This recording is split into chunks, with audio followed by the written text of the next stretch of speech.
the streets were paved with gold. So our people came by air and sea, and money they could keep and fly home. Sadly, grand risings, family, grand risings, to clean up after the war. Second, 49 never intended to stay here. Happy Sunday, happy Sunday, happy Sunday.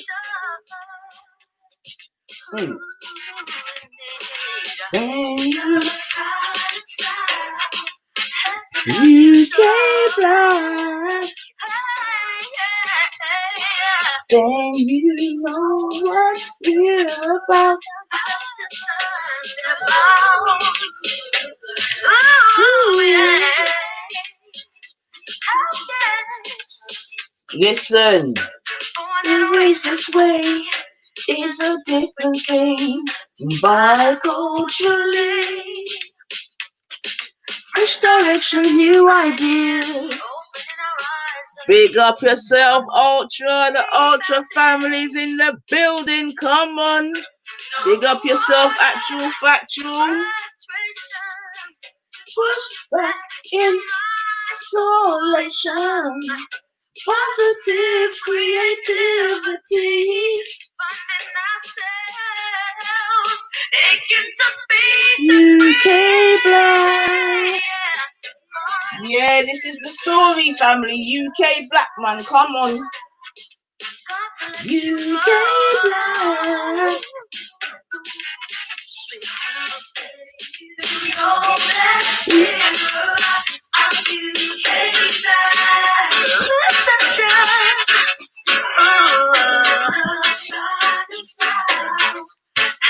You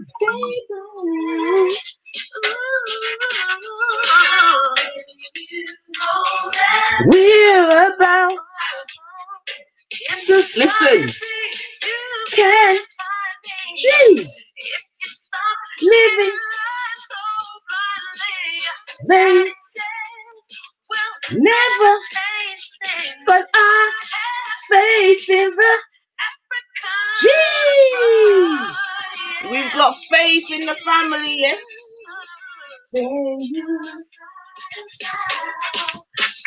You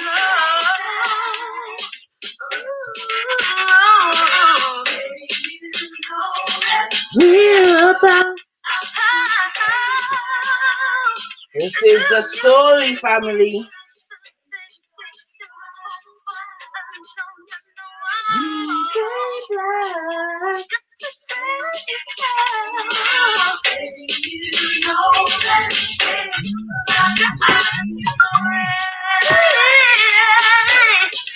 Yes, yes, yes, family. Salutations and all that good stuff. You know how we do.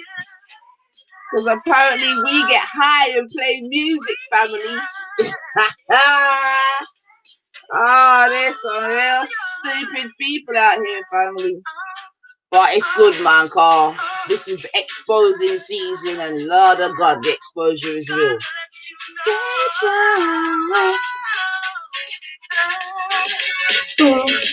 Know what we're about.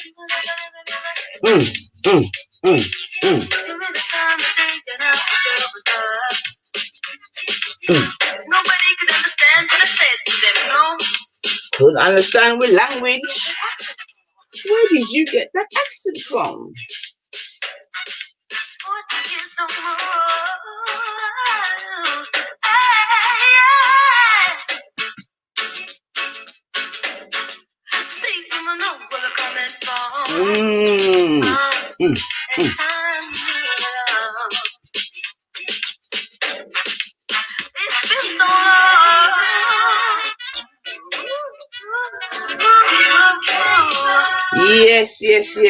Yes, family.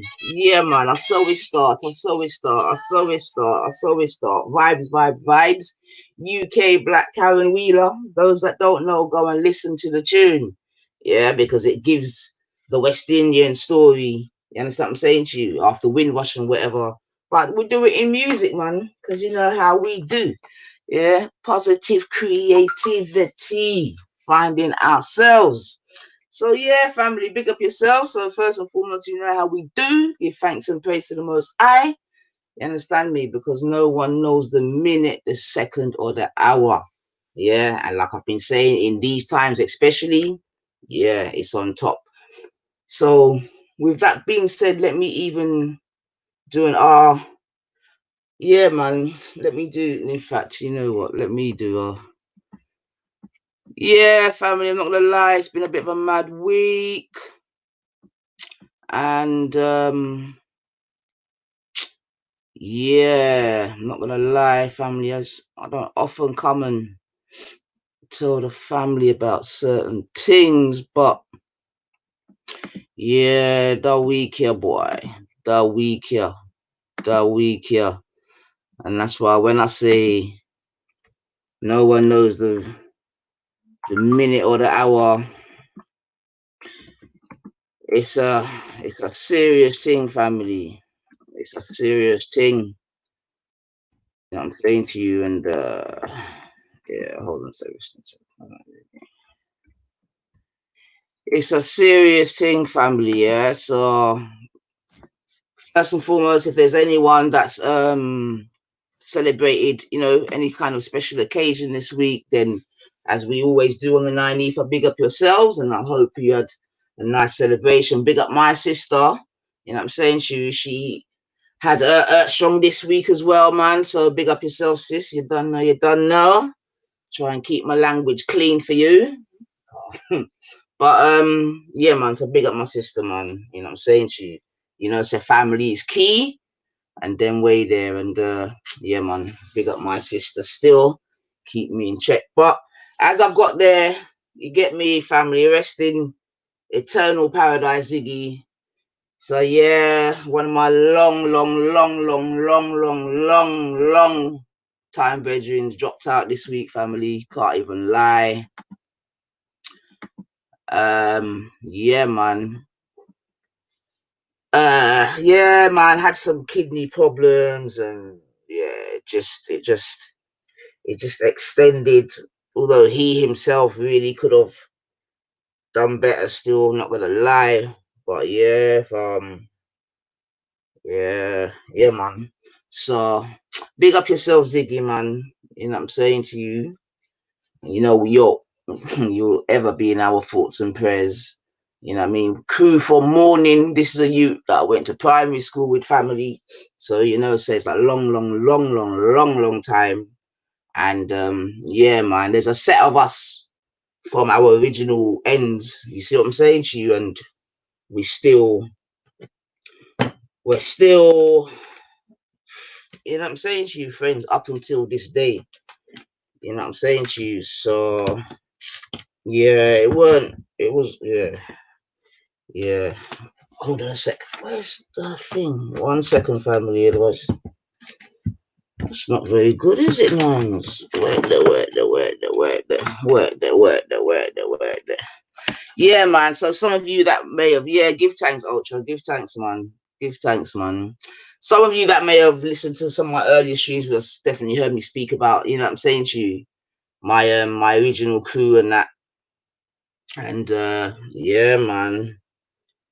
Yeah, man. But he done a great thing still. He donated his organ, his liver, because he couldn't give away his imagine that, man. My man's kidneys were fucked, but his liver was good because he didn't drink or nothing. But so he was able to do a good thing. I'm not even gonna lie, family. It made me even thank you, actual factual man. Thank you. It made me because yeah, yeah. Can't wear his family anyway. That's a long story, but we're there in it. Like I said, the crew are there all the way through. It's amazing, you know, as well, family. This is not even what I really came to talk about, but you see the body and the yeah. When man's not even there, man looks like he's there. It's mad.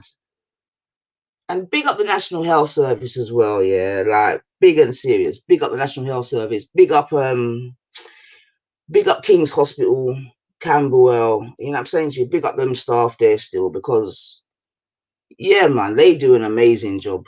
You understand? And sometimes it's not until you're right there within it, in it, that you know what I'm saying to you, that you can have certain appreciations. Like probably the last time was, big up the National Health Service, man. They do a great job, man. Big up all the staff, you know. The, big up the staff, man. You know what I mean?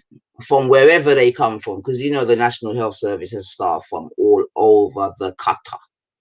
You understand me? Yeah. So big up them people there, man. You know what I mean? Man had an African Catholic priest, mad. Yeah, and Filipino and Pole. There was all sorts in there. So big up the National Health Service, man. But yeah, man. So with that being said, I'm just want to say that, you know, it's important that we try our best to look after ourselves. That's the first thing.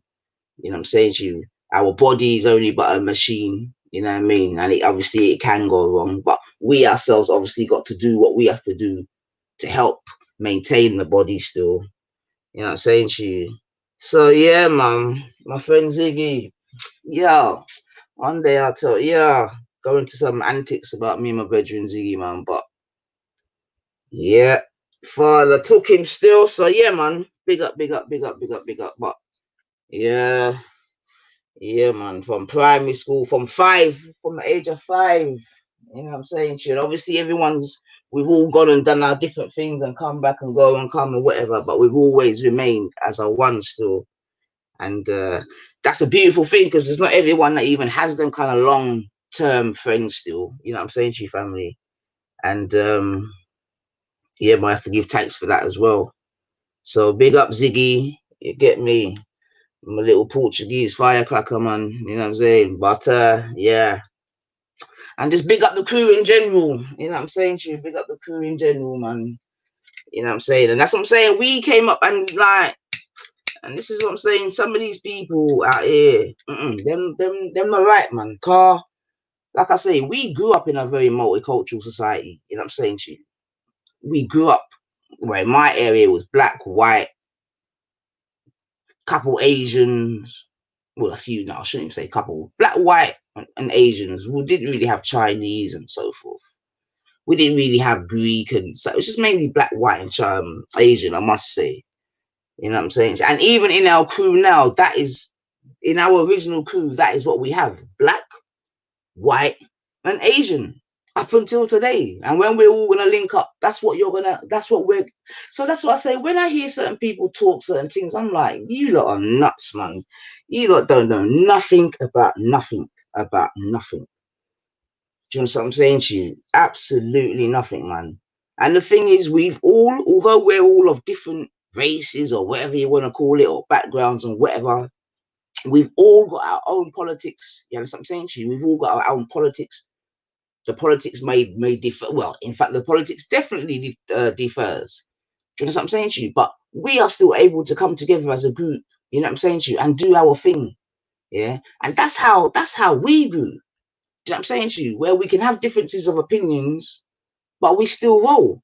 And I'm not sure if it's the same today, man. It seems like you got to be in this camp or the other camp or the other camp, and then boom, that's it. But that's not really how I go, star. You know what I'm saying to you? I got one of my best bits. That's what I'm saying. Anyway, let me not detour. Big up Matthew, big up Harriet, big up Roger, big up Jeff. You know what I'm saying to you? Big up Marcia. Yeah, man. Big ups, man. Big ups, big ups. But anyway, I digress, family. I digress. But that's my boy still. That's my boy. And yeah, man. Yeah, when you're told, say, boy, he ain't there again, you know. But anyway, so let me move on now, because obviously I'm asking the question today, and I ain't got time to tell her today, Carl. I said it's my sister's Earth strong. So I'm saying now, why I'm just seeing, and I don't know if it's just online, yeah, but definitely online, okay. And because obviously we're all kind of locked down or whatever, maybe we're not seeing as much of it in the general society. Although I did hear my brethren say, like, he works for like a waterways company, fixing water pipes and things like that, just outside of London. And like he did say that he went into work one morning, yeah, and a man that him and this other guy, this white guy, he thought that they were cool, whatever, no problems or whatever. But he said he went in this particular morning and the man was there saying white power, white power, you know, and he's like, man, I couldn't really understand why he was going on like that, you know. And then since then now there seems to be he didn't say a hostility, but like a vibe change. So now I'm thinking about this now. And I'm thinking, so, and again on G Block yesterday, it was very much said that there's a change in the vibes out there, whereby seemingly um, white people are becoming more far, like going further to the right. You know, I heard Ralph say just as much that, you know, since this BLM thing, like his recruitment is up, up, up. You know what I'm saying to you? And I've heard fucking who else? The two blue rinses say something similar, or definitely Jupiter. You know what I'm saying? It's pushing everyone to the right. It's pushing everyone to the right.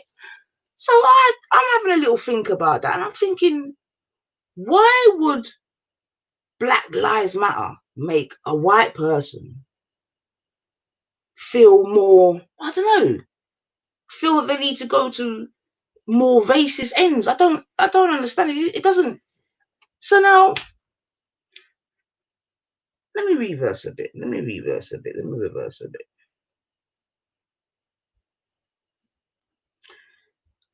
Because obviously my question is, why is BLM triggering so many white people? You understand me? And I am having a bit of difficulty understanding, because the only, like, all the white people that I know, they're just saying, you know what, we understand, do your thing, you got our support, whatever. Do you understand what I'm saying to you? Even if they may have, why is it White Lives Matter triggering everyone?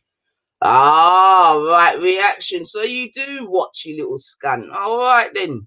All right, I'm coming to expect you soon. Why is it like white? Why is White Lives Matter? But no one's triggered right reaction, so you know you're chatting shit. No one was triggered by you wearing that shirt. So you're talking nonsense, man. You're talking nonsense. And that's the difference. And this is what I'm saying. That is the difference. Do you know what I'm saying to you? Because that doesn't trigger us. If anything, we're like, you know what I'm saying? Like, why do you believe the need to do such a thing? Because white lives always matter. You with me? And that's the difference. And that's what I'm glad you even come in, Ralph, like that. Because that is the crux of it. Do you know what I'm saying to you? Like, we know as black people that all lives matter. You understand what I'm saying to you? We have never said, oh my God, white people's lives don't matter. Asian people's lives don't matter. We've never done that. Do you understand what I'm saying to you? So I don't see why obviously it's to trigger, but it doesn't though, Ralph. You know what I'm saying? And the reason why it doesn't trigger us is because we are not inherently racist, bro. And this is the difference. Because what I'm saying is, like, to me, and I said it yesterday, like, BLM is bringing out the racists in it.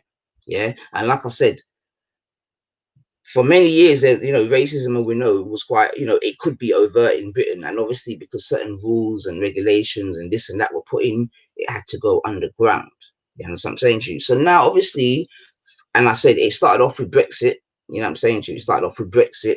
And now with BLM, yeah, certain thoughts are coming to the surface. Now, I ain't even got no problem with it, because like I said, I'd rather it be known than not known. You know what I mean? The smiley one, I never liked that. So now that they're all coming, I love it. Like, I love the ritual that I hear Wendy talk with. I love it. And I want the family to hear it, because like I said, from our come online, we're going to learn one day, family. We're going to learn. If you hear the energy with which these, and I'm talking about just these ones online here that we know about, speak with, you know what I'm saying? Yeah, calling everyone's all of a sudden everyone's stupid, you know. Yeah, all of a sudden everyone's stupid and they're clever, or she's clever, although they know absolutely nothing about nothing.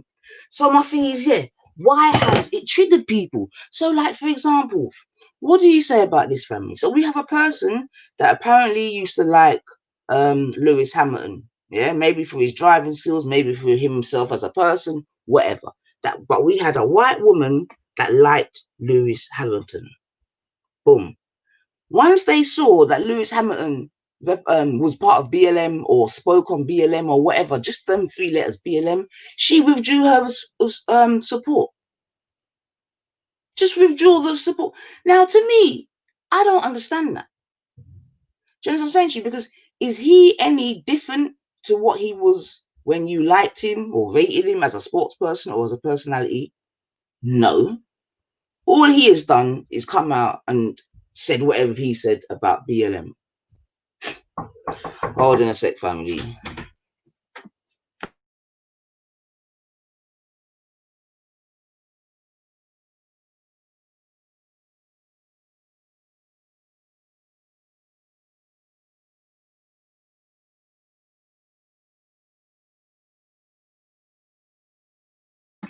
Yeah, sorry about that, family. So for me, yeah, that was like a wow, kind of like wow. Like, what is the thinking whereby you like a person for whatever reason? This person now says, you know what I'm saying, talks about BLM or whatever, or takes a knee or fucking whatever, and you no longer like him. Family, help me out. What is that? What is that, family? Help me out. And seemingly, I'm not seemingly, she's not in the minority. Yeah, she's not in the minority. Right. I'm gonna take you lot downstairs a second. 1 second. Give me 2 seconds.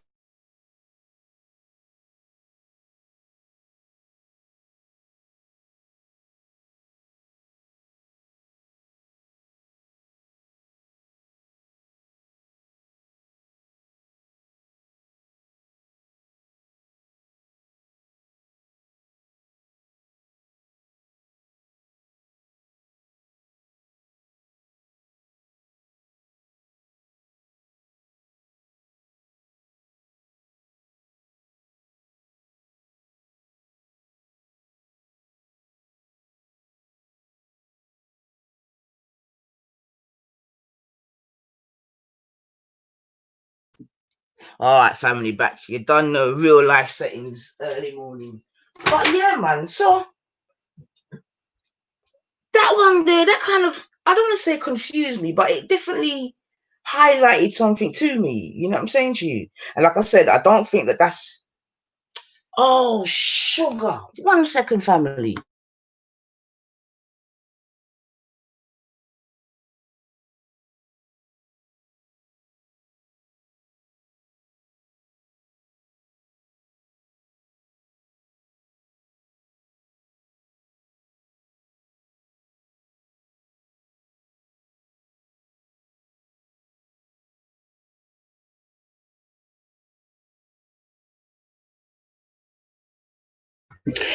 Yes, family. Sorry about that. So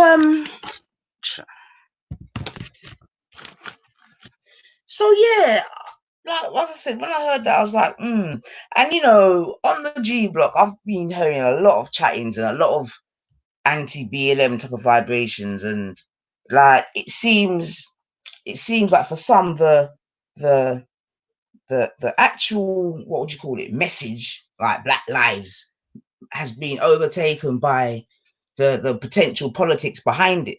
Do you understand what I'm saying to you? But the thing is that on the G block, with Black people and on other platforms too, have made it very clear, yeah, that, you understand what I'm saying to you, it's about the narrative BLM, the politics and all the rest of it that might be behind it. That's not even our concern. You know what I'm saying to you?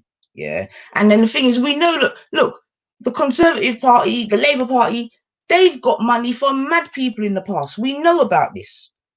Do you know what I'm saying to you? So we know how the politics goes when it comes to funding this, that, and the other. Yeah. But surely it's also got to be about the message. Yeah. But put that to the side in terms of, BLM, Soros, Blue, whomever, this, that, rare,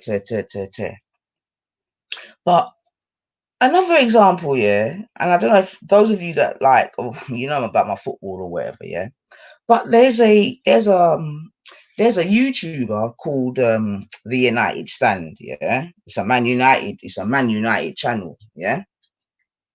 And like I've said to you in the past, and I used to watch it when Man U were losing, because it was just the best thing ever to see Man U fans spazzing out when they're losing, yeah. But they had a guy on there, and some of you may know him just through, because he's called Rants and Bants, yeah, and he used to do like just rants and bants, but about political things, and then he went on to the football thing, yeah. But seemingly, yeah, he made a comment, yeah, again to do with BLM. And I don't know if he's been sacked from the station or he had to leave, but definitely because of the comment that he made, do you understand what I'm saying to you? Um, there was issues on that station, yeah.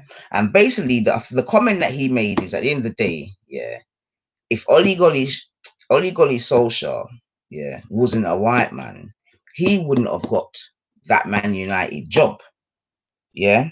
And seemingly him making that comment, yeah, has you know what I'm saying to you, got the panel owner, what's his name, Mark Owen Goldbridge, yeah, that's the other guy, yeah, into some kind of, you know what I'm saying to you, I don't want to use the word rage, but the problem that situation has created a problem. Do you know what I'm saying? So again, I'm looking at that, I'm thinking, you know what I'm saying? Because are we saying now, some people are trying to say that politics and sport cannot be hand in hand, but we know that's not true, because we know that sport is very much political as well. We know that. Some of you may have, well, hopefully many of you would have seen the cricketer this week, Michael Holden. You understand what I'm saying to you? He made an impassioned testimony, as it were. You understand what I'm saying to you? And I just hope he's able to keep his job. But I shouldn't say that, no. In fact, I'll take that back, because Sky and them people, they seem like they are actually behind them. And that's what I'm saying. A lot of organizations are actually having to, for one reason or the other, get behind the thing. You know what I'm saying to you? So hold on a sec. All right, because I'm moved. All right. Let me go into the comments. So big up everyone that's in here still. Excuse my manners. Excuse my manners. So let's have a look. Let's have a look. Let's pick up the people in the building. Okay, let's see. So, yep, Tanway Ahmed, big up yourself. Black Girl 101, big up yourself. Hope the new one is well. Yeah.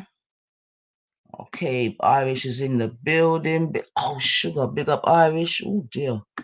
What have I done there? Sorry. Now, this person here, you know, this person, E-Life, you're a different type of person, man. I can't even work you out. I'm not even gonna lie. All over the place. Why is my thing not moving? Sugar Hill. Let's try again. Okay. Oh, there you go. There you go. There you go. There you go. Yes, so big up Irish, right? Reaction in the building, trying to trigger the folks. BLM is terrible for black people. Tell that to the girls groomed who were white. See, again, yeah, you see, yeah, there's also now a DWS. Because what Right Reaction's saying, I heard, what's his name? Smith, Dave Smith or whatever, saying the same thing. Like, what? And this is what I'm this is what I'm saying, family. This is crazy. I heard him saying the same thing. Like, but okay, are you gonna blame black people, yeah, for your government and local government not highlighting more of that situation? Do you understand what I'm saying to you? Let me look. See that? Tell that to all the girls groomed who were white. Do you understand what I'm saying to you? And this is what, yeah. So this is what I've learned from the speakers corner thing. There's a lot of whataboutism, like they bare whataboutisms, bare whataboutisms. Yeah, tell that to all the girls that were groomed. But why can't it be Black Lives Matter and You understand me? These people's lives matter. What does it have to be either or? It's crazy, man. And this is what I'm saying. There's a mad. I don't even. It's mad. It is mad. I have to admit, it is mad. It's mad. Did you hear any? Did you when this was going on? Right reaction, yeah. When the grooming team was being spoke of, did you hear black people coming out en masse saying that these girls' lives don't matter? I don't think you heard black people doing that. Right reaction. Yeah, that's not what we do. Yeah, this is what I'm saying. That's not what we do. So that's the difference, man. BLM is terrible for black people. Okay. So this is something else that I've heard. BLM is terrible for black people. Um, why? In fact, let me drop the link. Why? Why is it terrible for black people? Yeah, you know what I mean. What you know what I'm getting to understand, yeah, family, or appreciate even more. Yeah, you see, when as black people we're just chilling out, not making no noise. You know what I'm saying? Just taking our inspections like a good little fucking. You get what I'm saying to you? You see, when it's like that, everything's cool. Yeah, we and everyone can be friends. You see, when it comes for us to stand up for our rights and do for us, it's a problem, and it's not the first, second, or third time. Do you understand what I'm saying to you? But I know to ignore. No, you're saying ignoring Betty. It's not just that at all, because there are people that are thinking like that. Do you know what I'm saying to you? Do you think that's a bit oversimplistic? Do I think what's a bit oversimplistic? Uh, Justice. Do I think what's a bit oversimplistic? Go on, talk to me. What do you mean, Bab? It's not either or, but when you read BLM, it doesn't sound like Black Lives Matter. It does. It's not neither either or, but when you read BLM, it doesn't sound like Black Lives Matter. What does that mean, Bab? What does that mean? What does that mean when you read BLM? It doesn't sound like Black Lives Matter. What does that mean? What does that mean? Because I can tell you this, yeah.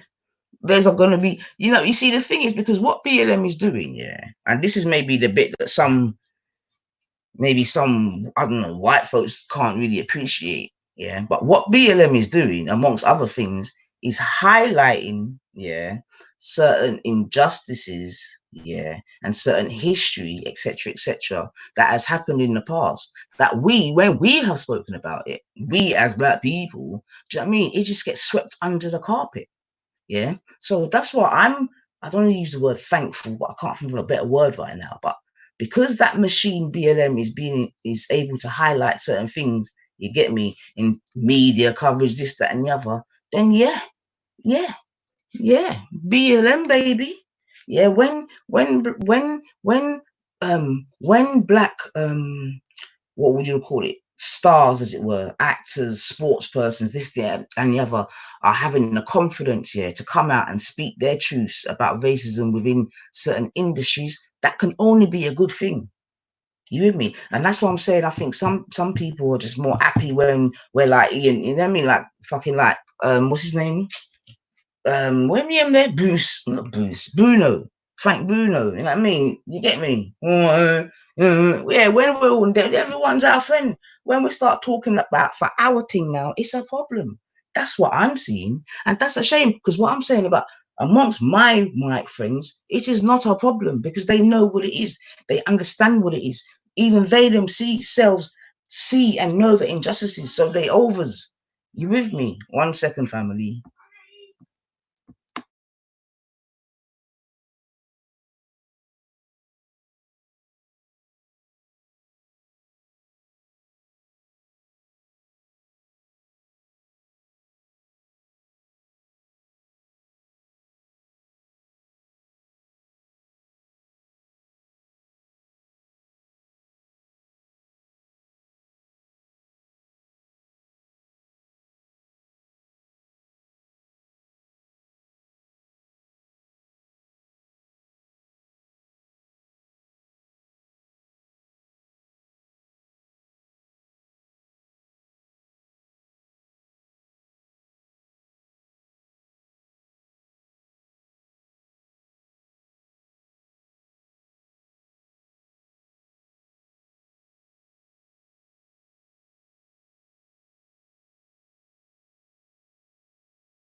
Sorry about that, family. Sorry about that, family. Sorry about that, family.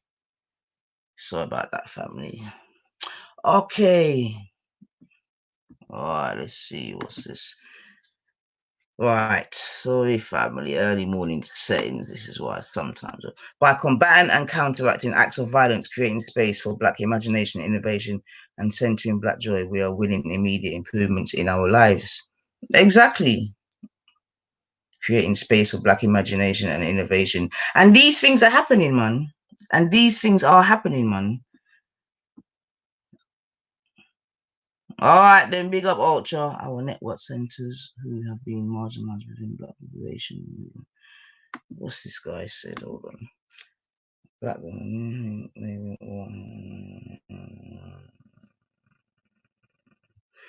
All right. Okay. I see you lot having a conversation in there. All right. Okay. All right. I lost my train of thought a little bit there. Yeah. So what I was saying is that I can't remember a time whereby like I said, a lot of like I said, black stars, who it could be argued have got more to lose. Do you understand what I'm saying to you in terms of support or I don't know, fucking sponsorship, whatever, are coming out and talking their truths. Do you know what I'm saying to you? And like I said before, obviously it can have an impact because Lewis Hamilton has now lost a supporter because of his support for BLM. So it's a definite that there could be potential chain reactions to what persons are saying. I gave another example of Ransom Bantz, who's a social media, like a YouTuber. You understand, in the football thing, because he said whatever he said, boom, he's no longer on that station. But he's gonna do better now anyway. You know what I mean? But March now on his own and that. Yeah. So I just find it a shame, to be honest, family, that, and this is what I'm saying. This is why. Yeah, you see, education is key, man. Education is key, and when it comes to racism and mental vibrations, you can't just. I suppose what's being proved is that you can't just what's the word? You can't just legalize it out. Do you know what I'm saying to you? Yeah, yeah. It has to be. There has to be changes in in actual hearts and minds of people. And don't get me wrong, family. There's been a lot of improvement in England when it comes to race relations and racism and all that. Yeah, so I have to acknowledge that first and foremost. Yeah, so let us definitely acknowledge that compared to obviously when the Windrush come, my parents and some saying to you and the generations that have come since. Yeah, obviously now we're not in a situation whereby you know what I mean, people can just walk and you know do the most, just violate you for just being black. You know what I mean? Them days have kind of gone for the most part, but we know that it still happens. And I think, I mean, I'll tell you, I was somewhere and it was a few years ago still, I'm not gonna lie, but like a car drove by and was like, fucking nigga. You know what I mean? And yeah, because them thing that hadn't happened in a long time, I'm not gonna lie, I was taken aback. I was like, right. Do you know what I'm saying to you? Right. You know, but there was a time gone by then when that was just commonplace. Yeah, that was just commonplace. Now, Ralph was on the G block yesterday. Yeah, and I know, like, I know you lot say that easy, but easy. It's interesting anyway because obviously it's views and opinions in it, and like his view and opinion is not just unique to him. I know that, but when I'm hearing man talk about how they want to go back to the old days.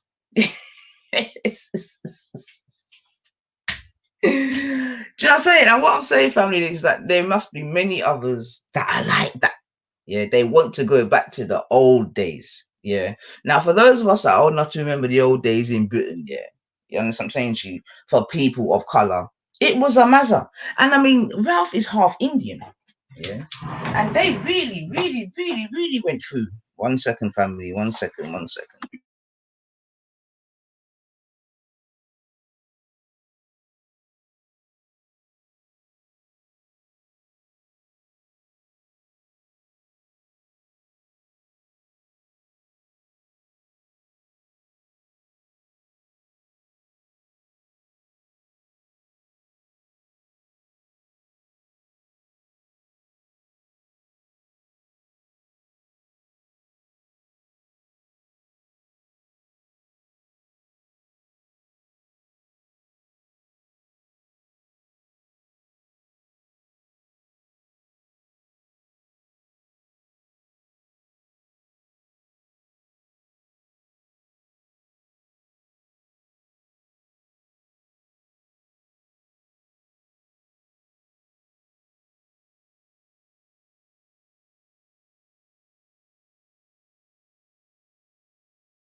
All right, sorry, family. Mazzolina, man. God damn.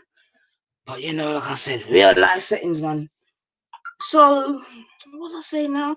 Oh yeah. So, we got Ralph talking about going back to the days of old. You know what I'm saying to you? So I'm giving some scenarios of the old days. You know what I mean? Because in the old days, like, racists would, put shit through Asians' doors and put like letter bombs through Asian doors and scrawl the most heinous shit on their houses and on their shops and all this type of thing. And I'm like, that's what you want to go back to. You know what I mean? So I'm thinking then obviously there's many other white folks that want to go back to that sort of time. Now, let's have a look at that kind of time, family. And obviously now I'm talking about what do they call themselves? Like he's not an F now. I don't know what the fuck he is. I can't remember what the fuck he is, man. But obviously the persons that want to make Britain white again, I guess. Although the irony of him being half Asian never ever ceases to amaze me. I can't lie, right reaction. I can't lie. And I would love to know how your what would you call it? What do you call them? You actually call them a word. But I would love to know how your recruits feel about you, right reaction, as a mixed race person. It's mad. It's mad. It's mad. But it is what it is. It is what it is, man. I mean, Ralph's politics would, uh, Ralph's politics would allow him not to be in the country nor his wife.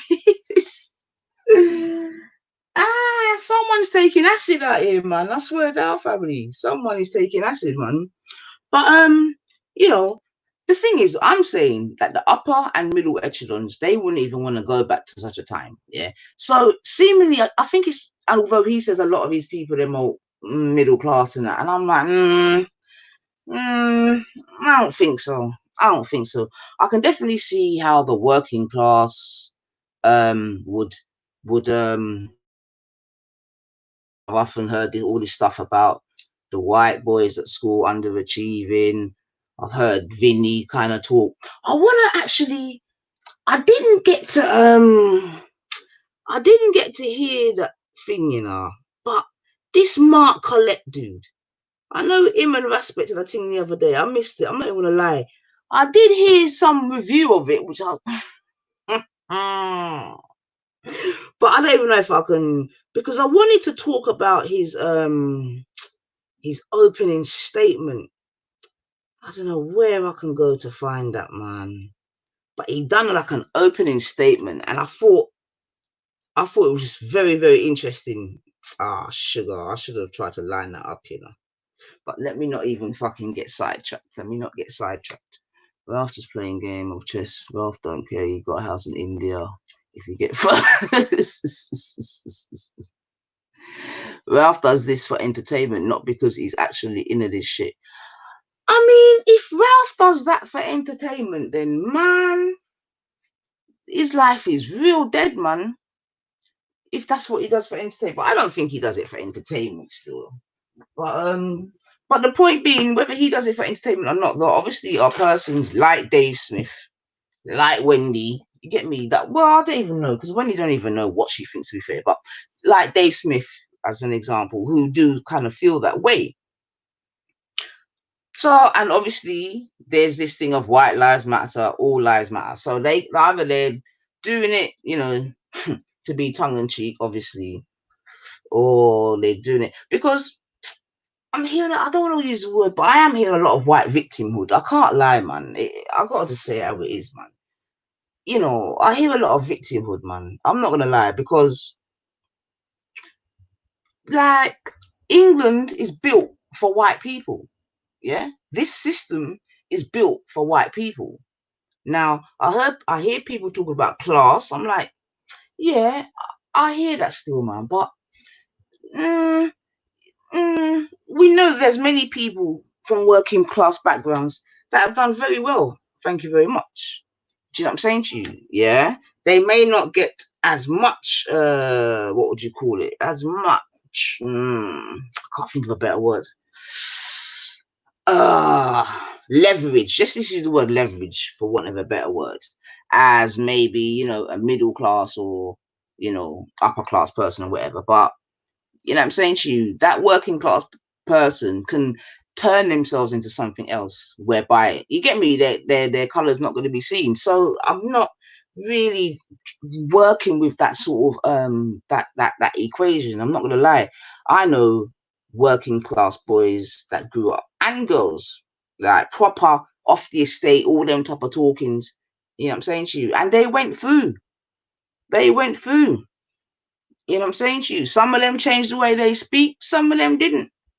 You know, some of them changed the way they act, some of them didn't.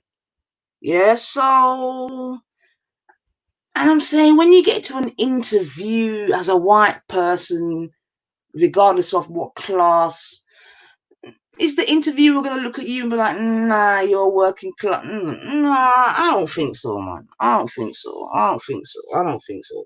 So, again, I do think that that's a little bit of whataboutism. I'm not going to lie. Now, if we want to talk about, you know, white working class boys falling back at school, whatever, then that can be done. But I think it needs to be done on its own merit, in its own right, not in comparison to black people. Do you know what I'm saying to you, or black boys or whatever? And that's what I keep hearing of late. Anytime you hear him mention black, like there's a couple of, especially my girl, as soon as boom, she come. No, as soon as you mention white, sorry, whatever, her instantaneous thing is to come with the opposite to do with a black person. You know what I mean? Or to do with Nigeria or whatever. So that to me shows, yeah, man, you're not, yeah, man, that's not genuine. That's not genuine, man. Because that's not something that we like. Oh, let me say, talk for myself. If a white person is talking about their issue that they may be having in whatever situation, the first thing is not to say, but black people. That's not what we do. So I don't know, family. So what I'm saying is that this BLM thing is definitely cutting away some grass, and yeah, I don't want to say some snakes are coming through, but like I said, it's definitely highlighting, you know what I mean, certain kind of isms that I think before, you know, run underground. You understand what I'm saying to you? And it's probably the best thing in the long term, so that everyone knows where they stand in it. You know what I'm saying? Because like I said, from morning, the mask must get revealed. You know what I mean? And there's certain people, they just can't hold their form no more. You know, cannot hold their form no more. Obviously, plans have been delayed because we have a new, but I'm planning. All right. And let me look at the chat. So big up. Okay, I see Carnito in the building. All right, all right. I hear to fight for black flowers. I'm not leaving. Okay. Okay. So yeah, man. So yeah, family. So I mean, BLM, man. Black Lives Matter, man. Yeah, and it is what it is. And I'm sorry. I'm sorry for those white persons that sort of don't appreciate the situation, or appreciate the nuances of the situation, where they feel that they need to now say white lives matter. But I mean, no problem. You know what I mean? And I say big up to the white people that do appreciate the situation, that do see it for what it is. You know what I'm saying to you? That can be empathetic to someone else's situation. You know what I mean? You understand me? So big up those white folks. All right, all right.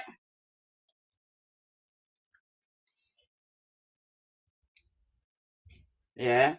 And I've got many friends like that. So big up my friends, you know what I'm saying to you, and all the other persons like them. Now, for those of you that are out there getting bitter and twisted and becoming more right wing, I can't even help you, man. It is what it is, isn't it? You know what I mean? It is what it is. If anything, it's just showing your isms, you know what I mean, coming to the surface, to be fair.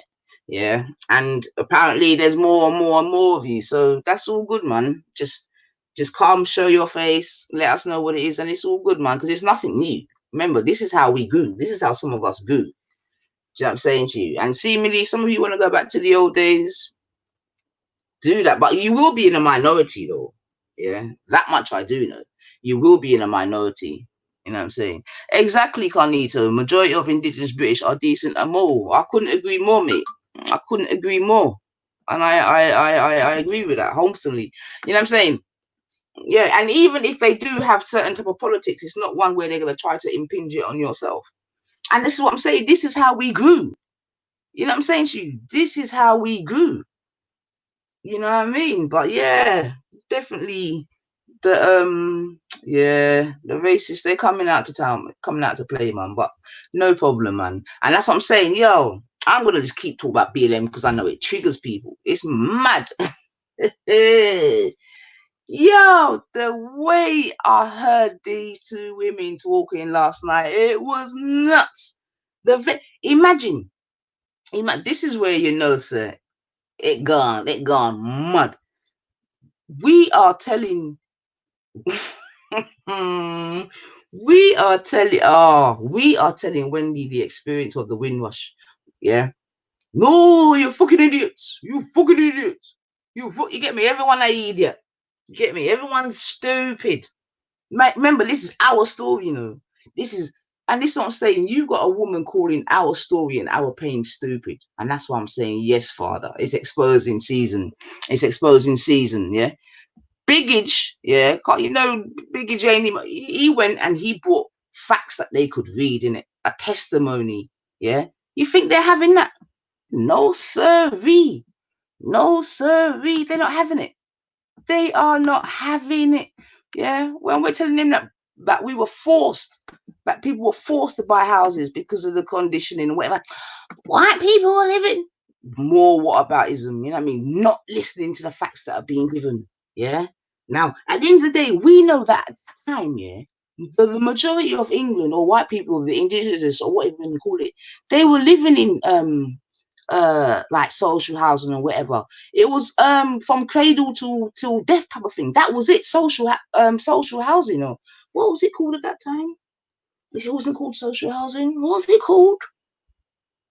Ah, shit, not tenement. I can't even remember, man.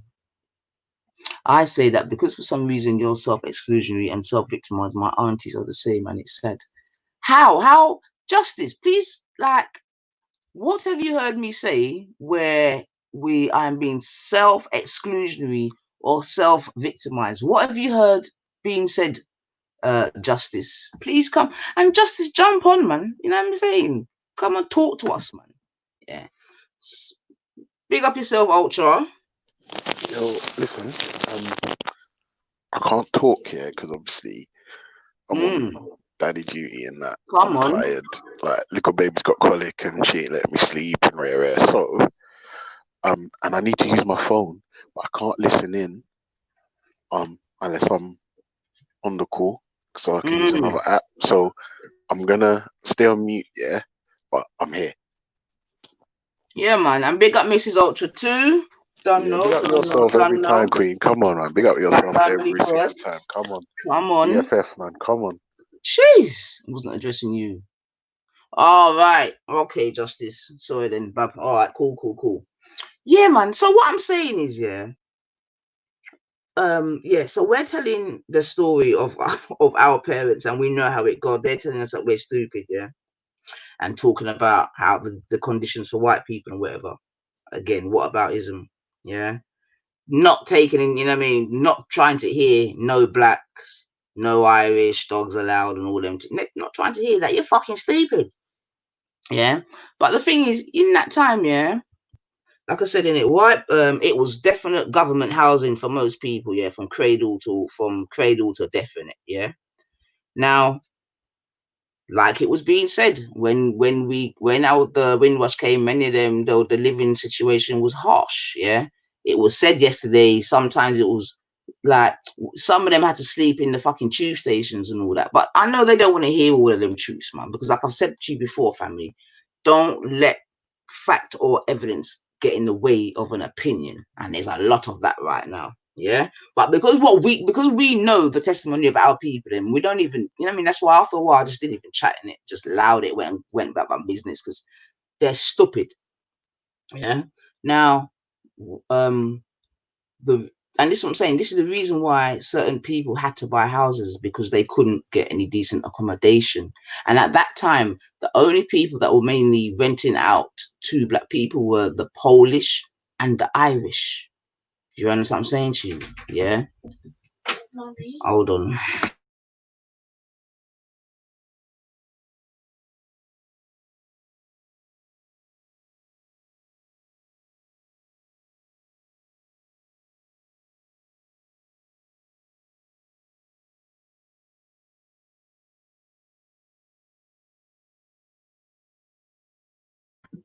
Yeah, sorry about that, family.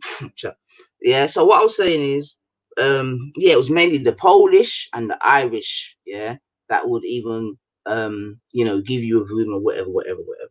Yeah. So, and that's why many black people had to buy. You know what I'm saying? And you've heard us speak about partner and soso and all of these different things in order for people to buy in that. You understand what I'm saying to you? So, you know, yeah, like I said, don't let an opinion get in the way of facts and evidence. You understand? And that's why black people had to buy houses. Yeah, because they couldn't get decent houses to rent. Yeah.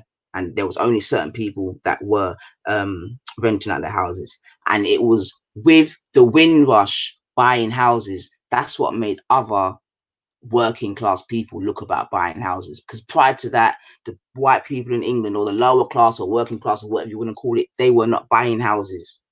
They were not buying houses. That's why many of them were able to get houses when Margaret Thatcher came and she said you can buy your social housing. Yeah, that's how many of them got on the housing ladder. Do you understand what I'm saying to you? So, and them are the facts, because prior to that, they weren't buying houses. Yeah, just rent, rent, rent.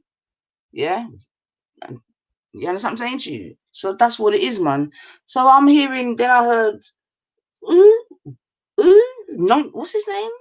No, what's his name? Something Ski. I can't remember. No Ski or something, talking about how because some black people were able to buy their house for whatever and sell it for a big chunk, that's their reparation. So he's another one that's well treated. I don't know, man. It's crazy. It is absolutely crazy, but it is what it is. It's 2020. You know what I'm saying to you, and the mask must be revealed. Yeah, but yeah, man. In terms of that situation there, when we're saying no, in fact, what I must do, I have to go through some of my old pictures and show some pictures to see, because like I said, I think a lot of indigenous white people, they don't really know the history of their land, man. You know what I mean? Or they've got a very skilled. They've got a. Oh no, man! I was talking about that guy that used to be on Reel's channel, but I can't remember his name. Some kind of ski. I can't remember his name.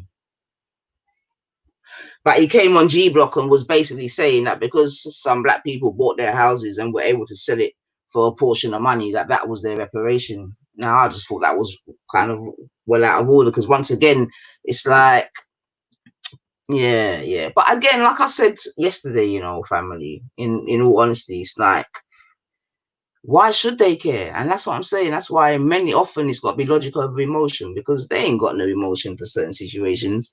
They couldn't give two fucks. You know what I'm saying to you? You get me? Bunga bunga. It's all a mazza, mate. It's a fucking mazza, mate. But, hold on a second. Let me just read something. Let me just catch something. Yeah, but that was a beautiful piece. And it was even nice that Ralph read it still. You know what I'm saying to you? But there's many, many, many stories like that can be found for people that just wanted to be bothered to have a look. You understand what I'm saying to you? But it is what it is, man.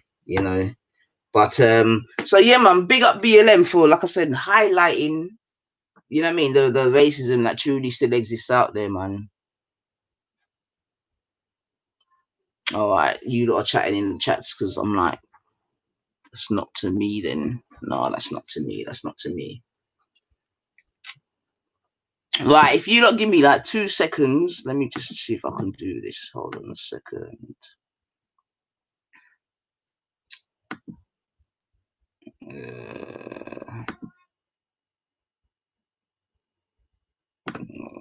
Okay. Give us 2. In fact, whilst I'm doing this, let me boom.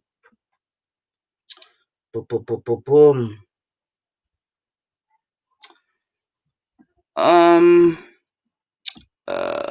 Okay, let me do this.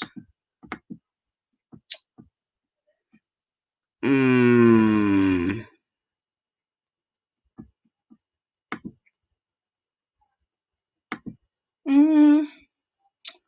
I don't want to be in here.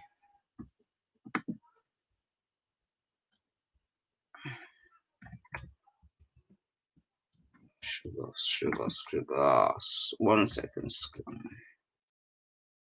Oh, sugar. No, I've got to get out of this. Oh, not prepared. Okay, 1 second. Alright, big up the family, man. Just quickly trying to do something. Hold on a second. Oh.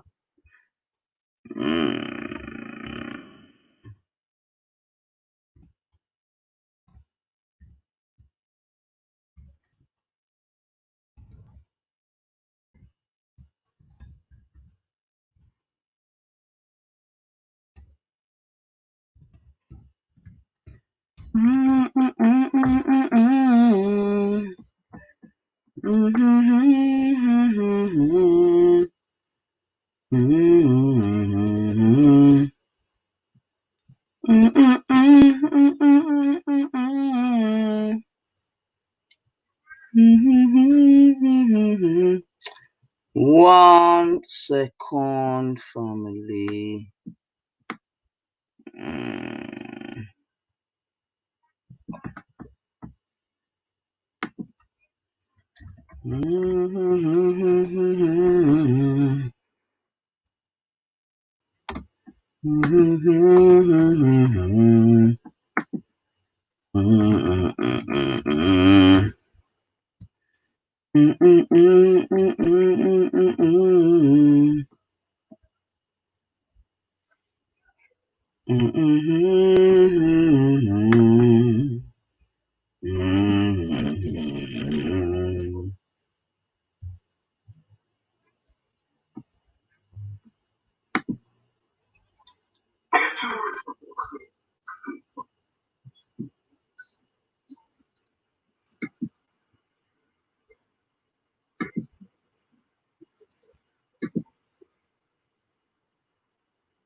Oh, bloody Ross.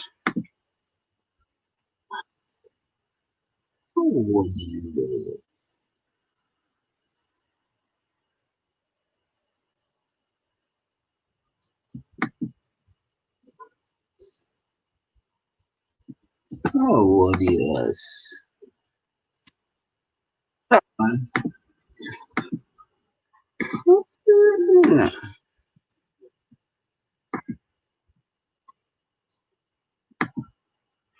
What the fudge?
Shame. Sorry, family. I've got to do share something. Share audio. Hold on, family. Shoot. Share audio. Fuck's sake. How do you do that? Edit name. Share audio. Hold on a second, family. Oh, man.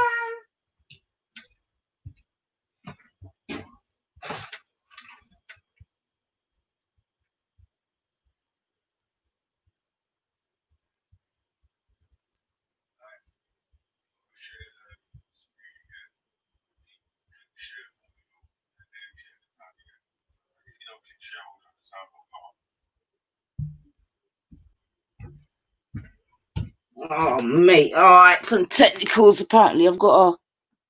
Alright, let me see. Let me stop. Let me try again. Share screen.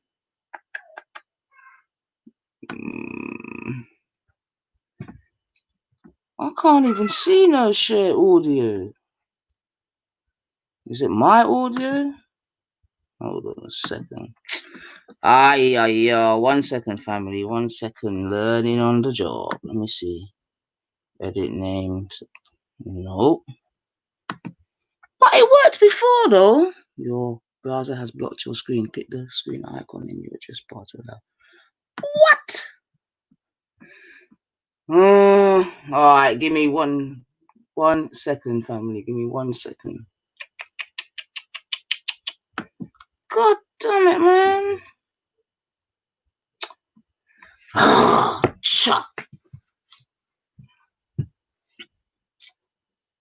Oh, mate. Fuck a lucka waka, man.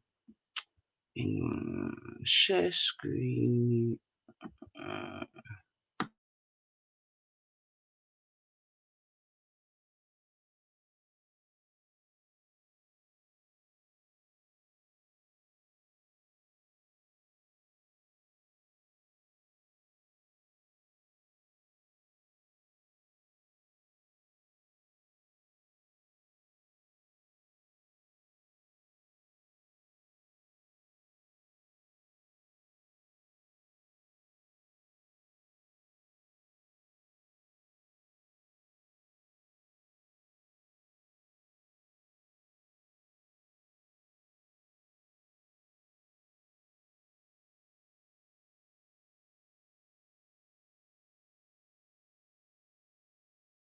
Well, I obviously didn't get as emotional as Ebony because, as I said in that video, I didn't really experience a great deal of that as a young man growing up in Jamaica, perhaps because I wasn't in that society or mixing with people that would have shown me that racism. But what I want to expand on, though, what is what I said about education. Education is important unless we just want to continue living the life that we are living and continue just having demonstrations every now and again and a few people saying a few things. And when I say education, I mean going back in history. What people need to understand is that this thing stems from a long time ago, hundreds of years ago. The dehumanization of the black race is where it started. And people will tell you, oh, that's a long time ago. Alright, third time lucky, family. Third time lucky. Because, as I said in that video, I didn't really experience a great deal of that as a young man growing up in Jamaica, perhaps because I wasn't in that society or mixing with people that would have shown me that racism.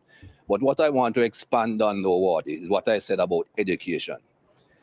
Education is important unless we just want to continue living the life that we are living and continue just having demonstrations every now and again and a few people saying a few things. And when I say education, I mean going back in history. What people need to understand is that this thing stems from a long time ago, hundreds of years ago. The dehumanization of the black race is where it started. And people will tell you, oh, that's a long time ago, get over it. No, you don't get over things like that. And the society has not gotten over something like that. I'll skip all the gap between those long years ago and make one point and then go backward. That lady in the Central Park in New York, Amy Cooper, I think is her name. If she did not have in her DNA the thought process that she was white, this man is black. If I call a police officer, 9 times out of 10 he's going to be white. I'm going to be considered right immediately. The black guy will have to prove that he's not guilty. And by the time he proves that he's not guilty, he might be dead. She had that in her mind from day one. That is why she said and did what she did. How do you get rid of that in the society? By educating both sides, black and white. I hear people talking about brainwashing.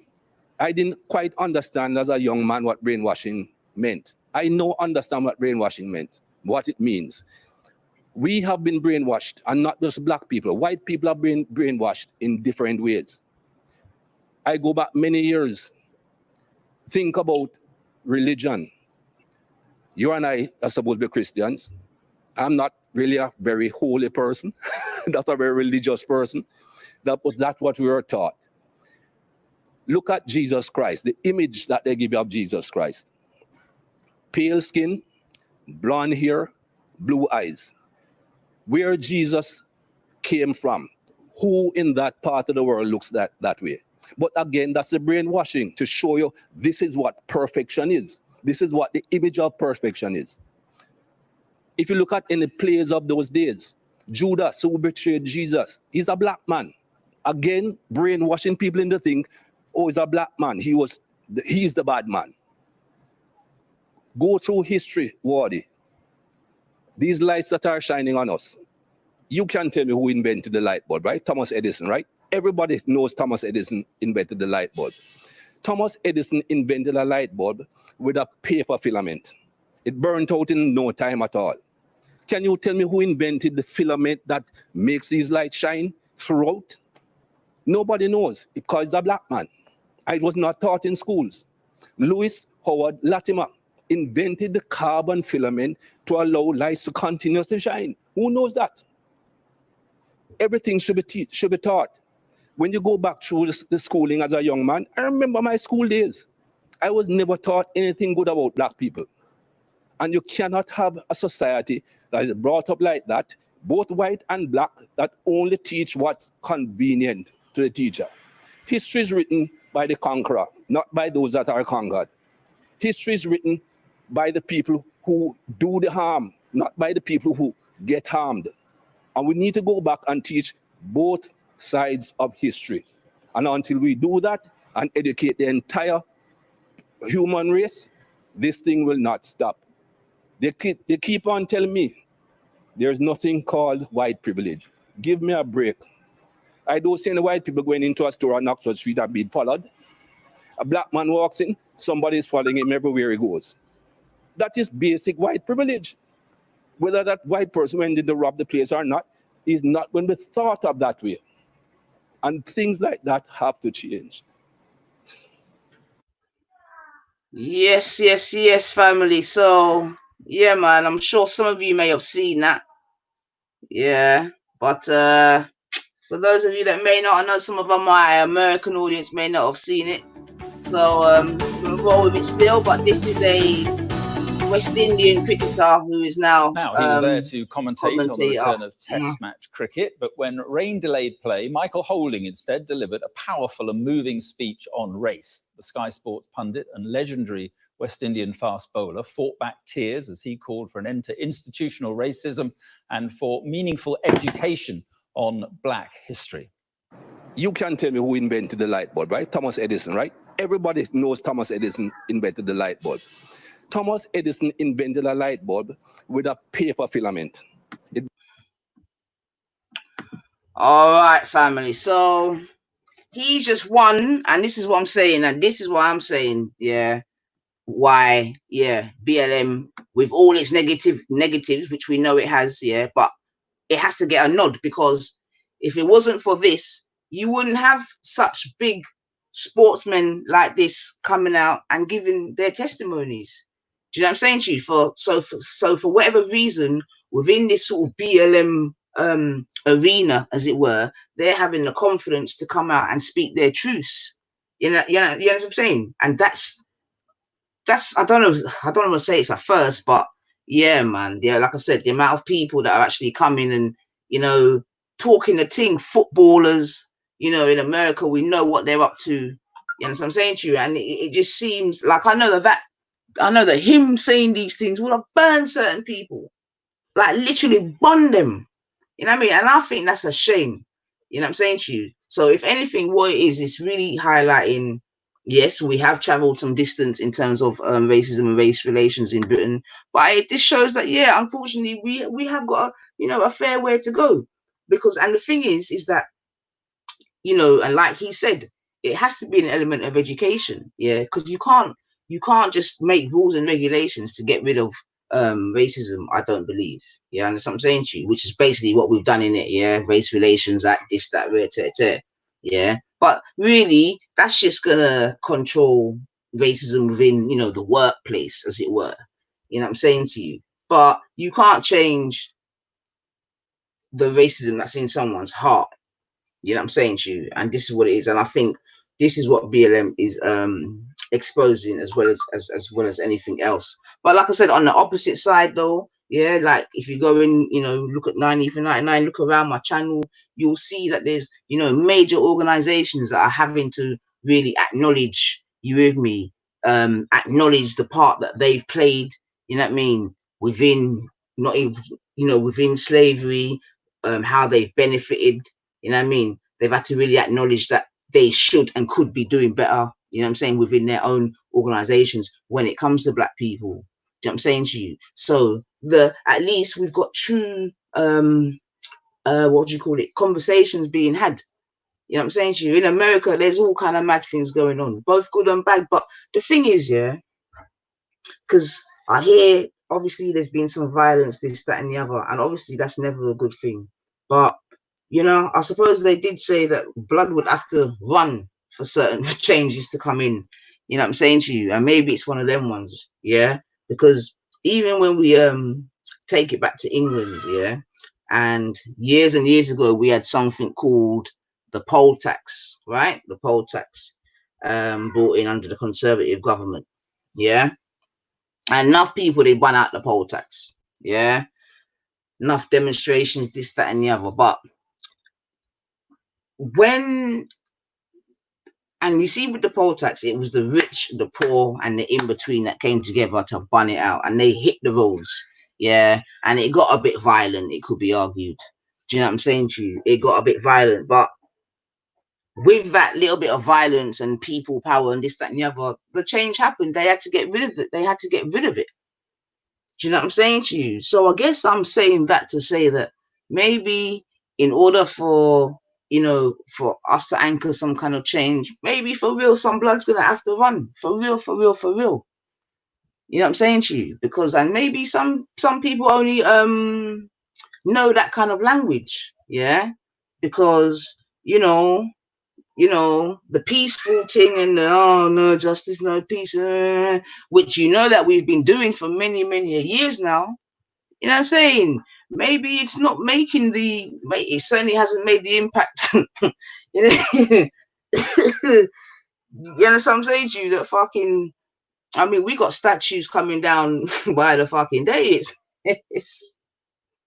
And to be fair, again, even when it comes to all the statues and all that type of nonsense, yeah, like trust and believe, black people don't care about statues.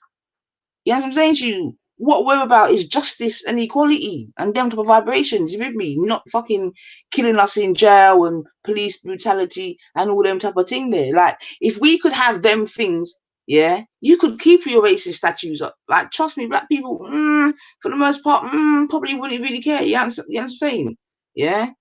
If we could just get that, you know, justice, equality, you know, them type of vibrations. Yeah? So, you know, but yeah, there's a lot of statues coming. And the thing again, what is also highlighted, and again, is the amount of wealth that was built on the back of slavery. You know what I mean? Because all these things, what they're doing is highlighting that this and this person made this, like made their money through this and this, and then they become a philanthropist. You know what I'm saying to you? So, you know, melanated, big up yourself. The behavior has to change, not statues. Exactly. And that's what I'm saying. Like, even with laws and regulations, you know what I'm saying, you can't, that's not going to stop racism. It's got to be through the hearts and minds and education, just like Holding just said, you know what I'm saying to you, the education itself on both sides, you know, the brainwashing that's occurred. And I know it's occurred because when you're bringing people today in 2020, facts and evidence, they're telling you that you're stupid and that they don't believe what's written. It's amazing. I mean, I don't know what you call that. I don't know what, I can't even remember what you would call that. But imagine someone's got an argument. You're saying, no, you're incorrect. You bring facts and evidence, yeah, and sources, and not even just one, maybe one or two or three, and you're still being told, no, that's stupidness. And you know what I mean? You're an idiot. Yeah. So that has to be, what is that? That's racism, man. That's racism. But it is what it is in that respect. But yeah, man, big things are going, man. You know, big organizations are having to acknowledge certain things, and for that, yeah, that's good for the future. So if in the you know, I've heard people say, oh, this is putting back black and white relations, how much years? And I'm thinking, how? Why? You know what I mean? If I go on the road now and I see my white friend here and they are now acting differently towards me because of BLM, then one, you weren't my brethren, and two, you're suspect. You understand what I'm saying to you? You're well suspect. Yeah, if that's how it's going to go. So I look forward to when the lockdown kind of comes down a bit and people are back out there again proper, because I want to see this type of vibration that people are talking about, whereby, you know what I mean, there's tension between black and white people, because thus far it's not something that I'm acknowledging or feeling. But if I go out there and it gossip, you understand what I'm saying to you, then that's going to be even interesting again, man. You know what I'm saying to you? But thus far, like I said, my white friends, they're calm and they're cool. They know what it is. Yeah. Because they remember. I mean, they even remember. They remember going out as a group, you know what I mean, and seeing who was picked on and who wasn't. We was all chatting about it the other day. Oh, mate. Seriously. So I'm saying the white folks that are not really appreciating Wagwan, they're just not, you know what I mean? They're just, it is what it is, isn't it? It is what it is, man. Some people call people tar baby but claim they are for black people. Oh dear. Oh dear. Oh dear. I'm not going to even look at that. All right. So just give me 1 second. And big up to everyone in the building. Hopefully you've hit that like button. You know what I mean? If you haven't subscribed already, then do so if you wish. You know what I mean? And happy Sunday, man. Happy Sunday, man. Let's give thanks and praise. You don't know, man. No one knows the day, the minute, or the hour, and all that good stuff. Right, so hold on a second.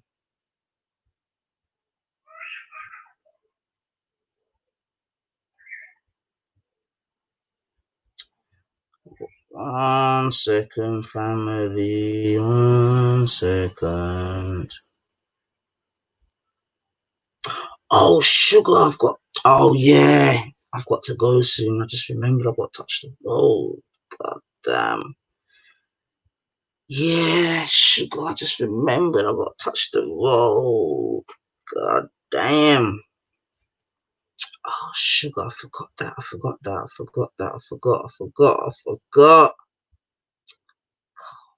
fudge. Oh, dear. Sorry about that, family. Sorry about that. I don't really want people mixing up confused.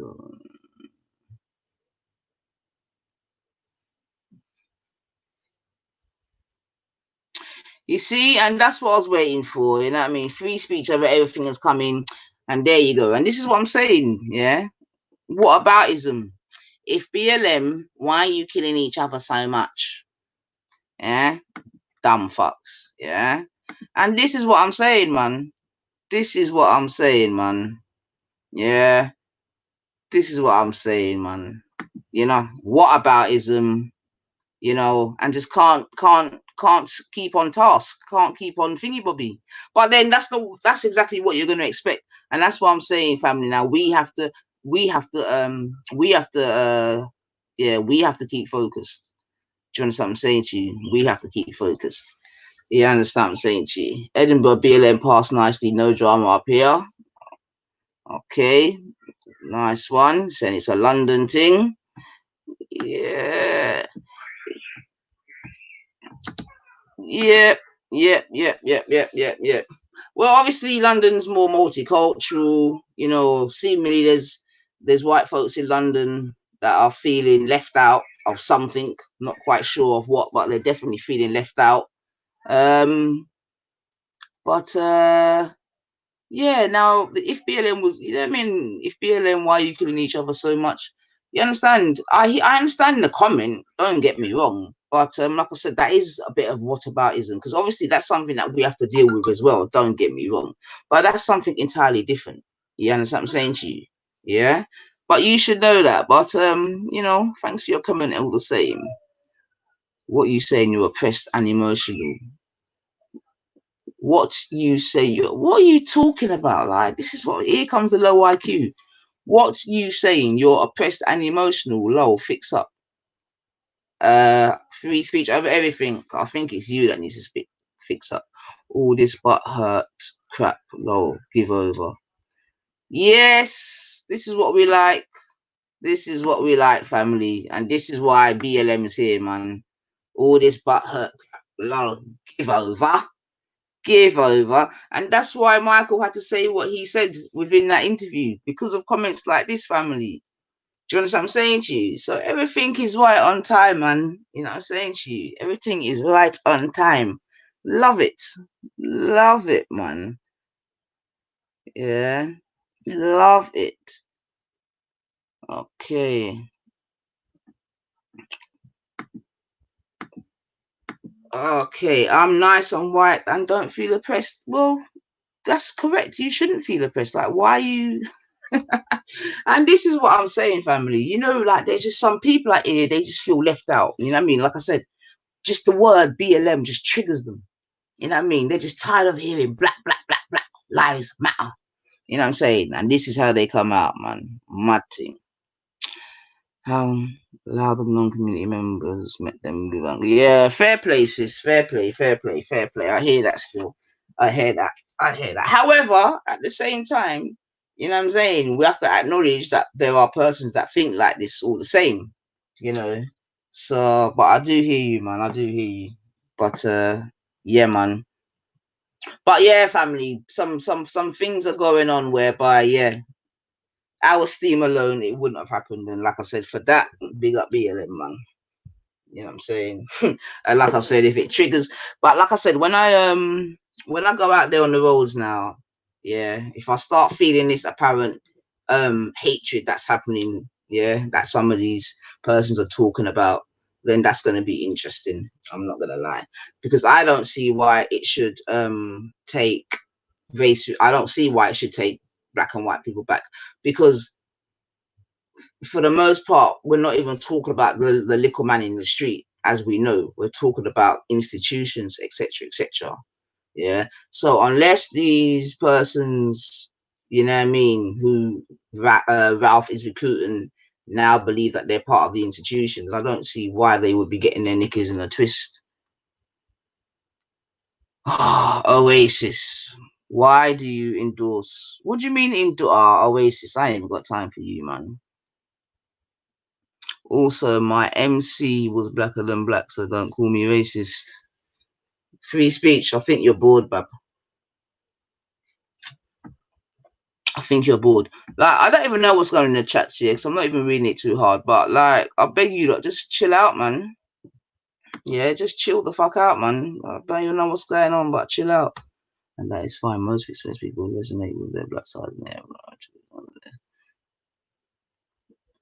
So free speech over everything is now saying fuck color. Well, that's easy for you to say, innit? And that's the point that's being made. Do you understand what I'm saying to you? And this is it. That's why I know right now you're just chatting, man. You're just chatting. You are just chatting.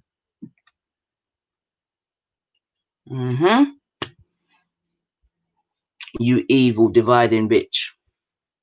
Okay. Okay, free speech. Thank you for that, man. As ever, you add so much quality to the conversation. Yeah, we appreciate that. Thank you, Bab.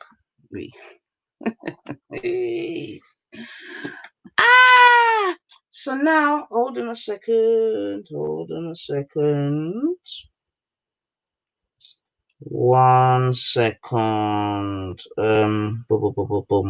Boom.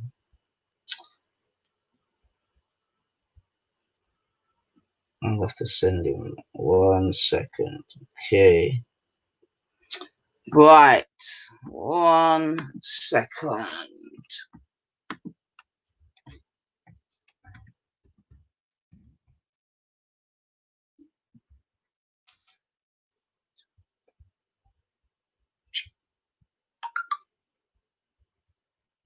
Oh, my life. 1 second, family. Oh, peace. What's wrong? You didn't work? Did you get through?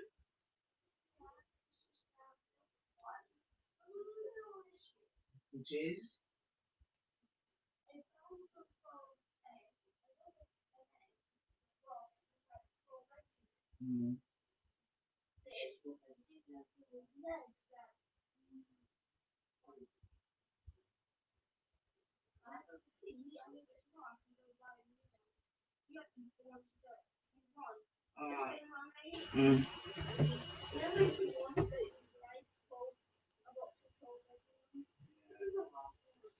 That's okay. Is it red? Has it got red on it?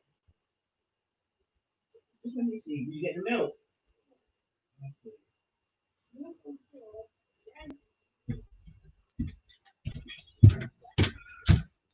Oh, all right.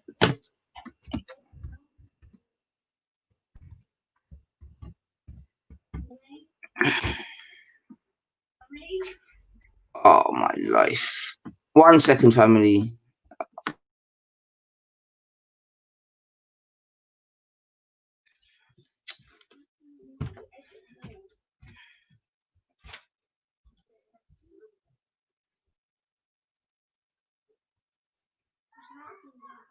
Wasn't there none with the red on it?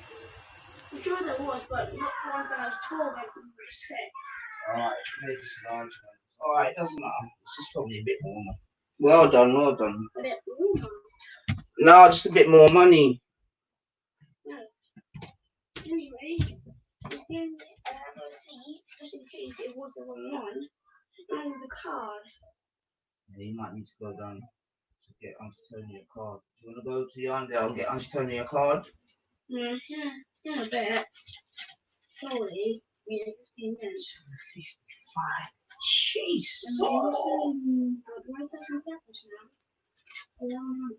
Yeah, put the milk in. Oh, I'm coming.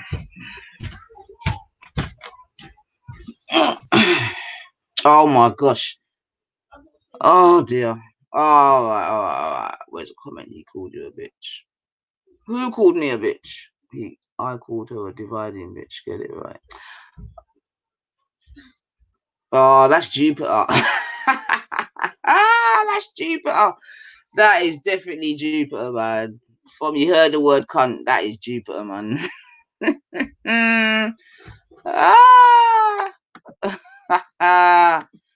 Oh dear, the mask must get revealed, baby.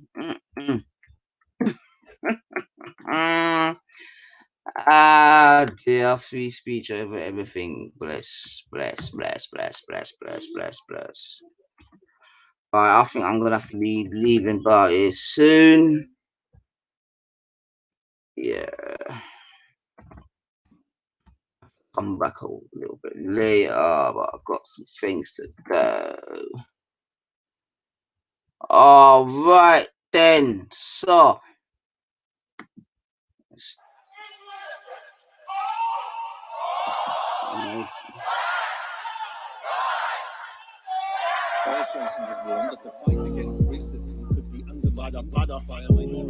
can you hear it, family? And all my brothers and sisters that's been taken by this race. Can you hear it? All my ancestors looking down on us, giving us strength right about now. Yo, this is the last generation that you're gonna fuck with.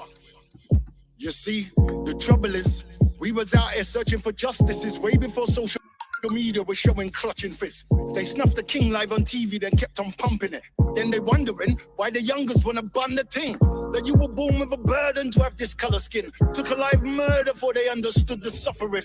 My granny used to say, you gotta work twice as hard as the white man if you wanna earn the same as him. But nah, granny, I'm done. I want my fair share. All that working hard, they still murdered George live on air. Yeah, another black mother's got a quiet tear.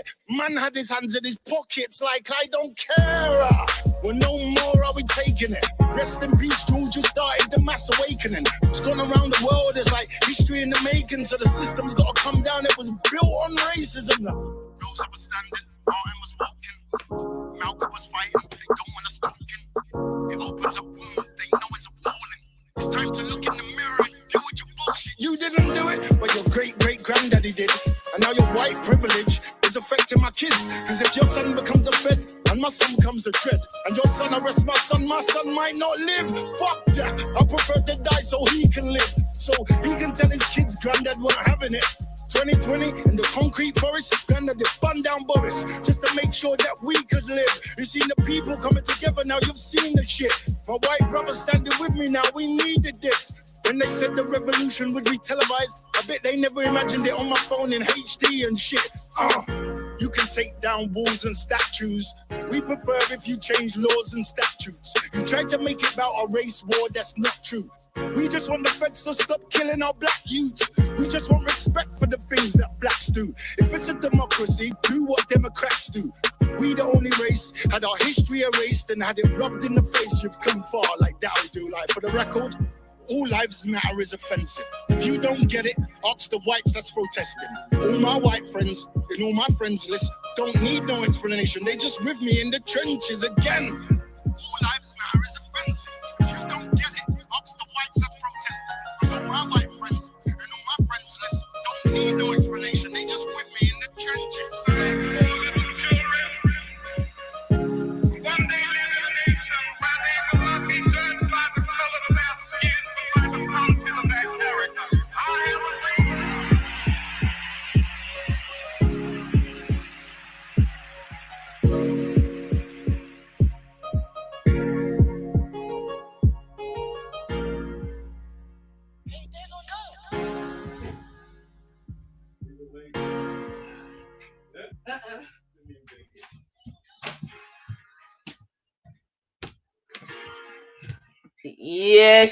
Yes, family. So, yeah.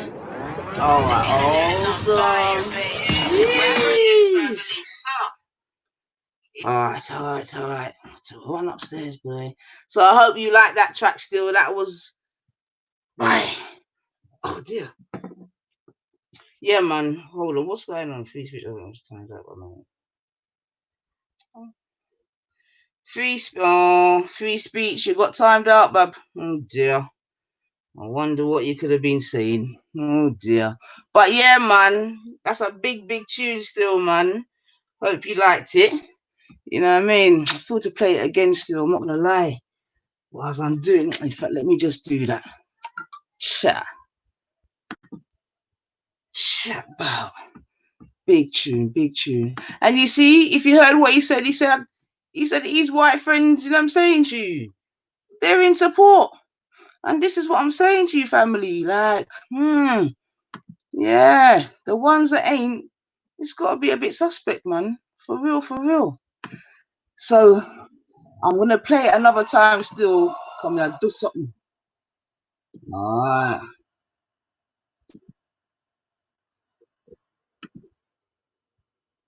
Bada, I'm name. Too bada. Listen to the lyrics, man. Listen and learn. Educate. That's right.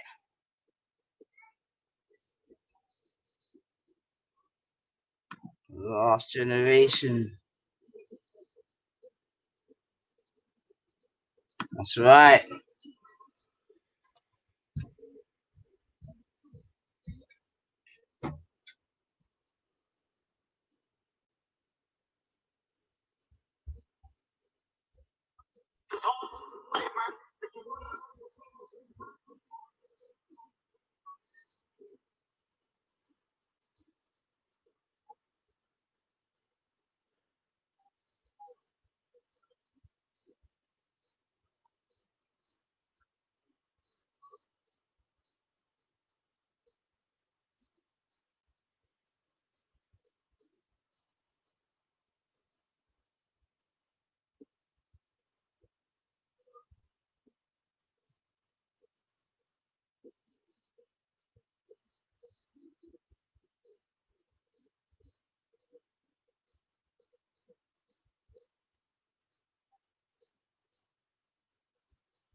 That's right.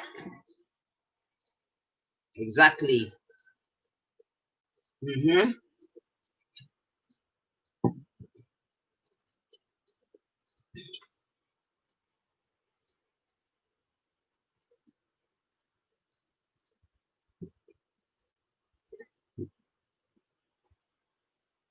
There you go. That's right.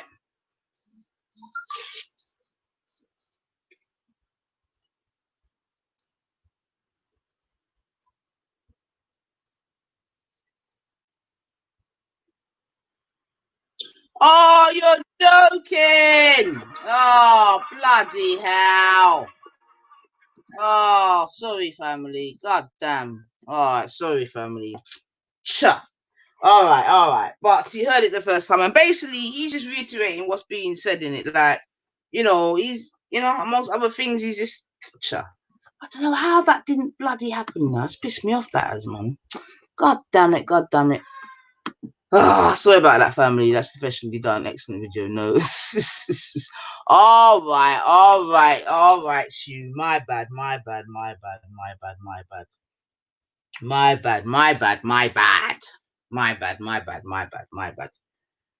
right. Do you want me to play it again with the sound? That's the first question. Bomba, man. I'ma do that, man. Yes, please. Oh, yeah, it was deep. It was deep. It was powerful. Yeah. What's the name? What's the name of the video? It's called Two Badders, The Awakening. Okay. Two Badders, The Awakening, and I think you can get it on one of the digital things. So I've definitely. Wait, is it the number 2 or TWO? Yeah, the number 2. And Badders is what? BADDERZ? Yeah. BADDERZ. Yeah. Wait, Two Badders. Yeah, The Awakening. Is two badders one word? Yeah, the number 2, and then BADDA, no Z. Oh, A. Yeah, Two Badder. The Awakening. Thank you for bearing with me, family, on my technicals. You know how it go already. Real life, family. I got up and down the stairs too. Lord of Jesus. Alright, so we're gonna go and play it again, family. So this is Two Badder, The Awakening. And it's the lyrics. Listen to the lyrics, family. Listen to the lyrics. You understand what I'm saying to you? Yeah, man, like, this is what we're saying, man.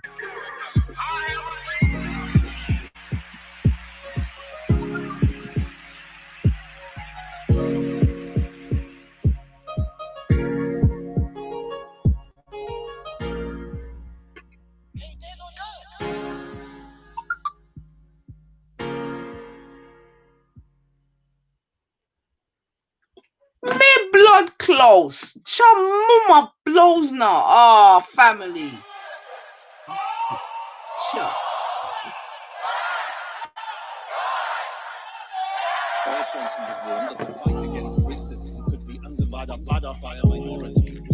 Hey, yo, rest in peace, George Floyd.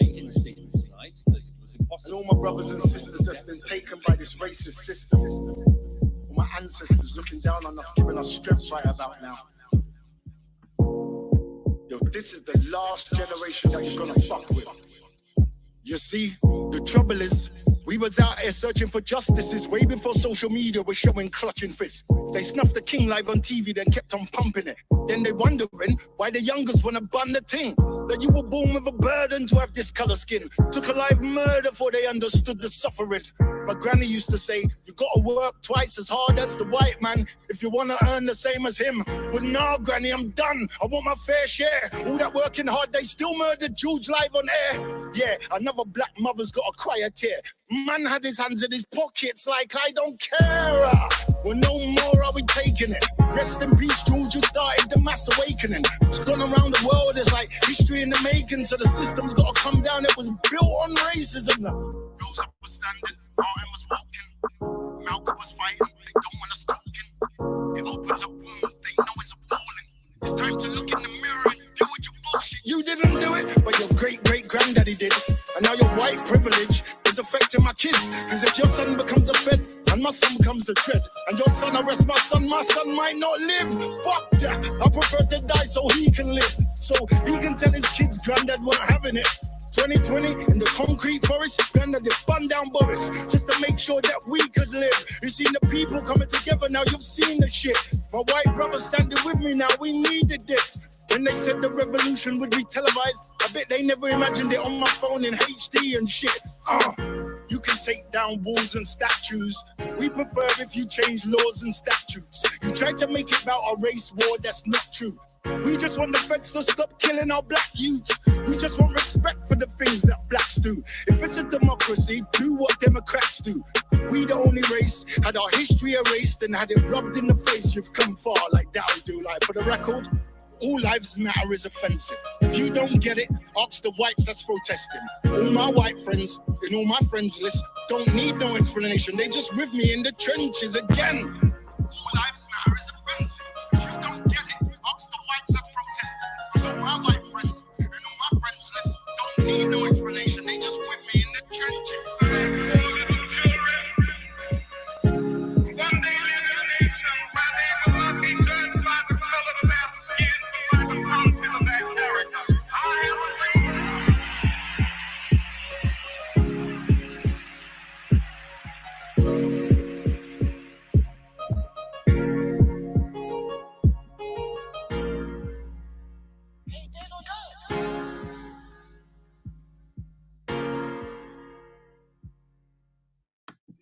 Yes, family. So that's, like I said, Two Badder, and that's called The Awakening. Yeah, and I think within that, what is that, 3 minutes odd? I think that he's put forward the case of black people very well. You understand what I'm saying to you? Especially even with regards to this whole BLM thing. Yeah. So that's what that is. Yeah, go and check that out, family. Share it, like it, and all that good stuff. Yeah. And like I said, there's there's some things that he said that within there that are very significant. He said that his white friends, they're riding with him, they're not against him. They understand what I want. Yeah, and that's where I'm coming from. You understand me? So when I'm hearing now that there's white folks now that are the complete opposite to that, you understand me? Now they're feeling that white lives matter and all of this. I mean, obviously everyone can have their view and opinion, but I'm not gonna lie. White silence is violence. I like that. So is black police silent, in my opinion?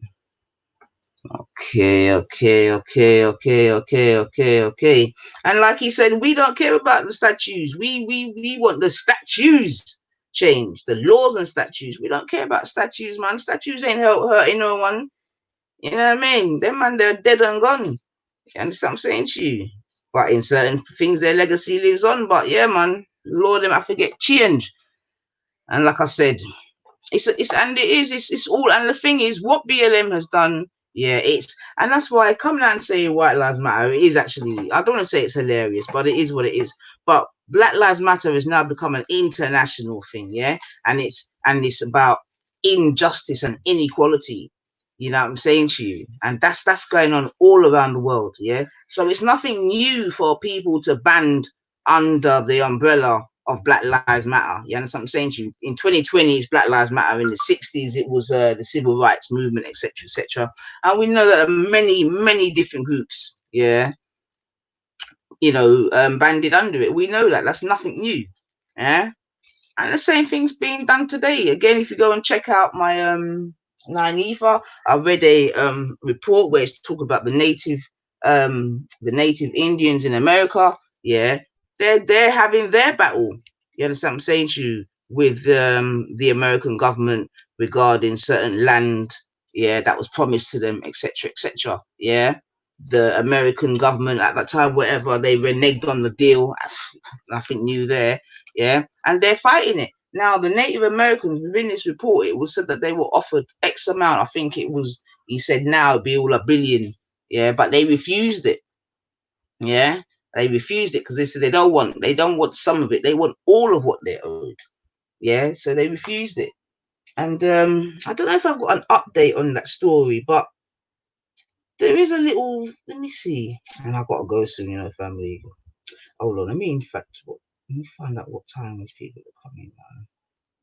1 second, 1 second, 1 second, 1 second.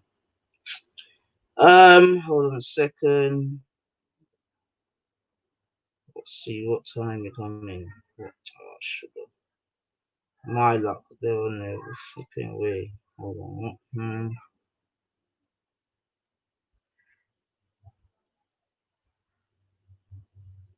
Sorry, family, 1 second. Okay. 1 second. Okay.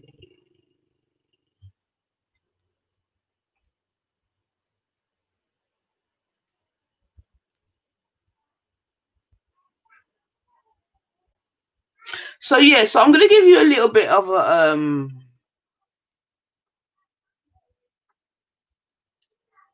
oh dear. Doris Day, oh dear. Oh dear.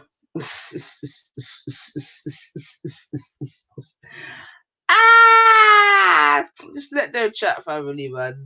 No BLM is one movement, nothing under it. It's an organization that has very specific means and aims. Make white animals be silent because you can't speak unless you're black.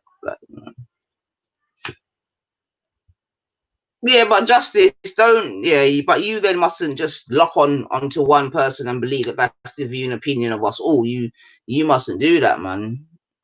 Yeah, you mustn't do that. Doris Day, who are you speaking to, Bab? Who are you speaking to, Doris Day? Native people.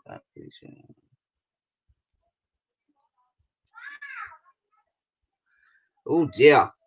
Well, like my question suggests, seems like someone's triggered, man.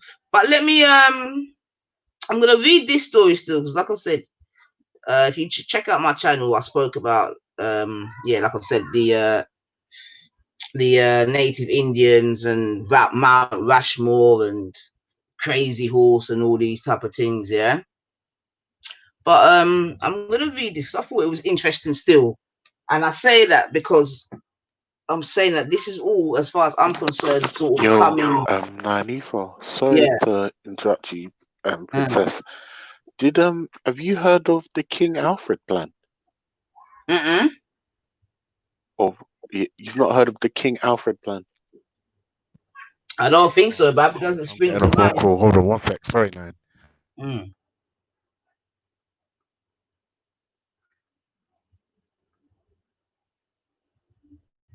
Doris Day, who are you speaking to? I mean, you just come with all this negativity. Who are you speaking to? Oh, fuck me and my shit. Always really just doesn't want to be a person. Oh, me, I don't even know. You know what? Let me read what I'm reading, fam. I haven't actually responded yet.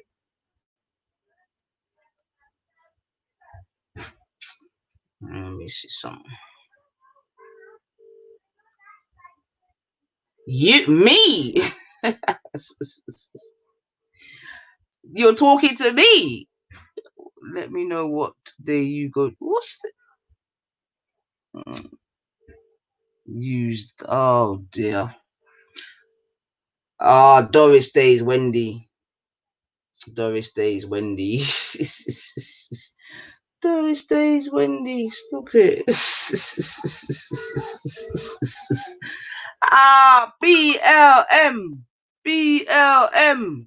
BLM. BLM. BLM. BLM. People must have me blocked because I can't see what you're reading now. No, you can't be blocked. You're a mod. You can't be blocked, bub. Let me go on my phone. What's going on up in this bitch, man? Let me see what I've got. Ah, dear. People must have, because I can't see what you're reading at. Nah, I've not read nothing yet, but you can't be blocked, Melanated. Yeah, you can't be blocked.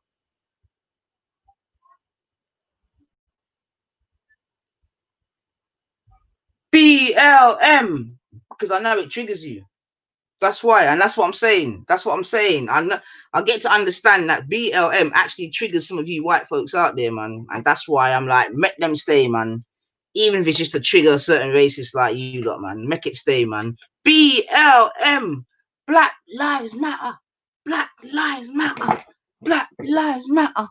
Black Lives Matter. Black Lives Matter. So like I was saying, yeah, let me read this thing.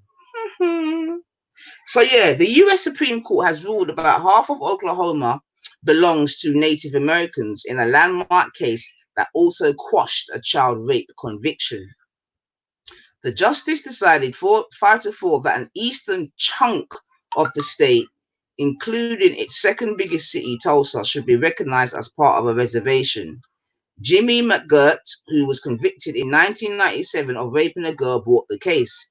He cited the historical claim of Muscogee Creek Nation to the land where the assault occurred. What does the ruling mean? Thursday's decision in McGirt versus Oklahoma is seen as one of the most far-reaching cases for Native Americans before the highest U.S. court in decades. The ruling means some tribe members found guilty in state courts for offences committed on the land at issue can now challenge their convictions.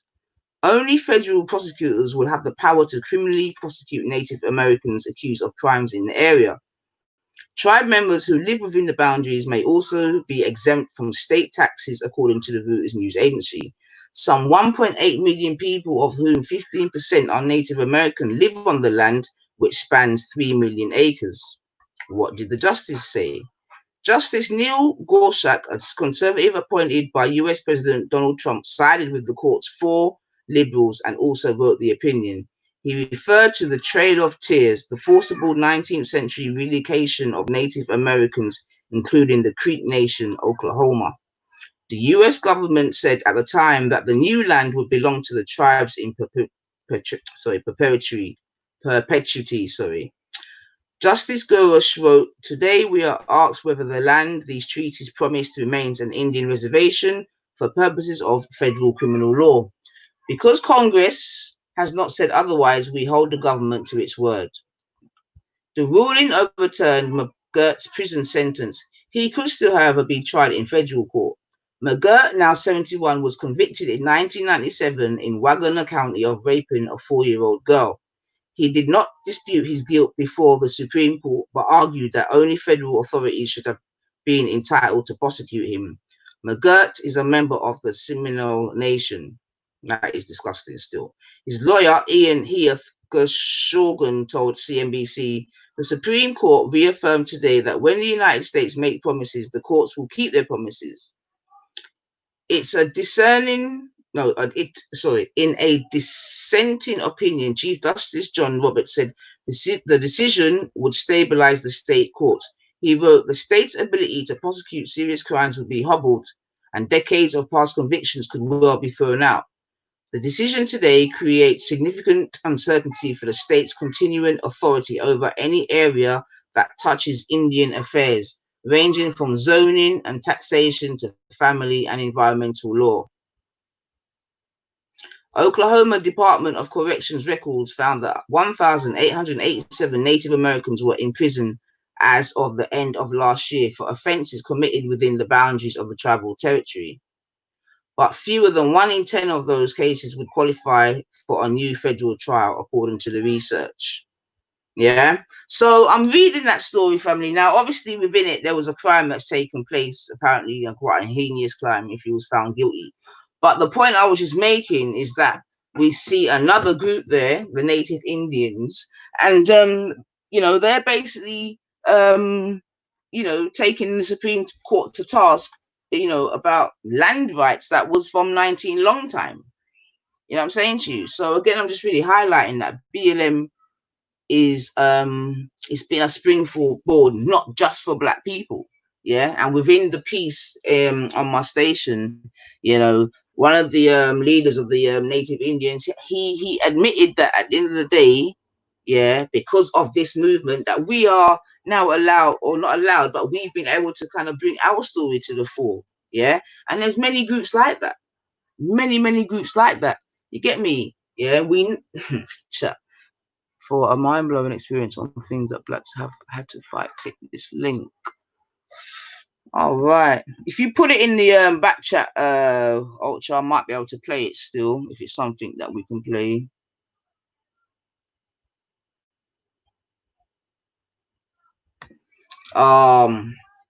Wendy, you can come from your hiding place now, man. Wendy and Jupiter. One's Doris Day and one's fucking free speech over everything, man. You know what I mean? Bless them.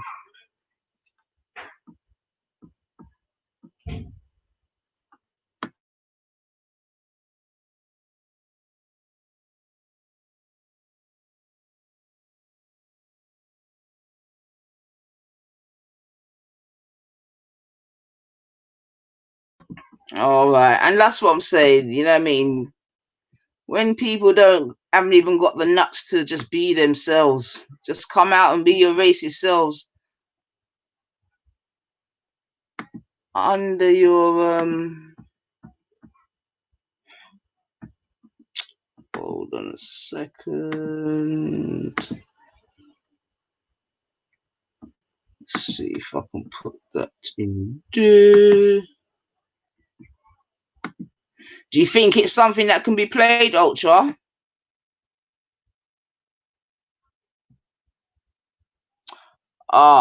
That's 59 minutes. Okay. All right. Ultra, I can't play that now. Dr. Ray Hagen's King Alfred's plan. Okay. I can't play that yet, Ultra. I think that's quite a long thing, man.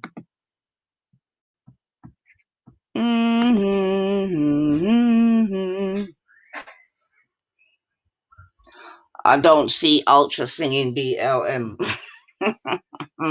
And this is what I'm saying, man, family. I'm telling you, there's a vibes, man. There's a vibes. Yeah. And that's what I'm saying.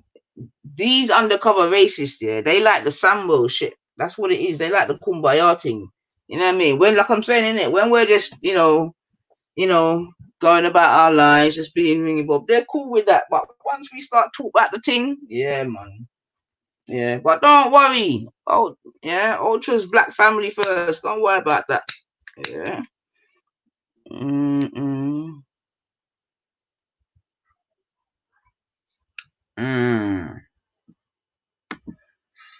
Okay, to be honest, Ultra says I'm awesome. However, I am still oppressed for some of the reasons mentioned earlier. However, it's how I'm dealing with it that makes me different.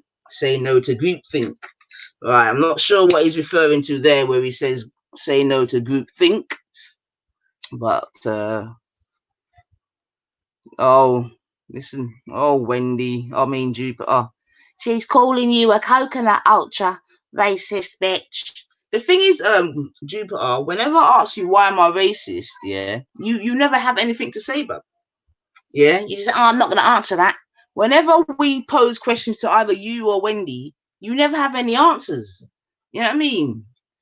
They can't divide and conquer. Nothing up in this bitch melanated goddess, man. Like we saying, Ultra's my favorite family, man. What they know this? What they talk about, man? I'm not Jupiter. Nah, you must be, man. Yeah, or you're her clone or something, man.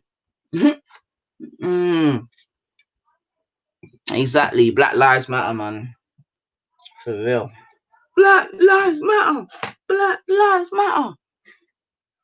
Yeah, so what I'm saying, so yeah, man, it's a unique time still. And like I'm saying, we need to get political, yeah, and just, yeah, whatever political leverage that can be gained, that's what we're on. And it's happening, man. It's happening. And hopefully it's just that spark. You know what I'm saying? Una ready for the race debate? Oh, John, is that you, Sarah? Is that the real Sarah? Big up yourself. Sarah, I know you must be laughing certain ways. Yeah, man, we're ready, man. We're ready. That's funny. Yeah. I mean, it's being had, man. It's being had. But big up yourself, Sarah. You know, I'm your right hand. You know, out there, I'm your right hand girl, you know, Sarah. But anyway, it's all good, man. I don't even mind them linking me to you still. But yeah, you're still living in people's heads. Trust me, Ultra, please. Yeah, I've got you, Ultra. I've got you, Ultra. I got you, brother. I've got you. It's all good, man. It's all good. But big up yourself still, Sarah. You know what I'm saying? Big up you and the family. Yeah. And Wait, hold on a second. Sarah. Oh, Sarah, I know you're still there. Quickly, Veli Vision, G Block. Just saying. If you wanted to slide through once in a while, just saying. Like, mix it up. Some controversy. Just saying.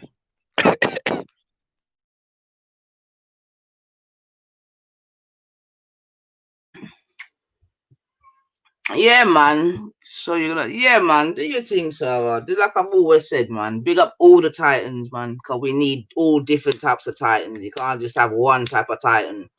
You know what I mean? We like the whole array, and that's when we was at our most powerful. But that's another story. Still, that's another story. Still, Tommy got peppered. Oh, oh, oh! That's gonna have them triggered. Oh, let me put that Oh, on the man. screen. Bruh, what? No, no spoilers, man. No Tommy got spoilers. peppered, No you know. spoilers, bro. You can't go into a thing with your mind pre-blown. Do you know what I mean? You have to have the experience of having your mind blown, and you've just taken 13% of that away from me. Sorry, I'm not happy, man. Nah, I don't like having my mind pre-blown. Do you know what I mean? That's why I don't even watch trailers anymore for things that I want to see. Oh, that's a lie because I wanted to see your thing and I saw the trailer, but I didn't know what it was. Listen, behave yourself, Sarah, man. Child. And we want release dates as well. If you're not giving us a release date, then yeah. Mm.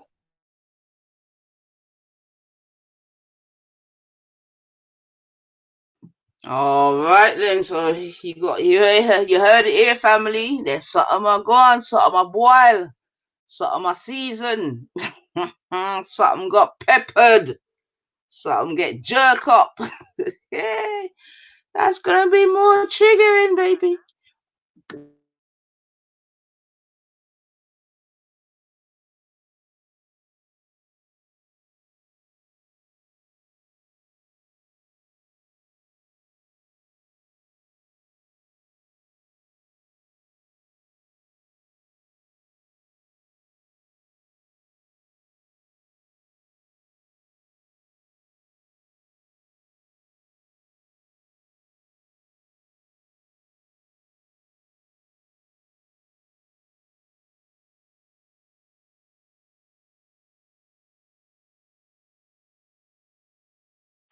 Yeah, sorry about that, family. All right, might have got out of that one. So yeah, man, where were we? So oh dear, free speech. Oh dear,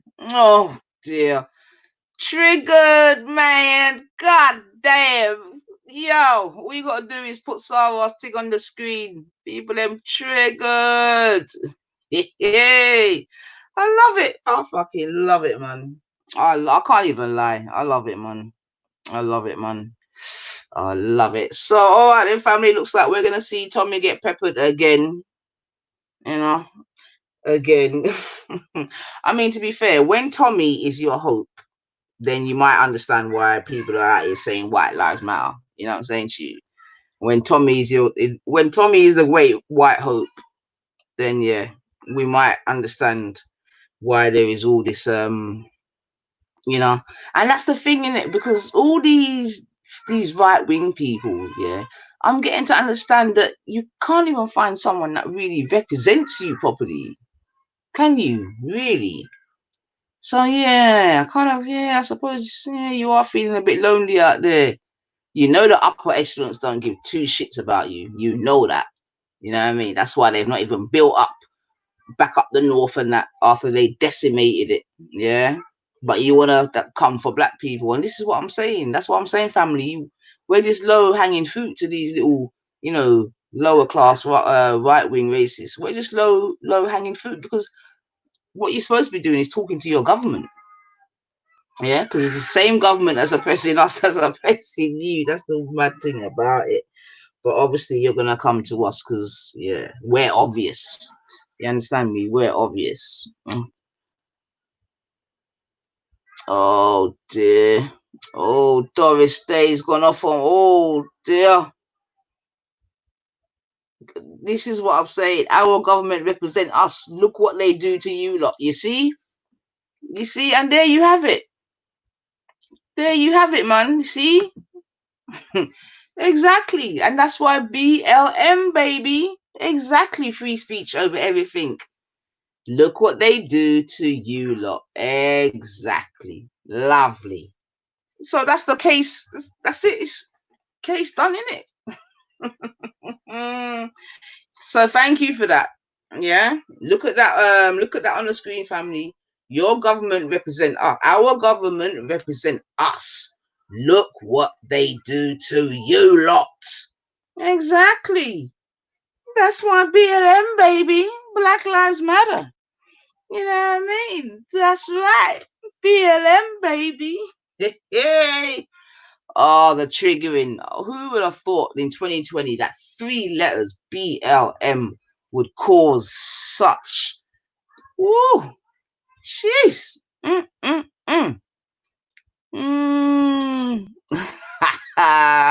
Sis, in their feelings is not the word, man. Lord of God, in their feelings is not the word. Trust me. In their feelings is not the word, man. But that's why I'm saying it's a powerful time still because, yeah, there's certain black people, they're not having it no more. They don't. Blade Belt is about to get taken apart. Yeah, man, let it get taken apart, man. As long as it's, like I said in it, as long as we get the leverage, no problem. Doris is a Karen. Aggression management required. Oh, here we go. Baggy lips. Family. I love it. Oh my gosh, baggy lips. That's going back now. So you know free speech over everything is an older person, man, because that's them old racist vibes. You know what I mean? Baggy lips. I love it, man. I love it. Yeah, big up yourself, born rich, man. You get me? Hope you and your family are well. Big up your little daughter. Come on, come on.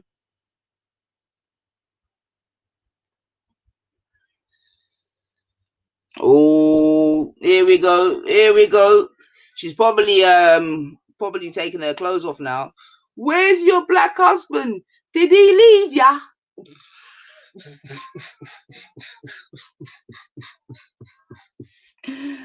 Ah!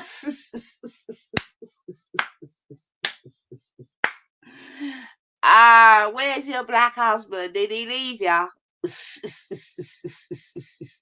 I love it. I love it, man. I love it, man. Oh dear. I love it. Not even like that Jupiter Wendy ain't that bitter. Boy. Yeah. Oh, Jupes. Oh, Jupes. Oh, look at this family. Listen to this family. Listen to this family. Where is it? Hold on. Oh.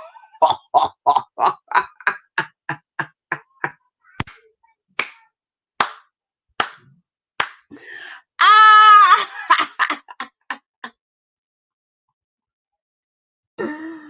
Oh, Jupiter. Oh dear. At least you bought the comedy element. You bought the comedy element, man.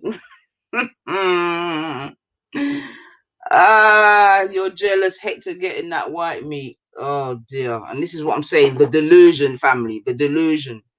The delusion. Yeah. As Betty has said, it's not even like Hector's some fucking. Who does Betty say? Who does she say? Denzel. You know what I'm saying? Like, oh, do you know what?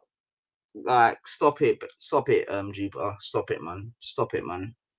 Stop it, man. But you know, it's all good, man. He's supporting Tom. Yeah, I know, but that's the thing. Like, anyway, it's not even a biggie, man. To be fair, But yeah, man, I like that one. Baggy lips. I like that. Well done, Dupes. I know that's took you right back to the old days. Yeah, right back to when you had your 6 kids. Hey, I don't know what sort of sticky situation you was in, Star. Well, I know you was in a sticky situation when Hector bailed you out. That much I do know. Born Rich, I don't, to be fair. Born Rich, and the thing is, you know that if we wanted that, we could have that all day. You know what I mean? Because you know them, they worship us now. Come on. You know what I'm saying to you? Because they know that we're goddesses up in this bitch, you know? But, yeah. Oh, there's my guy, Goddard Jacob. Big up yourself, brother. Jupiter, why do you feel sorry for me, bab? Why do you feel sorry for me? Why do you feel sorry for me, Jupiter? Why do you feel sorry for me, bab? Now, what it is that you're jealous. You're jealous. You get me? And I don't blame you. Yeah, I don't even blame you because you've obviously seen me and I've obviously seen you.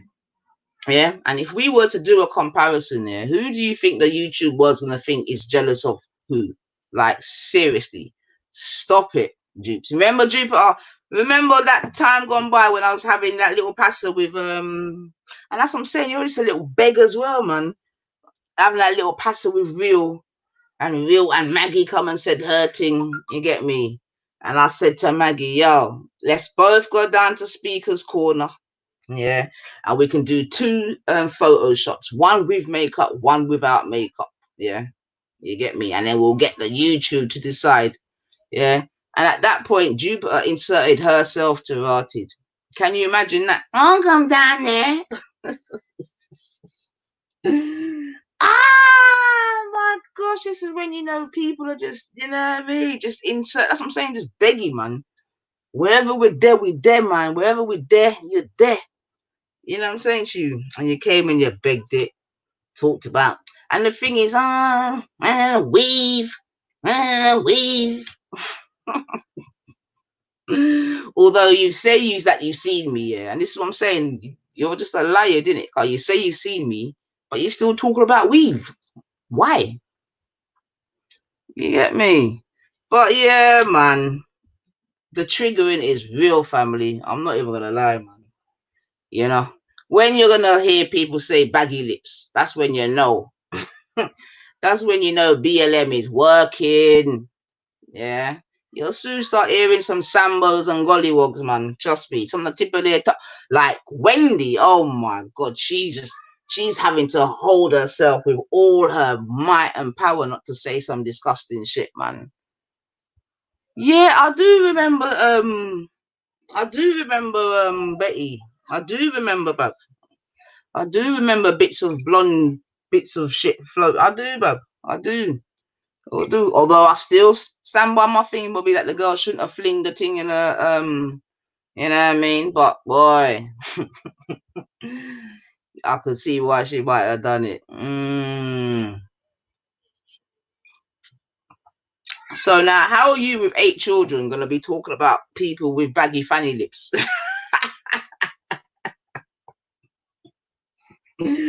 Yeah, how are you gonna do that, man? Like in real life, we know that your thing has been wrecked the fuck up. Yeah, we know this. 8 children. Come on now.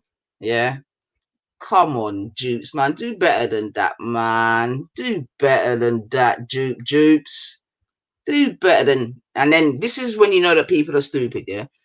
First, she says. Anyway, Jupiter preaching natural beauty, but she white woman with it. Yeah, I mean, like I said in it, it's not even going to become, because, you know, they just can't, like I said, you know, they live on our energy. You know what I'm saying to you? Just live on it. And I know this, whereby you can be on a panel, you understand what I'm saying to you, and you're blatantly being aired out. No one ain't taking no notice of you, speaking around you, over you, singing, all type of shit. You get me? But, you know, because you're so, you know, so nuclear, you stay there. It's no shame, man. No fucking shame, man. And that's what it is. I think it's also a little bit, I don't want to say white privilege, because I don't want to say that, but it's something, in it. Because we wouldn't do that. You know what I'm saying to you? As a black person, I'm not going to go amongst people that I don't feel wanted and just X up myself like, I've got to be here. But, you know, I saw it go, man. I just saw it go. You know what I mean? You know what I mean? Uncle Hector, Uncle fucking Ruckus. And that's just, anyway, I'm not going to go into it. But, yo, Jupiter, for you to have mixed race children, yeah, if they hear you, man, if they hear the way you talk, I don't know, bab. I don't know. I don't know, bab. I don't know. But it is what it is, man. It is what it is, what it is. But yeah, man, black people just get high. Nylefa gets high and plays music. This is what we're working with, family, man. Oh my life. It's mad. Yeah, forget people being, I never heard her say, oh, my friend, she gets drunk and chat shit and go on camera. You get me? I have a genuine question over, is black nationalists far right? Is black nationalists far right?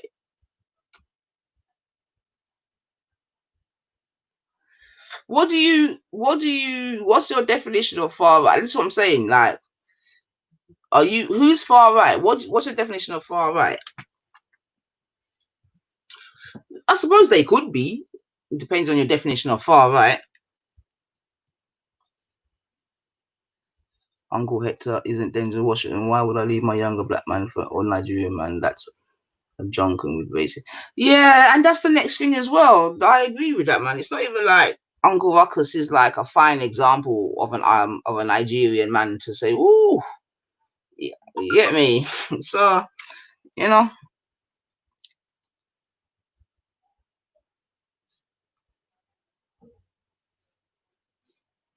But yeah, Irish, it would depend on the definition of far right. You know what I'm saying to you?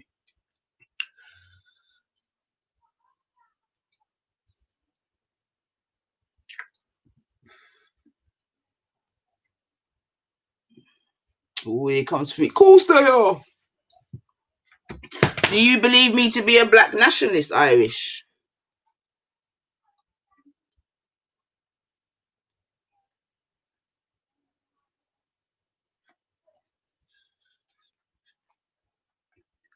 Do.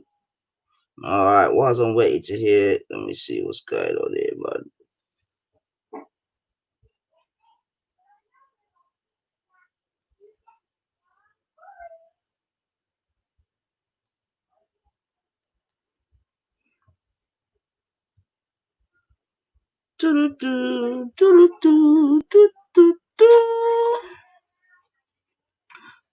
Oh, I'm still waiting for the answer.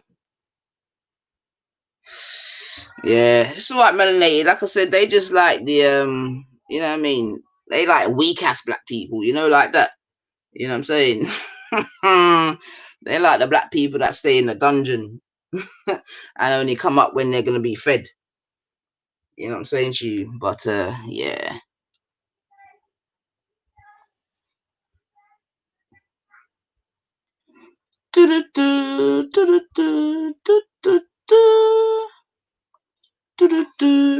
Right, with that being said, I'm gonna play a tune. Still too much interaction with them people actually lowered my vibration. I'm not even gonna lie.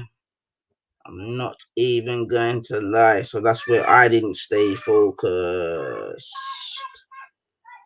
That's where I didn't stay focused. So let's draw for a little one tune. Alright, free speech, you're bored now. Do you know what I'm saying? You're actually bored now, bless you. Nothing significant to say.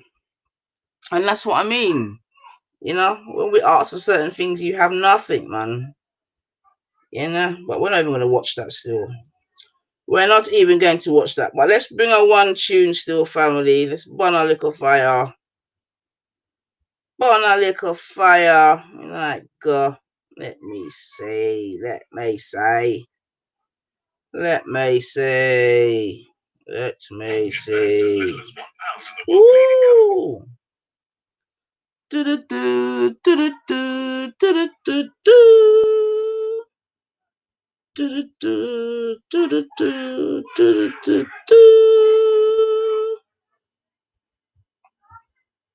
So why are you still here, free speech? Why do you come, bub?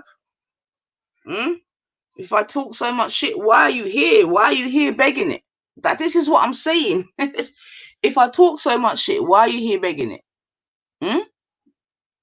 This is what I'm saying, family, man.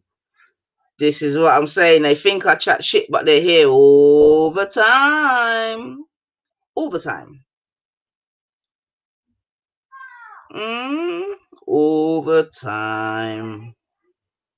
So, all right, then. I'll play a one tune. One tune. One tune. What me I got draw for? Because we get high and play music.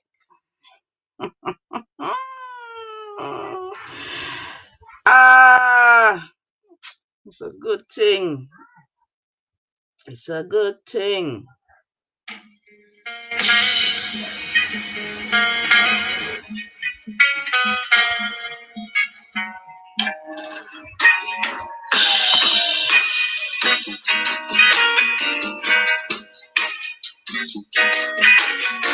The dark brown shades of my skin only add color to my tears. Oh, that splash against my hollow bones that rocks my soul.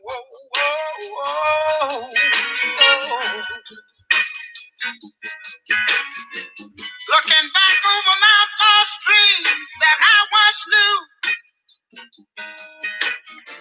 wondering why my dreams never came true. Is it because I'm black? Somebody tell me, what can I do? Oh, Lord. Oh, something is holding me back. Is it because I'm black? Yeah.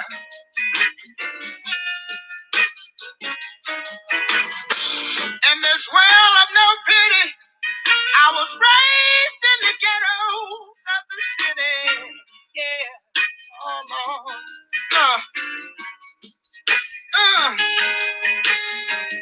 Mama, she worked so hard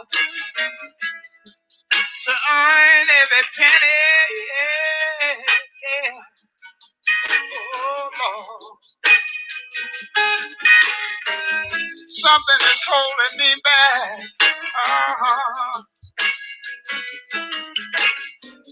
Is it because I'm black?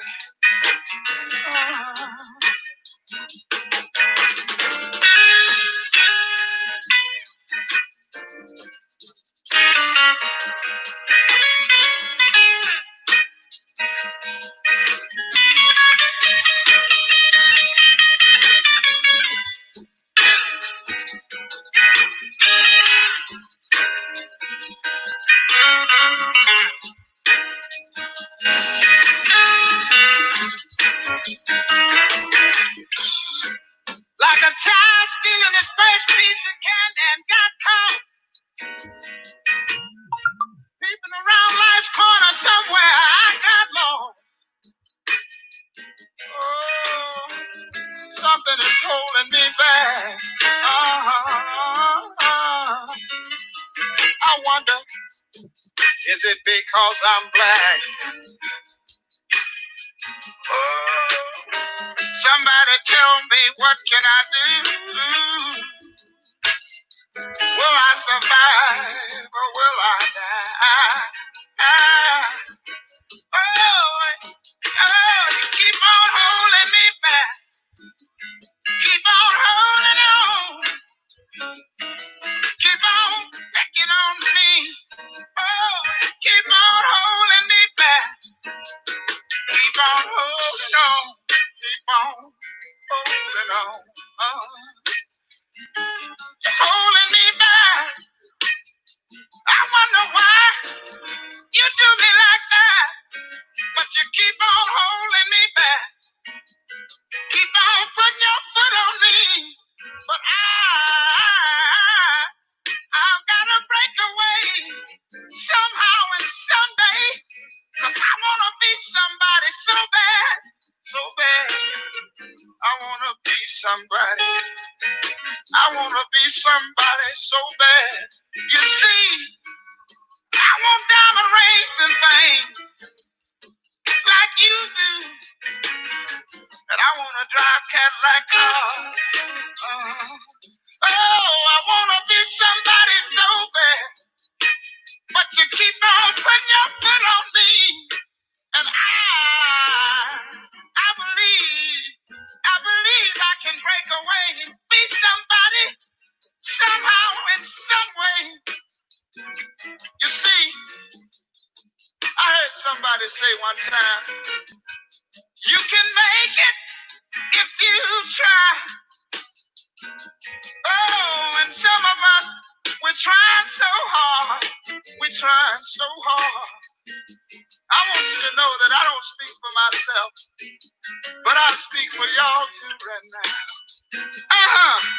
You see, if you're half white, light brown skin, and a high yellow, you're still black. So we all got to stick together right now. This I want to say to you, my sisters and my brothers. Right on, sister. Right on, brother. Dig this. If we keep on pushing y'all, oh, we got to make it a little bit further. We got to make it a little further. All we got to do is try. And some of us, we're trying so hard. We're trying so hard.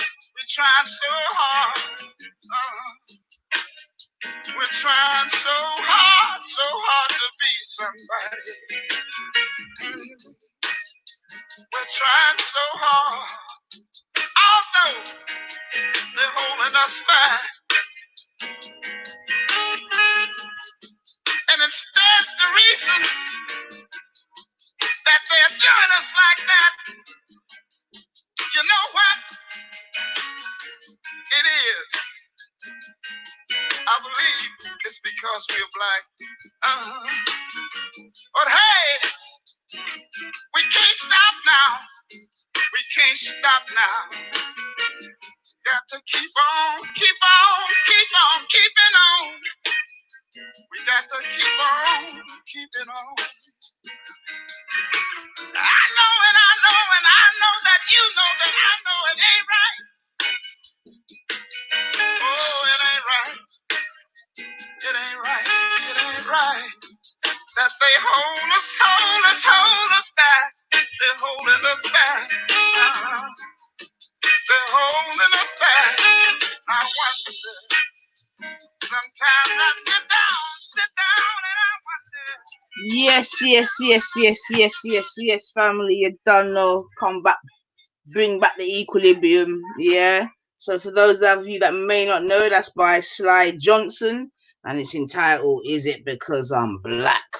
You know what I'm saying to you? So I'm just gonna leave that bit there. Yeah, you heard what was said, and the thing is, what he said is the same thing that Badders said. You know what I mean? And it's the same thing that many have said. You know what I'm saying to you? So there's no change there. But as he also said, we got to keep pushing on. You know what I'm saying to you? Yeah, because after this BLM thing, you know what I mean, for however long it lasts, we still have to push on. You know what I'm saying to you? And like they said, you're going to have those that are with and those that are against. And that's always been the situation, yeah? But at least it's good to know who's against. And that's what I like. You know what I mean? So I'd rather know who's against me than, you know what I mean, the key cluck thing and go like say, yeah, definitely, but I'm not sort of thing. Guh. You know what I mean? Tony Brown said the Ken Booth version is better.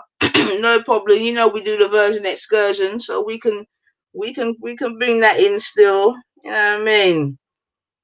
We can bring that in still. Give thanks. Welcome, Tony. No problem. We can bring in the version excursion. No problem, man. But like I'm saying, regardless of how long, you know, or short this BLM thing, yeah, we just got to keep focused and keep it pushing, man. You know what I mean? But I think it's a good springboard, man. Definitely.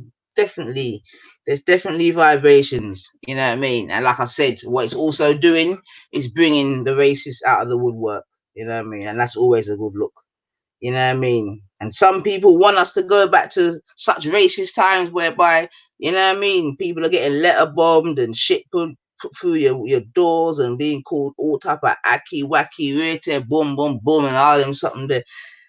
And there's persons that want to go back to that time. Me personally, I'm good, mum. Yeah, because I know that the people then fought far too hard to get to where we are now. You know what I mean? Yeah. Too much Edgar forget boss.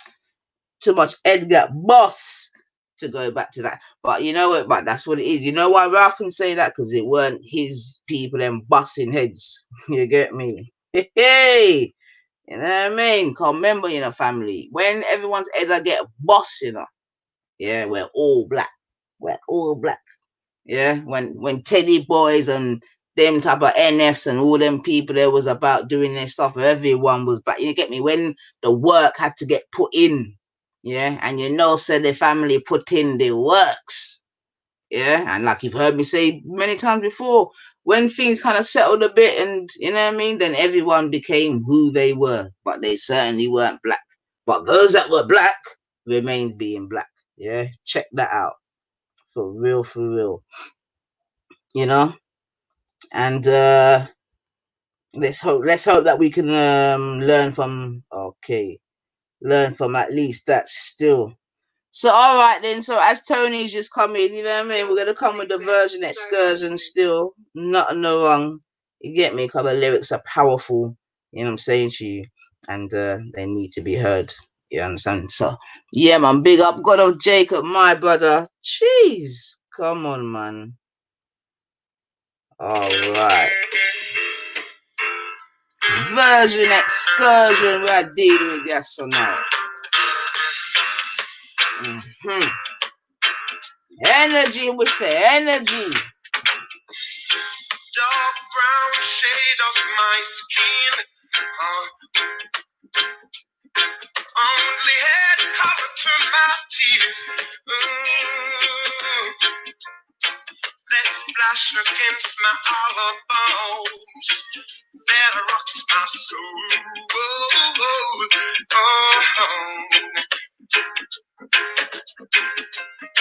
Looking back over my past dreams that I once knew. Wondering why my dreams never came true. Somebody tell me, what can I do?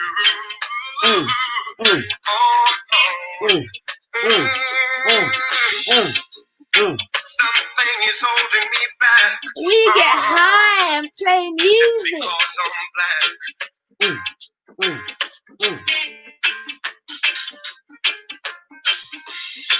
In this world of no pity, I was raised in the ghetto of the city.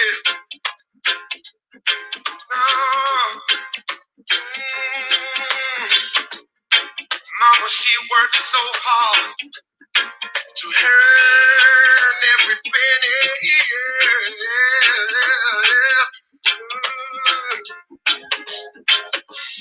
Something is holding me back. Is it because I'm black?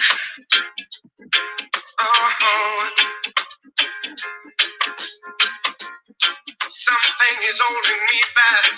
Oh, man said weed. All right, hold on a second. Man said weed. All right. Let me pause it. What me pause it was I welcome the girl them. Big up, goddess Melanated in the building. Come on, sis. Hi. Peace. Hi, ladies. Yeah, Betty, big up, big up, big up. Everyone all right, Betty? Yeah, everybody's good. Family good, yeah? Yeah, everybody's good. All right, nice. Melanated, what about your side? Everything good, sis? Everything Chris. All right, that's what we love to hear. That's what we love to hear. Yo, sis, let me tell you how BLM's mad out here, yeah?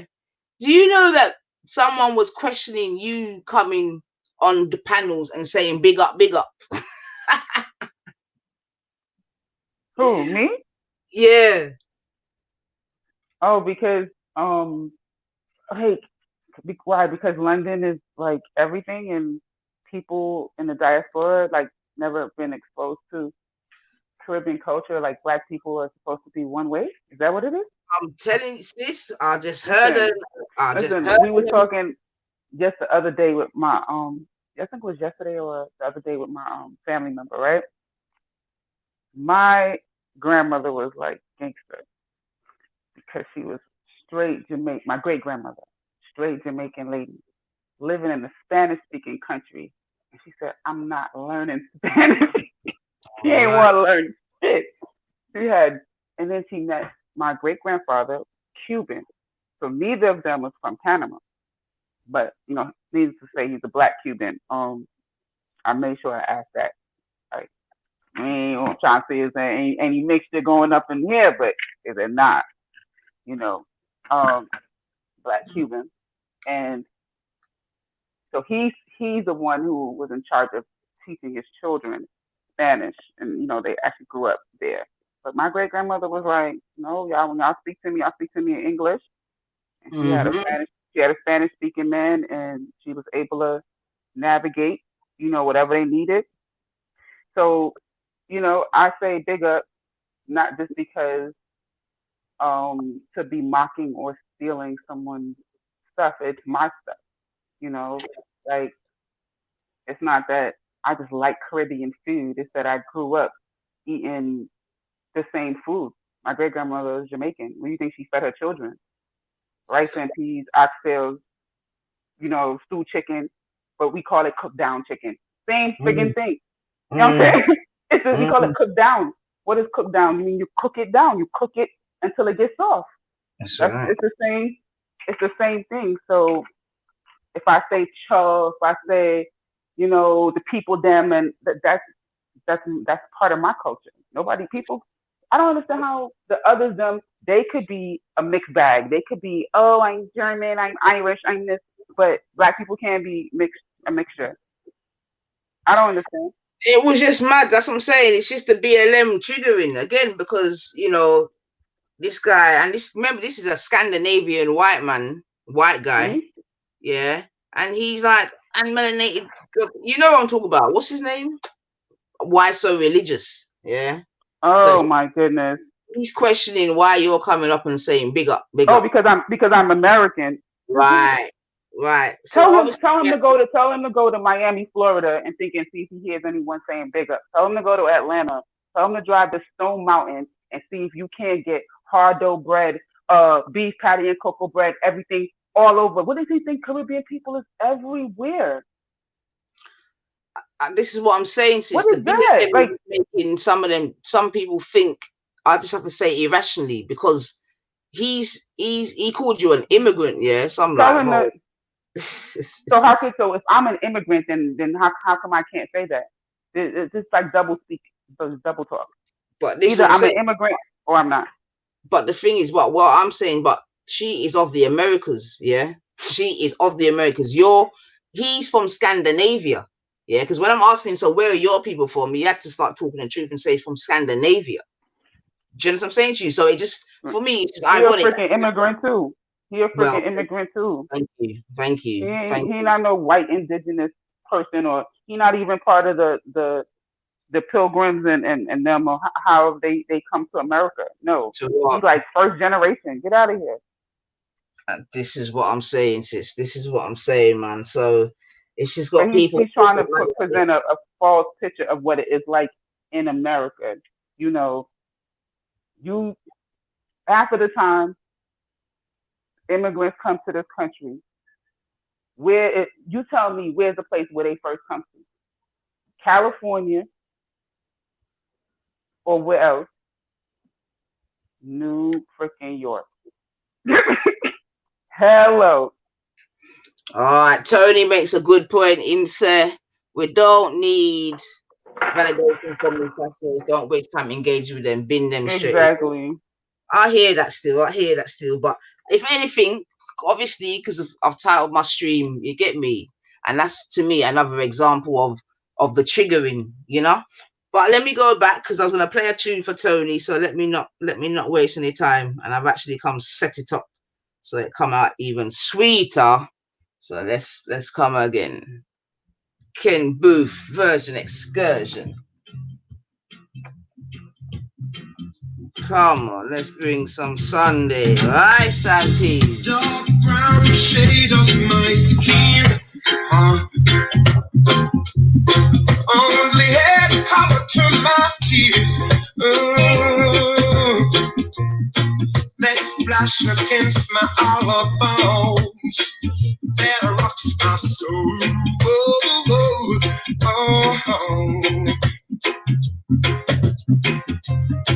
Looking back over my past dreams that I once knew.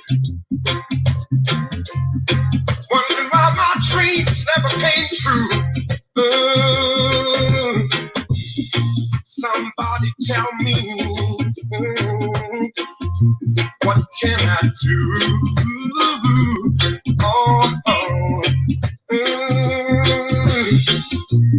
Something is holding me back. Is it because I'm black?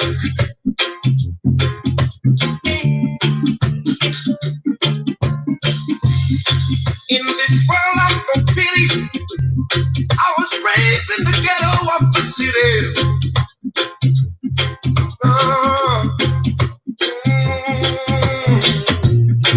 Mama, she worked so hard to earn every penny.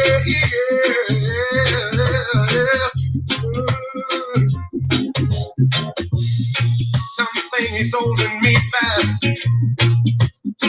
Is it because I'm black?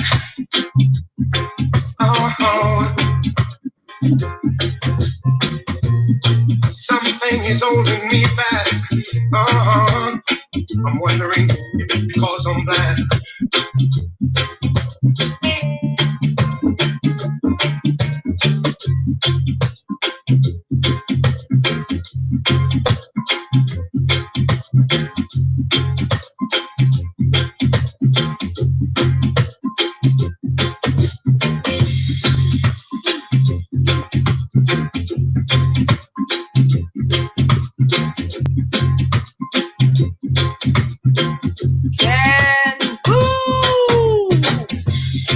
Like a child stealing his first piece of candy and got caught. Wandering around life's corner somewhere I got lost. Something is holding me back. Is it because I'm black? Long time we are saying about this. Something is holding me back.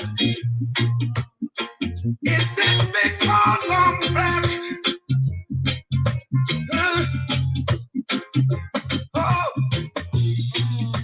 Somebody, please tell me. Is it because I'm black? Yes, family. Yes, family. So, you know what I mean? And them tune there's from 19 long time, just to remind the people them say it's a long time with them on this trod, yeah. A long time we gotta talk about them something, yeah. Yeah. Way before and way after BLM. You understand what I'm saying to you? So we don't even need to worry about that. You understand me? A long time with them on the trod. Big up yourself, Ultra. Yeah, can you hear me? Yeah, man. Yeah, I've got headphones in, so the sound might not be good. I've got a mask on as well, so. No, you're on the road. Yeah, shopping settings, man. Shopping.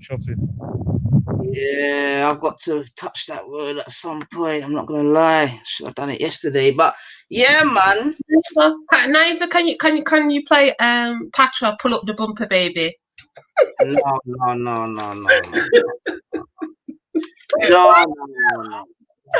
There is not bumper settings, Betty. What's your true Black Beauty? Yeah, but I know that where they come.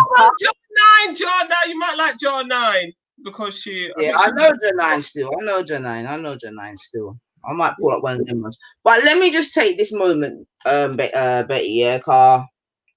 I just want to read another. Well, not another. I just want to read a poem. Yeah, and I've read one before, so I'm going to be doing it still. And again, it's from a good guy called Linton Kwesi Johnson from a book written called Dread, Beat and Blood. Yeah. And it was from the 1970s that this book was published. Okay. And yeah, man, I'm just going to give it a read and see if you catch your vibes. Oh, dear. Right. Okay, sorry. So this is called Dread, Beat and Blood. Yeah. Okay, so it goes, brothers and sisters rocking, a dread beat pulsing fire burning, chocolate hour and darkness creeping night, black veiled night in weeping, electric lights consoling night, a small hall soaked in smoke, a house of ganja mist, music blazing, sounding, thumping fire, blood, brothers and sisters rocking, stopping, rocking, music breaking out, bleeding out, thumping out fire, burning. Electric hour of the red bulb, staining the brain with a blood flow, and a bad, bad thing is brewing. Ganja crawling, creeping to the brain, cold lights hurting, breaking, hurting, fire in the head, and a dread beat, bleeding, beating fire, dread. Rocks rolling over, hearts leaping wild, rage rising out of the heat of the hurt, and a fist curled in anger reaches her. The flash of a blade from another to a hymn leaps out for a dig for a flesh of a piece of skin, and blood, bitterness explodes in fire, wailing blood and bleeding. All right, so that was called Dread, Beat and Blood. Yeah, and like I said, this is a book. It goes, I'll just read the back of it. Critical acclaim for Linton Kwesi Johnson, Dread, Beat and Blood. Johnson's sensitivity to actions and reactions to the social climate of his environment make him already one of the keenest students of the behavioral sciences of our time. His perceptions are revealed in the commentaries of his poetry, comments enriched because they are so obviously tell of his own experience. The naked truth is revealed in his bold language, which, in fact, forget that, family. That was just some of the blurbs. But this, like I said, this was in the 70s, and obviously he was, not obviously, because some of you may not know, but he was like a West Indian, yeah, growing up in Britain of the time, yeah. And his book, obviously, it's poetry and sort of reflects the time in which he's living in, yeah. So I'm saying that again to say that again to even just again to remind ourselves that we have traveled some distance, yeah. So we have to acknowledge that as well. We have traveled some distance, but we still have a way to go. You know what I'm saying to you? Yeah, you have to remember that we're coming from a time whereby people used to throw banana skins at black players, and do you know what I mean? All that type of thing. And the thing is that it's still happening, yeah.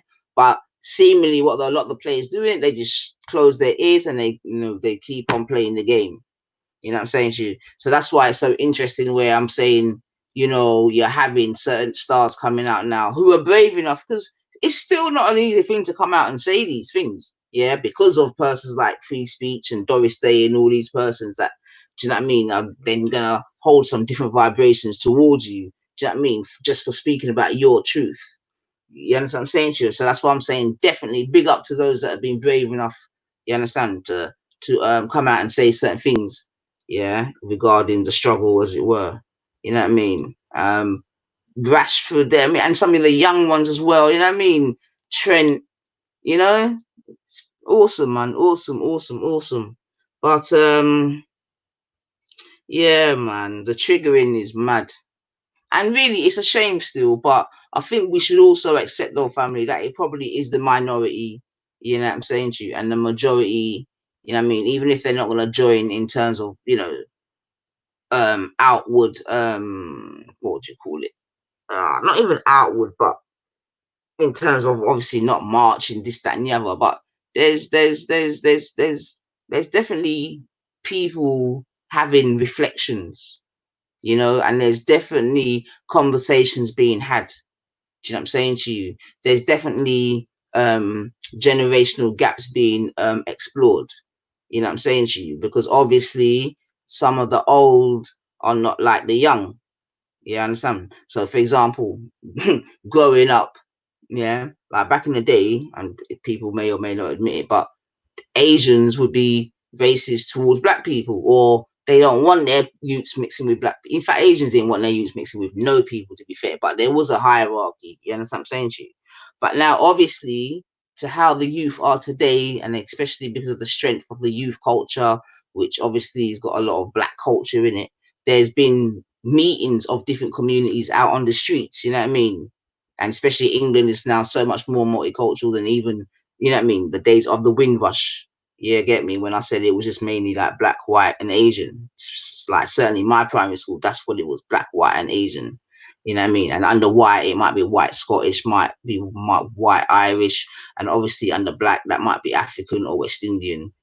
Do you know what I'm saying? And obviously under Asian, that may at that time may have been Pakistani or Indian. You know what I'm saying to you? Or Sri Lankan actually as well. Yeah. Whereas now, obviously, 2020 is a completely different situation whereby in one classroom you can have a whole array of different nationalities. Yeah, a whole array of different nationalities. Are you with me? I mean, and you know, and I've and you know, I know that pisses off some people, because I know, again, when it's being spoken of in terms of white boys being left behind, and I know persons have definitely cited, you know, obviously multiculturalism is like preventing the white boys from accelerating as quick. I'm sure that that's one of the arguments and so forth. And yeah, I mean,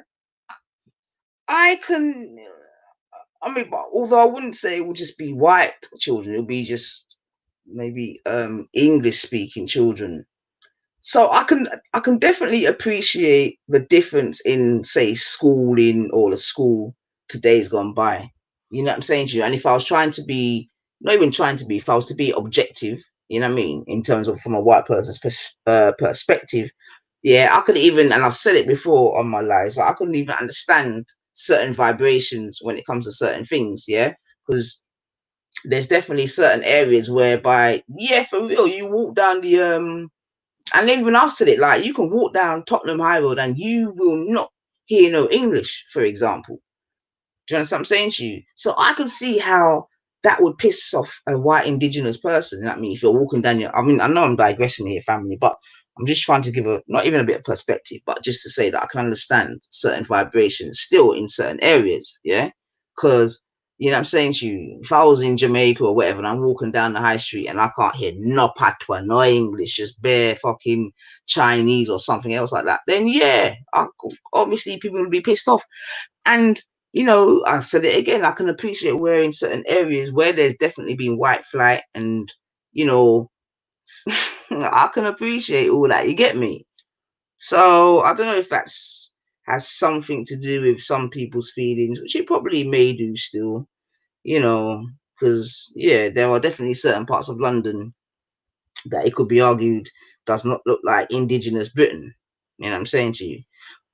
But I'm sure if you know what I mean, if most people you ask that question, they would, well, that's not necessarily true actually, because some people don't even want to acknowledge that. But I acknowledge that. You know what I'm saying? I can acknowledge that. But yeah, you see, all I say there is chickens coming home to roost kind of thing. It is obviously I understand, but it is a bit of chickens coming home to roost, because you have to remember that Britain, what's the best word? Ruled, invaded, exploited, whatever, like 3/4 of the world, man. So a lot of the subjects, or the children of these subjects, they're coming right here to plot, man. And now, you know what I'm saying, you've got this talk of 3 million, is it 3 million people coming from Hong Kong? You know what I'm saying? And yeah, that's gonna be interesting if that were to happen, you know, because I know that there's never been a state or a time whereby England's accepted 3 million black people from anywhere in the world. You know what I'm saying to you, in one, well, not even in one goal, but you know, hold on, does it mean something? Batty. But yeah, I sort of digress there, family. I'm not even gonna lie. Yeah, sorry, I digress there. But yeah, man. But I can appreciate, like I said, in it, where certain parts of Britain, there might be certain areas that definitely don't look how they did, you know, in times gone by. But again, who are you gonna blame for that, man? Are you gonna blame the people, or are you gonna blame the government? You know what I'm saying to you? All right, let me get back on course. I digress. Yeah, say Naifo. Yeah, because you know this. I didn't actually know that bumper. I didn't know what it meant. And Ayo, the brother, just told me what it meant, because obviously when Patra came out, I liked her because she's a dark-skinned black woman, and a lot of Jamaican people, they're always showcasing these mixed race people as black, like Bob Marley, and it's not. And the majority of Jamaicans are not mixed race. You know, the people of black African ancestry. So when Patra came out, obviously, because you don't see a lot of dark-skinned black women like Patra and, you know, Grace Jones, they come like every decade. So that's how I like her. But I didn't know that the song meant something rude. I was just dancing to the beat, to tell you the honest truth. And because she had braids as well. You know, she represented an black African aesthetic. Do you know what I mean? Obviously, that validates me as a black African. Do you know what I mean? And you know the South, the colorism, and you know the racism, that very often these mixed race people are used as the face of blackness, and the people that are just mixed with black and blacker don't get to speak. So that's why I like her, yeah. But I didn't know it meant something rude, and that's why I like Ja Rule. I mean, not Ja Rule, Ja 9, because once again, she's a dark skinned black woman. Obviously, she's a beautiful woman anyway, to tell the honest truth. And she got nice locks. And I don't see those dark-skinned black Jamaican people represented. I keep on seeing all these, they're always showcasing these mixed ones, like Bob Marley, and the next minute they're saying, oh, just forget about the past, forget about the fact that we're oppressing you, that we're enslaving you, that we're colonizing you, color don't matter, we're all humans loving humans. And all this interracial talk of black and white people coming together is anti-black love, anti-black families, and it's anti-me, because I ain't mixed. We ain't got no white folk in the family, yeah? It took 2 black people to make me, so it's anti-black people and black me. So when I do see black people, whether they're Jamaican, whether from Barbados, wherever they are, yeah, I'm going to big them up. Because it's quite, especially if they're dark-skinned black women, because it's quite rare to see someone like Patra, like Grace Jones, like Lupita represented as a beautiful black aesthetic. Do you see what I'm saying? Because they always go for these little mixed ones because they're dipped in whiteness, like Obama, and they're going to put him as black when he's not just black, he's black and white. The only way very much time this racism, white supremacy system accepts blackness is if it's dipped in whiteness. That's why me personally, I don't want all these mixed race people talking for me as a black person. Yeah, I'm not telling them not to acknowledge their blackness, but they're not going to be the only one fucking talking. Because there's nothing wrong with black and black love and black children. Yeah, man, you don't know. Come on, man. But let me just quickly read something as well, Betty. I can feel you heating up, man, and we don't even want to keep it nice and easy. Yeah. So just gonna read a quick piece. This is about the Jamaican sprinter Usain Bolt. Yeah. So it says Jamaican sprinter Usain Bolt says open to comeback. If coach asks. Yeah, so Jamaican sprint king Usain Bolt has hinted he could be tempted out of retirement if former coach Glenn Mills asks him. The world 100 and 200 meter record holder and 8-time Olympic champion told Variety magazine he had no plans to resurrect his sprinting career.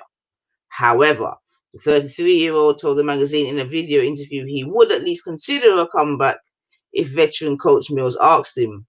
If my coach came back and told me, let's do this, I will, because I believe so much in my coach, Bolt said. So I know if he says we're going to do this, I know it's possible. Give Glenn Mills a call and I'll be back. Ooh. Bolt, who last competed internationally at the World Championship in London in 2017, where he won bronze in the 100 meters, said he does not visit the track anymore.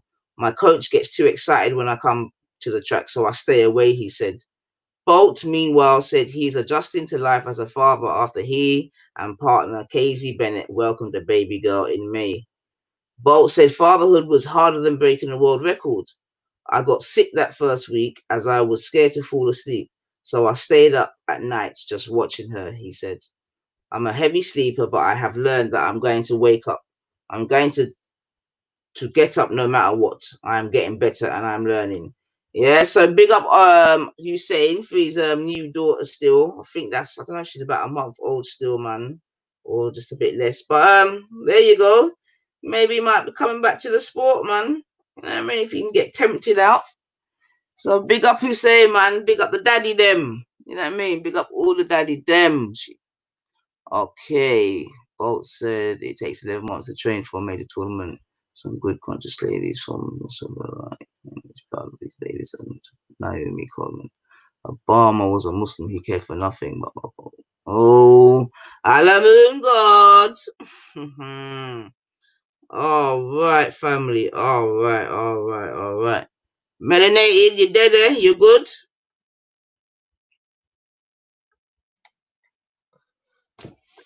Can we go back to this Doris Day?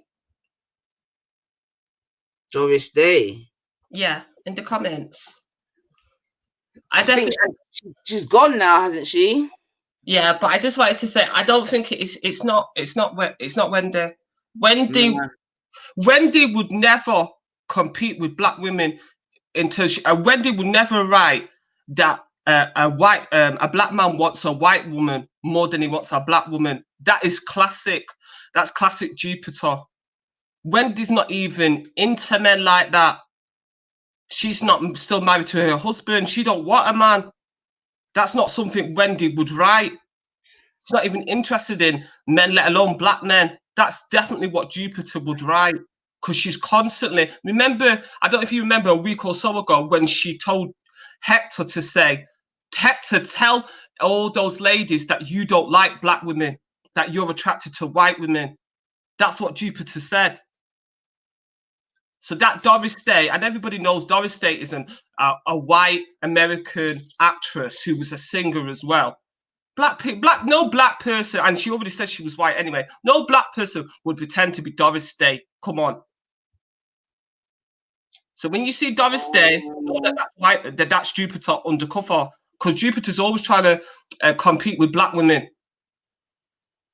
Always telling people, you know, black men want me, black men, Hector want me. Don't you know? I got my fucking Snow White complex. Don't you see me with my fucking Rapunzel hair? All right, take a pause, Betty. Take a pause. So listen, man, rest in eternal peace to Steve Sutherland, man. I didn't even know, man. Oh, man. I don't know if you know of a DJ called Steve Sutherland, Betty, from London. The Mobo Award winner. Oh, dear. Was a pivotal figure in Black British music. DJs. Oh, dear.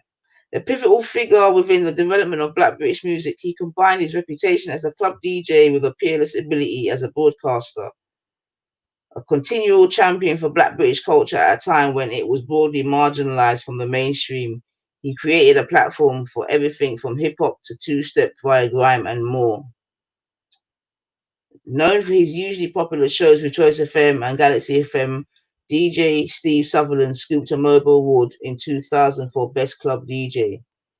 As a broadcaster, he interviewed stars such as Janet Jackson, Alicia Keys, and Outkast, impressing with his knowledge of music. Among those to pay tribute was the Mobile Awards. A statement said, "We are deeply saddened to hear the news of DJ Steve Sutherland's passing.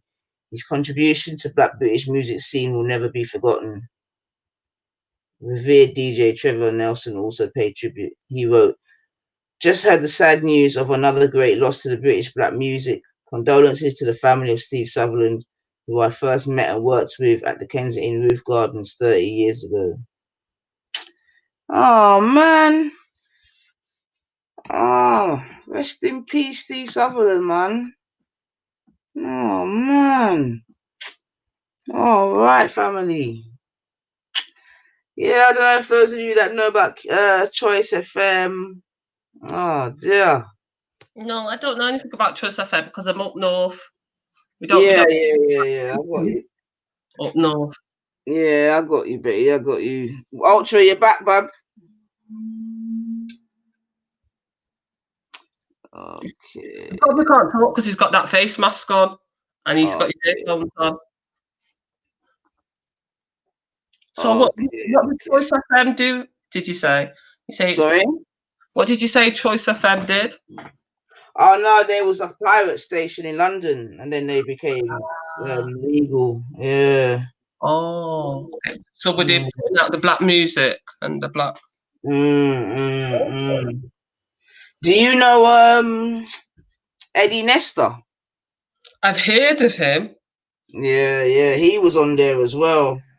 Wait, now I know Eddie Nestor personally. Big up Eddie, man. We used to go to university together, and he used to be at my flat in Hackney all the time. Okay. Big up Eddie, man. Cause he came through his illness, innit? He got ill and he got mad ill. Yeah, yeah, man. I used to after Choice, I used to listen to him on BBC London still on the drive by, not drive by. You know, the evening one. Yeah, drive time. Exactly. So yeah, man, big him up, man. And anyway, you know, I got a video on my channel with him and Angie Lamar and Felix. Wait a minute, I can't remember his name now. But even them, man, they're talking, man, and that's what I'm saying, man. That's why I'm saying the thing has to go through, man, because I feel that if it wasn't for such a public international arena, a lot of these people wouldn't have the confidence to talk their truth, man. Do you know what I'm saying? So, yeah, man. Big up Eddie Nestor. All right. So I'm scared to look in the chats because I know there's all type of conversations going on, but I just don't think I need to be looking at it. Choice was brilliant in the 90s. Yeah, you know that, Young Caribbean. Definitely, man. Definitely. You know what I'm saying? Yeah. And even Kiss FM as well. Yeah, when it first started. But, I think private radio stations are really important in the development of black culture and facilitating black music and black musicians, because obviously, especially in them times when black people first pulled up and stuff, black people didn't want to fund a lot of what black people did. You know, black people were only equal on paper. When you ask them to fund black people's cultural expression, you then also let the money dry up. So private radio stations really supported the development of popular music as well, which owes a lot of its development to black music. Yeah, I mean, I definitely agree with that. Private radio stations played, and not even just within black music, to be fair, just in popular culture in general, because even if you go back before, there was is it Radio Jackie? Did they have white? Because I don't know any white pirate stations instead on the group. Yeah, I'm sure there was one called Radio Jackie. I'm sure that was a pirate station back in the 60s or 70s. And they used to do it from a, let me check, let me Google it, because they used to broadcast from a ship or something, if my mind serves me right. Hold on a second. Let me check, man. I might be talking out of my ass. I know in these high rises, there's always a couple of white folk that, running with their radio equipment trying to get that signal. And then next minute, feds come. And then people, everyone's like, everybody, like the black people, everybody starts piling up the equipment. Come, we're going to get raided. Yeah, I mean, okay, look, there you go. Radio Jackie is Southwest London's original pirate radio station. The first broadcast was in March 1969 from a studio in Sutton and lasted for just 30 minutes. Within a short while, Radio Jackie was on the air every Sunday, giving a growing band of listeners their first taste of truly local radio. Yes. So it doesn't talk about it being on a ship, but yeah, it was definitely a pirate station still. Yeah, man. So the point being that Radio Caroline, thank you, Bunga Bunga. Say we got educated people in our chats, baby. So yeah, Radio Caroline, thank you. Yeah, from an offshore ship. Yes. But yeah, man. So the point being that a lot of stations, well, definitely it wasn't just black stations that done the pirate thing. That's the point. But yeah, man, and yeah, because there was a time when they weren't trying to encourage popular culture like that. Yeah, I would suggest, but they've all come a long way still, because obviously, and like I said, there was Choice FM, Kiss FM.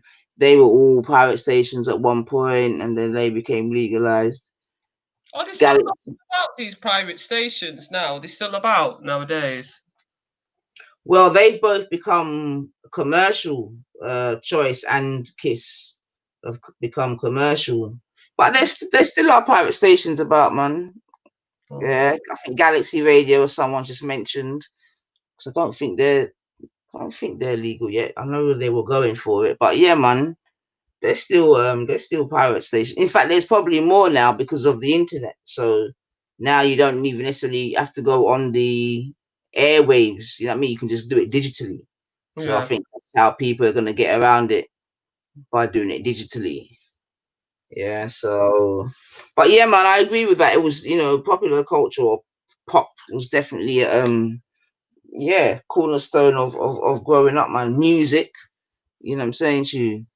There you go. Galaxy Radio is now online. There you go. And that's what I'm saying. That's how they're all getting around it. Just take it onto the digital platform. Yeah, because even you could start a radio station, I think.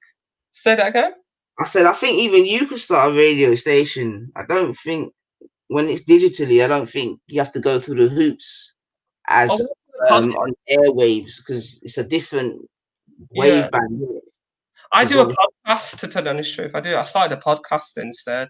I just thought it was just easier, because I was getting flagged, and also, the black YouTubers are suing YouTube for racism, for not promoting black content and facilitating promoting white racist content. But when black people complain about racism, they delete your videos, they demonetize your videos. 2 black YouTubers from are suing YouTube in California, in the court in California. There's one called the True Royal Family, and there's actually 3 of them. There's one called Lisa, I think it's Cabrera, and I watched both of their channels, and yeah, they're suing them because they're getting fed up with it. That's why I ran to a podcast. It's easier. Too much censorship for black people on YouTube, because you can have a racist white man kill a black man like George on YouTube, and because the white broadcasters are showing it, they don't consider that hate speech and breaking YouTube's term and conditions. But if a white woman is threatening, a white woman was threatening to kill her black partner's family, and then someone struck the video and YouTube took it down. And I thought, but how come when a white person is murdering a black person, you allow that on YouTube. You're allowed to traumatize black people. You're allowed to have that hate speech on. But when a white woman is threatening to kill a black person, you take it down. So YouTube is racist, and it promotes a lot of hate towards black people, even the murder of black people, and they get away with it. So big up to those 3 black YouTubers in America that are suing YouTube, and I hope that lawsuit, I hope they win, basically. You can type it into Google if anyone wants to know. And also the gay people are suing YouTube as well for LGB, what's it, LB, you know, the gay rights, basically. They're suing YouTube as well.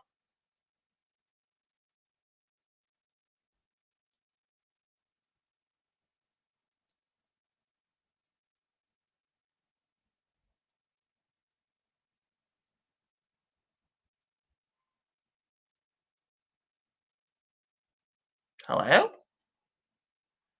People? I'm here. Oh, hi. Hi. That's pretty interesting what you said about the about YouTube. Yeah. And censoring the images and the messages and what we can and cannot talk about. It's crazy. I put up a video about 2 years ago of a white police officer breaking a black man's car, and saying he was a drug dealer. This typical racist police officer. And so I put white racist police officer attacking a black man. YouTube took that video down, but I noticed that when the white man is killing a black man like George Floyd, it's allowed to stay up. So basically what the black YouTubers are saying, and I think most black people have noticed, that if you start talking about racism as a black YouTuber, your videos are going to get demonetized, or they're going to start deleting your videos, or you're going to get shadow banned. And the CEO, Susan, of YouTube has basically said, no, we support black YouTubers. Look at Jackie Aina. Well, Jackie Aina is a British, not a British, an American Nigerian YouTuber who only talks makeup and lipstick and hair weave. She don't talk racism. That's why she's over 1 million. Yeah. So any black YouTuber that you can talk about, yeah, they're not talking racism, white supremacy. They're talking about some of them. There's a guy called Marquise. I don't know if you know that American black guy. He talks technology, whatever, new computers. He don't talk racism. I think he's at 1 million. So the black YouTubers that are successful don't talk white supremacy. They just talk superficial shit. But just realize that if you as a black person start talking about white supremacy and white privilege and how black people are oppressed, you're going to get demonetized, your videos are going to disappear, or you'll just get banned completely. But if you start talking about weave, talking about your new iPhone, do you know what I mean? Your new drone, or suddenly you're gonna explode into the stratosphere. But that's basically what the lawsuit says, because the YouTubers are basically saying that they're deleting their YouTube videos, and which is true. They do delete your videos. I've heard quite a few. At this point, what's the alternative from YouTube? Are people going to a new platform? Are black people starting to use a different platform? There's a black American guy that created something similar to YouTube, but it's not as popular, obviously, because it's black people. It's called Black Junction TV. Have you heard of it? I actually think they was talking about it on Shaka Raj show, I think, or either Shaka Raj or Black Ice TV. I'm trying to think. Black Junction TV? Yeah, Black Junction TV. But you have to pay a subscription if you want to get a certain amount of videos on. And I think, I've just started when I remember it 2 years ago. And, because it wasn't that popular, you don't get the same type of audience, but it's getting a lot more popular now. I think it's in the hundreds of thousands users. So I think if black people go there and start their podcast, or maybe a black person can create another, the equivalent of, a black YouTube, that's the only real way. I don't think black people Is it an app? Do you have the app? Black Junction TV is an app, but you can also get it on your laptop. Does it look like a bee with like a triangle? I can't quite remember, but it's got a purple icon. Okay, yeah, I see it. I just clicked. It wasn't purple before, like, but when I clicked on it, I'm installing it now. Yeah. And so you said you have to pay for it. No, you can. What it is, you can upload videos for free, and stuff, but there's a limit to how much videos you can upload. Do you see what I mean? And if you want to upload, I think unlimited or something like that, you've got to pay. But I definitely think it's worth it. I don't think black people should. If you have to be with a white platform like YouTube and you're not allowed to talk about being oppressed as a black person, I think black people need to find their own alternatives, a black alternative. You know, all these white spaces like YouTube censoring us. You support your own black embitterment like Rap Ravens. Sorry, that's my doggy. Cookie. Betty's someone's asking, Spice is asking what it's called again. It's Black Junction TV. Huh? Black Junction. Let me type it in for you. Yeah. Yeah, I literally just I just downloaded it and I'm like, what? This is dope. I'm about to be on Black Junction. Come on, Belly Vision. Come on to Black Junction. I'm sure I may have heard someone speaking about, I don't know who, but definitely about moving platforms. I have heard that still. Black Junction. So can you go live on it? Can you go live on Black Junction? I don't know, you know, I've not tried that one. I just know you can upload on it. But what the developer, because, you know, the guy that developed it, you know, the owner, he said that they're looking to do more things with it. You know, obviously because it's a black business and it takes time. He did a whole like video for like half an hour answering all people's questions. So if you can't go live on it now, you just need to like, you know, send an email or, you know, to them and talk about what you'd like to see happen with the platform. Because the guy says he's open to, he says that he created it to create a safe space for black people. I like that. Yeah, big up to them. I think they got a video with David Banner on there.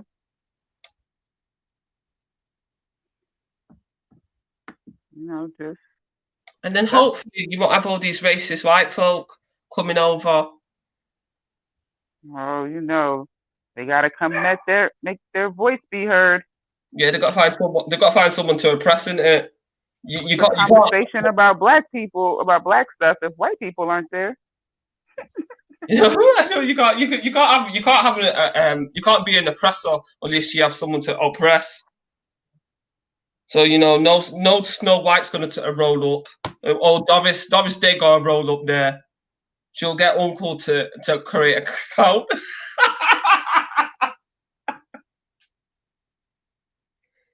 But yeah, hopefully, I would just say to black people, do support do your best to support platforms, so black people don't have to do what those 3 black YouTubers in America doing and suing YouTube, because you can only beg white folk to include you for so long before we have to take the initiative ourselves and create something for ourselves. You're just checking it out. It's not even the creating for self, it's having the discipline to keep it,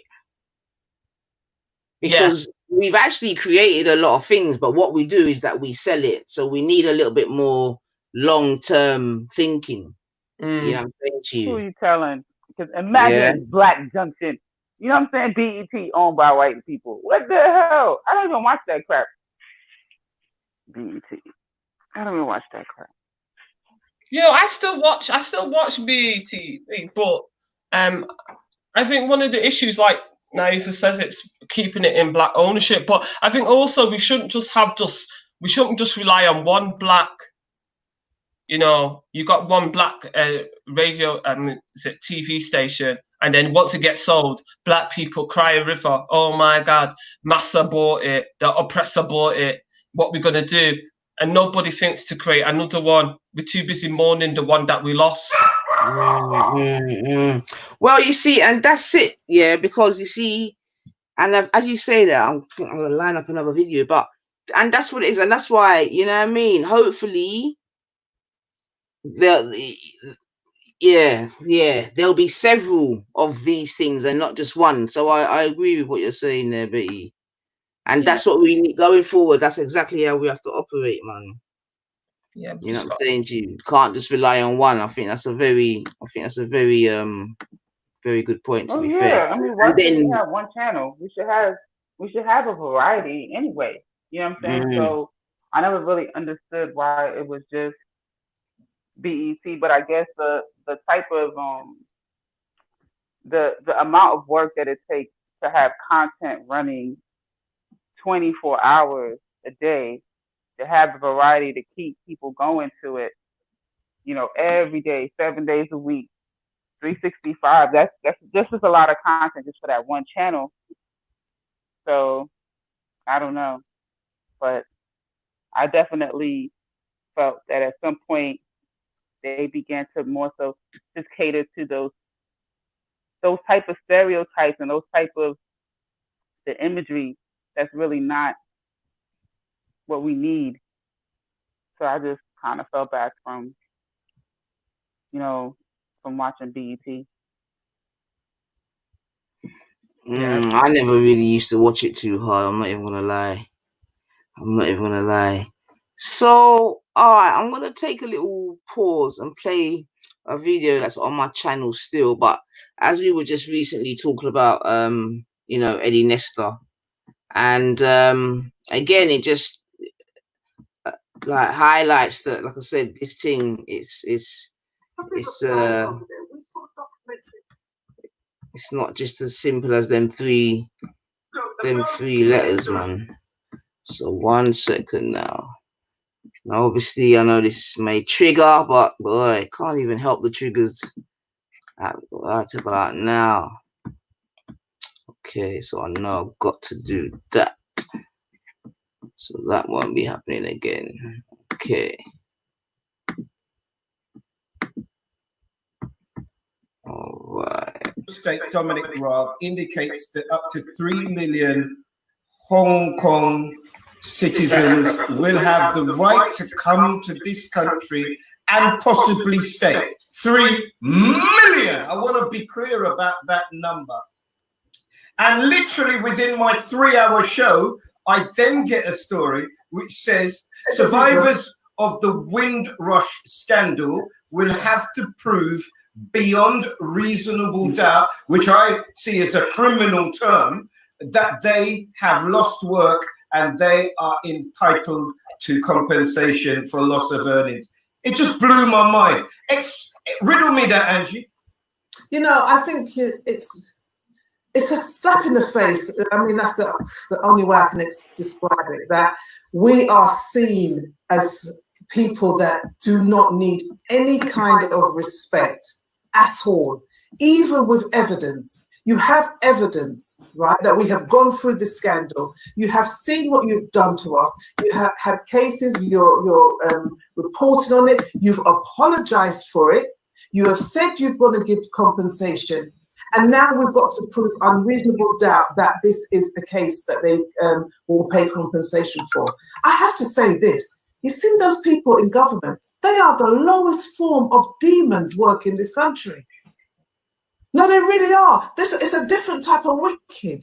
I mean, what more do you want? People lost their families to go back to the Caribbean. They couldn't say goodbye. Some people have died over there. We saw the documentary the other day with where Patrick Robinson played the story. And that's a story. This would be in limbo, waiting in limbo. The best thing I could imagine they would do is pay everybody their compensation for it to go away. Why would you do this? To highlight it, to bring it back again, to say we're still going to treat you like you're the lowest form of people. That's really evil. And when they talk about Black Lives Matter, they don't want to understand it. This is really where Black Lives Matter comes up again. Angie, what you've got to understand is this is the slap in the face that we've been having throughout for centuries. Yeah. China And as Eddie always said, it's about the economics. It's about the economics of China. If you can invite 3 million people to come, there'll be no visas required. There'll be no questions asked. And in the middle, because they got a plan. In the middle of what's going on with Windrush, you don't see no irony there, no connection, no way anybody would be insulted by this. It shows you where we stand. So you know when everybody's talking about the don't spend a penny on the 7th, right? Don't spend a penny. This heightens why we have to show the economic power that collectively people who think like black people, people who are black people, people who respect black people must highlight the fact that we're spending money. Appreciate it, because that's all they're responding to. You think they want Chinese in there? They don't want them, but they want their money. And you've got to remember, China owns most of England. China and Russia own most of them big buildings that nobody can afford to run in England, right? You've got to remember it's about the money. So don't go spending your money on things with people who don't respect you, have no connection with you, right? This is what they want to understand. We spend money in this country. Yeah? People who love us spend money in this country. We have to respect our own things more. There's a plan of action. You know, you don't just bring 3 million people in and waive the visa and say, that's just because we're being nice. You've got a plan in this country to build up the country, to do something in this country. Don't think London West End ain't shutting down for a reason. We've got to be very and understand that there is something else happening. And the fact that we have no value to them, we need to see. So, like what you're saying, Curtis, we need to get our value together. You know, and look at the language they're using. Look at the language, beyond a reasonable doubt. That's law language, you know. That's criminal language. That's language they use to define us. Anything they talk about defining black people or people from the Caribbean or from Africa, it's language of beyond a reasonable doubt. Can you imagine using that in conversation with somebody you love? Huh? Can you put sugar in my tea? Well, can you prove it beyond a reasonable doubt? What kind of language is that to use with human beings that have done nothing wrong other than be born?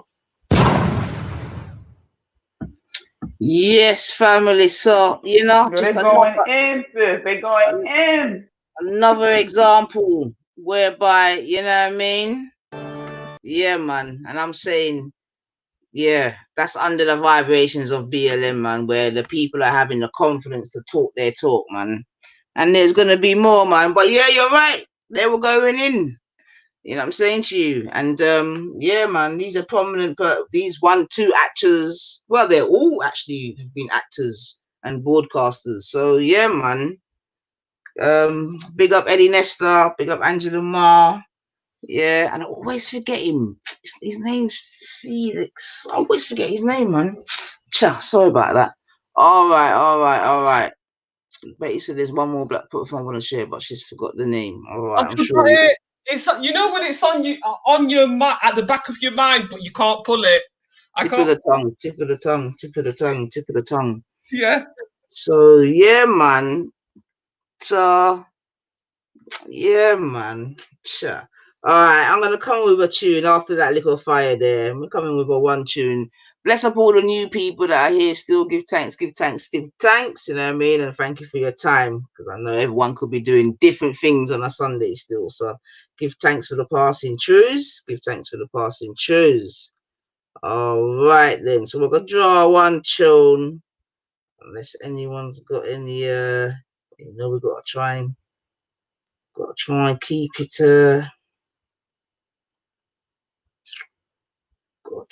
keep it a certain way, like, but all right.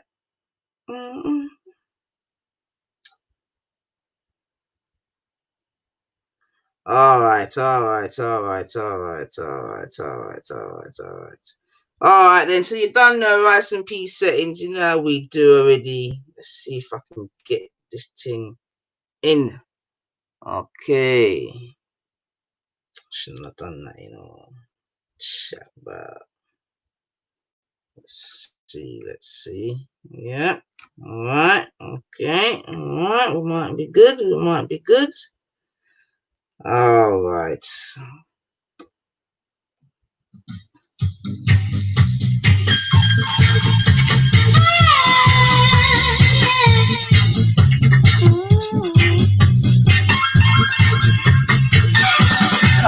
Come on. Black is the color of my skin. Black is the life that I live. And I'm so proud to be the color that God made me. And I just got to say, black is my color.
Yes.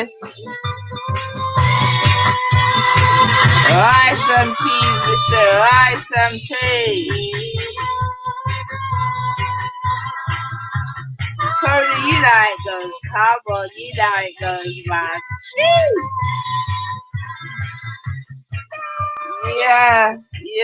Yeah. Look at that dance, you know. Jeez. Oh, man. Yeah, man. Trust me. Yeah. All right, little intermission. I see Reanimator in the building. Big up yourself. Yeah, no taping need to be done here. What was he said? Listening to the heart about that Ellison Light. Well, whilst it's probably true that I discovered the right filament to use, it's still required. I think it's fair to say that the light bulb was a joint effort. Well, you know, okay, Reanimator, no problem. But obviously, in the first instance, it was never said that it was a joint effort, or you know, there was no acknowledgement of a black man in it. So, yeah, I hear you, but you know what I'm saying? Reanimator, I hear you still. That would be the fair thing in it. Do you know what I'm saying to you? But right now, man, just trying to highlight that before there was no glass and this and that. Well, there was the filament, the filament. But yeah, man, and going forward, and that's what it is, you know. That's what it is. It's education, man. And this is what it is. And that's why, if you heard what Michael Holding said, he said education on both sides. You know what I'm saying to you, on both sides. Yeah, because it could be argued that's the thing is. I think it could be argued that at least those of us in Britain, may know more white history than white people know of black history. You know what I'm saying to you? Because obviously, you know, black people don't just deal with the history that's taught in primary and secondary school, because that would be silly. You know what I'm saying to you? But like, I've proven in very recent weeks that, you know, there's some, I'm not saying all, but there's some white people that definitely don't know the history of Britain, especially the more darker bits, the more shady bits. Do you know what I'm saying to you? And then when you provide them with the evidence of these facts, they're still saying, nah, you're chatting shit. You get me? And try to remix it and, you know what I mean, color it up and flower it up and all the rest of it. So I definitely agree going forward, like education, man. And I think maybe, yeah, maybe we thought that we was further than we were, you know, maybe, you know what I'm saying to you? And like I said, maybe because there was a lot of smiling and, you know, them type of ways there. But real people knew still, man. But like I said, there has been change, and we have to accept that from generation to generation there has been change also. And largely that's to do with, I would say, like popular culture, i.e. music. Do you know what I mean? I think in England, at least, music definitely broke down a lot of racial boundaries and barriers. You know what I'm saying to you? You know, and you can chart that, you know, ska, you know what I mean, even reggae. You know what I mean? These reggae and music definitely broke down boundaries. I mean, probably one of the biggest things, probably more than flipping laws and statutes, to be honest. Yeah. Sports, it could be argued, have broken down certain barriers. You know what I'm saying? Especially in terms of football. Yeah, because again, I'm saying football's come a long way in terms of its racism. And even they have recently still had to be having campaigns about kicking racism out of football and so forth and so on. So, you know, again, it's just to highlight that distance has been traveled, but yeah, it's still there. You know what I'm saying? Big up yourself, Spicy. Big up, sis. Big up everyone Yeah, on the you panel. good? Big up everyone in the chat. Nice, Spice. Yeah, man, I'm good. Big up, big up. Nice. So yeah, man. So I'm just saying how popular culture or music has definitely, you know, broken down barrier or racist barriers in Britain. You know what I'm saying to you? And I'm saying even when I Yeah, think about it definitely. now, maybe even more than the laws and statutes themselves. Yeah. Although obviously they're there as a Yep. safety net. But yeah, man, them type of even if you go back to like house, you know what I mean? Like house and garage and acid and all that. That's when some people were meeting black people for the first time. For real. Especially people that were from outside of London or whatever, and they might come London to rave, you get me, or come to the fields to rave and whatever. And that's how barriers were broken down, whereby people actually met people for real in a real life, just not from TV shows or from the newspaper. You with me? And saw that these persons weren't what they were being described as. Do you know what I'm saying to you? They weren't this, you know what I'm saying to you? Because we have to also accept that a lot of views and opinions that some white people may have of black people is based on the media. Do you know what I'm saying to you? Definitely is based on the media. Yeah, And most you definitely. know that they don't always show us in the best of light. There's very, you know, they can show us in very stereotypical ways, even now in 2020, you know what I'm saying? Although, again, I'm not saying that we haven't traveled some distance, but there's still some way to go. So, yeah, man. Yeah, man, hearts and minds and education. Yeah, we're not going to be able to just, what's the word, like legalize our way out of it, you know? But, yeah, man. So what are you saying, Spicy, now? No, I was just listening, but I was gonna say I've seen that video before, and I think it's crazy. Like the disrespect is real, innit?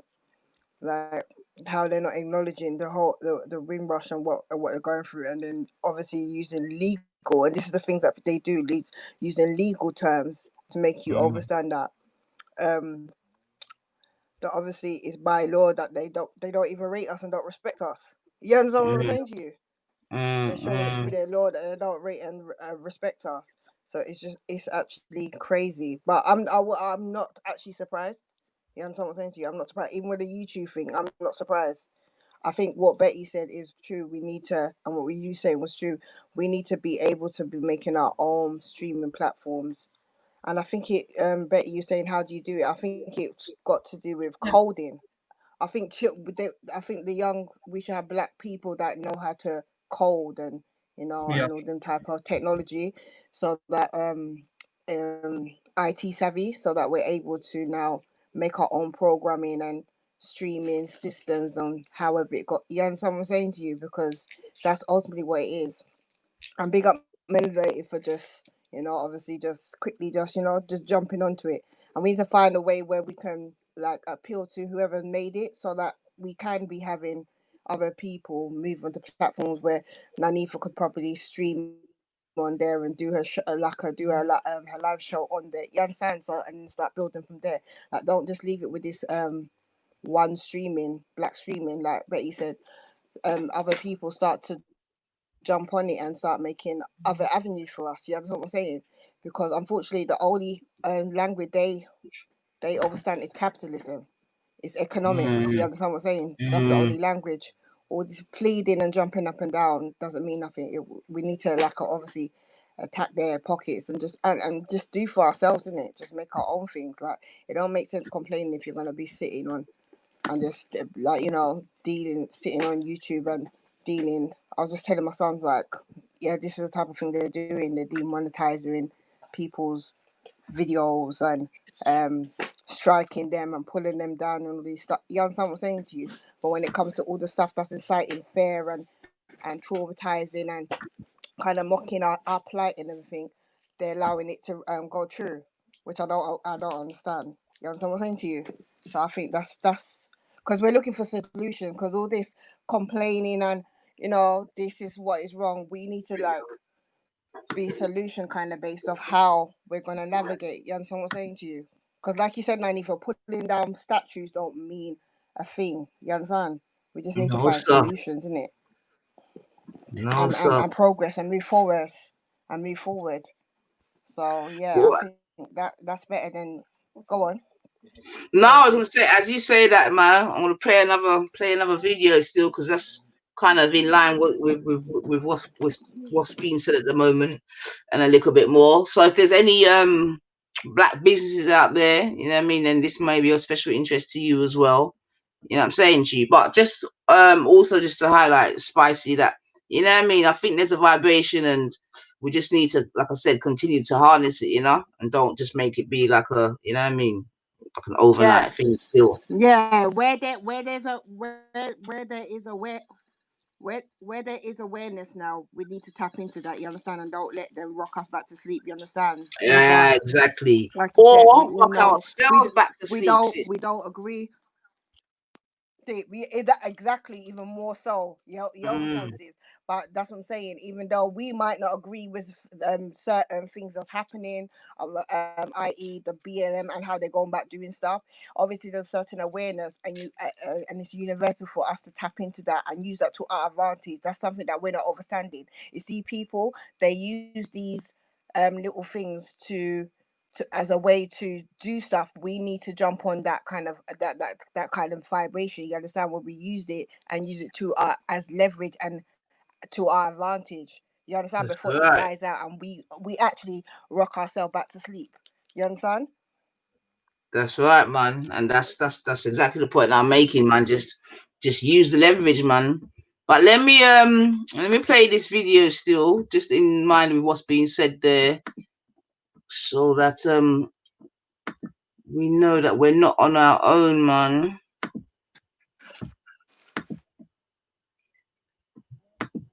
We're not on our own.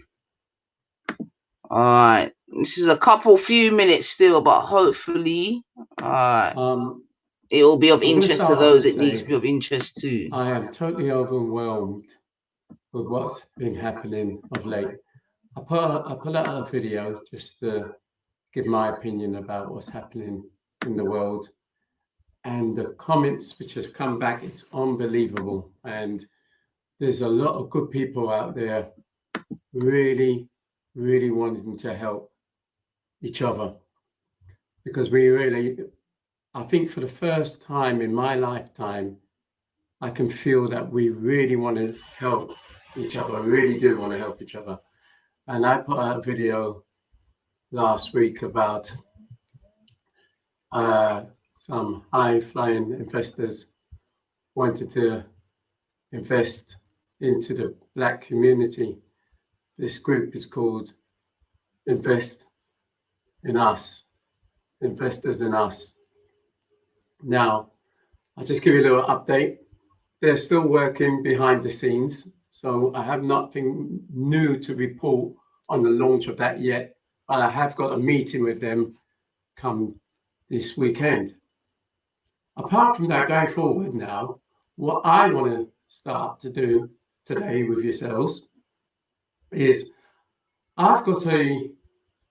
because of my events business, I've got to use a base of nearly 10,000 people, of which I will say 95% of them are all Black people. Now, what I want to do, I want to start a directory to help our Black people. So if, for example, you have a business, you are in business, or you have a friend or friends or a member of your family or anybody who are in a Black-owned business, has a Black-owned business, send me your information and I will list your company on the directory. It's going to be like a throwback to those who are my age will know about Yellow Pages. Remember when Yellow Pages was there? But we all know now it's all about social media and all the things which are going down with social media. So with that in mind, I've got a platform which I'm going to use for our benefit. Now, send me the information about your company, no matter what type of business it is. It could be a hairdresser, a salon, you could be a builder, you could, any line of business, caterers, accountants, solicitors. The point what I'm trying to do, we're going to try and keep the Black pound circulating in our community. And the only way we're going to do that is if we know where to send the money or where to go or where to shop. So let's start. Let's get this going. Let's get this going. I know there's other groups. The more the merrier. I'm not going to turn around and say that's a bad thing or a different thing. The more the merrier. All I want to start seeing is the Black pound staying with our own community. So what I need from you is your company name, where your company are based, your company address, email address, anything that if someone's interested in your service, they can contact you, right? So I'm going to list it. I've got a team. I'm very fortunate to have a nice team of people working with me, and they will put together this directory that we can all address. So every time you want to purchase anything, no matter what it might be, you'd be surprised, right? Because there's a lot of movements at the moment, people saying, okay, let's not spend on this day with the white community in these shops. That to me doesn't make sense because you're only not spending in one day. Because tomorrow you're going to go back to the same shops to spend. It's 365 days in a year. And you're only not going to spend one day. That's going to change anything? That's going to change nothing. Let's just spend it our own. It might cost you at this particular moment a little bit more to spend in your own community, but look at the long-term future. We have been waiting. We've been in this sort of turmoil for 400 years. We've had nothing. So now let's give ourselves something back. Right? So with that in mind, let's get on it. Look, the telephone number, what you need to WhatsApp me your information. My telephone number is 07538 40 22 40. Let me repeat that. 07538 40 22 40. Remember, this is for you. This movement's for you. I get nothing from this. This is for you. I'm just going to list your business and we go from there. Now, for all those people asking me more about donations, putting money into this group, which is being formed, let me explain something to you. Like I said, I've got the meeting on the weekend. And this consortium are working tirelessly behind the scenes, but they want to get it right. So the only way they're going to get it right is if you can just be patient and let's not rush, because like I said, we've been waiting 400 years for this time. So a couple more days is not going to make any difference to us. All I'm going to say, keep the good work up. Let's start this movement going. Love you all. Bless.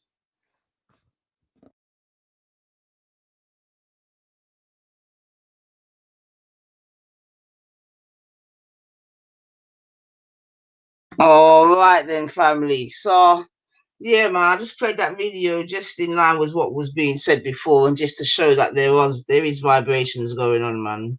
You know what I'm saying to you, and yeah, man. So any black businesses out there, you heard it here. You know what I mean? The man's giving you your details. Doesn't matter what type of business it is.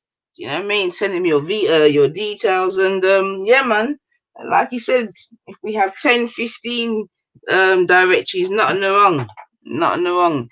Now I don't even like to post this comment, but boy, you get me. If it's gonna be one that also helps the black dollar circulate 6 hours in the black community in America and 7 days in the white community, we must wake up.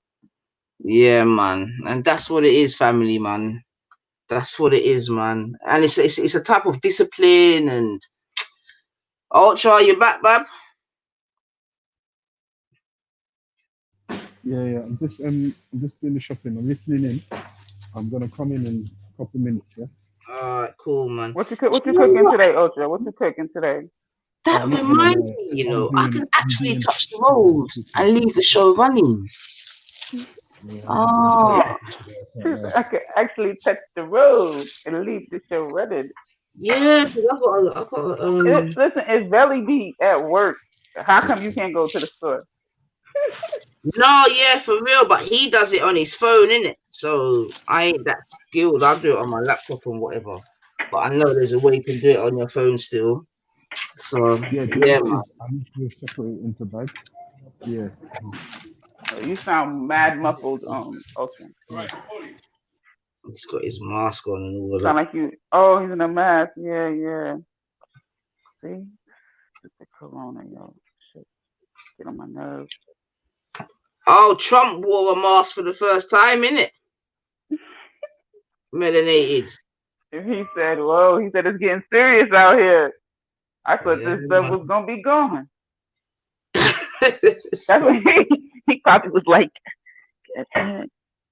Do you mean I gotta lead by example? To George. So do you think your elections are definitely gonna go ahead, Mel? There's nothing that will stop them elections, is it? I think that they just gonna do 6 feet, social distancing, bringing down the little machines and stuff, you know. I mean, if everything else, they open up movie theaters, yo. How you supposed to go sit down in a movie theater? This is what I don't understand. A proper indoor one or the drive-in one? No, indoor. Ah. The mall is open. So, well, that's what I don't understand. How is, like, listen, I'm just ready for the airport to open so I can jump on our feet. Or they lied to us, man. One of the two, innit? It's either about the money or they lied to us, boy. That's what I'm saying. Like, I just need them to open up the airport. Because I got plans. That's all I'm trying to say. Wow. I don't know, man, because I know. You know how many people can't wait to leave this country now? They like, yo, I'm trying to be out, honey. But if someone comes to America, do they have to isolate?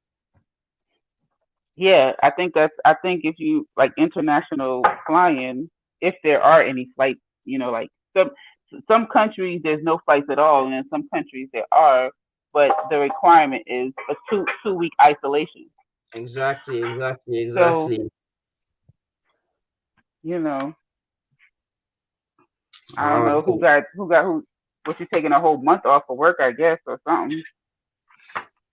That's 2 what I'm weeks of saying, vacation, 2 weeks man. of isolation. That's what I'm saying, man. I don't know. I don't know when we're next gonna see a plane, boy. That's what I'm.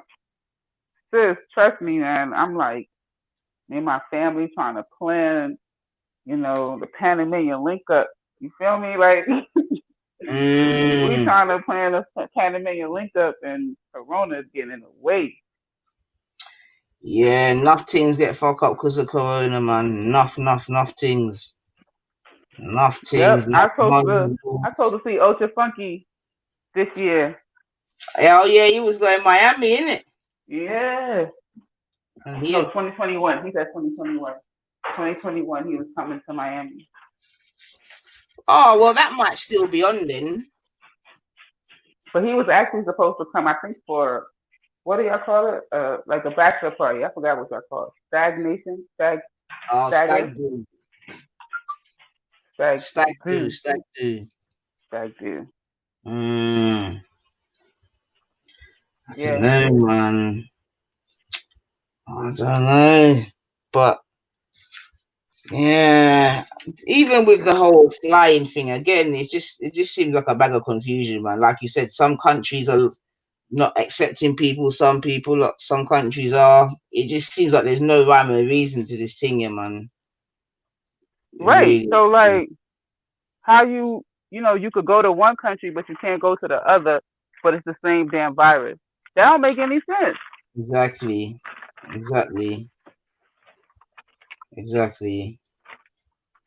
But I suppose what we now 4 months in, yeah, it's getting critical out there, man. Listen, the people need to. We have to return back to some kind of normalcy. We cannot continue like this. That's just the reality of it. People have businesses in other countries, property they got to look after. Like exactly. It's just That's what I'm saying. The ripple effect is going to be so long-reaching, man, and far-reaching. Yeah. Absolutely. And we're not even going to know just now, man. But yeah, the ripple effect, man. That's all they keep talking about. No, go ahead. No, I was just going to say that we should be expecting some peaks now. We're supposed to be in London anyway, because over the last month, however many weeks, there's been a lot of, there's been demonstrations, there's been block parties, there's been not festivals, but parks. People have been going to parks, people have been going to the beach, and I know so what does that say if there aren't any peaks? Then what does that say? Does that mean that Corona season is going away because of the heat? They're going to say something. They're going to come up with something. Oh, Corona season is dying down. And then when January, February come around, lockdown again. That's interesting. You say January, February. Why do you say them times there? Well, that's when I started hearing about it this year. I think it started in December, but I think I really started like hearing about it like late January, early February, and then it took us like to March to like really act.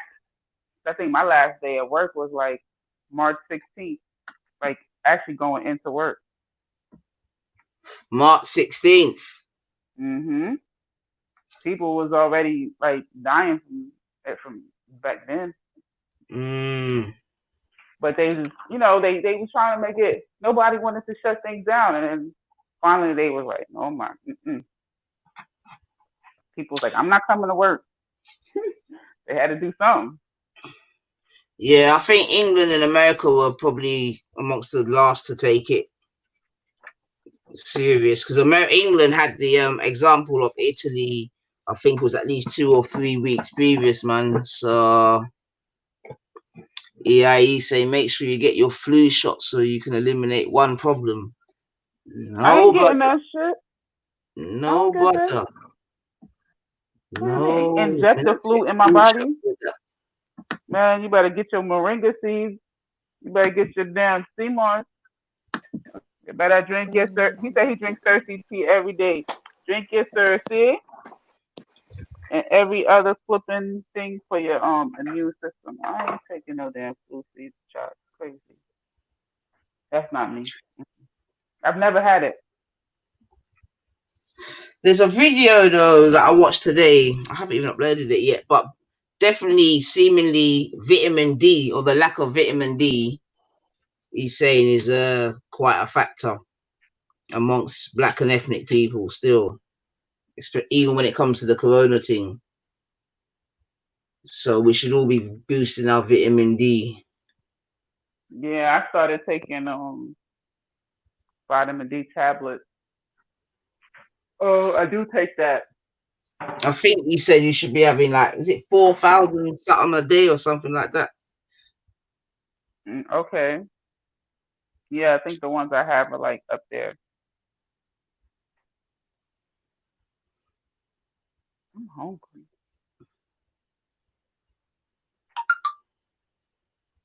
I'm hungry. That's why Bill Gates is blocking the sun. Boy, we laugh, you know, but bloody hell. Yeah, big up to big up. You're playing checkers while Corona playing chess. Do not boost your vitamin D without doctor's orders. You can get vitamin D poison. Without doctor's orders? What? Yeah, who's saying that? We black. I was going to ask already. Can you hear me? Yeah, yeah. Can you hear me? Yeah, can hear you, Spice. Yeah, I was going to say, do you think that they're going to, in order for the youth to go back to school, they're going to make them take vaccines? Because like we're like only like 2 months away from them supposed to be going back to school, where they're saying they're not sure, but they're looking for the youths then to go back to school for September. Nah, and like, what are we gonna do about that as well? Like, you understand? In the sense of, because I refuse, my son's not going back to school if there's a vaccine. Right, listen, nah, they're not going to even have a vaccine. You can't take a vaccine because there isn't one. Yeah. There isn't a vaccine, and if there was a vaccine ready, then you'd have something to worry about. But there's no vaccine, so there's no point worrying. He has his mask on, but he says there's no vaccine, so there's nothing to worry about. You have to have the vaccine has to be available, and it's not. Although we do know that they're doing some trials in where, or they're trying to do trials in Africa and all of this shit. That's why the Africans got to tell them not a blood cleat. Oh, who said vitamin D poisoning? You must be an idiot. There's no such thing as vitamin D poisoning, you fool. Well, here comes our very own nutritionist.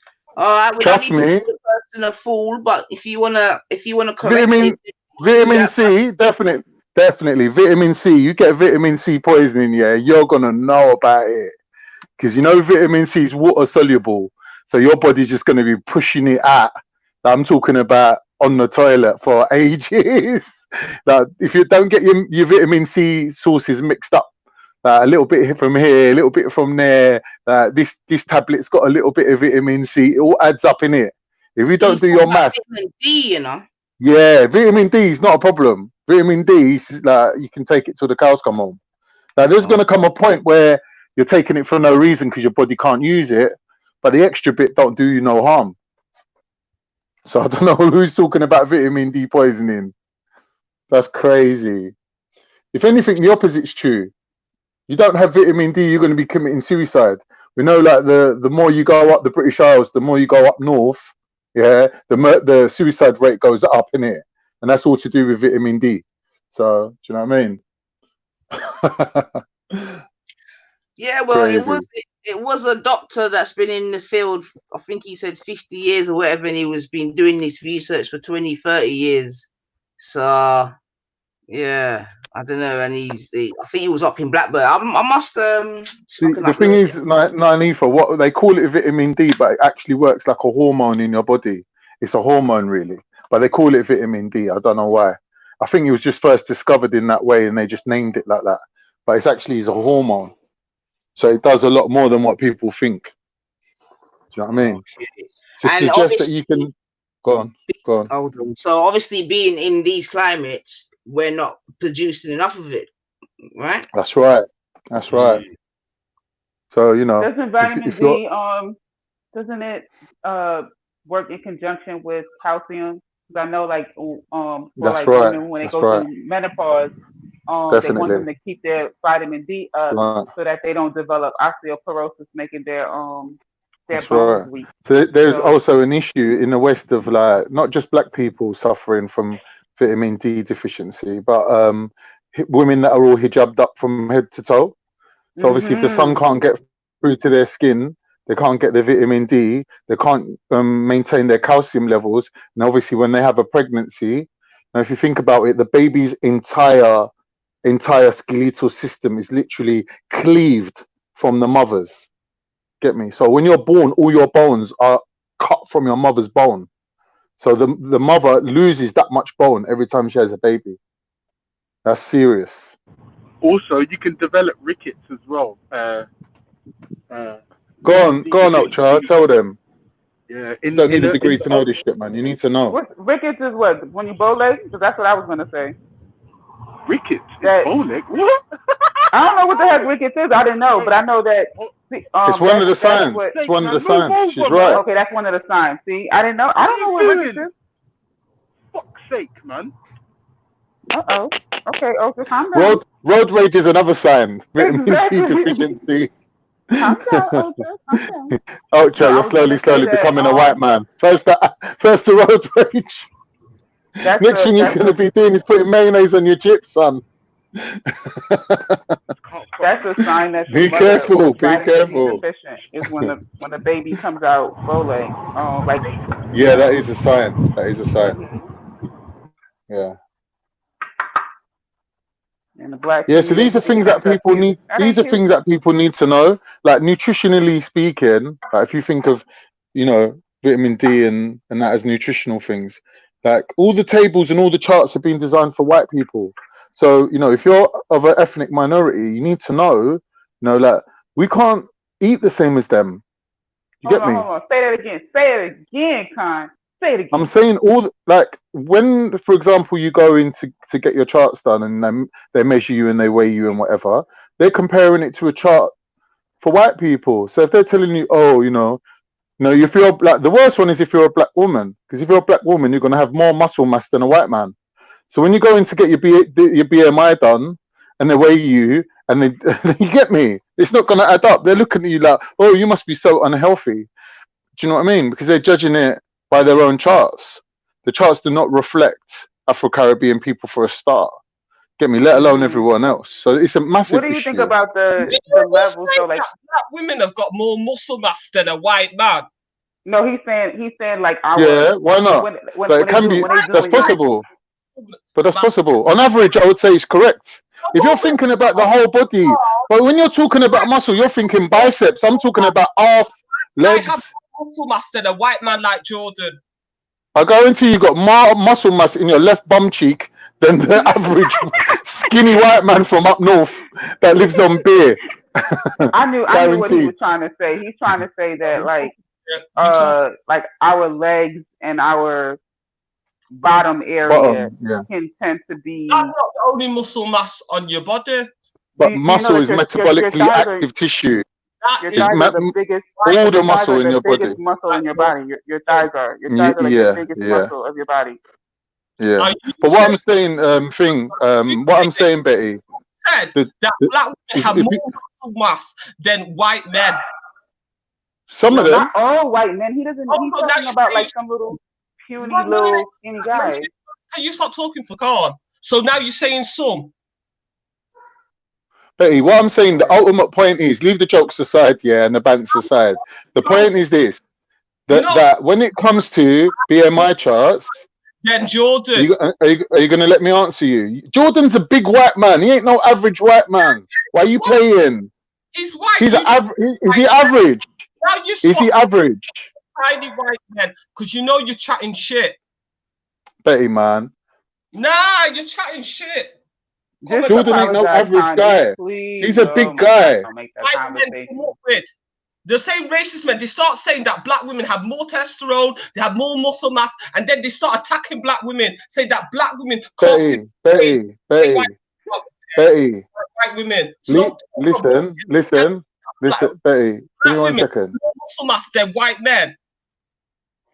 Where's your scientific evidence to prove that? What do you mean? What do you mean? I studied nutrition. I'm telling you about anthropometry. It's a study of humans. White people are the people that have been the demographic that's been used to make the charts. That when you compare black people to it, it doesn't add up. It's specifically in black women who have a higher percentage of body fat and a higher percentage of muscle mass than what they expect to see. So I don't know why you're arguing with the science. That black women have more muscle mass than white men. Drop it. You say you studied in university. Drop your study to back up your claims. Hold on. You're telling me you listen to what I'm saying to you. If you see a black woman that's got more muscle mass than a white man, is that impossible? Was what I'm saying impossible? Prove it. You haven't proved it. Prove it. You said that the studies, it's been proven. Drop it. Well, you want me to go and do the research now and bring you scientific journals that you won't even be able to understand? Is that the fact? Yeah. So you're not done the research. So it's just your assumption.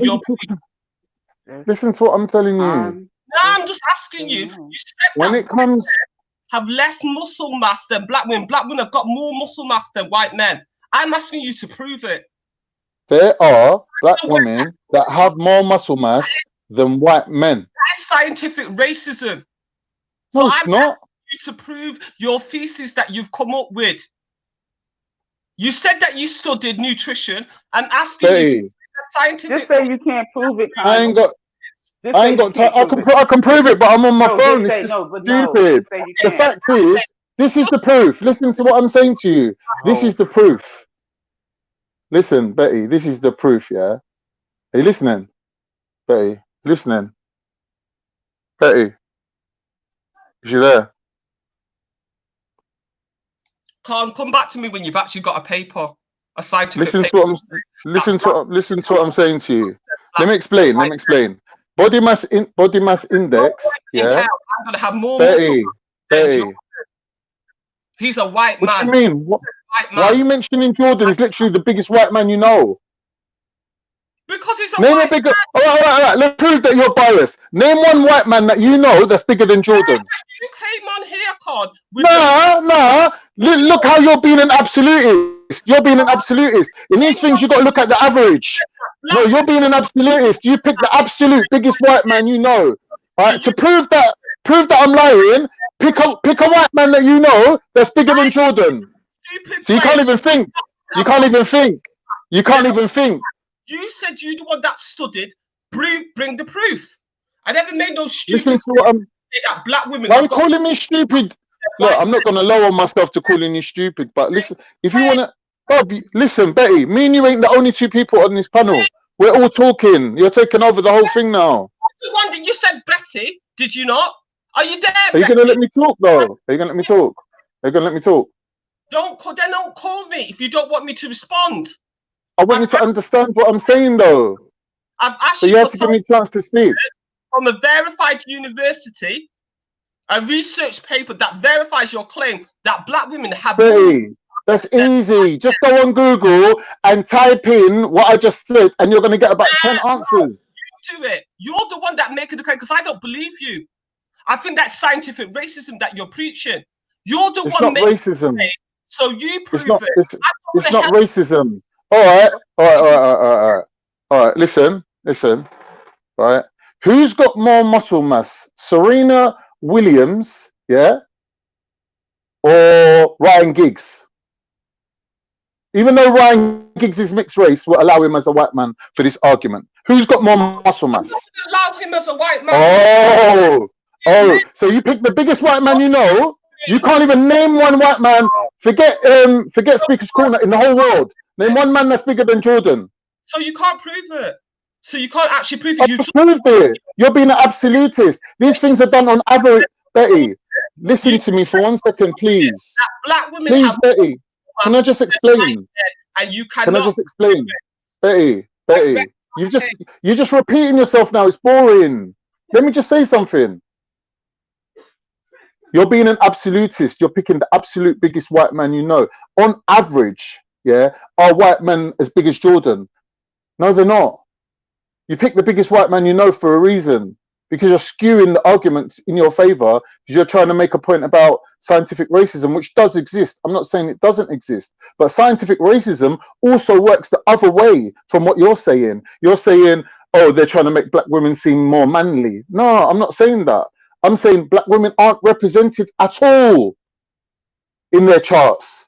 In the data set that looks at women's BMI, yeah, it goes by muscle mass, and it doesn't take into consideration that black women have an increased muscle mass compared to white women.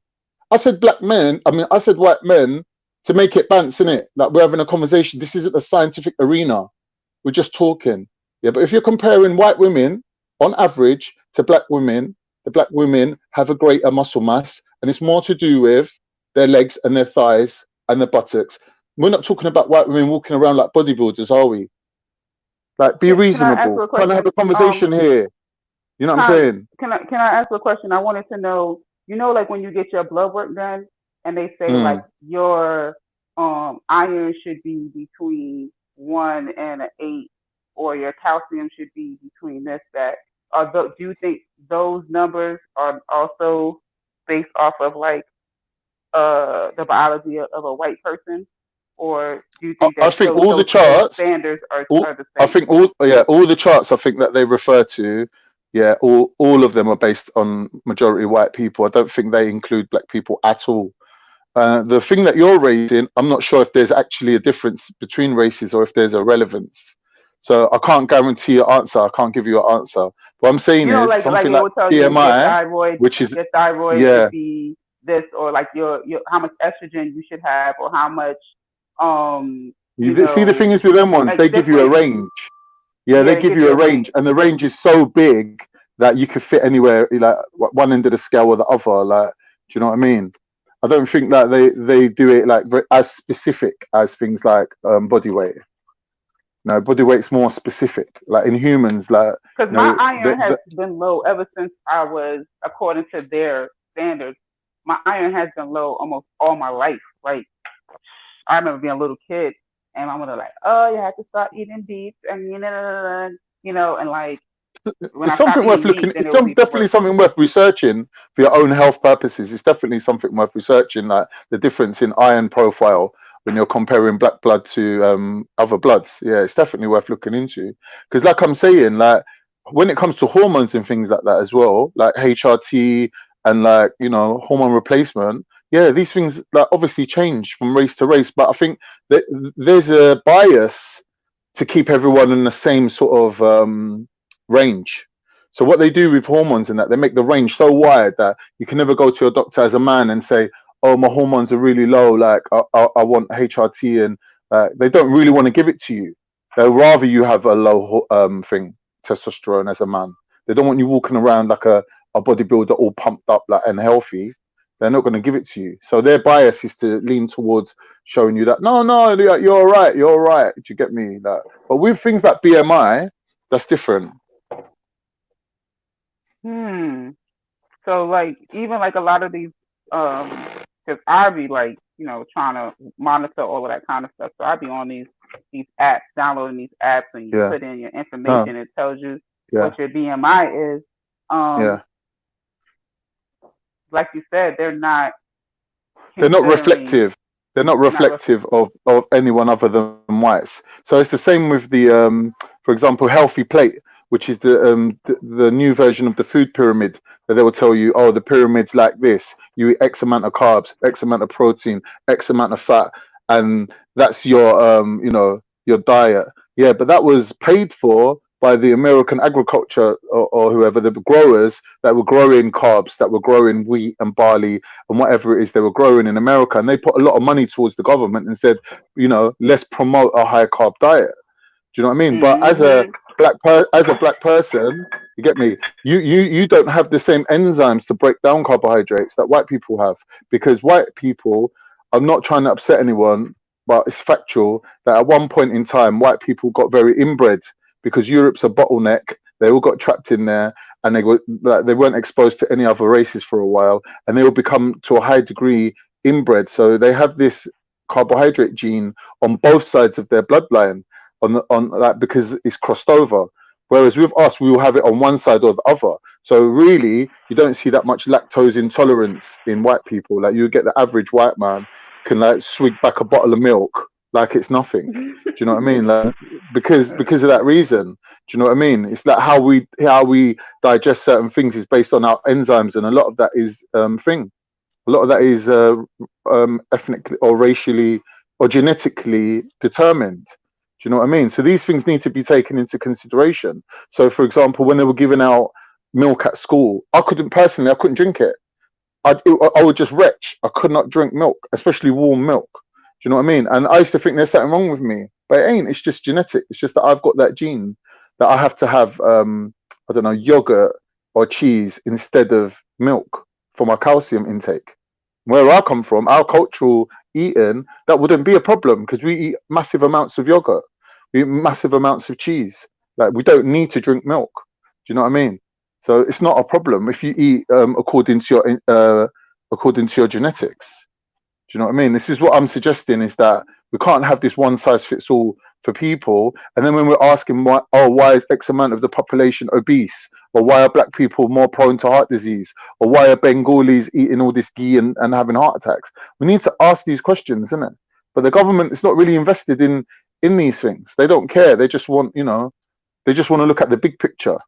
But we're the ones that are on the fringes of that, and we suffer. Do you know what I mean? So this thing about vitamin D, I don't know if anyone actually listens to a word that comes out my mouth, but for a year now, all I've been ranting about is vitamin D and how black people should take vitamin D more than everyone else put together. Do you know what I mean? So it's just common knowledge, really. But like, if Betty wants to, like, Betty's like walking a line. Like, she like walks on a line where on one side she wants black people to be treated like black people specifically, about black women and putting the image. And then on the other side, it's that when you do that, yeah, it's like it becomes a negative. Like, she wants to pick and choose based on her criteria, but it's not up to her to pick and choose. Khan, listen. I understood her sentiment because there is so much negative press out there about and people comparing black women to men. It just didn't come across right the way that you said it. You compare black women to men. That's what she was trying to say. So it made her angry. Like, you're basically comparing us to men and saying we got more muscle than men, when people are already, like you use Serena Williams, people degrade her and call her a man all the time, right? So we don't want anything to support like black women aren't feminine, black women. Well, I apologize to Betty if she's listening. Betty, I apologize if I was a bit insensitive, but you got to understand, like, I'm not black. I'm not aware of these things, am I? So, like, for you to set me straight, there's no problem with that. But like, for you to go on a mad one, it's not really conducive to a conversation. It was like your comment just supported that. That whole. No, I get that. Yeah, I get that. Okay. All right. Maybe I shouldn't have tried to lighten the mood with a bit of a joke, but like, let's just keep it, because obviously to me, like, I'm pro muscle, innit? I don't care if it's on a man or a woman.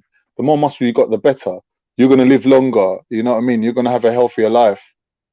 You're going to be more functional. You're not going to die of pneumonia. That is not what we need in our bodies.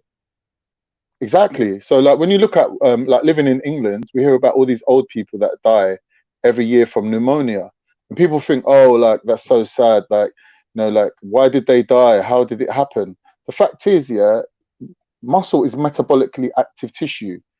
Yeah. So when you look at the temperature of a body that generates heat, it comes from the muscle. So what happens is, when people get old, they try to fling blankets on them and clothes on them. But you got to understand. Who are you telling?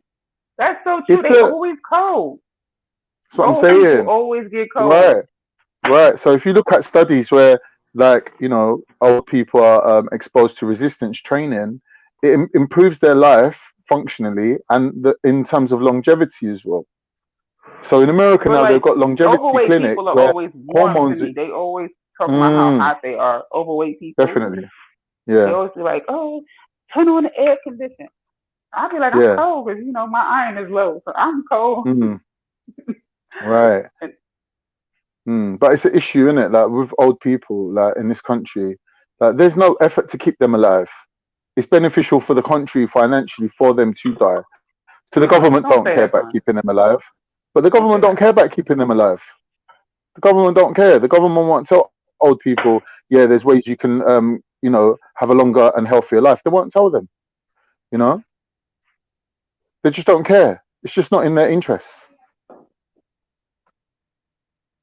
Mm. Mm. I'm drinking my herbal tea.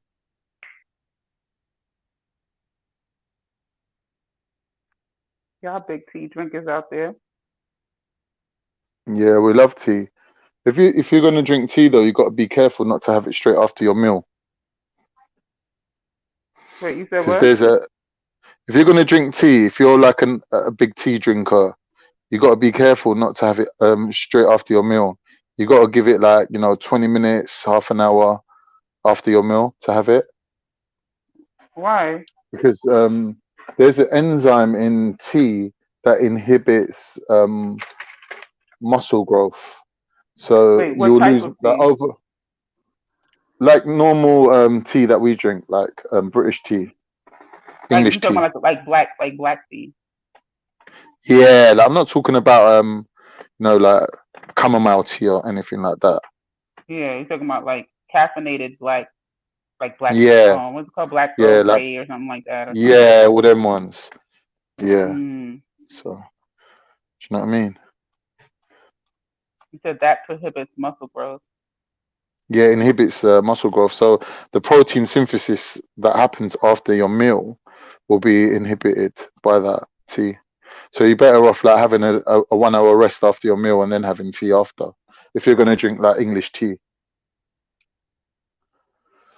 Yeah, especially as you get older, obviously, like, you know what I mean, protein synthesis is that as your protein synthesis peters off, your Now I'm thinking morbidity about it. rate Like my grandmother used to goes drink up. tea with her dinner.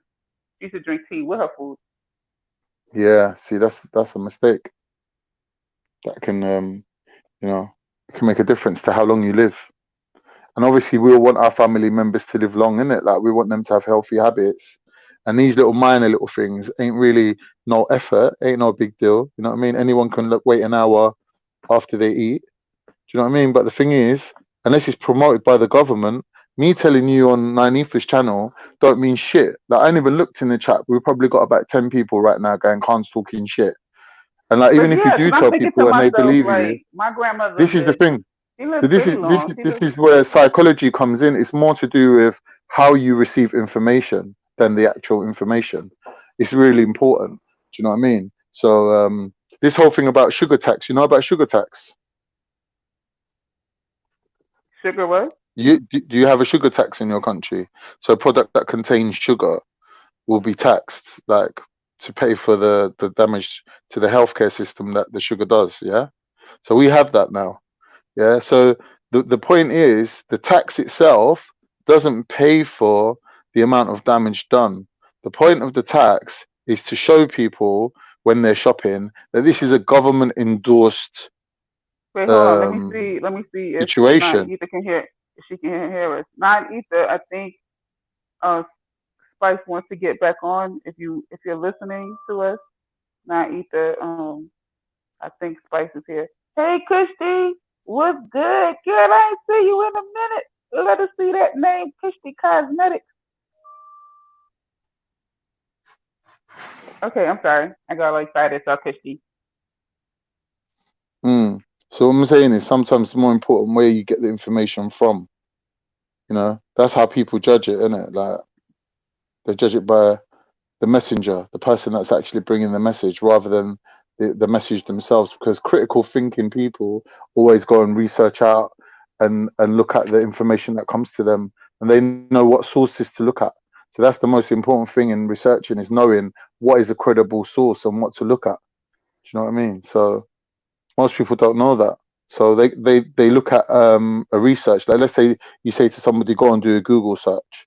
If I Google search something and you Google search something, it's going to more reflect our current belief, or our like, we can always find things to back up what we already know. Do you see what I mean? And you would more likely pick those sources and offer them up and say, like, look, this guy said this and this guy said that. You know, like what Elron does. Elron reckons he's got a scientific argument for everything that you put forward. But then when you look at his science and who paid for it and what university it come from or didn't come from, you realize that the scientists that he's looking at are just, you know, not as credible as the mainstream scientists. It's one could say that there's like exceptions to the rule, but I do know that, like, oh yeah, always. My grandmother, she drank tea with almost all of her meals, so you could just say 3 cups a day or whatever, and she lived till 93, and she didn't get on any medication until like in her 80s or something. Like, she was pretty healthy. You know, she never had diabetes. She never had. She ended up getting high blood pressure towards the end, but here's the thing though. When we look at aging in people, we notice that there's two types of aging. There's a gradual aging where people gradually get older, until the point where their health is below a certain line where you would say that they're vulnerable. But there's other people, believe it or not, that stay healthy throughout their whole lives, maintain a level of health that's above the average. But then for some reason, when they hit a certain age, they hit a wall and their health just plummets overnight. So there's people that gradually get ill, let's say over 10, 20 years, and there's people that will deteriorate in 1 year. So just because you're healthy now doesn't mean nothing. Like, your life expectancy could still be the same, but your quality of life would still be better. So there's people like that that live to 80, 85. Yeah. You know what I mean? So aging is a very individual thing that is also to do with genetics as well.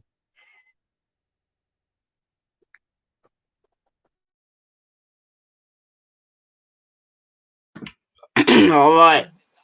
Big up yourself, Con. Yeah, I've definitely heard about the tea thing. I think I didn't hear everything you said, but if it's anything about we shouldn't be drinking hot drinks with your dinner, is that what you were saying? Nah, just specifically tea. You know, like English breakfast tea and that. Yeah, just that really. Anything else is no. He tried to compare. He tried to compare a black woman to a white man. I've apologized for that already. You're out of order. and then admitted that you're not black. But then every minute you're trying to be speaking on blackness, and then you don't understand why. No, I'm not speaking on black nothing. I'm speaking about health. You need to stop. You're being silly now. You're being silly. Are we trying to have intelligent adult conversations? Every time you come on these panels, you always try and make everything. These panels meaning what? There's a way that you can talk. There's a way you can have a conversation without having to make everything about race, and then saying and using pseudo science to back up something that you have no proof on. It's not necessary. And then you're saying you don't understand. And like a minute that you said, then you go ahead and then use You want me to go and find it now? Yeah, you're gonna make such a big deal out of it. You're gonna make me go and find it now. Yeah, you want me to? I'll do it. No long thing. As a man. No, but then you don't need to. You always do this, Carl. You always make everything. Always what? What do you mean always? Speak on blackness, but you're not black. What do you mean? It's nothing to do with blackness.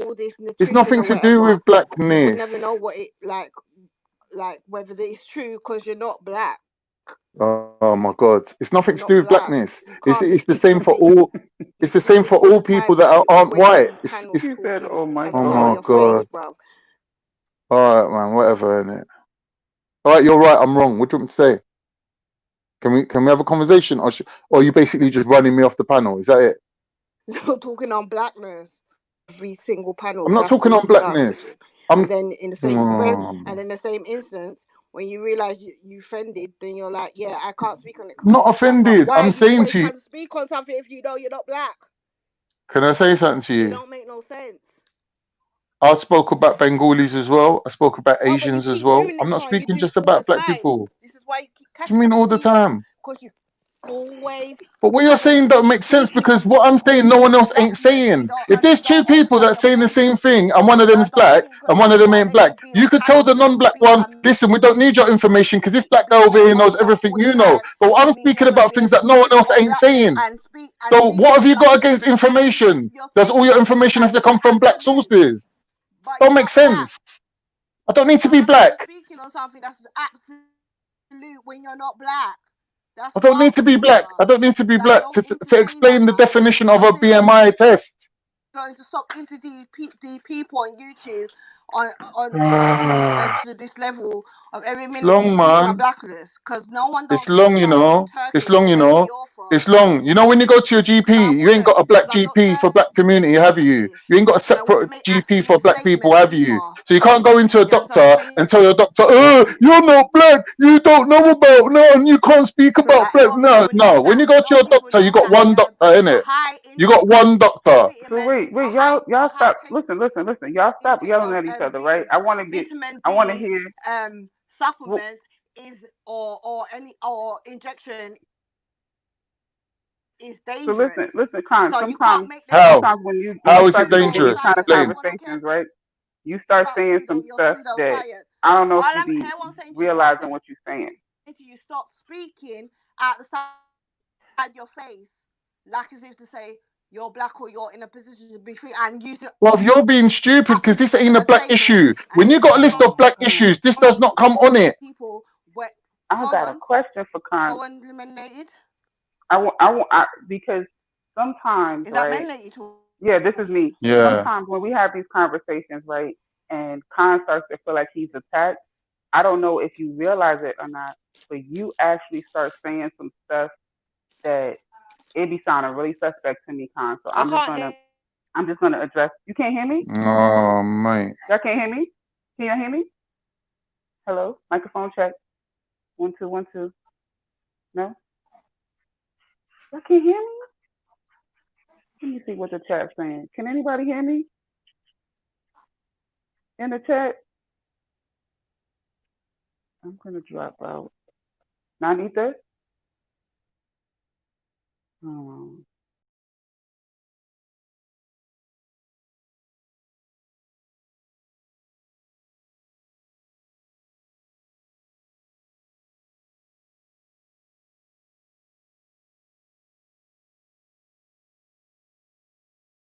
Hey, wow.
Oh, I'm here. Hey, I see a little jokey comment, EIE, talking about just stay mute for 20 minutes. You got jokes. Can I just quickly cut in, family? Sorry. Yo, Kushti, big up yourself, man. God damn. Nice to see you. All right, so. Oh, big up.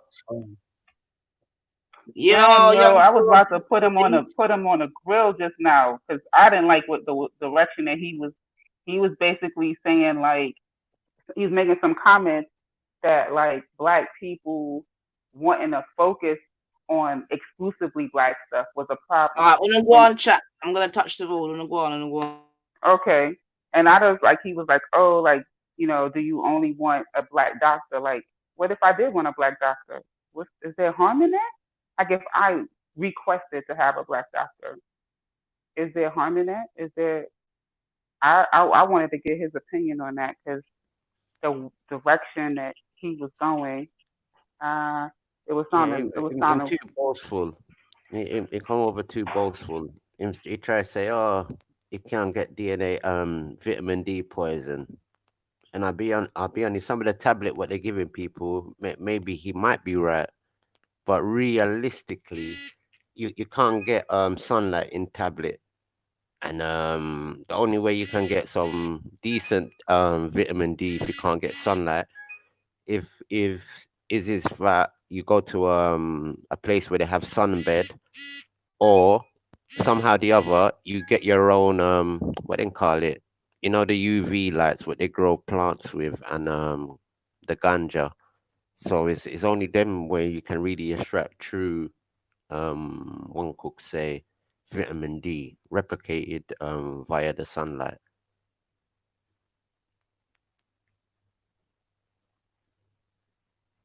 Hello?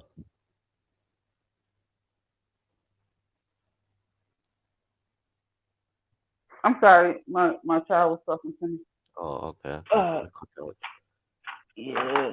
Yeah, so it's only them. It's only them UV light. You might have to make yourself a little room or something, like a little something or the other, and just go in the room and shine the UV light on yourself. You know what I mean? Save a little money.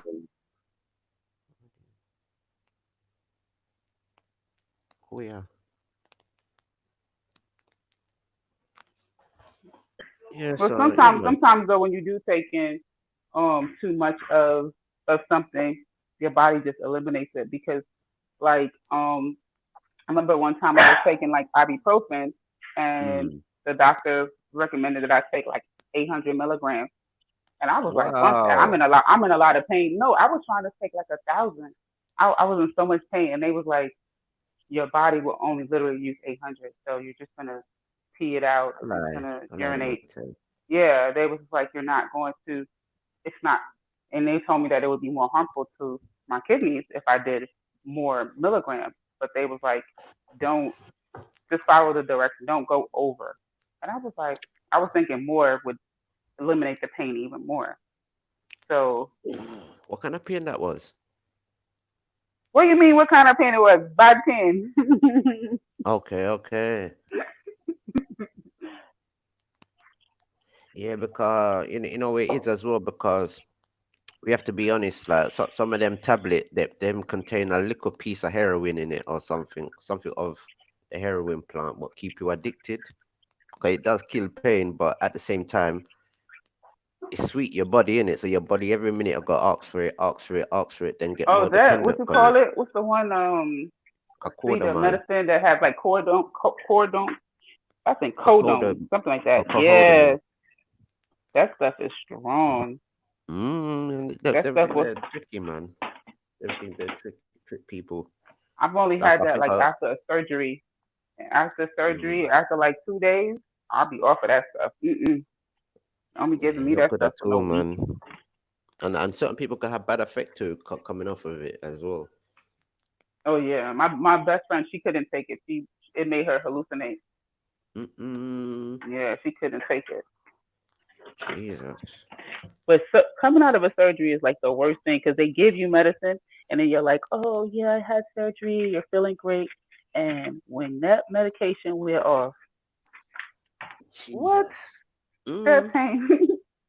Yeah, Oh, because I was watching a lady on the YouTube, and she said she got through the gastric ban, and she was Mhm. saying, boy, even though she go through the treatment, she wouldn't really recommend it for other people. When she's just to showing people, said, boy, she have to take all these different type of tablet. You can't eat the same way how you need to eat. Like your body needs to repair itself after all of them type of things. It's just not easy, man. Not easy at all. Not easy at all, what man. about for this idiot? White Albert. Albert Einstein, man. He gets on my nerves. People need Turkish to stop man. entertaining him on the fucking YouTube streets. Yo, they called him White Albert. I'm done with y'all, yo. Oh my god. Who said that? That was EIE. That was funny. Can you even We hear can hear me? you. We can hear you. Can you hear us? Yeah, man. Can you hear me, stop family? entertaining this Yeah, we can fool. hear you. You in the street, People man? saying, Big up. I'm gonna run through, yeah, because I've had to touch the Pardon? road and that. Yeah, run through. I've had to touch the road, so doing a thing, man. But I'm on my phone. Big up, Biggage. Now I see how you do it. Blood clean. All right, and I go on to. Yo, it's kind of hot out here, you know. Jeez, I didn't even know. Get that vitamin D, Nine. man. What's up, Yeah, Nine? big up yourself, Born Rich, man. My brother. Welcome, welcome, welcome. Where you going, Nine? You going to your side piece house? Nah. Side pieces on Thursday, you know. Side pieces Thursday. You get me? But what are you talking about? What are you talking about, Born Rich? You know, Nine Ether doesn't have a man. What do you mean? Nah. And I'm a crackhead. Oh yes. Crackheads can't get side pieces, man. Crackheads eat pieces. You get me? Put on a show last night though. Them what do you call them? Birds of a feather. What's that to up? I'm saying that they put on a show last night like it was Birds of a Feather. Oh, trust me, Wendy and man. Jupiter. Trust me, man. They put on the show earlier today. They was up on here earlier today showing off. Oh, they was on Nine's panel? Yes, calling her a crackhead. Shut up. I lie. No.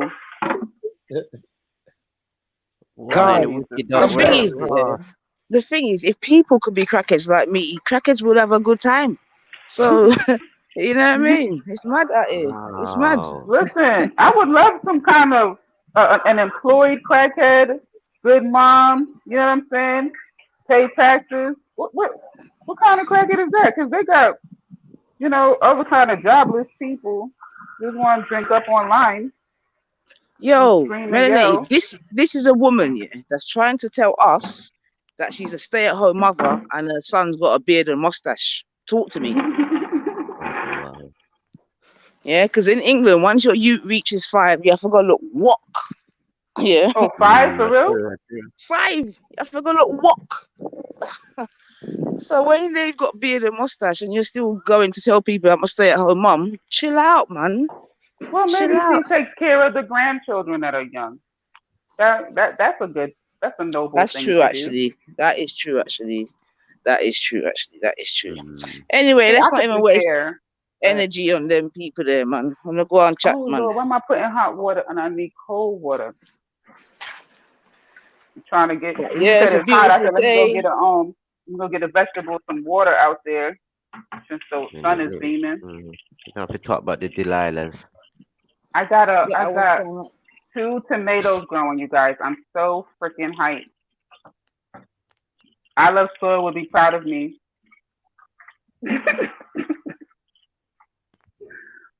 I Love Soil would be proud of me. Yeah, boy.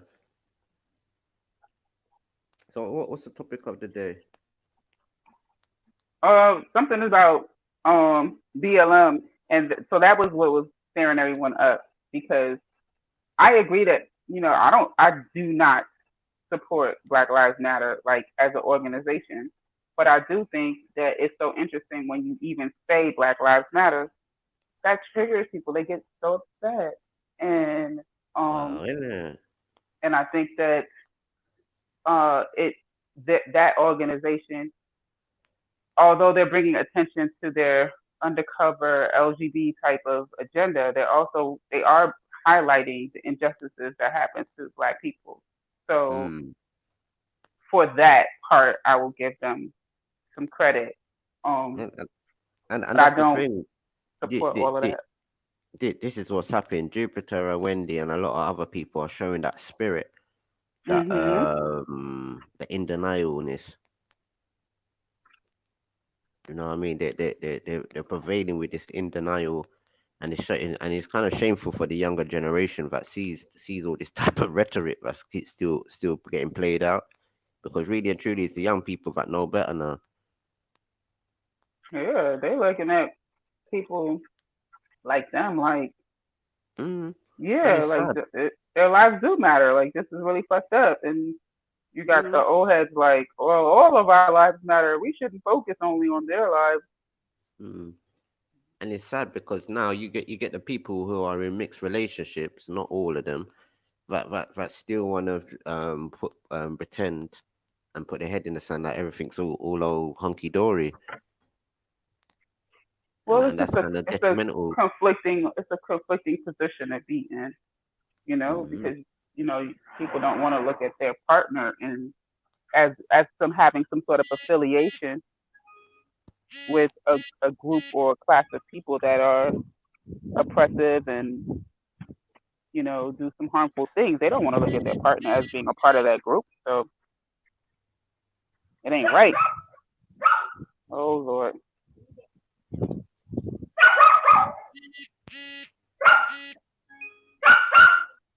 Sorry, y'all. My dog has no behavior. No behavior. Dang, yo, who phone blowing up like that, son? They trying to reach you. They trying to reach you. So what I noticed is like Black Lives Matter, especially in America, to me, it's become like a code word for Black people. So that puts me in a spot where I don't fuck with the Black Lives Matter organization, but I find myself defending or speaking up for the phrase or the term Black Lives Matter. Just because I know in a political sense, when you say Black Lives Matter, you're saying Black people. You know what I mean? So I don't know. It's weird because I do find myself speaking up for Black Lives Matter, but I always try to disassociate myself from the organization. Did you happen to watch the interview the debate that Rospect did with that James Goddard dude? I caught a little bit. He kept saying that Rospect was Black Lives Matter, and Rospect was like, "I'm not." He kept saying it. It's because he just means Black Lives Matter now means being pro-Black, or Black Lives Matter means you're Black, so your Black Lives Matter. Like, it's crazy. Exactly. When you speak up against it, like I even watch, I know a lot of y'all probably don't fuck with Tariq Nasheed, but I watched the interview Tariq Nasheed did on Fox News. And when he was speaking up under his name, up under his picture, it said Tariq Nasheed, Black Lives Matter member. And if you know what it is for, you know he's not Black Lives Matter. So that's what I'm saying. So now it's become a little slick way for people to, it's pretty much the N word. You feel me? Black Lives Matter has become a substitute for the N word in a sense. You feel me? And that's what makes me find myself speaking up for it. And I know a lot of UK brothers and sisters are speaking up for it too. They're like, yeah, I don't fuck with the organization, but you have to understand that the sentiment Black Lives Matter is something that I do stand on. So that shit is just weird, man. It's weird. It sure is. Crazy. It's weird. But it is showing that Black people have pride. So it's a good thing. Damn, I was just telling one of my homeboys that yesterday too. About Black Lives Matter. Because a lot of people don't know. Like a lot of people are just ignorant. So when they all they see on the news is Black Lives Matter is doing this movement and protest for Black people, then they're like, damn, I'm with that. And a lot of people, you got to sit down and say, yeah, you may be with Black Lives Matter, but let's just read their manifesto. And then see if I had to tell my cousin that. My cousin was not hip to it. And she was like, I said, man, bun Black Lives Matter. And she was like, why you say that? And I pulled it up and I read it. And she was like, I was like, yes, they want to tear down the patriarchal system. They want to talk about trans this and da da da da. She was like, oh, snap. I didn't know they was with all of that. I'm like, yep. Sneak it right in there. Black Lives Matter. Black Lives Matter. You know what I'm saying? They sneak it right in there. Yeah, it's cliched, but I could understand internationally why it would be kind of good, because like you got a lot of injustices like all around the world, what's happening to a lot of melanated people. So globally, it could be very powerful.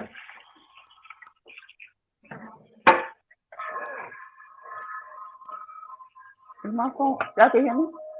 I can't tell if Yeah, I'm muted or not. Oh damn! I'm over here going to town on these dishes. I'm sorry, you guys. yeah. I'm So it's always like global wise, I think it's going to be very powerful, but I don't know how it's going to affect like things like ADOS or the reparation movement or like other little politics of what's being current in a sense. But I think they're going to be more of how can I say, more for legal purposes and certain things like that. I could see they're being very out there about, and it's something like that I always wanted to see. Basically, for the Afro Americans and the Caribbean people, like we have some sort of embassy or some sort around the world, so our people do not feel a way to go around the world because they know they got their embassy behind them and their embassies protecting their welfare, and internationally like we won't be a people to mess with in a sense like that.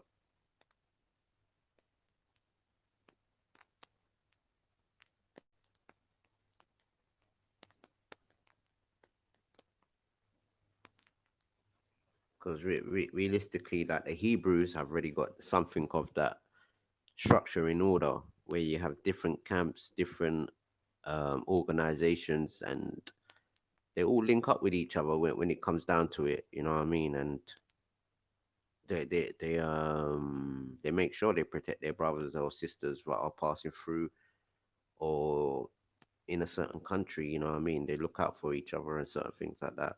So I think we need to take on the same sort of stance internationally.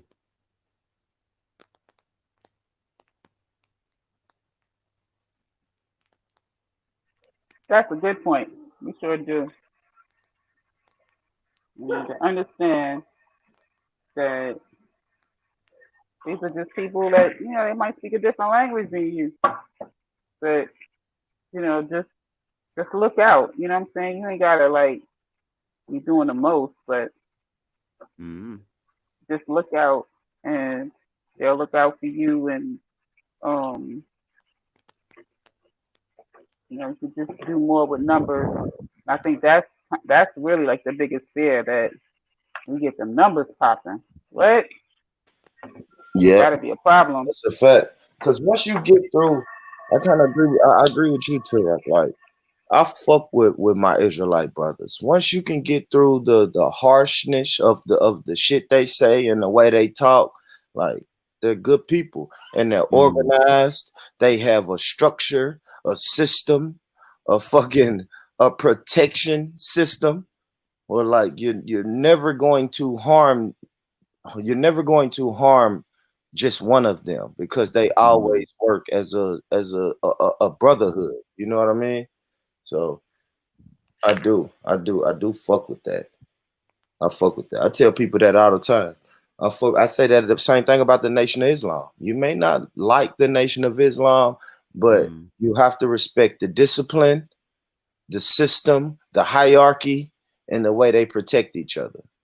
The way they protect the man, woman, and child once you're inside of that circle. You know what I'm saying? You have to 100%. respect that. You do, for real. Even if you don't like them, you still should take their concept of brotherhood and discipline and organization and apply it to your circle. Period. I say that shit all the time. Every time I go interview the Hebrew Israelites, it's the same thing. They're gonna fucking search you to make sure you don't have a weapon, and all of them have their weapons legally, of course. Yeah, You know what I mean? But yeah, that's real shit. I like that. I like that. The little homies, when I go and sit down and do the interview with them, the OGs, they move like OGs. The young people, they're workers. You know what I'm saying? They're paying their dues, trying to earn their stripes to become OGs. It's a system. It's a system, and it's a well-ran system. You feel me? They have to, even the OGs that I sit down and interview, they still have superiors that they have to ask and check in with before I can officially conduct the interview with them. And when I conduct the interview with them, they're on code the whole interview. You feel me? I can get them to laugh and crack a few jokes because that's my personality. But for the most part, they have talking points and they stay on code and they stick to their talking points whole time.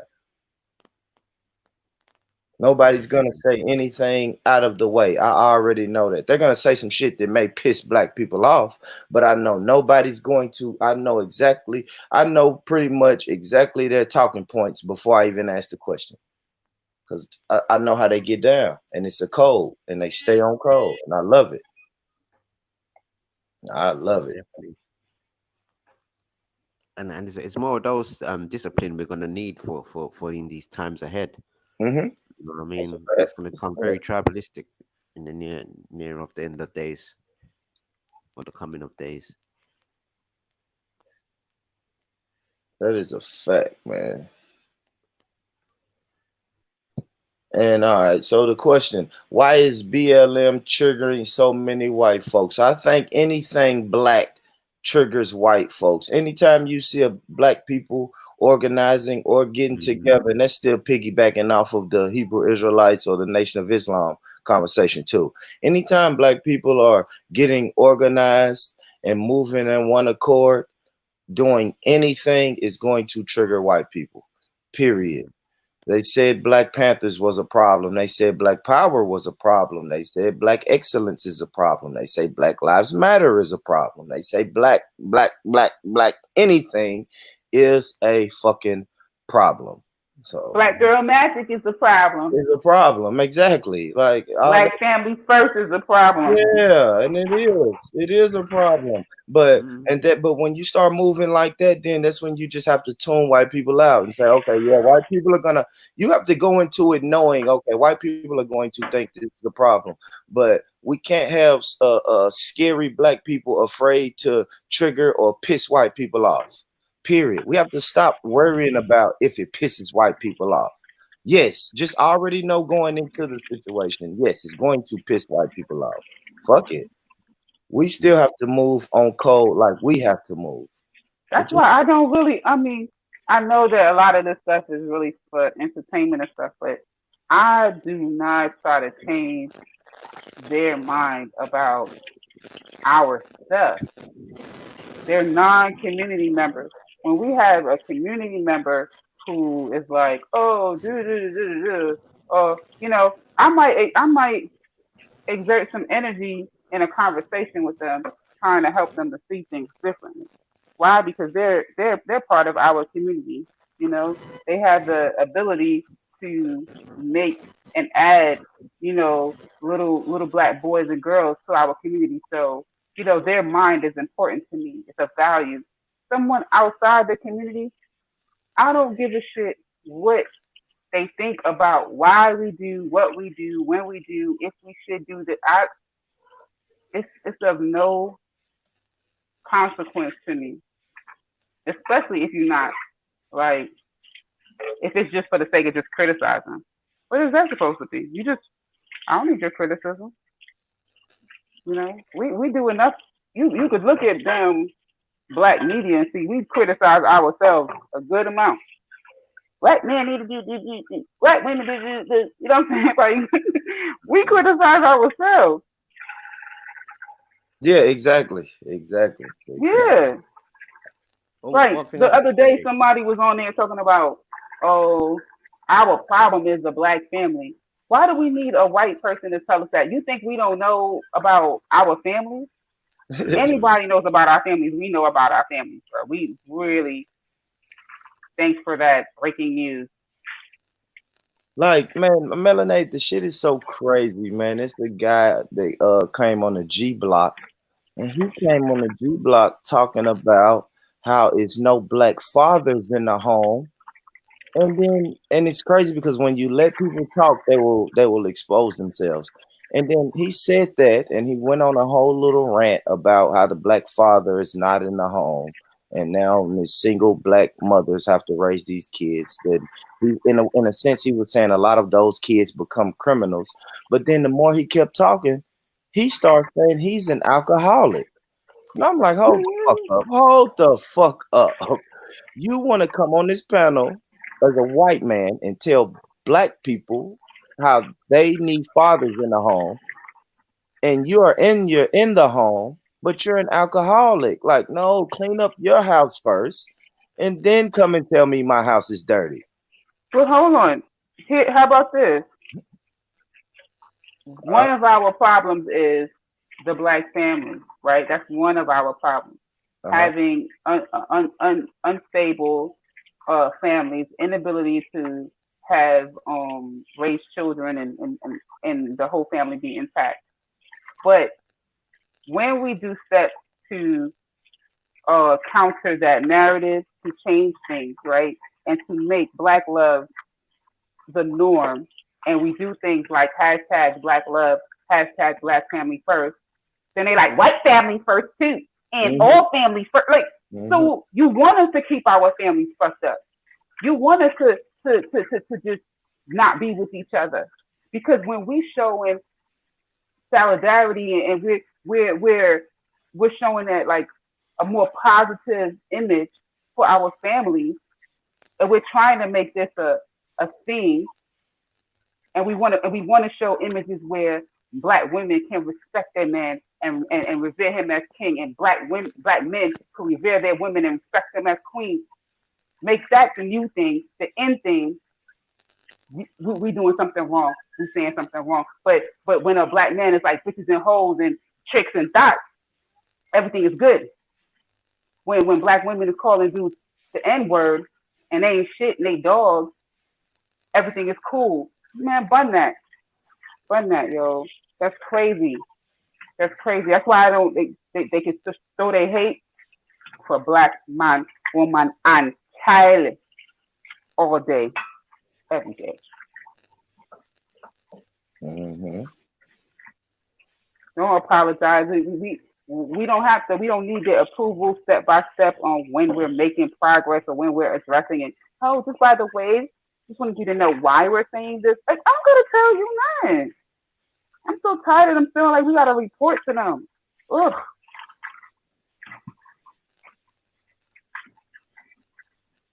Yeah, love that. Oh, what you texting? I know that laugh. You texting? Nah, okay. Sidebar, shit. Since we want to talk, damn, I hope it don't rain.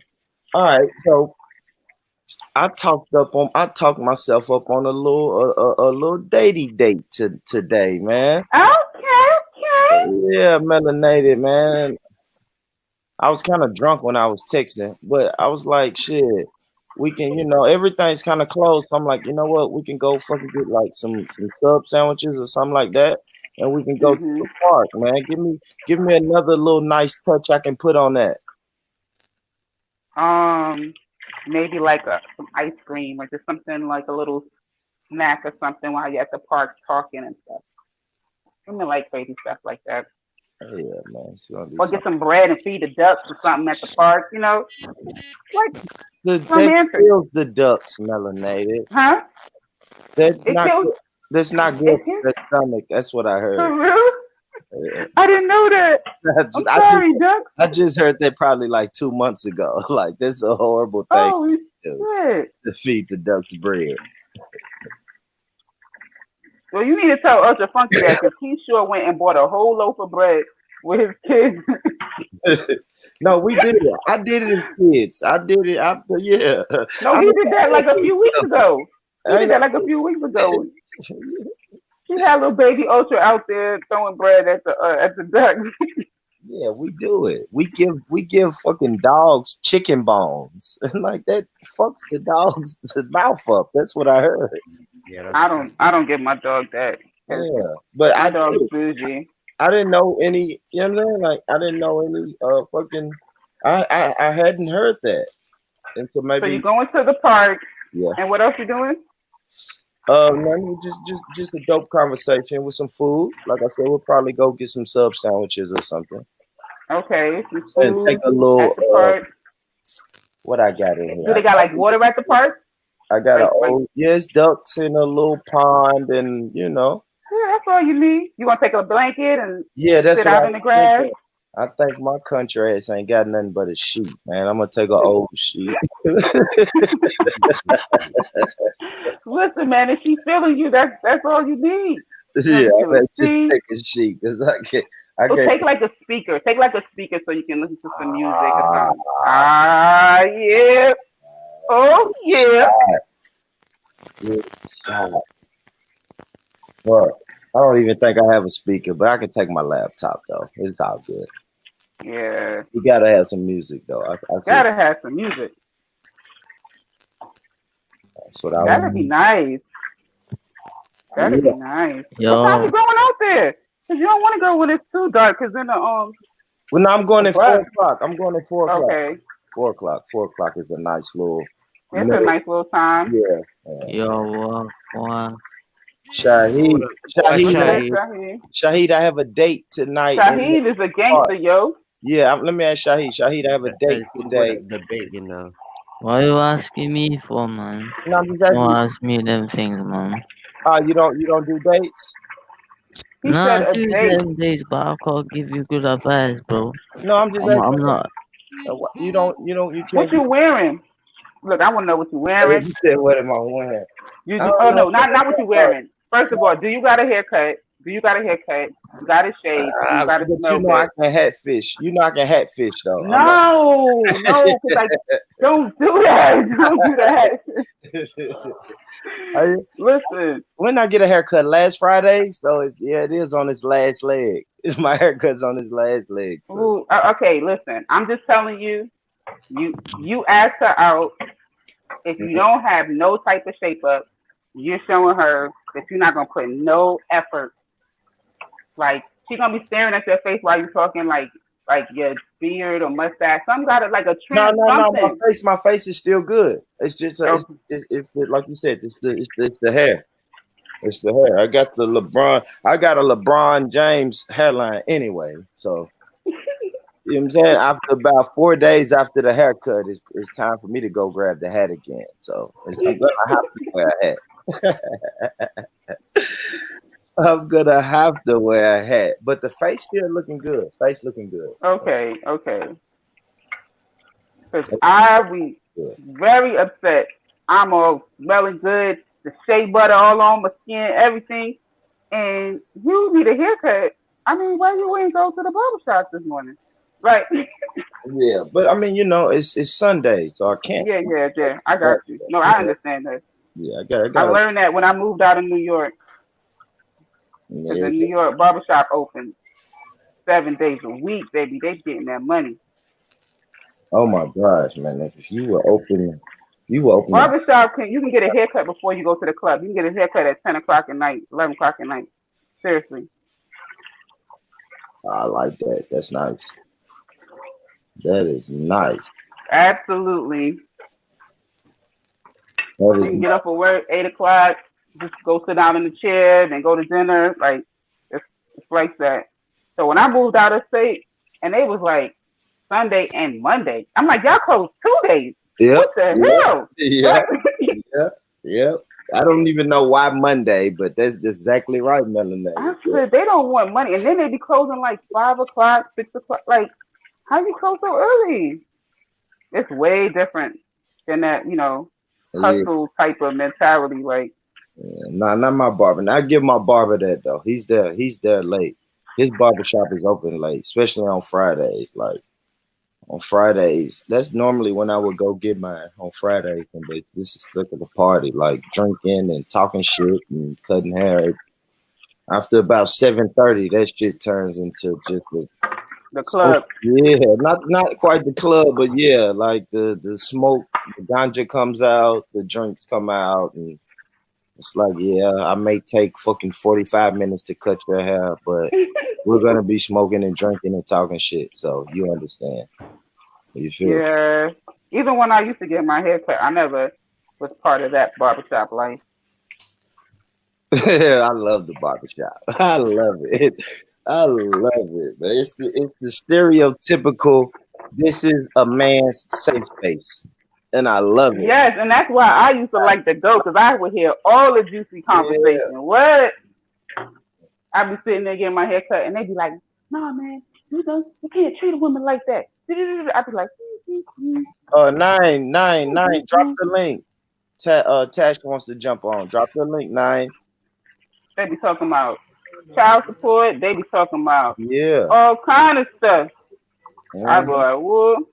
Yeah, I gotta stay on code, so I'll never reveal what we say in the barbershop. But yes, you're having a problem with your lady friend, or if you want to if you want to talk shit about the women and get that off your chest, go talk to your barber, man. Listen, I was a regular every 2 weeks going to get my hair cut. Me and my son. And my little barber, my barber used to like me, so he used to give us a haircut for the low. Yeah, of course. So, are you near to Tennessee? Not me. What's your name? Brother, is that Brother Rich? Yeah, I'm in. Yeah, I'm in Tennessee. I'm in Tennessee. Oh, okay. So which side do you live on? Do you live on Moneybag Yo side or Yo Gotti side? Or whose side? Moneybag Yo or no? Is it Moneybag Yo? No. Are you on? Do you live near Young Dolph or Yo Gotti? Both of them are in Memphis, so I'm about 3 hours away from Memphis. Okay. Yeah, man. I like a lot of the Tennessee rappers, there, man. Yo Gotti, Young Dolph, they're good rappers, man. Yeah, all the Memphis guys. Yeah, Memphis been putting in work, man, since 666. You feel me? Memphis been putting in work, man. Salute to Memphis. I like Memphis. It's weird because they're only 3 hours away, but it's like a whole different place. The lingo is different. You know what I'm saying? It's weird. It's weird how you can just go 3 hours down the road and everything's different. Look, have you been to New Orleans and Baton Rouge? I haven't. Yeah, I heard they're very near to each other, like probably an hour apart. Yeah. You can kind of hear it. They have similar lingo, though. Like when they speak and when they rap, you can hear it. They have their different slang terms and shit. Like I grew up on that music. Oh, what's his name? Soulja Slim. Yeah, I grew up on all that shit. Juvenile, Cash Money, No Limit, all that shit. I grew up on that. Yeah, very, very powerful movement, Louisiana, man.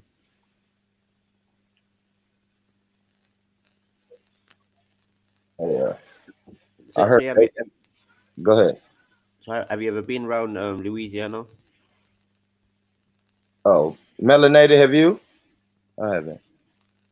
No, I want to go to the Essence Festival whenever they have it, though. I don't know. We're like gonna walk around in damn masks now, but I would like to. They have the Essence Festival there, but most of the people that like when I speak to people that about like New Orleans, they like outside of the tourist area, which is like where they have Mardi Gras and all that kind of stuff. Like the French Quarter. Outside of that part, all they can talk about is like the poverty. Yeah. They was like it's really, really bad. And I mean, especially after Hurricane Katrina,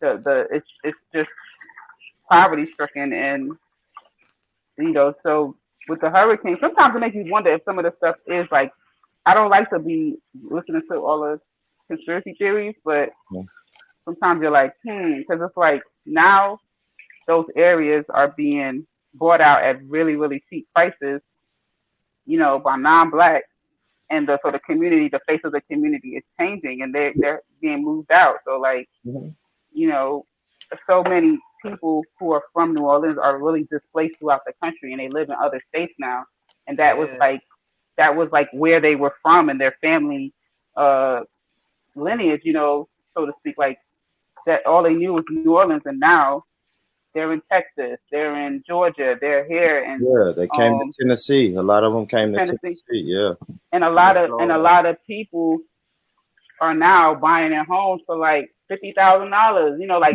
barely nothing. And because the water damage, they just tear it down and build something new. And now they got Airbnb. Yeah, it's another step in gentrification. Because I ain't gonna lie, when the tornado hit my neighborhood, that's one of the first things I was thinking, and I'm still keeping my eye on that. That tornado, I think a lot of people are just not going to rebuild or invest in the fixing their house back up, and they're just gonna sell it. They're gonna get the money, they're gonna sell it, and then somebody else is gonna come, and then the face of the community is just gonna be different. Change. I can tell melanated they don't start putting bike lanes. Oh damn! Yeah, it's going. Yeah, when you got a bike lane, you already know. Yeah, I know what that means, right? Like, come on. You about to get a Starbucks. You about to get a Starbucks and a Whole Foods in a minute. Y'all ain't building those. No need for Toshis in the back, chat. Y'all ain't building those bike ramps for the crackheads who ride bikes. I know that. 93rd. Somebody's in the back chat. And like, what's it? I'm always washing dishes when I'm on these lives. I don't understand. True, though. I noticed that. It's true, right? That's true.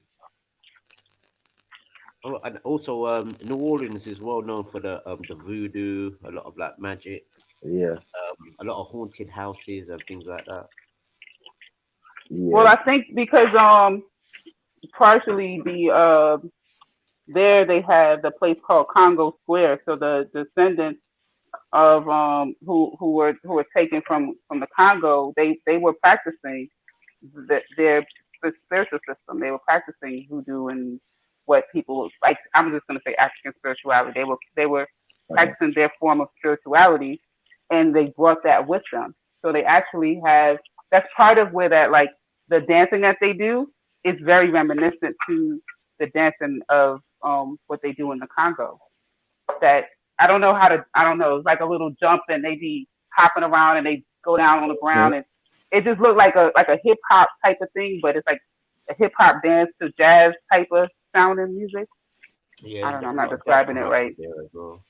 Even their funeral procession is different because they have a second line. So when people, they'll go to the funeral and then after the funeral, I think he said they'll have a parade and they'll walk the casket like from the church to the burial site. And it's a parade, a band, a dance, and they dance all the way from the church to the burial site. They call it. And they don't wear black like what we do. They don't wear black. Yeah. No, it's a party. No, they say it's a party. It's a celebration. And they dance and sing and dance all the way from the church to the burial site. And I think that shit is so fucking dope. I want to know what's the origins of that. What is that shit? A lot in the Caribbean as well. Like maybe now is a bit more in a sense like that because like it's not very too influenced by Christianity in a sense like that. But I think in the Caribbean is not influenced by the Christianity. No, I'm just saying like a lot of other islands like were mostly influenced heavily with the Christianity, but like the majority of like the French parts, they sort of let people do their little things, if you know what I mean. They didn't really try and stop people a lot in a sense. No, I was gonna say like because like if you notice like people especially like the dancehall or even the soul calypso community, they'll be playing calypso or dancehall music like all the way from either the burial the person's house to the graveyard and from there back to the house and all these different types of things. So you already know they got calypso gospel music. Christmas Carol. I remember when I went to Florida. I was in Florida and I was driving home on a Sunday. That was the first time I had ever heard down south gospel rap. Like, I said, what the hell? It was sounding like some straight, like, I thought I was listening to Trick Daddy and Trina, but they were talking about Jesus. It was crazy. I was like, oh, this how they get down in Florida. Okay. It was like Sunday morning, we gonna get crunk for Jesus. Yeah, but Florida's got a powerful culture as well, man. It's got a lot of the some of the brothers and sisters from like Bermuda and different islands. And oh yeah. People there, you know what I mean? It's got like a rich, nice little culture there, man. Miami is a little Haiti. Boy. I mean, you go to Miami, it's Sock Passe. And it's like little Haiti and all of the Spanish countries all at the same time. Like freaking El Salvador, Costa Rica, Colombia, Cuba, everything. You know. Them far right people probably have a damn nightmare look going to Florida. All these damn immigrants. Shit. I there's some different type of white people in Florida, boy. Speak English. Who's speaking your language?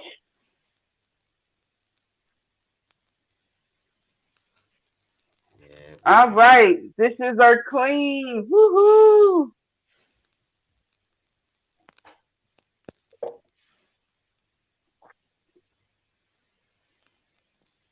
Why is it quiet all of a sudden? I don't know. Cent, 5 cent, 10 cent, dollar. Hey, that's what you put in the chat. Don't forget this small change. Give me big money wine. Dollar. Hey. Oh man. Who heard Young Spray? Hold up your foot and jump. Oh God. Hold up your foot and jump. Oh, hold up your foot and jump. Jeez. Soca drill. Trust me, they don't want to start the soca drill, mate. The minute when they soca drill, you're gonna see the real madman then come.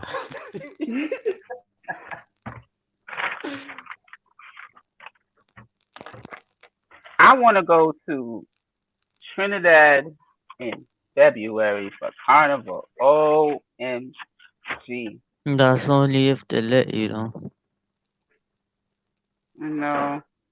Let's not talk about Corona. I never mentioned it.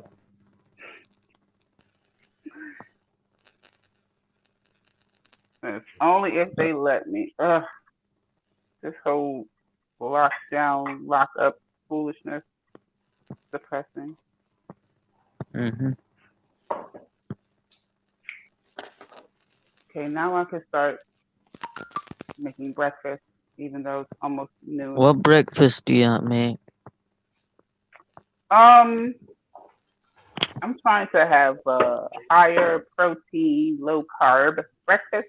So I'm just gonna have one wrap. I'm gonna scramble some eggs and then put some vegetables in there, like some peppers and onions and maybe mushrooms. Yeah, and that's about it.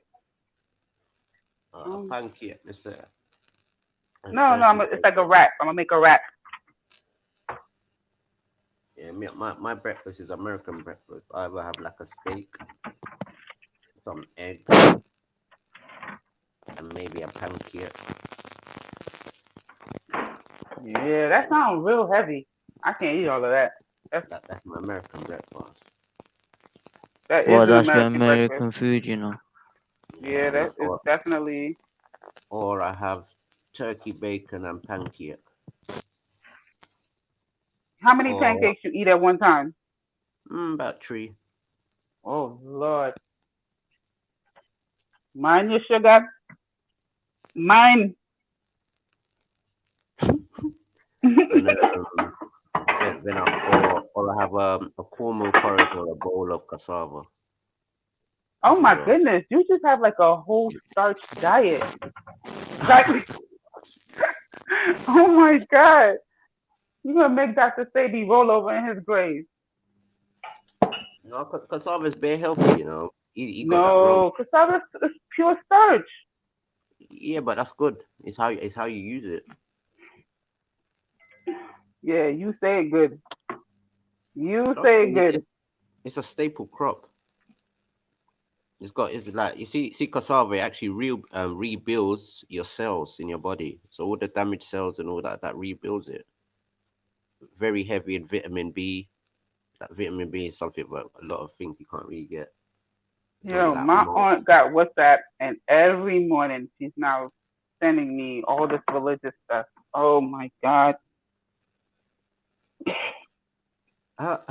So I mean, sometimes you just gotta let go and let God, melanated. I know, but I'm just saying, like Just every do this. day, like goodness gracious. And I be Don't like, fight it. Don't fight I say, Grand Rising, TS. That's what I tell her. I be like, oh, thank you. You know, I don't know what to say back to all of this prayer stuff. Say Rastafari.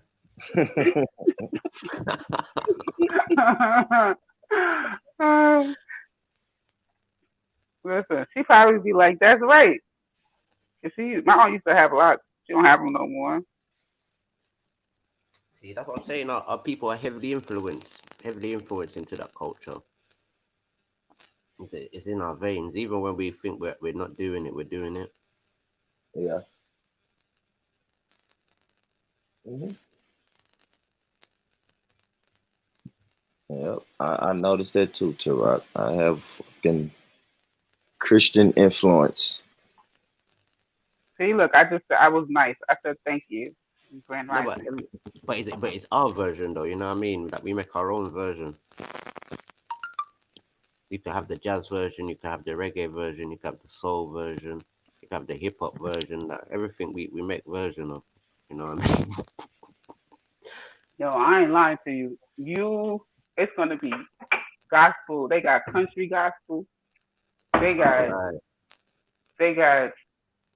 They definitely have the like in Spanish. Cause my family, the church we used to go to, all I know was Dios, oh Dios. I'm like, that's God. Ave Maria, Domino. Oh, what's that? That's that Catholic stuff you saying. You don't know about them tune, the Ave Maria. Ave Maria, no, Yeah, man. I don't know. You I know tell you, all I know is they were talking about Dios. Dios te bendiga. That means God, God lives. God, like he lives. God, he lives. Dios te bendiga. And the whole church be like, Amen. Amen. Dios te bendiga. I'd be like, yeah, boy, get it, Jesus. Sangria. And it was Sakabale. Big up.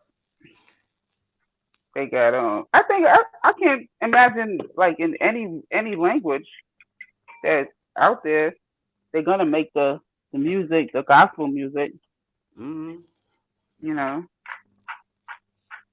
But that's the powerful thing with our people. We can always try and mold ourselves into something. You know what I mean? We always absorb things. And just make it fly.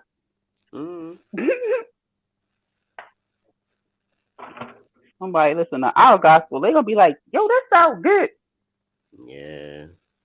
Why do you think they started to ease up of the people in Christianity? Because how they used to sing about Jesus, the white people then rust.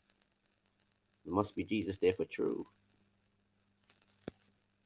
So even the black people, they fooled you on top of it now because they took up your fuckery now and spin it back on you, and we sing it so good you think, yeah, I believe in Jesus now. Listen, you might not even believe in Jesus, but you're gonna start rocking when you start hearing that choir come up. You want to come to church every Sunday? Yep, that choir come up, and as soon as the choir starts singing, and they sounding so good, and they be like, okay, the choir's gonna sing a little tune, and we're gonna take offering now. I'm telling you, that's how people stay, man. Yeah, it's just time for offering when the choir starts singing, you know. So especially when they know there's food involved, when the church start bring food or the Hebrew Israelites do cook out, the people they Oh my goodness. Mashallah. Now you're making me really have some church flashbacks because I ain't gonna lie. On a Sunday when they had food at the church, boy, you got like my church is like international. We would have like curry chicken, stew chicken, rice and peas, salad, plantain. What? Eating good. Eating good, good, good. Trust me, that when the IC what they call it, ISUPK, when they do their cookout, people fly all in from the world to come to their cookout. And their what is it? The Passover? I'm not sure Yeah, they I do think the it's. I cookout. think it's. I was gonna go. I was going to the Passover this year. Yeah, it's Passover. So Oh, you was I gonna don't go to miss the one yet. Passover? Hell yeah, I I was gonna don't miss go. one yet.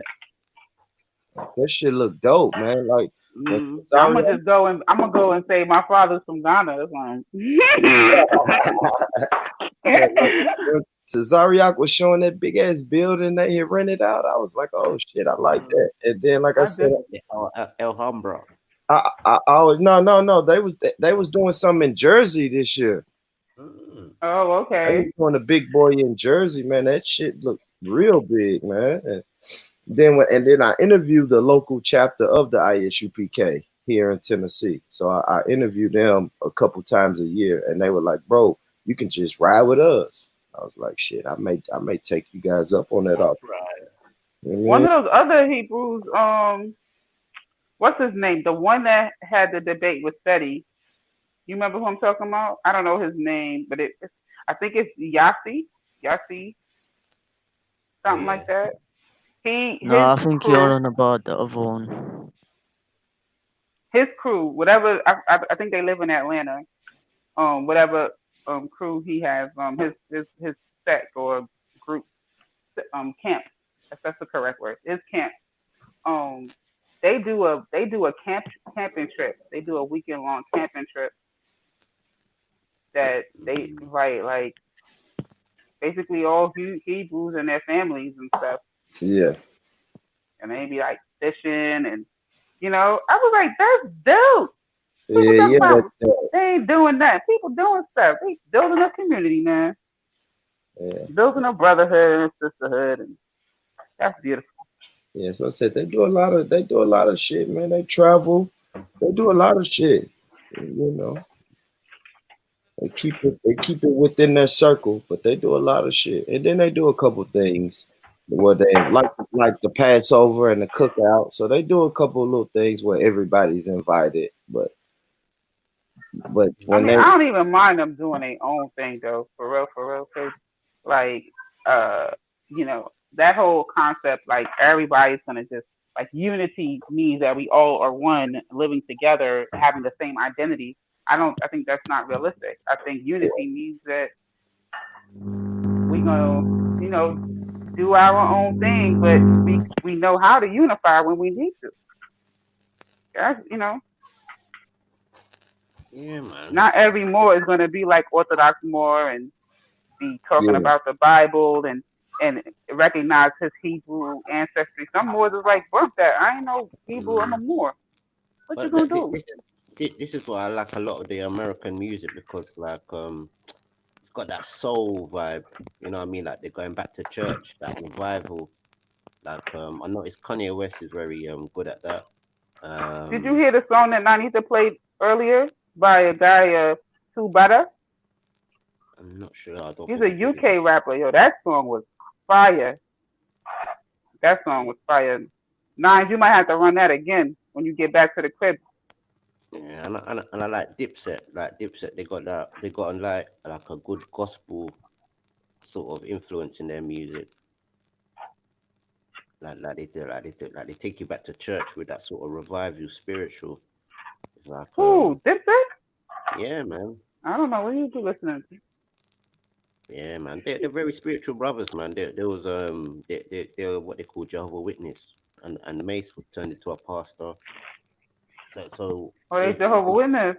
you can tell they got that church sort of upbringing, and I think there's like a big sort of famous church in Harlem. Like you could tell that they're well connected with that sort of influence, that sort of revival.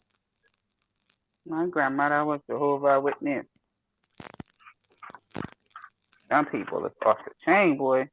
So especially Chicago. Chicago's a very spiritual place. Like they make some spiritual music.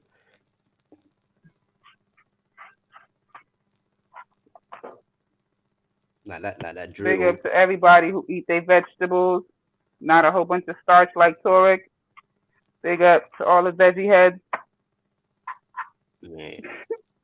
Cassava run the world, man. It's been here from Oh my God. before Jesus and Moses.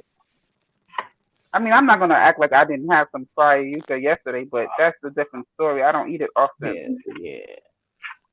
I don't eat it often. I probably because it can make you fat. I ain't trying to be fat. You know, I'll be working out, man. Hell no. Yeah, but it's an energy source. It gives you better energy. What do you call it? It level It out your can make belly. you fat. No, but it level out your Fat. belly. No, but it Thick. level out your belly, so you don't feel like hungry every minute. Yeah, that's when they say you're fat, so you're thick. Yes.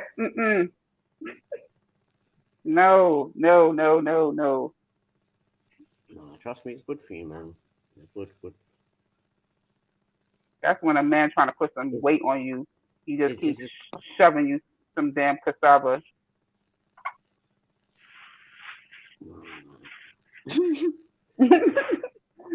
He trying to put some weight on you. Like, look, you need some curves around here. Well, if you know Hey, that's why the Africans are so strong, because they eat cassava. Exactly. Like they would tell you, oh, if you're not strong, go drink or have a bowl of Gary, and it's that's what make the Africans strong, you know. And us in the West Indies and certain places, we stop eating cassava. Oh. Well, I'm gonna tell you, and my family my family is from Central America, but they have Caribbean ancestry, and we don't call it cassava, but it's still cassava. We call it yuca. Do you call it arepa? No, yuca. Yucca. Yuca root. Okay. The yuca. Yeah, yuca. So if you Yeah, say but yuca frita, that's like the fried yuca, or you boil it. You know, like if you make the rest of your what is that meal in Costa Rica what's called arepa? I don't know. I didn't have when I went to Costa Rica. I wish I would have known what their main dish was, because when I went there, all I had was like I just ate different types of seafood, like different fish, and I was just like have rice and beans, fish, rice and beans, fish, rice and beans. That's it, like this. Cuchucrito. But like for breakfast, they would give. Matter of fact, yeah, for breakfast I would get eggs with fried yuca. Oh man, Costa Rica was nice, yo. Oh my goodness, the food was like the best. But you know what? It's so weird. When we went and bought alcohol from a liquor store, I think something was wrong with the liquor. Like I just kept drinking it, and you didn't even feel tipsy or nothing. No, it's like water was in there.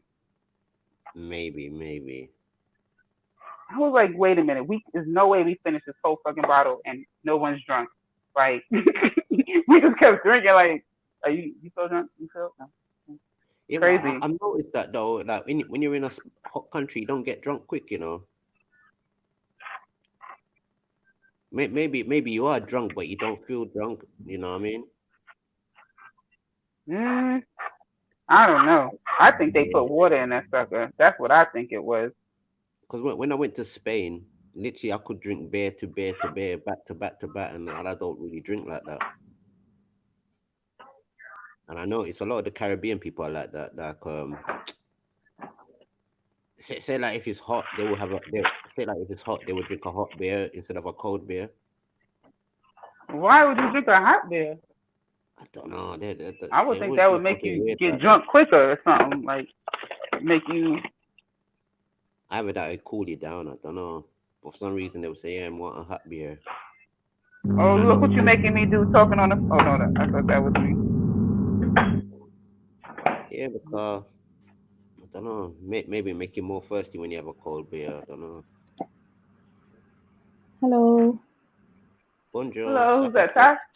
Yeah, how are you guys? Made it. You made Tarek. it. Tarek. Melanated, how are you? Good, sis. How are you? Yeah, I'm good, thank you. The weather's so nice today. It's really, really nice. I'm doing. No, you just don't know with this weather nowadays, boy. This England country, man. One day it's nice, one day it's not. Yeah. And when it is nice, you're just thinking, it's too good to be true sometimes.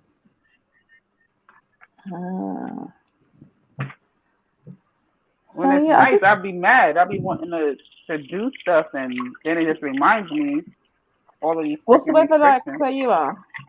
It's beautiful. It's nice and sunny. It's beautiful. Okay. It's been sunny today. It's going to rain on Tuesday here. So. I'm making my I don't really trust what the weather says. So. It's sunny over here today. Oh yeah. I use this Chinese app, and they're really good. They Chinese app? Yeah, and they tell you if you're going to travel to like central London, whether it's going to rain at what time, and it's really spot on. Oh, wow. So yeah, I take an umbrella and I know what to do. I'm traveling, so I've got a bit of patience. Yeah, it's true. Because I'll be honest, you can't just look at the weather and just say, "All right, we know what's going on with England." Like, you literally have to go to the computer, man. You just can't trust English weather. I mean, it's pretty accurate. Sometimes it's like they'll tell you it's a 50% chance of the rain. So, like you know, the they BBC might not. weather. BBC weather will tell you, 50% it's gonna rain, and no rain happened. Well, it's 50%. That ain't. You know, I get worried when that joint say like 70 or 80. Nah, when you say 50% in England, you're bound to see a drew or something, but not even a little tinkle of rain. Yeah. Trust me, even sometimes they say, "Yeah, it's gonna snow," and it don't snow, man. It seems like they I don't know, man. They fit the weather, man. They probably fix it. I'm doing my intermittent. Let me see how long it's been since I'm doing my intermittent fasting. Are you doing intermittent fasting? Yeah, and I use the app to. I'm trying to tell you right now. Hold on. I'm using the app to track my fasting. Okay, I'm at 16 hours and 22 minutes. Oh. Okay. I normally only do 16, so but because I'm cooking, I didn't stop it. So I love fasting. What is it? Yeah. Yeah. What is it? To sundown? You got. Who that? Shahid? No, that was me. We had Ramadan.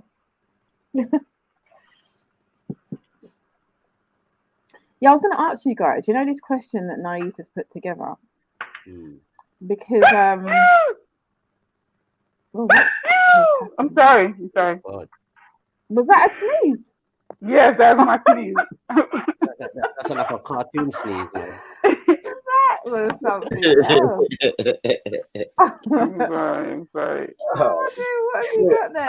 I was like, no, she over here trying to get serious, and I'm over here. Have you always sneezed like that? Yeah. Oh God! I bet you must have disrupted your whole class by your sneezing. Oh my gosh. Well, I mean, I definitely disrupt work when I sneeze. Everyone's like, "What is that?"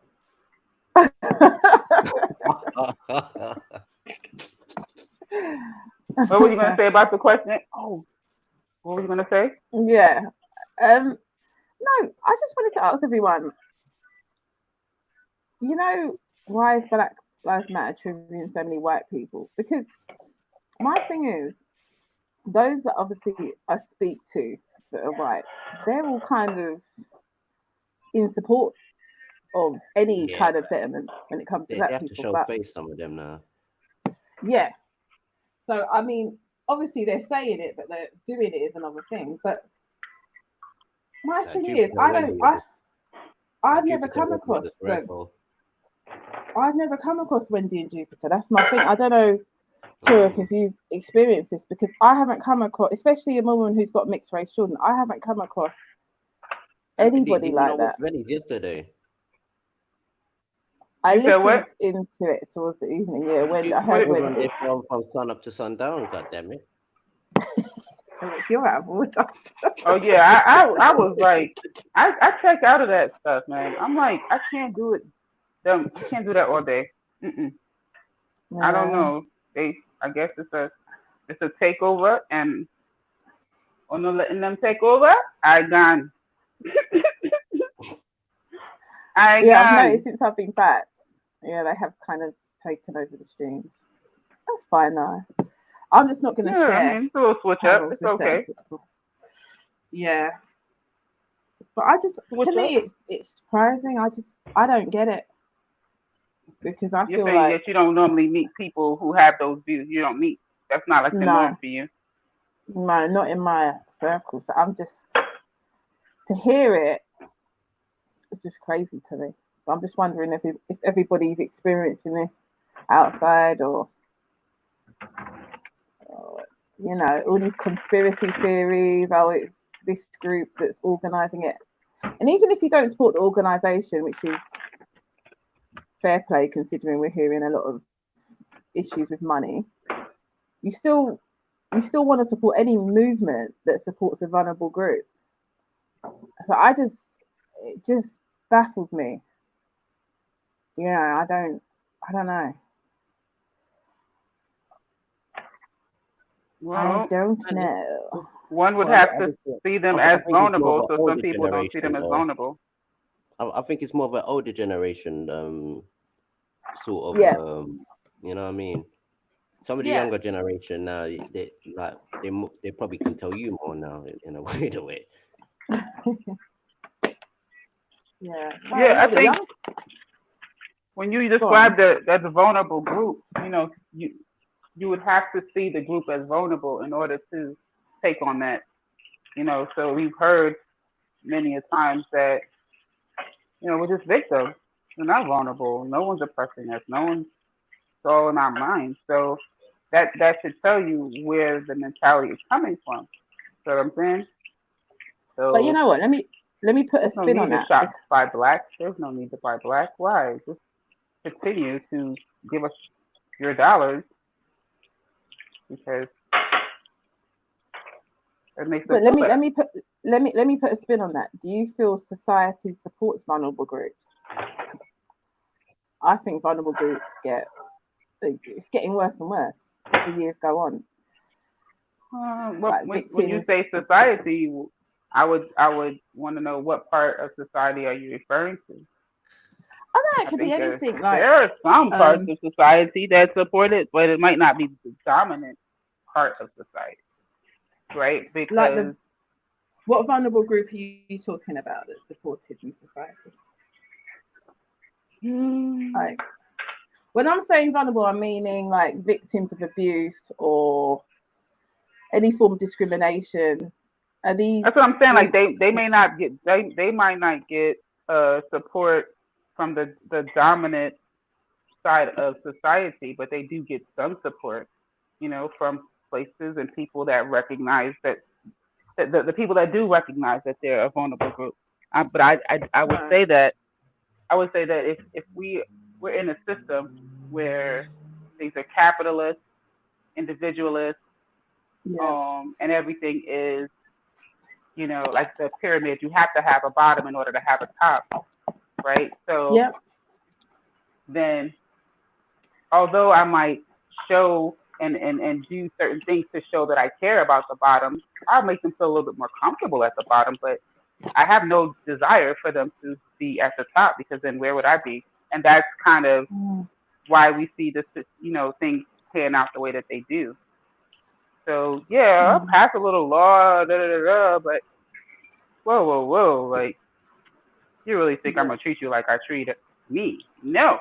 Then I won't be at the top. We'll be equal. Who wants that? That's kind of, you see what I'm saying? Like, that's not what they want. Yeah. Yeah. I suppose it is a capitalist. Yep. Kind of way of doing things. Doggy dog world, and telling you. Yeah, but I think, what do you think Yeah, about Black Lives Matter internationally? Like, take for instance in Asia, they got the caste system where a lot of the darker melanated people there are getting injustice or certain things like that.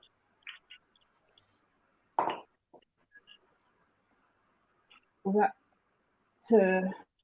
Well, I think, do you know what? It's funny. I think India's been treating their during the COVID. They probably been the worst to their vulnerable groups. But I haven't seen much regarding like Black Lives Matter there. I haven't. No, but that's they've got saying, they have that caste system is. Yeah, and like a lot of the dark, like the CDs, the untouchable people, and all those type of people, I think something like Black Lives Matter could do well in those type of predicaments, like on a global scale. I don't know if they're ready to hear it. I don't know if the ears are open over there yet. The thing is, like, well, if we go there, for example, and we've been there, we're English, we've got money, we've got the pounds, so we're good. But yeah, you go to the villages and you can't. I wouldn't even go into certain villages. I feel what you're saying. Yeah, they're the caste is. And I say that, but it's just I've got some really close Indian sisters that kind of refute this and say, you know, times have changed. Like to some, they only think Black people are African. Like to me, I know there's variations of different type of Black people in it, basically, and they're literally all around the world. That's how I look at it, and I'm thinking, as a Black movement, that those are the type of people you need as well. If you are going to have some sort of grounding somewhere, if you know what I mean. And I know a lot of people are kind of, not say xenophobic, but they want to be to themselves or something that looks close to their identity. But realistically, it stops you from doing business and just doing things around the world now, because you know people will subjugate you because you are melanated in a sense like that. So you have to take on other melanated peoples as well in a sense like that. So, you know, say, yeah, I can go there to these places and I won't be subjugated, and the other people there, they're looking out for other Black people's benefits as well, because other people looked out for them as well. Yeah. It's interesting, like when you travel, like, I know, correct me if I'm wrong, I think your sentiments are with the Caribbean. Am I right? Or is that wrong? And you're not really, you're kind of similar to, I think, one or two of the Americans that are kind of based, you know, kind of it's their base, and so you don't really deal with the Africans, so to speak. I do, but I deal with them in like say individual indigenous groups. Okay. So like if something is happening to like any indigenous group around the world, I will like look into it and say, all right, this is bad, and I hope they could do the same for my people as well. I see what you're saying, but do you not think that your group may have the same issues that a group has, I don't know, in Sudan, for example, and that if you don't think that? No. Seriously? To be honest, I do not want Sudanese problems in the Caribbean. You know what I mean? They might not want yours. You know what I mean? you know, do you not think that you would benefit from everybody coming together under one umbrella? Or sorry, Nate, just jump in. You know, I don't want you to. I feel No, yeah. Tosh, I'm watching you walk right up into this whole thing, and I'm like, She just don't know sorry. No, but I respect too many people. Don't get me wrong. I got respect for them as an individual, as a tribe, and things like that. I could give respect to them and know their history and certain things like that. But compared to our history, there might be certain things the same, but the only thing is they're in their land in a sense like that. So maybe certain things we could hold the same in a sense like that. But I think it's not really the same for me to say like that. But what I could see maybe the same is the people in Sierra Leone, the Creole people, the people that went there from Liberia, Afro-Brazilians, like Your those are the straight people I could connections. see. Okay, I could see a similarity, and Yeah. maybe we do have some of the same issues. Okay, so your direct connection to Africa. My thing is, in the UK, I feel like a lot of people have your sentiment, and me personally, I feel that's what you can come back to me. I feel that's what kind of keeps us down a little bit if we're not, And this is where people might think I'm biased, but I have to be truthful at the same time. I don't think Africans are doing that bad economically in Britain as Caribbean folks, to be really real. Right.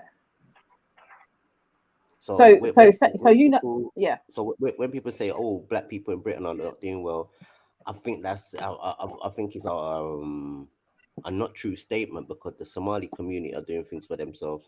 The certain West Coast people, especially Nigeria, Ghana, they're doing actually kind of decent for themselves. It's just only our group that really is doing bad, and we try to put everybody like they're doing the same as us, which is not true. I'm not necessarily like, I can't be a nationalist because I'm Muslim, but my outlook on this, I agree with you that there are particular groups that are doing well. They've got this kind of collectivism that they do. They work well together. But I just feel we're the only group. Saying that. Oh, someone's saying. Hello? Can you hear me? Oh, hello? Yeah. Oh, yeah. Hello? Yeah, what was you saying? Is that? Sorry, you need to mute. I've lost my train of thoughts now. You said that we are the only group that deal with the separation, because we're constantly looking at other groups of black people and saying, "Oh, well, they didn't experience what I experienced, so they're not me." And do. I agree, man. But you know, I'm not saying that we're not doing well, but there are a fair We have to be few honest. people in the UK Be that honest.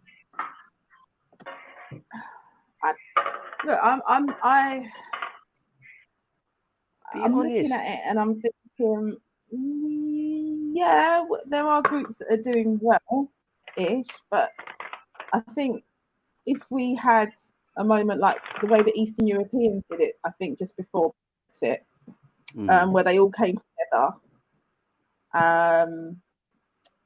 and they were talking about banking and all kinds of things. Like they had to come together, but for some reason we don't do that, and I don't get why, because we're quite small in numbers. 100%. I don't this is really. The thing, like but that's what I'm trying to say. Africans might do that though. They might send certain things to their national bank, sending money directly back home and certain things like that. But some of us, maybe look at ourselves British, maybe we lost contact like that.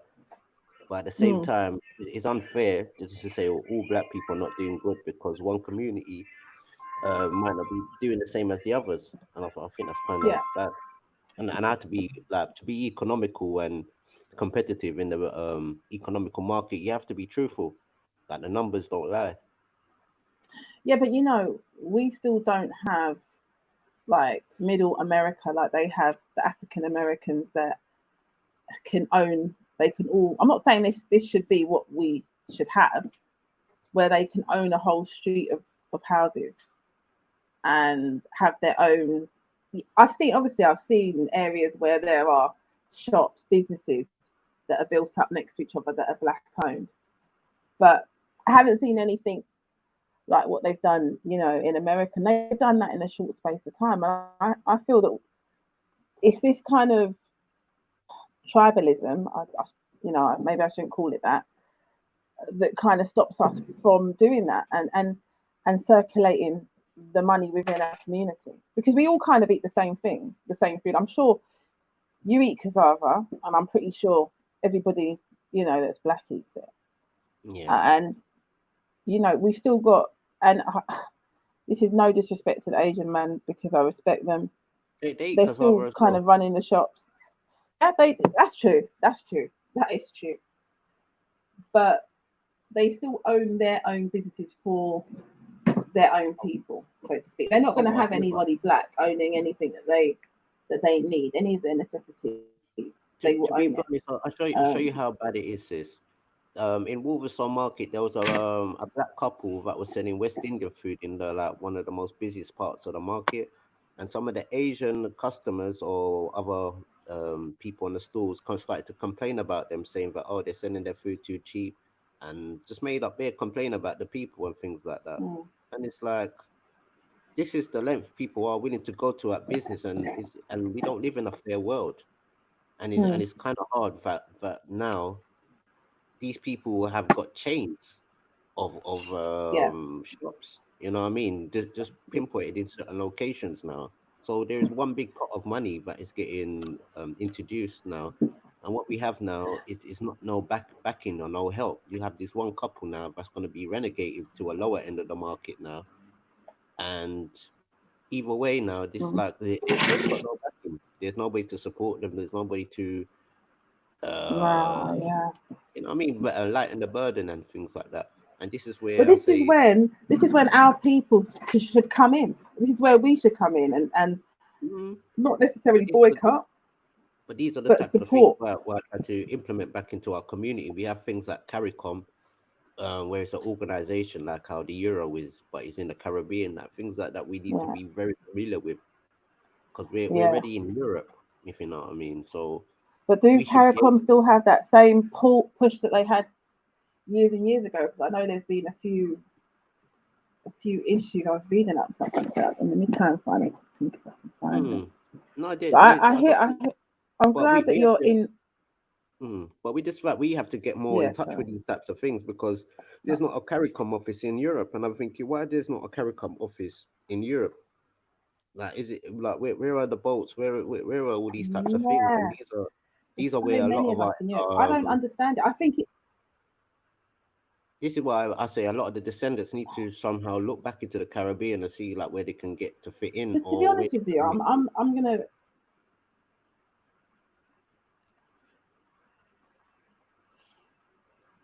Because I'll be honest, we could do this, and it's not really hard being yourself.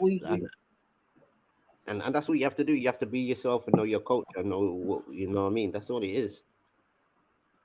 You can do this anywhere in the world. For me, I've experienced it within Islam, with the Muslims, and the way that they work. So they work well together, and that they kind of rotate their money, and it you know, that's my experience of kind of rotating your money with your own people. One thing we have to be honest about, when people go out into some of these Arabian or African countries, you're going to have a business partner from that country, and you can only own a certain amount of percentage. And don't get me wrong, the brothers and sisters want to go out there, is good, and you can still profit out there being yourself, but link back home as well and try and say, all right, we bring something and we link, you know what I mean, do something business wise, make it survive. It's difficult. I think when you say Arabian, you're talking about obviously the northern African countries. Egypt, Yeah, all them places, Saudi Arabia. You at yeah, least need somebody of the yeah. I know a lot of country black to reverts be supportive. that are spending a lot of money in Egypt at the moment because there's a lot of opportunities out there. As well. And yeah, some have had good experiences there. Some haven't had such. Um, but yeah, you do need somebody there, somebody on base. But for me, I don't know. It's still this kind of. It's still very divided here, and I just feel like I can't. Even though we're talking about BLM and what the country can do to support us, we have to also think about unity and supporting each other as well, because there's a few issues that we have to deal with without the outsiders. No, and the start is actually knowing who you are and your culture, because Africans from the west coast of Africa, even though they might live in Britain, but they can get quickly adapted back into their culture because you have Oh yeah, people, you know what I mean, and it's like it's profitable being from who you are and your culture. There's people from Nigeria. All they have to do is be Nigerian, and whatever Nigeria has to offer as a skill, they bring it to the world, bring it to the forefront, and they can make money. You know what I mean? They yeah. survive. Oh yeah. No, Nigerians have got serious pulling power though. They make moves, but yeah. No, I just wanted to find out. Sorry. Yeah, I just wanted to And find out your take because I know you're quite. yeah, because I You feel like the Caribbean is crying out for money. You know what I mean? They want to make Yeah, money. You know what I mean? yeah. They're very energetic people. It's not like they don't want to work for it, No, but I hear you 100%. I it's feel, not going in I the right feel the direction. generation above us. I feel they should have done a bit more. And I know some people say, "Oh no, it's not easy here." It isn't easy in the UK.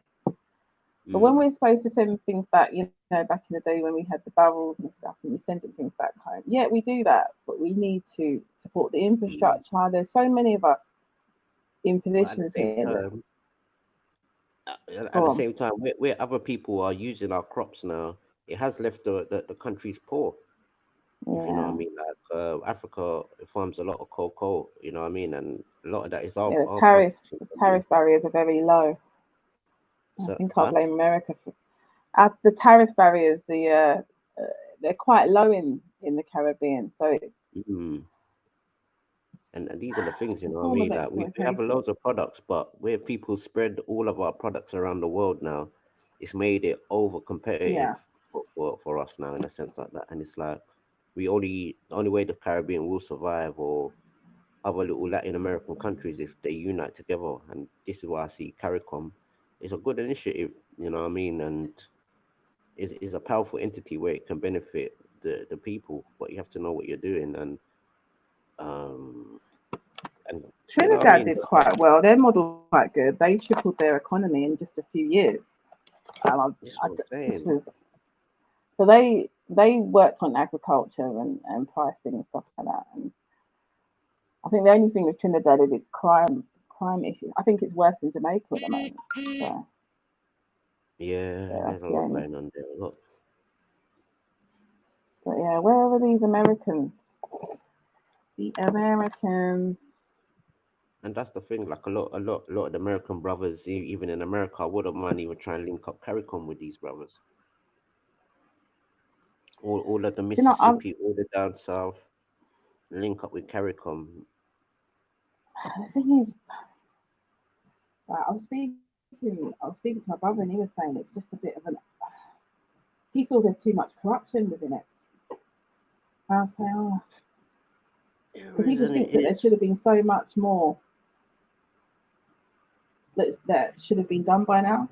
So many promises and No, but you have to understand they didn't really like education was something that we had to fight tooth and nail for, and our yeah, parents had to work hard for. You know what I mean? yeah, And yeah, the minute we yeah. get the skills now, our children or our younger generation who's supposed to take it over, they're gone abroad. Mm, mm. And this is what's been happening. It's just been like a nursery for people just to fly abroad, basically. Nobody's really put back into the country put back like into that. Because, you know, I'd say majority of Africans that I know, they've all built back home. They've all supported their people back home. And I feel like, you know, we have a tendency, and I'm talking about those that have done quite well financially, to just to kind of not bother, you know, and I can't you know, I know people that have gone there. I have to be real. It's just the crime element what have scared a lot of our people, and what's always got to the forefront of showing anything. Like the minute when there's something negative from the Caribbean gets pushed to the forefront, you have the million views, trillions of people watching it, and all the good stuff it gets put behind. You know what I mean? And it's really a small percentage of those people that are doing all the fuckery. Because I mean, I look at Guyana and I feel like Guyana's powerful. You know, they've got so much, like, there's so much potential in that country, and I just get so disappointed. You know, the movement and the lack of change at times in certain areas. You know, we've actually got the highest suicide rate in the world in Ghana, and it's like, you know, I pushed, like, when we went over there, we were talking. They've got this one hospital there, and it's just that, I don't know. It's just not where the government see. They don't, you know, the outlook on mental health over there is just really poor. It's very, very poor. It's particularly with a lot of the East Indian community is struggling with that over there. And this is what I try to say to people. What like a lot of people actually send their children to school in the Caribbean because the education is quite decent and certain things like that. It is good. That's the funniest thing. It is good. I look at the difference. And the thing is now, they just need sorry. to develop their own. They need to just develop their own that is tailor made for the Caribbean. Or bring back the stuff that's taught there and share it. We don't have this kind of networking system where we can kind of, you know, give, you know, send these ideas to each other. We just don't have that. And I can't understand why we don't have it now. We should by now, but that's why I was a little bit apprehensive when I first, you know, heard you talking about, you know, Caribbean, you know, not involving yourself in Africa, because I would get a bit concerned. I feel to myself, okay, is he just thinking solely about his island? But yeah, you're about the Caribbean as a whole. Yeah, good. I think we're on the same boat there then. Yeah, because like even in our culture, they said that the Arawaks and the Caribs, they went up and down and mixed with each other, and it's like with the Windrush, you had all different islands, and you have half Jamaican this, half something or the other, half that and half this. So it's sort of like in a way now that the descendants they basically have to love everywhere now in a sense like that. For some people to say my island big, your island small, you know what I mean? So it's a big and a small island. Well, that's what we were taught, you know, in slavery. We were taught that this kind of competitive, you know, just like your fellow man and your fellow woman and all that kind of stuff that the Caribbean had. It can be a very, very loving space, but sometimes it can become very competitive over there. So you haven't broken those ties. It's the same history in even places like Harlem. You had a lot of people coming from St. Croix, St. Thomas, all different little parts, and like Jamaica and all little places, and they all sort of linked up together in Harlem, the same way in Brixton and all the parishes. I've got a cousin who was telling me that they all kind of get together at 2. I think they get together on the 2nd of January. They all still come and get together. I don't know. There's some. I don't know why we don't do it here. It's strange because everyone used to stick together when they first came here. Everyone had no choice but to stick together. So I don't know, but I think it was just kind of integrating into the system, into the British way of life, that kind of just made people forget and just get on with life. Because I mean, you go to the Caribbean, you go to the Caribbean for what, 3 or 4 months. People say it's really hard because, you know, the opportunities are slim and what have you if you don't have the financial capital. But stress-wise, it's so much easier over there. And if you know, comparing to here, it's constant hustle bustle. There aren't breaks. There isn't a time to think. So. And also, I think where we have a high sort of mental health, because a lot of our people, we're not city people like that. We like That's something right. breathing, Yeah, that's clean air. You know what I mean? We need a lot of things like just little basics like that. Clean Yeah, water. 100%. You can vibrate better isolation. Yeah, 100%. 100%. I was thinking to myself, I need to look into mental health during those winter months and how it starts to. It's serious. Like even It is places like really bad. Iceland.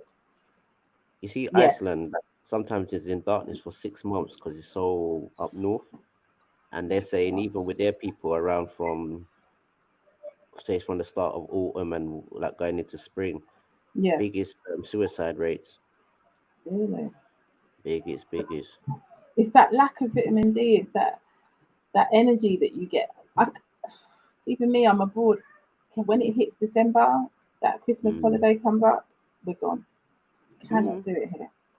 And the funny thing is like it's only when we go to a hot country or when summer comes and we start burn from the sun, like you actually think, oh right, I actually am sort of, how can I say, not say bleaching, but like you're not really getting blacker in the sense like that you are.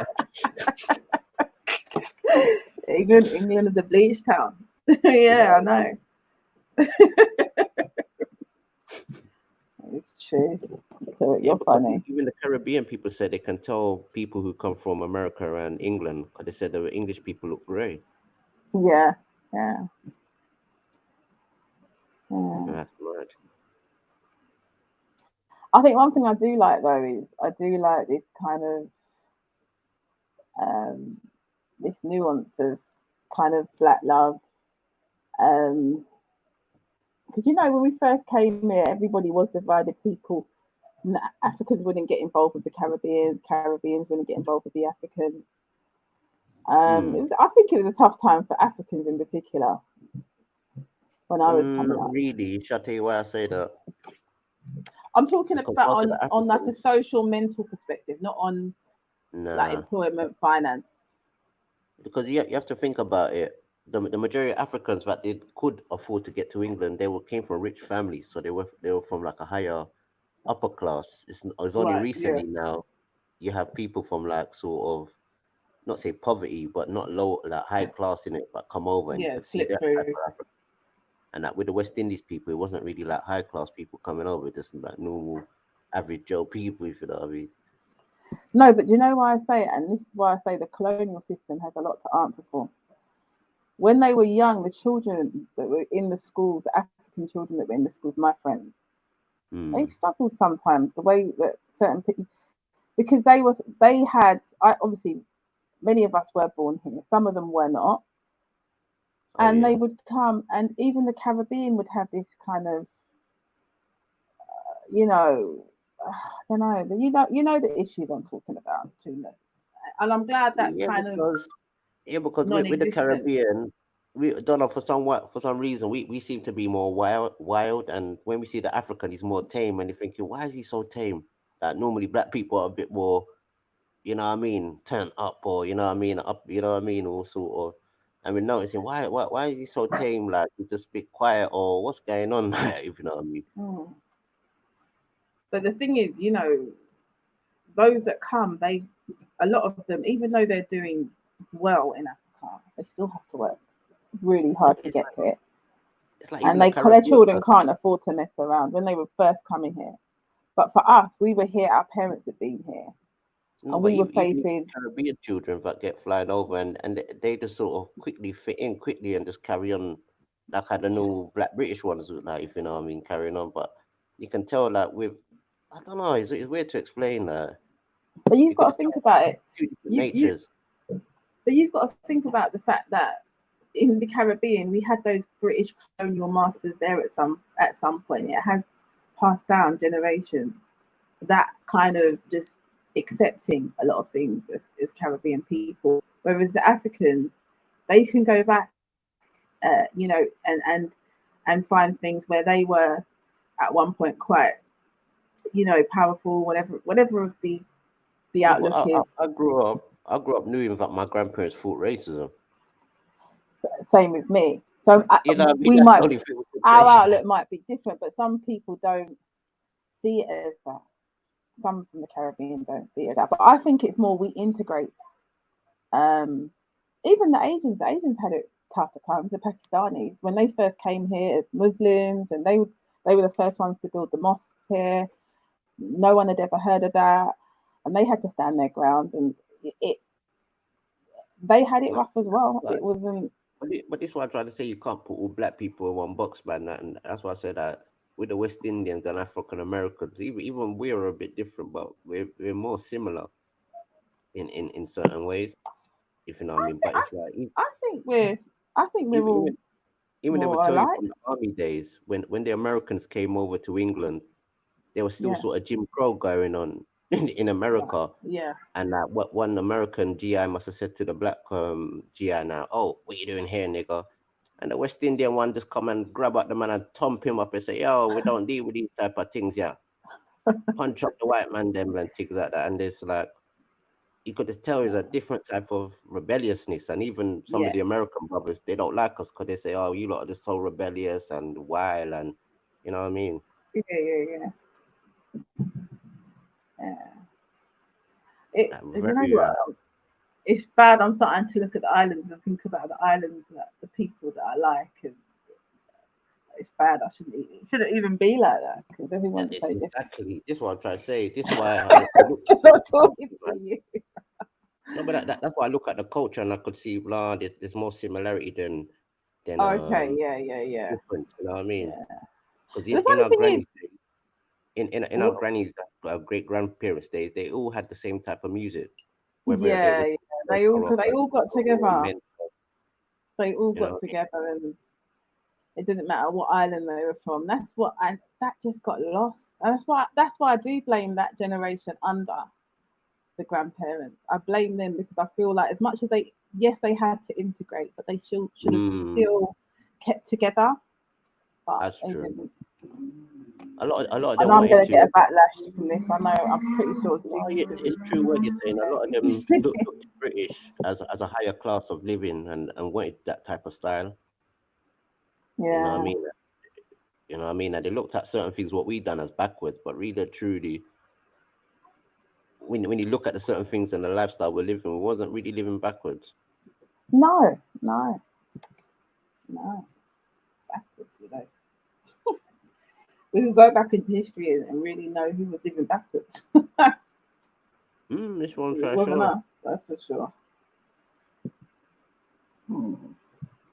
And it's like we've put a lot in. Like a lot of our ancestors have put a lot in working for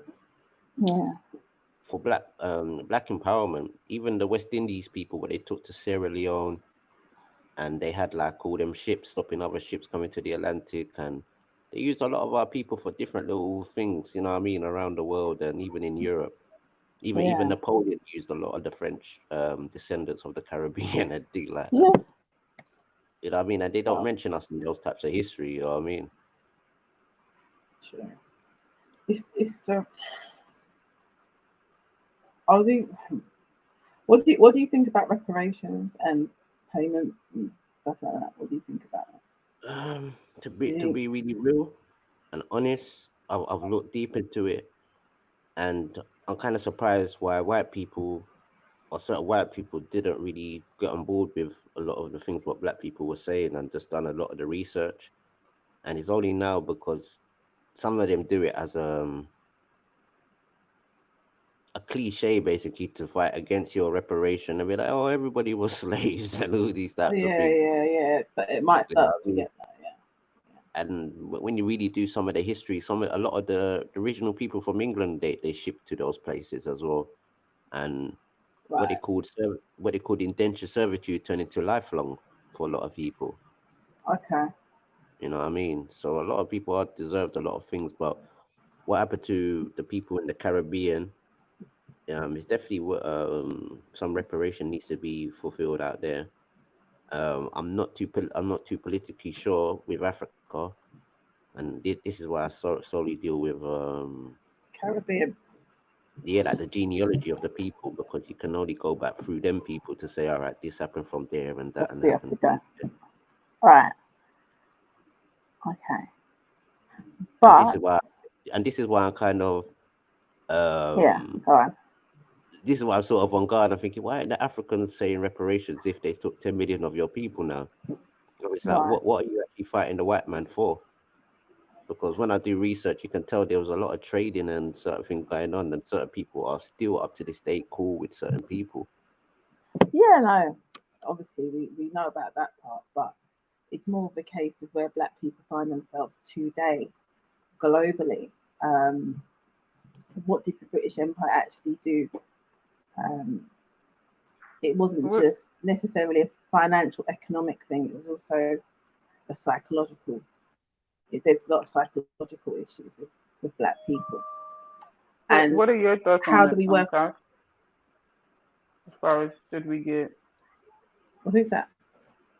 Reparations. Oh, can you hear me? Yes, I was asking, what are your thoughts on it? Noah, I think there's definitely space and areas where it's not a case of need, it's a must. They have to put, that financial backing in, but I don't think it's just a financial backing. There's a psychological issue that's taking place as well amongst the people of the Black diaspora. But I think it's difficult to kind of look into the institutes that would need, because I think you would have to change the colonial system as it stands. Do I think they will do that? No. I think they can do it. They can do it. I think the problem is that there's always going to be a loser, and in their minds, not necessarily not in my mind as a woman of color or Muslim woman, but in their mind, there's always got to be a loser, and they've got to think, well, okay, we're going to help you. Somebody else has got to replace you. Do you see what I'm saying? Mm-hmm.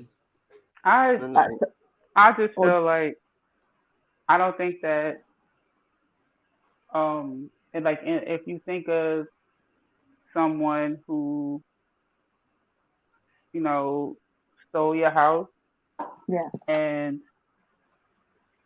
then they killed you, and then your great grandkids see my great grandkids chilling in the house. Those great grandkids are gonna be like, this is my great grandmama house, and I would die for this house. And they're not gonna say, okay, you know what, my great grandmother was a thief, let me just give you the house.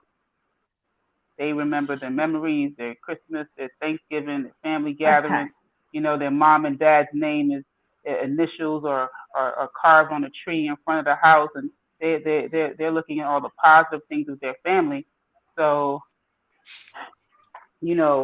I don't have any hope that these people are going to give up that house, right? Right. So what I think I should do is, if I'm able to come in the house, I'm just gonna steal a refrigerator, and I'm gonna steal a damn dishwasher, and I'm gonna use up their hot water, and I'm not paying for it, and I'm gonna take different things, and I'm gonna have a nice refrigerator in my house, and I'm gonna have a nice dishwasher. So I think that everybody stop mooching off the government. Take your money that they're giving you, buy a piece of land in some other diasporic country, send money there, build up there, start business there, off of their dime. That's my plan. That's self-imposed reparation. Yeah. Thank you for pension. Thank you for Social Security. Thank you for retirement. Self-imposed reparation. I will live very good in these piss poor, dirty countries that they want to call it's the second world, this world. Thank you for all of your support. I will be living very well and building up what they have torn down. That's what I think we should do. You know, drain the West from intelligence, take your skills and your ability and take it away. Take it away. I hear what you're saying, and I had a similar kind of outlook a few years back, before I moved, before we bought the land in Gambia. But when I saw the people, and especially when I went back to Guyana and I saw the issue with like electricity, for example, Guyana, Britain has benefited from Guyana in so many ways. They have to do it. It's not even, I mean, we can all go back and do that. But Guyana has benefited from, the UK has benefited from the Guyanese. The Guyanese haven't benefited the UK. So for that reason, there has to be some form of reparations. And also, let's not forget, there's a lot of stolen bits and pieces all over the royal family, for example, that should be sent home. So all these things, I get it. Let's just work the system. Let's make sure that we look after ourselves, as a collective, by spending our own communities. I get it. But I think we can't ignore this factor that No, listen, I don't, it's not that I'm ignoring it. Anyone who thinks that is their position, if somebody's talking about reparations, whether it's in the diaspora or here in America, I don't gonna be like, oh yeah, you're right, good luck getting that. No, I think it's it's something to pursue. I think that it's something to keep speaking on. Yeah. I definitely think it's something to keep speaking on. What I'm saying is that I don't think that we should have all of our eggs in one basket, though. At least I don't have all my eggs in one basket. And for me, the many of the, you could say, Black immigrants, they deal with the issues or whatever, and they feel like, okay, eventually this will come to an end. If I'm survived, if I'm not stopped and killed by a police officer or whatever, you know what I'm saying? Eventually I will be able to, like you all did, buy property in Gambia or whatever. You'll be able to do something like that. What I'm saying is that because for me, even if America was like the place that I live, I wouldn't just it's just a big world out there, and I just wouldn't not. I would not have all of my eggs here. That's what I'm trying to say. I would definitely be contributing and building somewhere else, because I just can't contribute solely to the same place. That's why when them racist people be saying, "Oh, if it's so bad here, why don't you leave?" I'm like, you know what I'm saying? I feel you, son. Don't trust me. I'm trying to leave because I don't want to have to hear that. I don't want to have to hear that. I don't want to have to hear that from them. I don't. Yeah. Well, I heard one other person on the panel, I won't mention his name, saying, "Oh, you're always complaining about the white man." I rarely make that complaint. I just make sure I'm good and the people around me are good. And if I see that there are issues due to a particular group, I'm going to speak up against it. It's not even the white man, it's the system, isn't it? And unfortunately, that's the representation. But it's not the white man. And any person with a little bit of intelligence would understand that. You know what I mean? But if you're a victim, then that's how you're going to take it still. Tell him, man. Tell him, man. She always comes through with the wisdom. You don't even think she there, and she just comes through off mute with the wisdom. Love, come back off the road still, so we can still remaining. So what's for dinner, Nine? What's for dinner? Simple thing today, man. Just some roast chicken and that. Because I had red meat yesterday. So yeah, man. It's nice still. Make sure it's nice and crispy. Nice. But yeah, man. But so Tash, I hear you got in Guyana. I don't know what happened to you, my girl. Guyana, yeah, but I want the best for Guyanese. You did correct yourself, and my thing is, I feel that I want the best for the people, and I don't think the government. Hold on, cut out. You're cutting out. Say what you're saying. Who? No one ain't saying nothing. Anyone here naive or is it? I can hear. Oh, I thought you were saying that you corrected. What were you saying? I corrected myself. Oh no, because you was talking about the suicide, and then you substantiated East, yeah. Because you know I don't feel with him that. You get me? I don't feel with him that. No, it's not. The black people are affected by it, but I mean, I wouldn't say that they're not, but it's definitely the East Indians in heavy numbers. Look, don't look at it as I'm dissing Guyana. Look at it as a case of I see there's a problem and we need a solution. No, that's my thing. But you know, even with saying that, Guyana's still come a far way, you know, because you got to remember the times of Burnham and this and that, and you know what I'm saying? Chetty Jagan, yeah. Yeah, and obviously, you know, there's a sort of internal struggle, not internal struggle, but as you mentioned, you know what I'm saying? You know? So, yeah, I do. But you know what it is? Do you know what it is? My issue is that I've had a lot of family members in hospitals in Guyana that have needed that surgery, and we've had to go over there. And some of the stuff that's going on in Guyana, it just burns my soul the way that certain people were dealt with. And that's why I'm really big on the kind of medical side of what Guyana's doing. Mental health, physical health, because I think a lot of us have been talking up about this for many years. You know, we've got our people over there with heart surgery and stuff like that. And you know, let's be honest. We've got some fantastic people come from Guyana. Even the UK itself, we've got politically, we're strong in the UK. Yeah, a lot of people think that certain political persons have been Jamaican when in fact they're Guyanese. No, they're Guyanese. Right, one of the top, and he died. One of the top black politicians, and he passed. And for me, it's like we've got all this because I think we've got so much potential. So I'm getting a bit tribal. I'm doing what Turek does, but that's my thing with Guyana. I have to speak loudly about it because it's affected some of the family members that I've had and other people that I know. And I know it's people are gonna say, well, that happens all the way around the Caribbean. But my thing is with Guyana, the potential that it has, being where it is ridiculous. And I don't know. I won't say it on panel. Actually, what I'm about to say, I'll say it, but I just think things have come to a standstill in Guyana. That's basically it. Things have come to a standstill. It had the improvement in certain areas. Because but it's got a good economic market.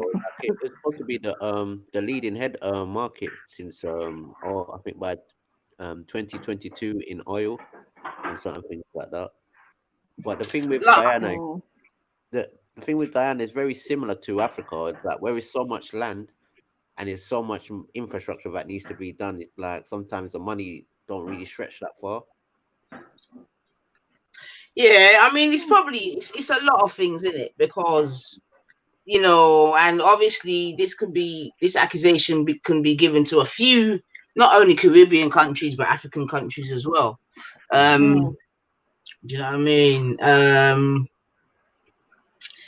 Yeah, like I don't want to sound like you know, it's just gonna take a little bit of time in it.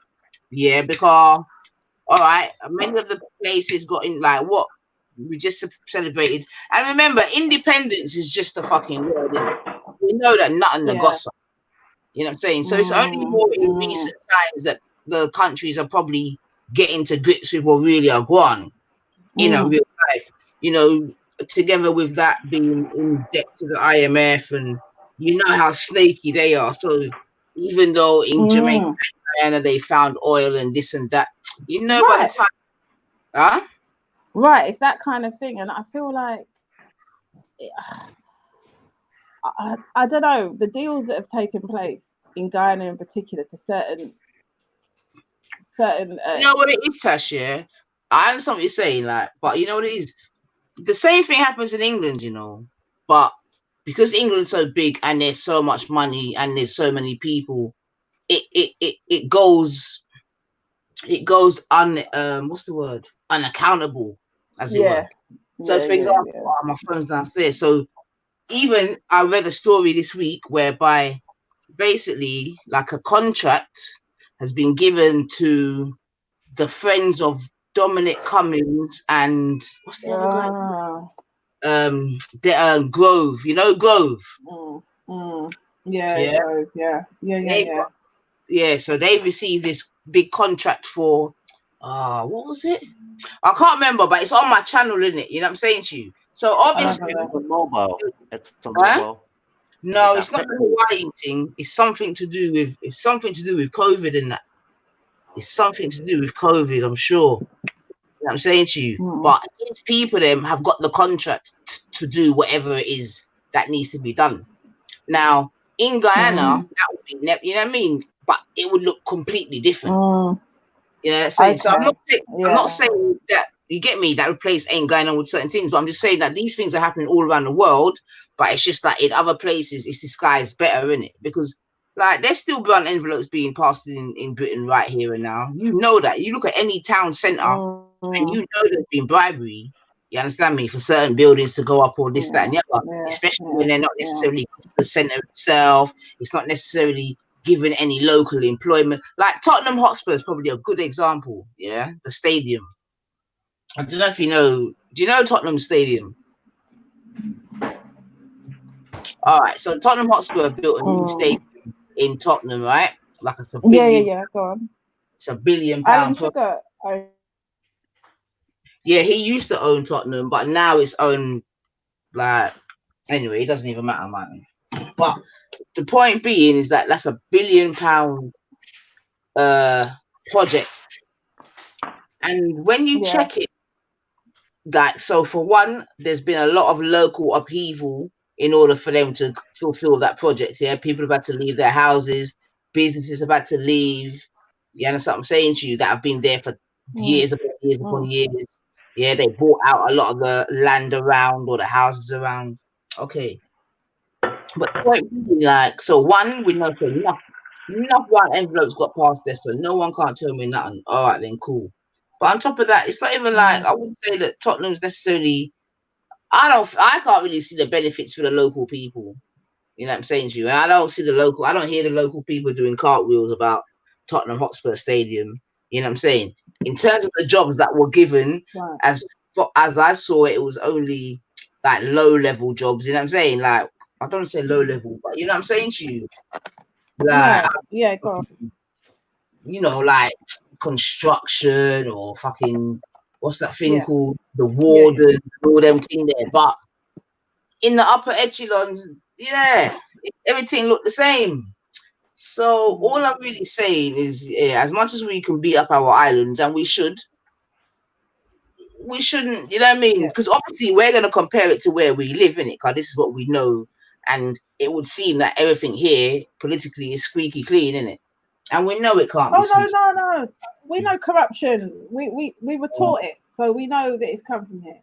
So it's just, my thing is just the people are suffering at times. Don't get me wrong. You go to Guyana, it's beautiful. They're beautiful. The people are lovely, right? That's my thing is I want to preserve certain parts of the Guyanese culture, but at the same time, I want to make sure that the people are safe, supported and so forth, and a lot of people have moved out in the last few years. A lot of people I thought were going to stick in there left, and I feel like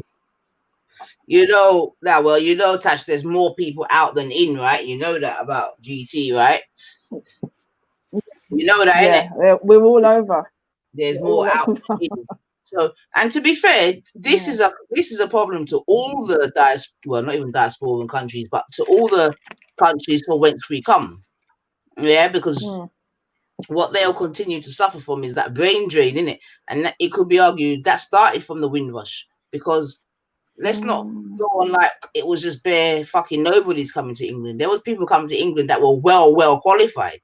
in the Caribbean, in Africa, but not necessarily recognized here. You couldn't fuck with, like when I was growing up, you couldn't fuck with Nigerians for fucking qualifications. Are you mad? Yeah, that's true. You couldn't fig with them uncles for qualifications. And this is what I'm saying, man. Know the truth. You get me? Them people were landing with stuff in their own country. They add stuff. Just like even in more recent years, if we want to make a comparison to the recent Somalians, you know what I mean, that had to leave because of war and this, that, and the other. Not for them, man. They had qualifications to their head. Listen, they were doctors. This, that. Knowledge up, yeah. Same with Iraq. You know what I'm saying to you? When some of them had to leave, whatever, you had people coming over here. So let's not go on like people only coming to England. You get me? Because they're fucking. You get me? Like they ain't got nothing going on, whatever. It's not that, and often they're more qualified than the British people. Yeah, which will become another problem. Yeah, understand what I'm saying? Yeah. That's why they made it so hard to convert certain things and things like that.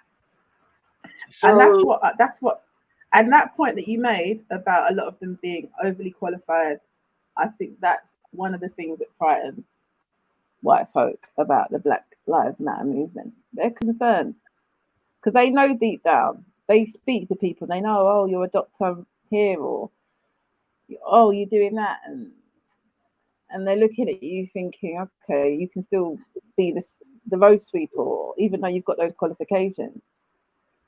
So that is worrying for them because they're thinking, okay, they're going to take those positions. That's my outlook. Yeah, I mean, look, Betty says it's true. My Nigerian friend's dad was an engineer in the 50s in the UK and could only get a job working in Kellogg's, and that's absolutely true. We have, like, enough of them came qualified. Yeah, and the thing is, and what we have to also remember, you know, this is why, you know, say it's a jolting really certain ways, you know, because remember, you know, many of them were coming from the colonies, as you would call it. Yeah. So much of their education was British anyway. Yeah, because remember, many of the Windrush and some of the Africans too, and I'm sure some of the Asians, they were more British than the British. Yeah, because in the colonized countries, that thing was going on like proper things. Yeah, that's what I'm saying to you. So when nothing, like if you speak to some of the elders, yeah, you chat to them, they're like, when we come here and we start to see the indigenous, they were confused. They were confused because many of them were speaking better English. Listen, let's not even get started. And that's why I'm saying, right.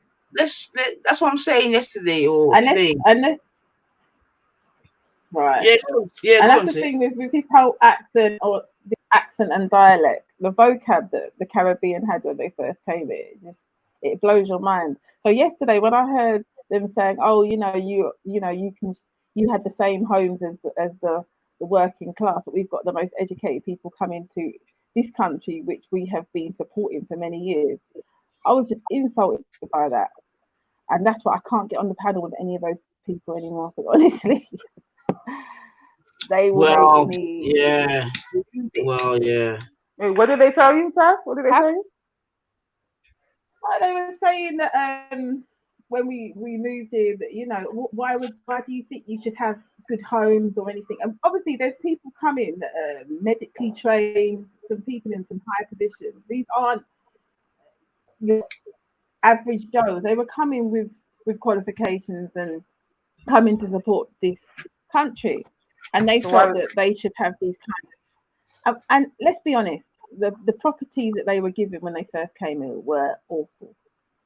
It was terrible, and it's not just the properties that the Windrush were given when they first came to the UK were just awful, just not living conditions. They weren't. And I'm a back to basic person, but the accounts that I've heard have just been dreadful.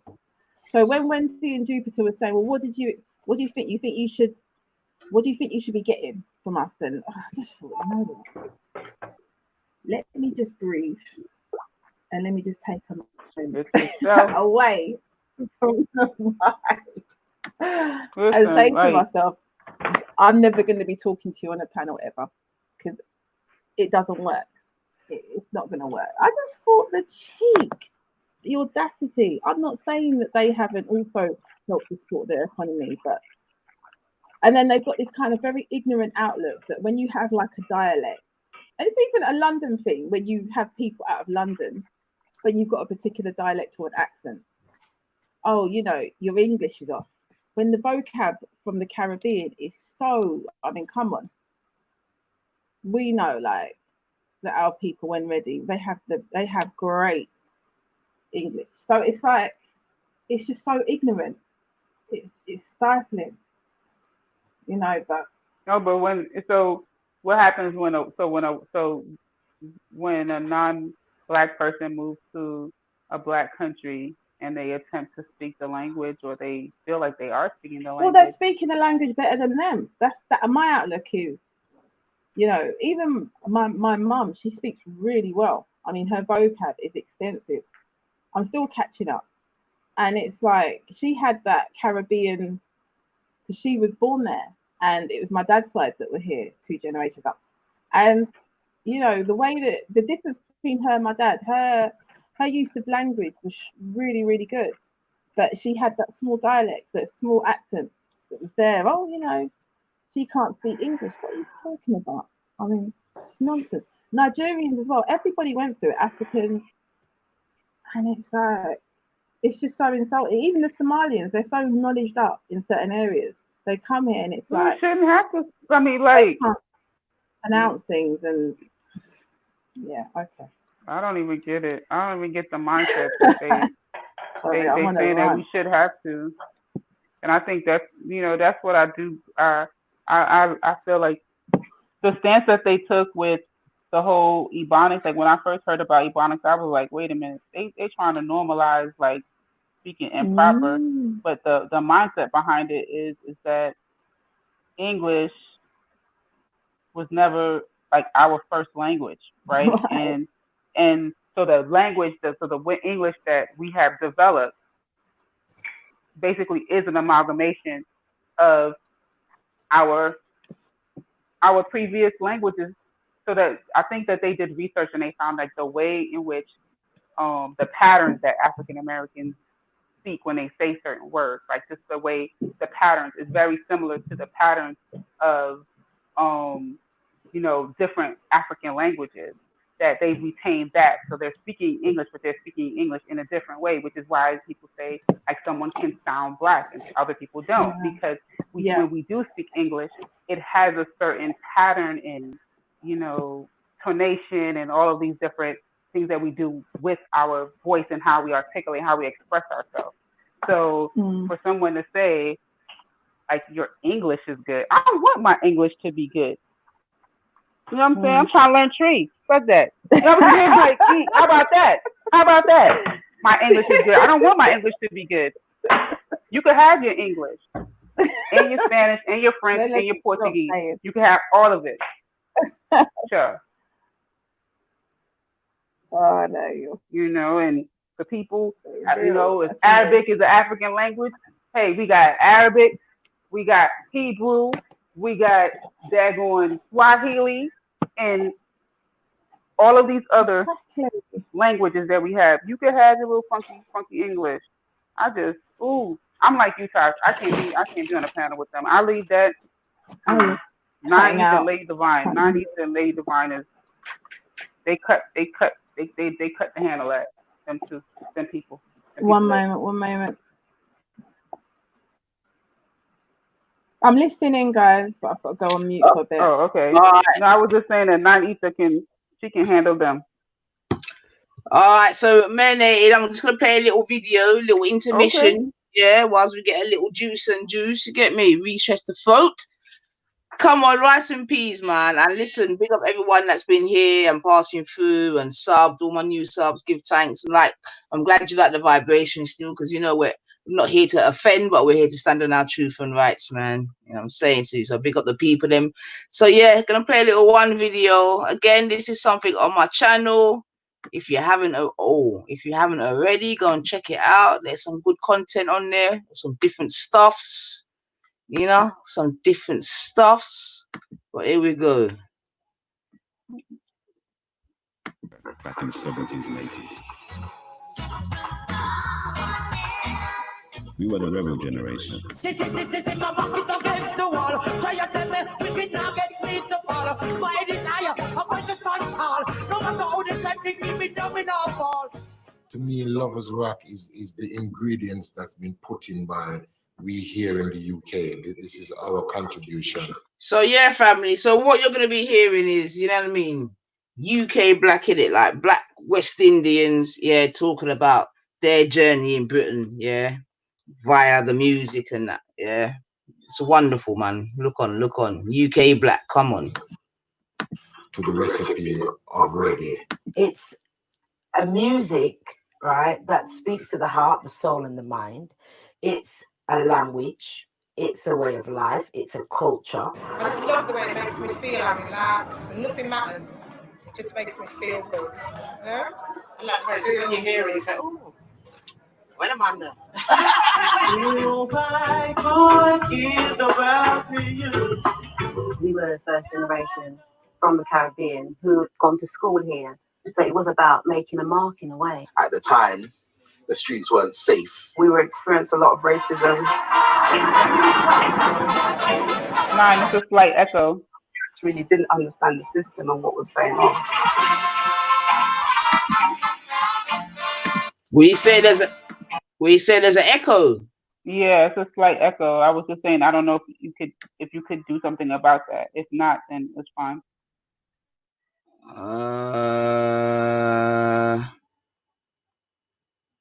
Not sure. No, don't worry yourself. Don't worry yourself. I didn't know if you did, because when you was playing the music video earlier, it wasn't echoing. So.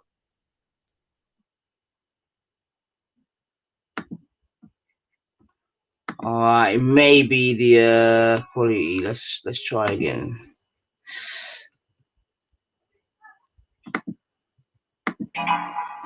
So Lovers Rock was like an escape for us.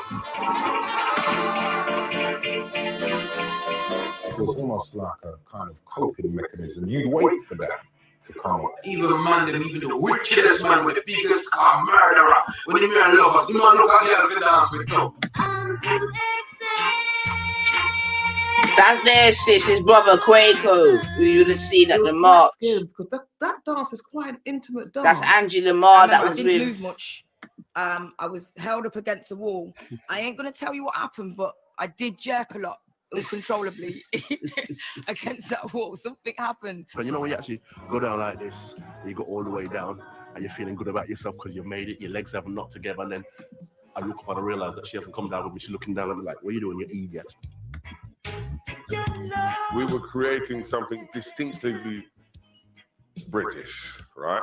And we were hoping one day to be as big as any other genre. A lot of people were coming from Jamaica to be a part of the English industry and seeing Dennis Brown, your Gregory Isaacs, your Freddie McGregor.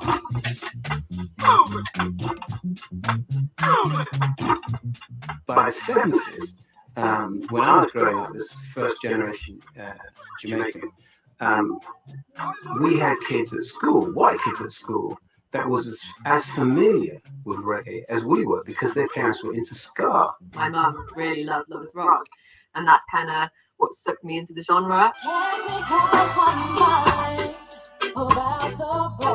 the moment, there's a resurgence of Lovers Rock, and there's actually younger performers getting into it. A lot of Japanese Lovers Rock artists. Australia, New Zealand.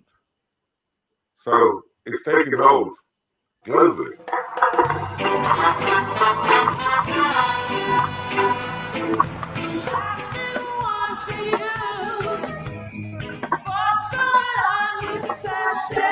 I'm gonna make you love.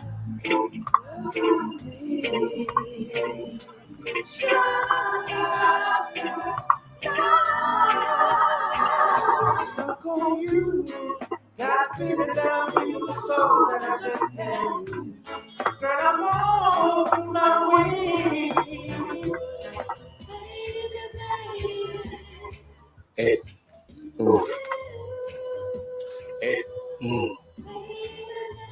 Ed, you're not actually moving. I know. Thing is, Oh. With this music, we created a whole unique genre that became known as lovers rock.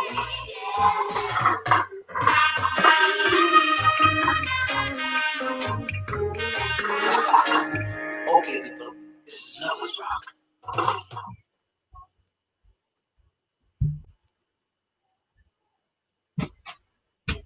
That was cute. That was cute. He was like, hey, you're not moving. Just find a top investor on eToro and hit copy. From now on, whenever they make a trade, you make the same trade automatically. That was quick. Sorry, family. Bloody hell. There's man. God damn. All right. Where am I? Back in the building. God damn. Yeah, man. So Cotton socks. You're funny. Come on, Cotton knows about the lovers rock, man. Yeah, man. Trust me. Listen, man. Everybody go catch a dub right now. Listen. Big things. Yeah, but hold on. Oh, I keep leaving my thing. But yeah, I know Tasha's gone on mute, man. But yeah, man. You know what I'm saying? One day at a time. All that good stuff. Sweet Jesus. Boom. But let me draw. Let me draw for a tune. Sure. Say 2 words, melanated. I've got to run down again. What the heck's, man? 2 words, melanated. 2 words. I gotta say 2 words. Okay.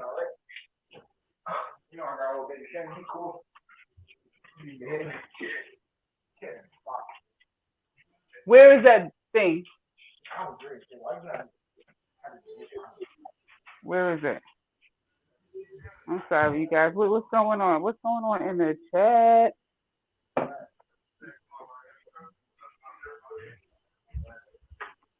Yeah. Ooh. That was very good to see. The lovers rock. That was a cute little skit. Guy was like, yo, you guys aren't moving. All right, I'm back. And I know what it is. So might as well. So is this Marcy Macy person? That's one of them. Their profiles too. I don't know, man. They're just vampires, man. They want to know. Ask me how is government cheese? Oh my goodness. They're just vampires. A person who lives in a what they call a council house is asking me about government cheese. That's really crazy right there. That's wild. I don't even know how to respond to that. All right, 1 second, family. 1 second, family. It's Sunday, man. We might as well get it popping, man. Hold on a second. I've not seen it myself, so we can all see it together. Okay. Let's get it. Jeez. This is the new Reanimator. Woohoo! Right. Because when you make man have to reflect, it's crazy. Right? Because there's one thing I'm not about, it's just blaming everyone else for my fucking problems. I had people accusing me of being the reanimator yesterday. That's how deep it is. Alright, imagine I know the reanimated identity, but I'm gonna keep it under my hat. Yeah, keep it there, keep it there, keep it there. Yeah. But if you put £5 in the PayPal, you know what I mean, mate? You know what I mean? £5 in the PayPal, yeah? You might be able to get that information. Oh, fuck, Might be shareable information, yeah? What price? The Reanimator was just like like his last video with the goldfish was just like it was just that's a write-off. That was a write-off too, I can't lie. Not even that. If you just watch it and you be able to like hear yourself, and then you can reflect and say, right, actually, you know what? Yeah, that was dumb. You know what, yeah? I can see that pop. I was watching it in the car when I was coming back from Luton with my dad yesterday, yeah? Right? So my dad didn't know what the Reanimator was. He was watching the goldfish one, right? And then when Nine's asking the goldfish about have you seen a bomb, right? My dad was like, Junior, you know, see it. The man that's a bomb. That goldfish video was the first Reanimator video my dad's seen, yeah, because obviously I need to go down and see him and he's lonely. And his reaction was priceless, yeah. And then we played the FGM one, and man was just like, Junior, you gonna see it there? Zombie. Zombie. I was like, yeah. And I'm telling you, reflection upon one's behavior, upon one's words is always a good thing. Sometimes what I realize is when someone you don't like says something, you know, there's that natural defense where you probably struggle to take it on board, probably won't want to take it on board. But likewise, if you hear something from someone you really love or you really like, they'll say something and you'll just take it without even questioning it. Now, for me, the latter is more dangerous. That's the zombification of your brain. And what's the communicating or trying to reach a zombie? They're dead. Oh, it's Reanimator himself, Ultra Funky. Anybody that's had videos put over from Reanimator, don't worry if you can't find out the identification. I know who it is. I heard it through the grapevine. Like I said, what is the point trying to communicate with something? Okay, go. What on, broski? You all right? Yeah, I wonder who we're talking about this morning or referring to. Possibly. Now, I know there's people out there that have some sort of culturally skewed ideas of what reality is.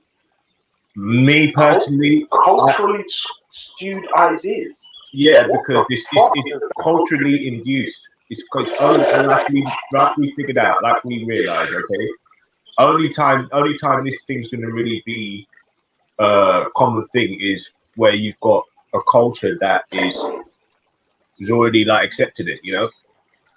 I have no idea what we're talking about. Well, we're talking about yeah, I'm referring to like the FGM. Yeah, so I mean, you know, I wasn't fully out supporting it. I was just literally saying there's the reason that they're giving us, or the reasons they're giving us, I do believe are being highlighted way more than the other obvious reasons as to why someone would actually want to try and get rid of something, a part of their body. Do you know what I mean? And I know that's the case. Whereas some people kept presenting, it's for less pleasure and to stop the woman having sex or whatever.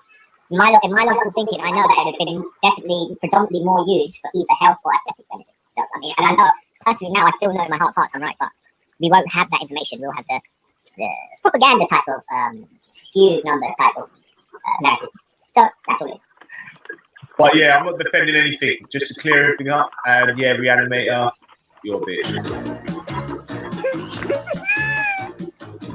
Subscribe to The Reanimator and hit the notification bell. Like, share, all that good stuff. All right. Oh my gosh. Yo, I was trying to hold my laugh. I'm so sorry for anybody who heard me. That I gotta watch that again. That Oh, is not good. reanimator. Yeah. Don't strike me. But you know, it's Sunday. I forget it to the family, man. Come on, like, share, subscribe, and all that good stuff. Exactly. Come on. Oh dear, my jaw, man. Mm-mm. I don't know whether I like the lips or the eyes more on the goldfish, man. It's a combination, man. Yeah. The pouty The lips kills me, yeah, the man. pouty lips is like.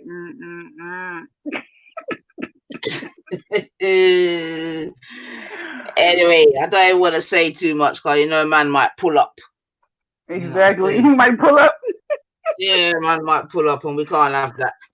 You know what I mean? On a family And then day. he did the big. Then he did the speed up on him, like just speed up because he just chat their foolishness.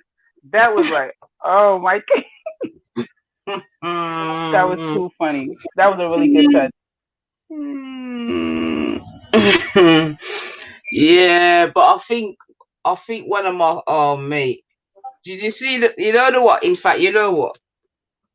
Reanimator, forgive me, but I just gotta play one. Hold on, car. This one's sweet, me fam. Oh, hold on a second. And that's why sometimes you don't even need to talk. You just let Reanimator do the talking, man. Jano start. Hold on, let me catch it. I'm sure I know he's gonna allow me. I got you still. Oh, here we go. Oh my god, You man. want to speak to your wife? Hold on.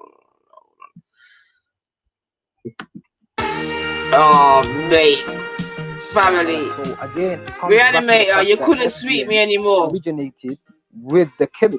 The same people who are condemning Muslims for practicing FGM are the ones who taught us how to do FGM. So how do you go by this? Well, No answer. that's the thing. I mean, maybe as someone who's a Give thanks, Kemetian can Reanimator. come Give on thanks. and answer that question. I mean, I No know one can about. answer my questions. No one can answer. Don't worry about that. Don't worry. Okay. What is your question? Oh, what the heck? Can you please leave the organization and leave the show, please? Thank you very much. Akingo Gold, I want you, and I don't want you. You feel me? There's a consent. I don't want either of you to. Akingo, chat to her, man. Chat to her. I ain't got time for Wait,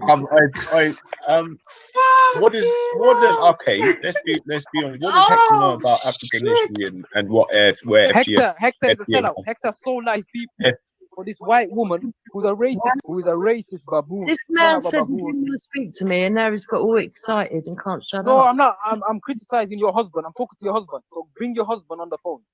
Mind your own business and go away. Go and bring your low IQ husband here. You want to speak to your wife?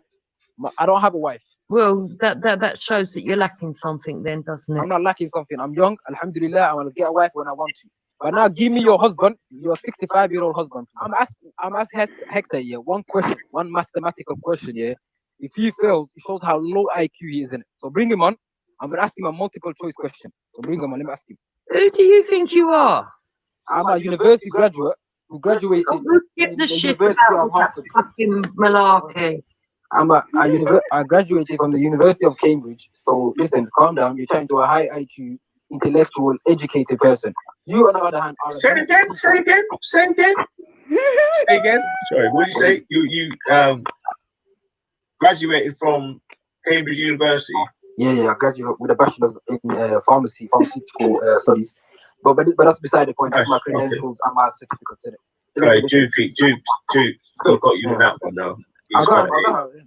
Bachelor's in pharmacy. She can't touch me. Finish. Okay, can you explain the M theory? The string theory? No, listen. Wait. Actually, she asked you some genuine questions, to be fair. No. It's not genuine questions. She's asking me questions whereby she knows the answers to. So don't ask me these questions. Pharaoh Somalia. Welcome, rude boy. Hey, where did you get your university from? From the Somali pyramid? Sit down. Man's got a degree. Come teach me about Egypt. Somali Egypt. I told you my certificates and my credentials, innit? So now you back out your certificates and your credentials. What's your credentials? Hey, bro, you really got a university degree. I got a university degree. What, fam? You think Show me that. No, come on, man. Show us that on the film. Come on. Show us your certificate. Come on, rude boy. Where's the Delu? Are you saying Somali? I'm from the Delu, fam. I don't care if it's in Somali or I don't care what language your certificates are in, bro. If you come from a university and you're a graduate, show me your certificates and I'll shut my mouth. Until then, you're a pharaoh. What I mean, come bro, on, pharaoh. Bro, 1 second. Why are you asking me this question? It must mean that you're You come online saying you're the smartest man on this fucking channel. You got a spatula's degree. I'm saying, fuck the fuck you do. When you ask me for delay, you're insinuating that I'm lying, right? Subscribe to the Reanimator and hit the notification bell. Like, share, all that good stuff. That's right, family. Subscribe. The Reanimator. Do you want to tell them live, sis? You don't laugh. She did. I gotta hit the notification bell. I'm telling you, because when it drops, everybody's checking it. You just gotta get it hot off the press. Reanimator, baby. That was too funny. No, you see how he made M-Stack when he's talking, one of his eyes is closed and one of his eyes is Yo, it's the attention to detail. I can't. Did you see all the other bunny rabbits though? Yes, I saw the bunny rabbits. I think that he's very clever when he's selecting his characters, that's for sure. Boy. But like you said, sis, we come as a sexy butterfly, one ostrich, and one sexy zebra. We're good. Mm-hmm. Yeah. Yes, we're very good. One sexy crackhead butterfly. Me Jesus. No, that butterfly is beautiful. Them wings look beautiful. Kanito wants in on the action. What happened? Kanito wants in on the action, man. Because you know, oh shit. All right. Him and his tutu. He don't be mad that he's in the tutu. You see what I'm saying? What boy? I tell you, I feel lonely. We can only but.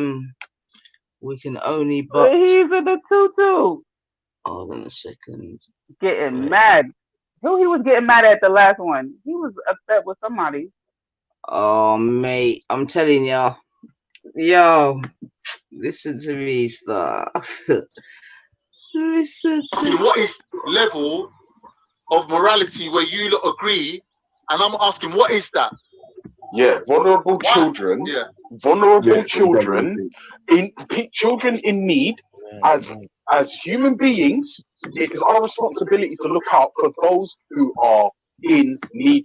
It's not a religion. It's nothing to do with atheism. It's literally it's humanitarian, bro. To look after those that bro, what are you on about? There's elements of humanitarianism in Islam. There's elements of atheism. No one's taking it's not all about believing in God. It's the whole religion is not about believing in God, is it? There's laws in there. There's loads of stuff. This guy is being Muslims to are talk poor. over you and make his point, man. Shut up, you fucking ugly baboon prick. You little rat. You fucking rat. You fucking rat. It's Friday, 45 minutes. I'll kick your head off your shoulders, you nonce. With what? You fucking 4-foot legs? Yeah. Listen. Yeah, get back to the point that we was making, innit? No, I'm asking a question. I'm trying to be progressive, innit? We're trying to move towards a point here. Woman. You're a fucking woman. Oh, you're not the woman. That's a tranny. Yo, Carl, forget it, man. You know this guy's wet from. Nah, this fucking ugly bitch. Shut up, man. Oh, you already got violated by Waleed, man. I know about that. Violated. You're relevant, man. You're nitty, man. You're nitty, man. Kick back. You got nothing to offer, man. Your face is like a bag of Switch on your camera so we can just find you. Is that what you're looking for? Is that what you're looking for? Violation. This guy got Stockholm syndrome, man. This guy got Stockholm syndrome. I'm ugly. Guys, the baby don't listen. I don't need a sack of potatoes to tell me nothing. If I'm fat, then you must be something else, mate. If I'm fat, then you must be something else. What part of this is Jamaica on trial? This is what I'm saying. It's not really trying to people are proud. You get me? So debate the arsenal, man. So you're atheist, yeah? You're atheist, yeah? Yes, So I am. if I'm a the wonderful UK, person. Not perfect, but I'm wonderful. all right. I give great hugs as well. So you care about so you care about the needs of humanity, yeah? You expect everybody to be treated equally, have their fair rights and whatnot. Am I correct? I don't care about everyone in humanity. Like you got pedophiles, axe murderers, drug dealers, people. Yeah, Muhammad. You know the type of people I'm talking about. Massive assholes. Yeah. Muhammad. And, then you got the subsets like zombies and people that need to be told don't drink bleach. Those type of pricks. Yeah, all of those wankers. I don't really care for. But Muhammad the pedophile. Bro, shut up, man. That's not helping anyone right now. G Block's on trial. You get me? Right. All right, so Ultra Funky, yeah. If the UK now was to push out a new law saying that all religion is banned in the UK, no churches, no mosques, it will be a crime to practice your religion. Yeah. Would you support that or would you go against that? No, I'm a secularist. What that means is religion for those that want it and none for those that don't. What do you mean by that?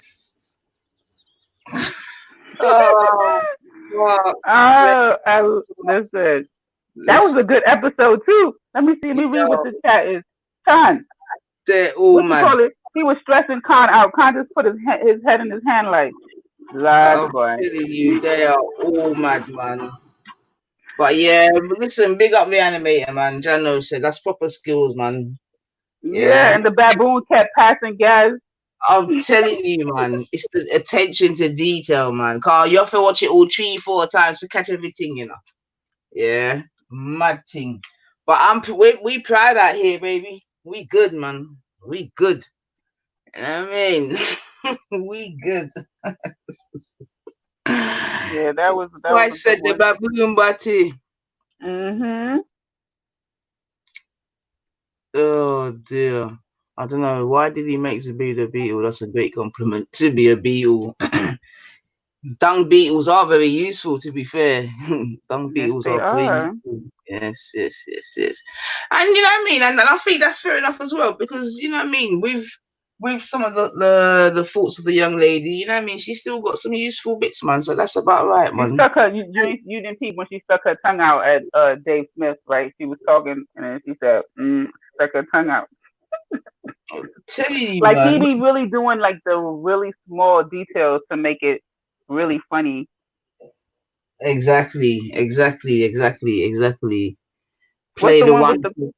What's that one? What, the Crow? The animator said the Crow is really funny. I don't remember that one. Oh, that's the one with Issa.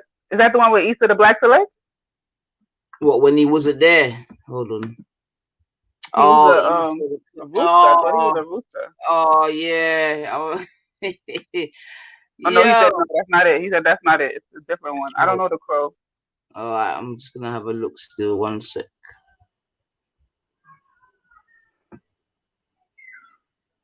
One second.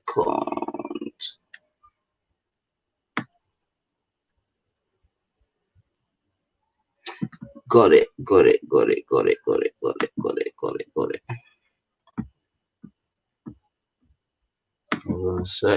a second. Get that shit. The latest one though, I gotta go back and watch it. It's so funny. He just starts speeding up his words. And the one with Asketti shout like, and when you can't hear the mic, Mazza. Swear. Reanimator, I hope you got insurance or you know, people looking to wheel up on you, fam. He got IC3 like, Oh, in a second. Hold on. I'll turn off the volume. Hold on. Get back in this. What have I done? Why can't I hear nothing? Is it playing? No, not yet. Hold on a sec.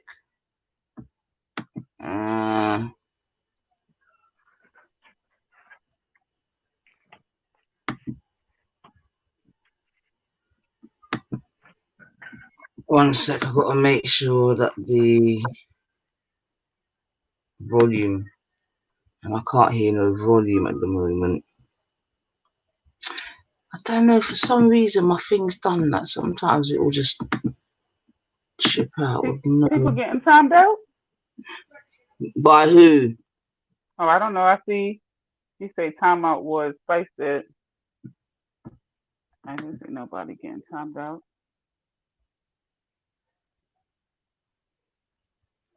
Why can't I hear? There's no volume on this. Why is that? All right, let me check something. 1 minute, family. Sorry. That is a bit weird why it does that though. What's the Tottenham Arsenal score?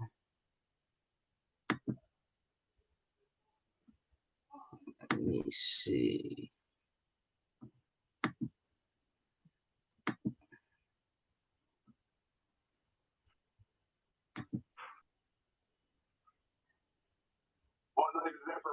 All right.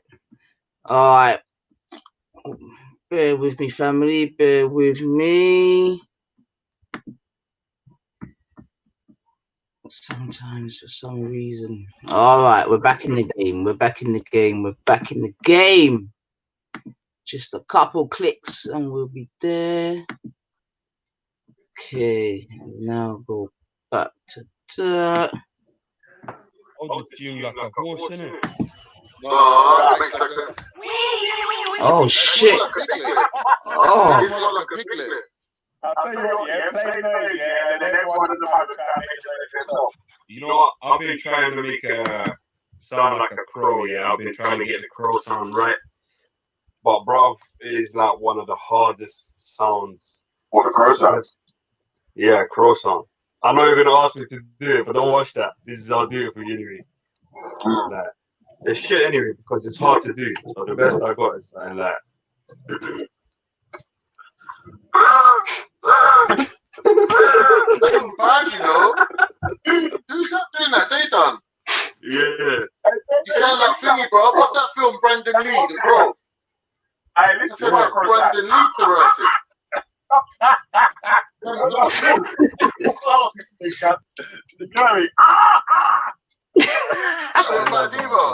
hard to do the exact same sound, bro. Yeah, that wasn't bad, man. Hey, Mohammed, try to make the crow sound.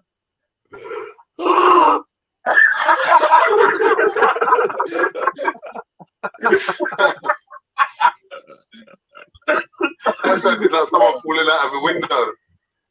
Oh, that was a short and sweet one. Yeah, I actually missed that one still. Definitely. Yeah, I don't think I've seen that one. Yeah. What noise is that for, mate?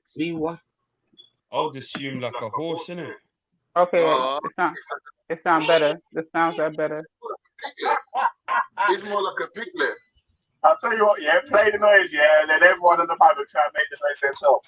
You know what? I've been trying to make a sound like a crow, yeah. I've been trying to get the crow sound right.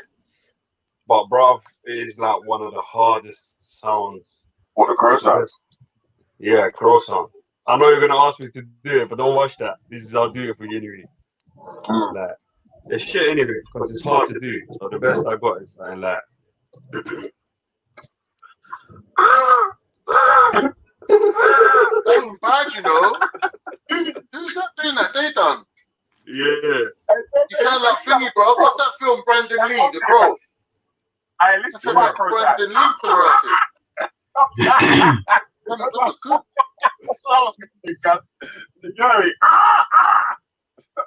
That was bad either. It's hard to do the exact same sound, bro. Yeah, that wasn't bad, man. Hey, Mohammed, try to make the crow sound.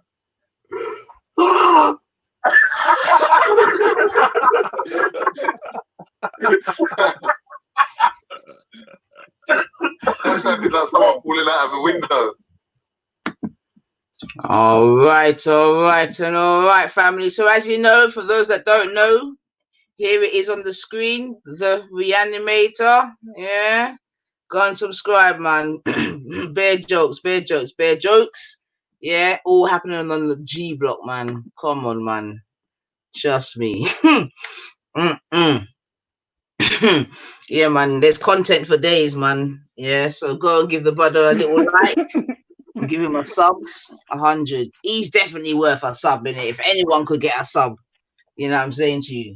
Yeah, man. I don't forget it. So yeah, man. 100%. Oh, fuck's sake, my jaw, man. True, you know. Ah, dang. Oh my god, my stomach is hurting me from laughing. The rabbit. Oh, fuck's sake, man. Yeah. All right, and then Captain Rambo was new on the thing, man. So you got your spatula's degree. He said he wanted him to show it. He said he graduated from Cambridge. What? So, all right, family. I feel it's time for a little tune. It's coming up to 6:30. I think I'm gonna be wrapping up soon, still, because I've got a couple things to do. You know, got real life settings, but it's been beautiful, man. It's been a beautiful day, man. Yeah, I was even able to touch the road and come back, so at least I know I can do that as well. So we say melanated. Lady Space says Jupiter was spot on. Spice said the pink tutu, you know. Yeah, he said it. He said if the reanimator turns on us, it's gonna be P. All right. So we saying to give another showcase for two badasses, yeah? Oh yeah, that was good. Yeah, especially if you know, could be a whole new set of people watching right now. Yeah, man. I mean, he definitely deserves another watch, man. And like I said, the lyrics, they're important because obviously the question today is what's making, you know what I mean, the letters BLM getting certain white folks so triggered. So I think we also have to, you know what I mean, remember that it is only certain, you know what I'm saying? By no means do we believe it to be the majority. You understand what I'm saying to you? However, it's still good to explore, you know, why it is that them vibrations are coming still. You understand? But it is what it is. But you know what I'm saying, as my dad says, you push on relentlessly. You know what I mean? You know, you can't make certain negative comments take us off focus. And right now there's certain ones out there that are proper focus, laser focus, and that's what we gotta just remain on top of, man. For real, for real. Like I said, if from this, you know what I mean, many acorns are grown, as it were, then yeah, man, it's a good thing. It's a good thing.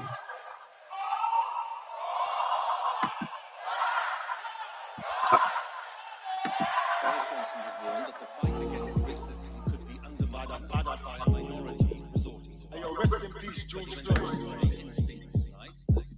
And all my brothers and sisters that's been taken by this racist system. My ancestors looking down on us, giving us strength right about now. Yo, this is the last generation that we're gonna fuck with.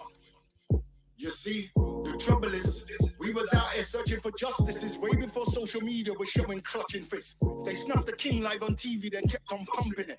Then they wondering why the youngest wanna bun the thing. That you were born with a burden to have this color skin. Took a live murder before they understood the suffering. My granny used to say, you gotta work twice as hard as the white man if you wanna earn the same as him. But now, granny, I'm done. I want my fair share. All that working hard, they still murdered George live on air.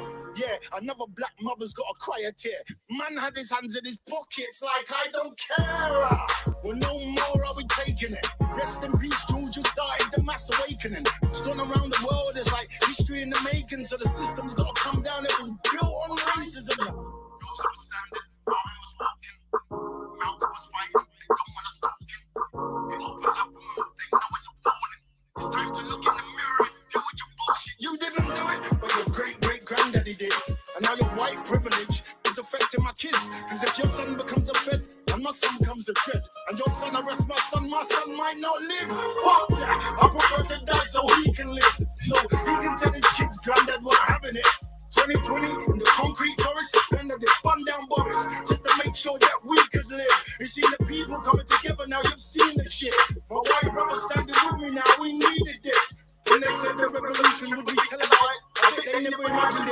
down in HD and shit. You can take down walls and statues. We prefer if you change laws and statutes. You try to make it about a race war, that's not true. We just want the feds to stop killing our black youths. We just want respect for the things that blacks do. If it's a democracy, do what Democrats do. We the only race had our history erased and had it rubbed in the face with come far like that. For the record, all lives matter is offensive. If you don't get it, ask the whites that's protesting. All my white friends and all my friends list don't need no explanation. They're just with me in the trenches again. All lives matter is offensive. If you don't get it, ask the whites that's protesting. All my white friends and all my friends list don't need no explanation. They're just with me in the trenches.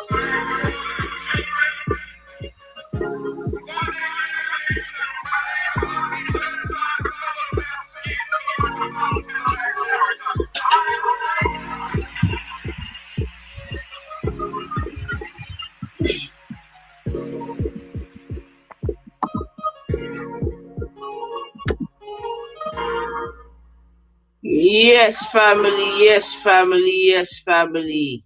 So that's Too Badder. Yeah, called The Awakening. Trust me.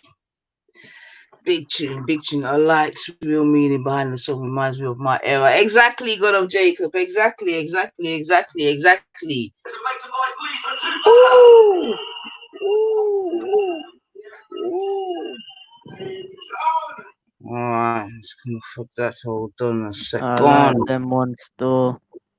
You like that one, Shahid, yeah? Yeah, no, there's plenty of them, man. Plenty of them.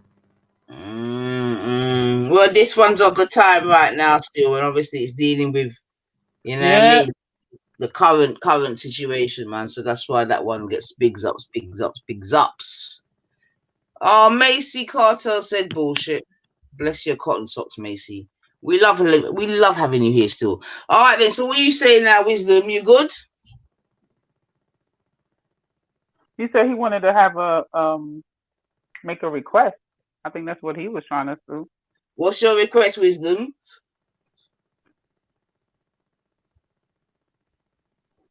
We can't be calling him.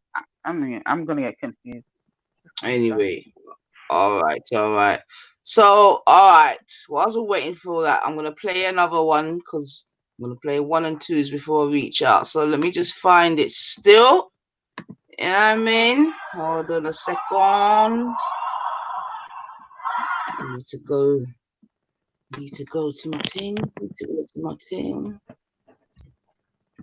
Yeah, man. Oh, gonna be leaving our family, I gotta hit the gallows.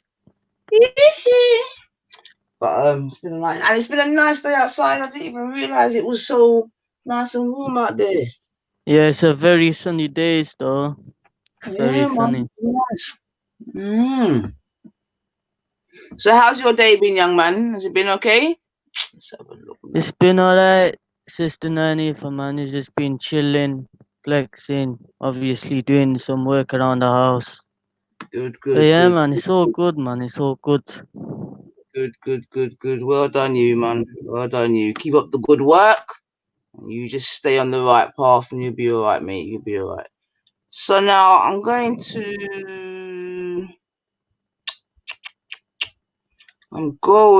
to play another video. Hold on a second.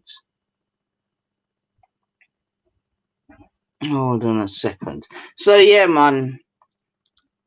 Okay, so now, you know what I mean? We just want to try and maintain a nice vibe. Okay. So yeah, family. If you know, this is Jimmy Cliff when he landed in Liberia. Come on. Yeah, the thing is real. So we have come home. Some of us anyway. Not everyone. 144,000.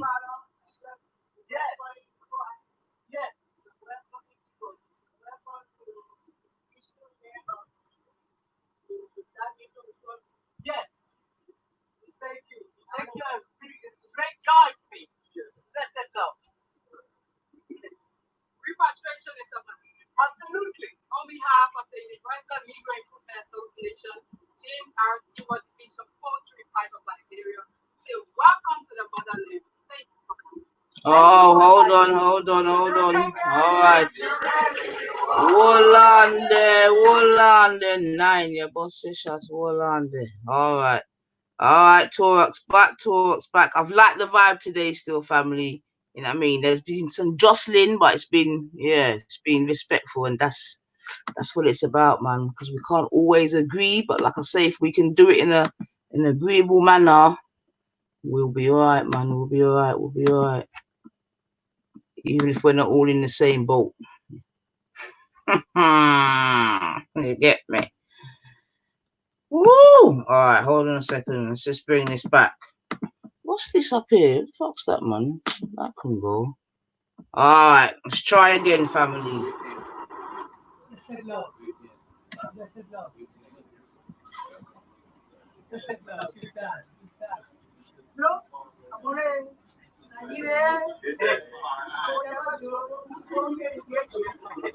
I'm going to see you.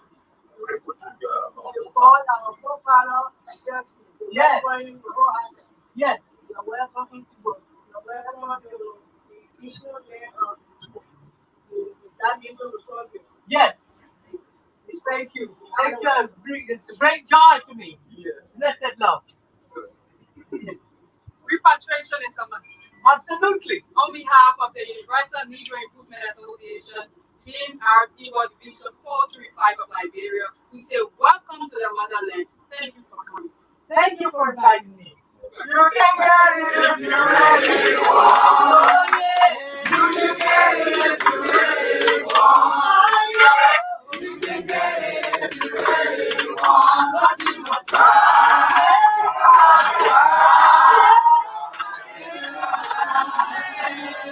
You succeed at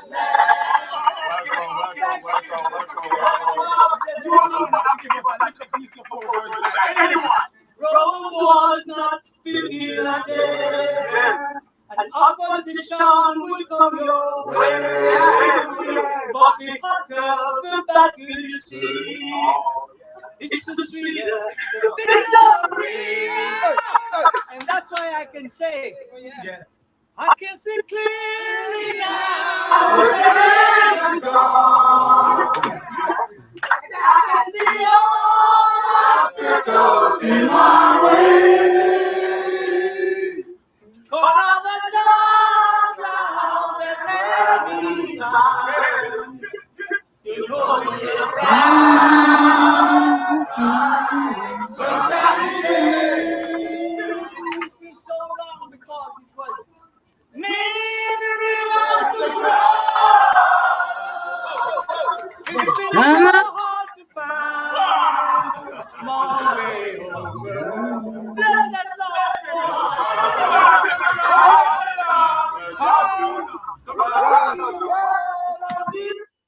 Yes, family. So you know that's the great Jimmy Cliff touching down in Liberia. You know what I'm saying to you, family. So I'm saying, you know what I mean? Winds are blowing, man. Yeah, winds are blowing, and there's bare places for us to go. Bare places for us to go. Yeah, That's a but powerful thing there, man. you like that one too? Yeah, man, the Liberian people are with people, man. Come on, man. First free state, right? All right. Yeah, man. But and that's what I'm saying. There's different ends, man. So we don't even have to be limited or we're spoiled for choice. But I'm saying the The thing important is, thing is to go and look. You know what I'm saying? Because enough of us we're not. mm, I can hear some. no, but the thing is, they don't tell us these things as black people, if you know what I mean. Like, if they Yeah, but told us, it's not. if you know what I mean. Talk. It's not for us to. It's not for them to tell us talk. If we Yeah, can no. go, huh? Think about how much they told us about Ethiopia and all them type of places. They could have told us about Freetown. They could have told us about Liberia. But those are where our Nah, descendants. so I disagree, Bab. I think it's not for The them. reason why I say that because Mm. when I was very Pan African in a sense, like I'm thinking to myself, why don't we actually put money in Haiti? You know what I mean? Haiti is actually a liberated black country. If anything, we should be all helping Haiti in a sense like that. Then after that, I find that like they got accepted by the African nations. And I started to learn just like the little things from the Caribbean, and I learned like some of the Caribbean people, they actually went back into Africa or went from the Caribbean to Africa, and they're still there to this day. And if you listen to the accents of like some of these Sierra Leones and Liberian people, they're saying that those people are speaking the same language as we are. Yeah, but that's what I'm saying though, talk. At the end of the day, you can't when you say why didn't they tell us? Who is they in this Well, instance? to be honest, they gave us a horrible history of the people in Liberia. They tried to say that the people there tried to go on bad to the people in Africa, and I don't believe that. So when you say they, you're talking about the basically you're talking about the master though, right? It's about the slave master, as it were, the Pan victor. Africans as well. Pan Africans as well. I mean, all I would say, and not even just to yourself, but to anyone listening, is that definitely it's got to be a one whereby we have to seek, innit? Like we have to seek, and especially now when it's information age, there's no excuse for seeking. At least, you know what I mean. Now, obviously, there's the ones that are known to us. It could be argued the more obvious ones, but yeah, man. I mean, but even there, you go. You know what I mean? Jimmy Cliff is just touching down. You understand me? So it's all about them energies there, man. It's That's good, powerful man. It's because good. I would love to unite with them people. To be honest, I really would like to unite with them people and do something business wise as well. And certain things like that. And this is the beautiful thing, man, because this is what I'm amongst many other things. This is what I'm hoping. This whole arena in that we're in now is gonna give certain people certain sparks to do stuff in it. Because at the end of the day, it's all very well sitting by your computer or wherever you are chatting, but it's not about the chatting, is it? It's about the doing, isn't it?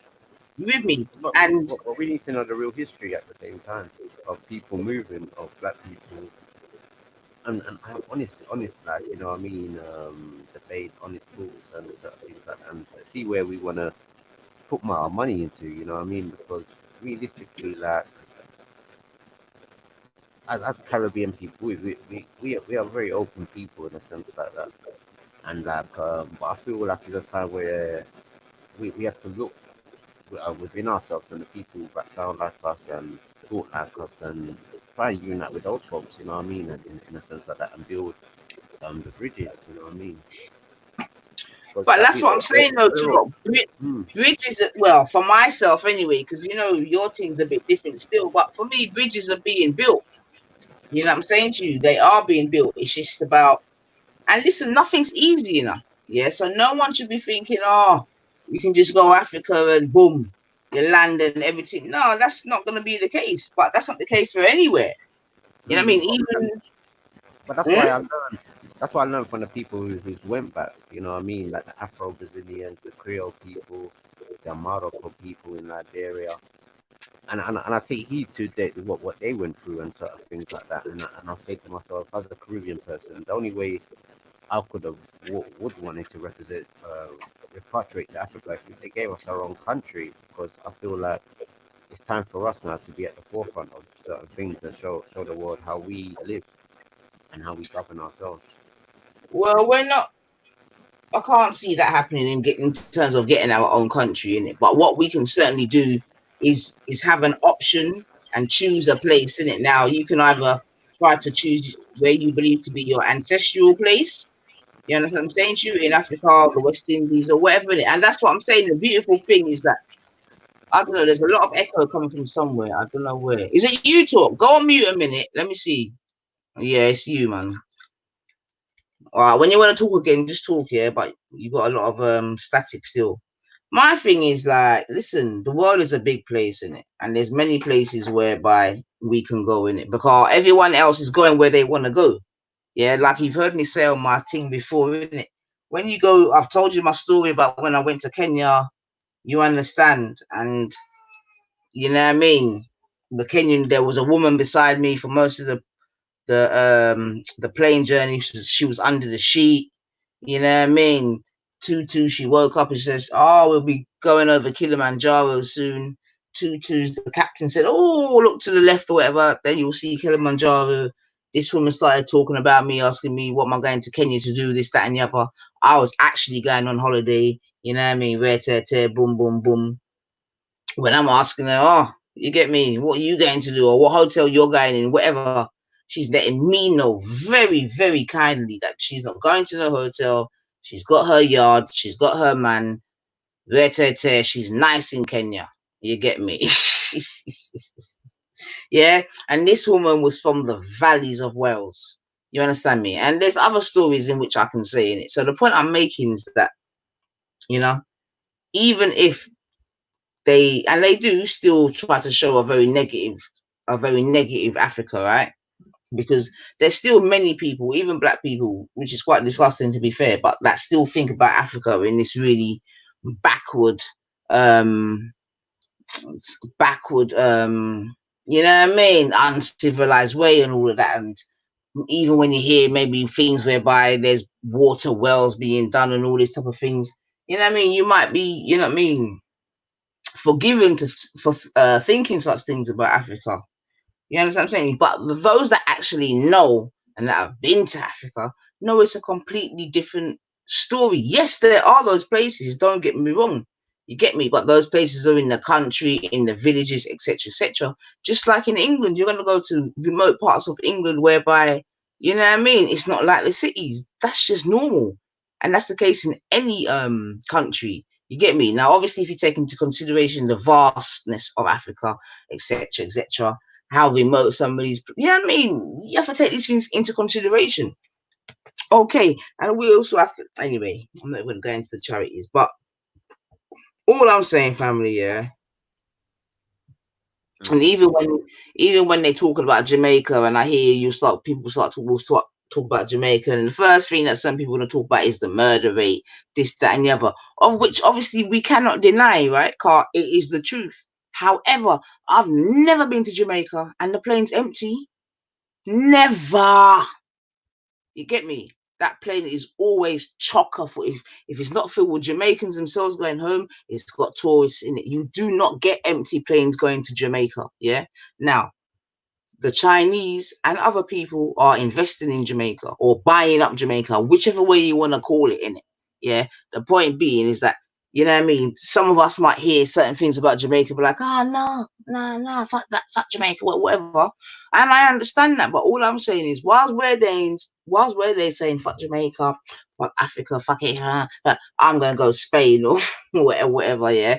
All I'm saying is there's other folks going into these islands here and they are buying what they need to buy. Yeah, they're getting their piece of the monopoly board.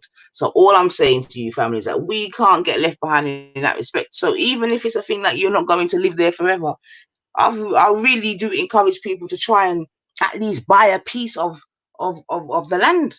You know what I mean? So that you're at least, you got me. You know what I mean? I don't want to say you got to be in it to win it, but you know what I'm saying? Like if we or if some people can be in, you know, England, America, Canada, France, etc., and spend how much, hundreds of thousands on houses and flats and whatever, yeah, in terms of you get me, then you've at least got to have a little look wagwan at home, because I'm telling you, family, people them are buying it up. Got Africa nice. Enough places are in. Come on, man. Remember, it wasn't given up easily in the first place. But this time, there's no going back. Yeah, there's no thing whereby you can be like, slave yard, stolen art, none of that. Yeah, because the people them are good doing it the right way. They're going, they're spending their money, they're going to the chief, they're getting the thing sealed, signed, delivered, Sarkies get drunk and given, and all them thing there.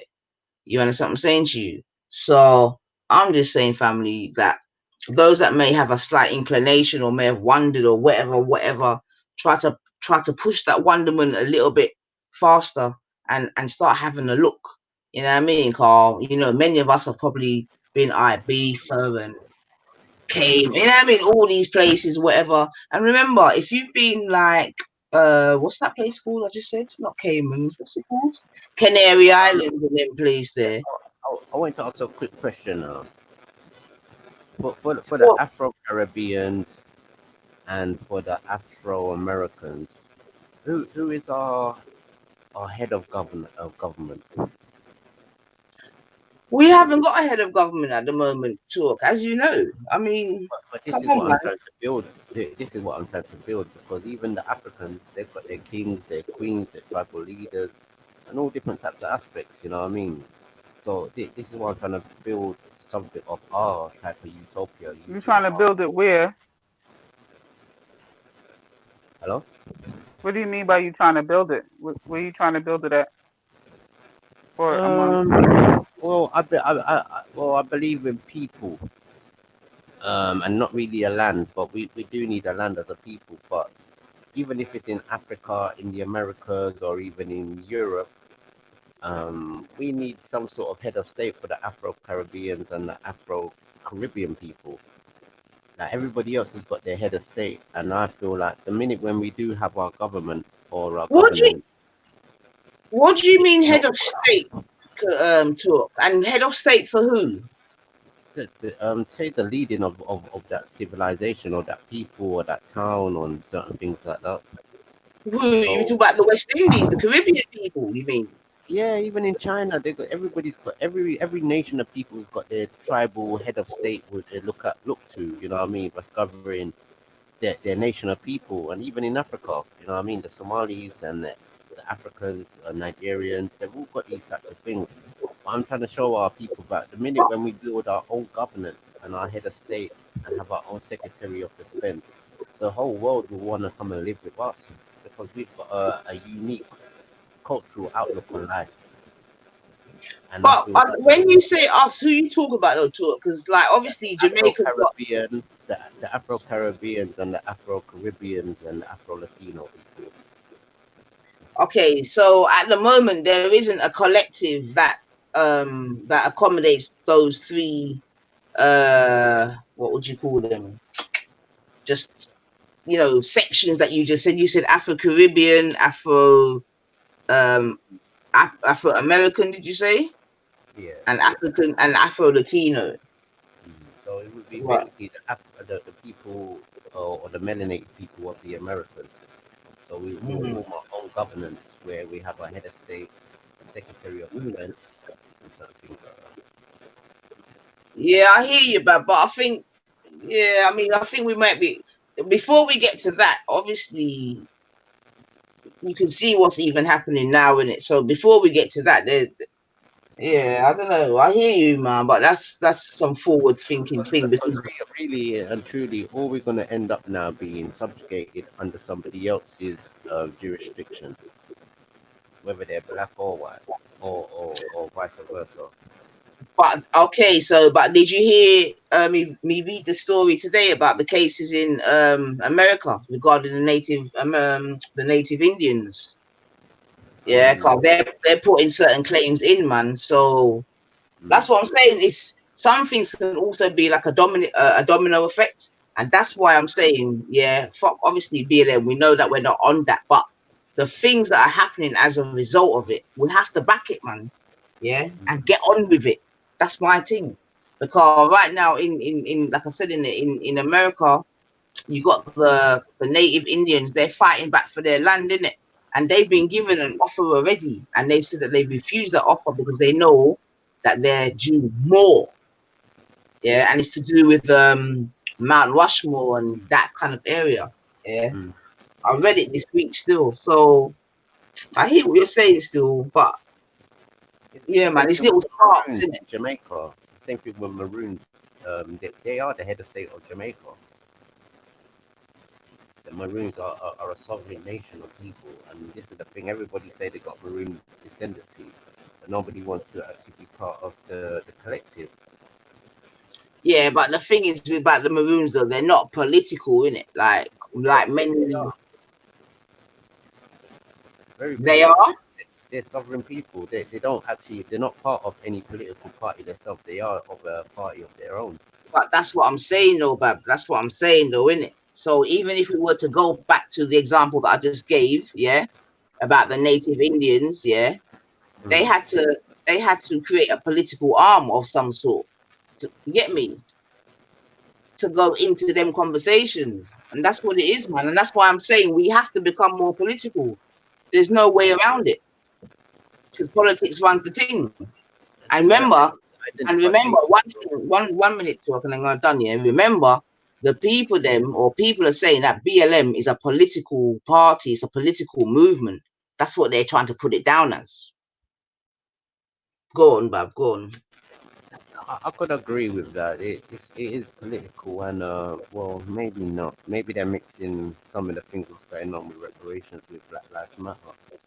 But it does seem like with that organization, they can somehow support people in certain cases where they do feel like it's discrimination and certain things like that.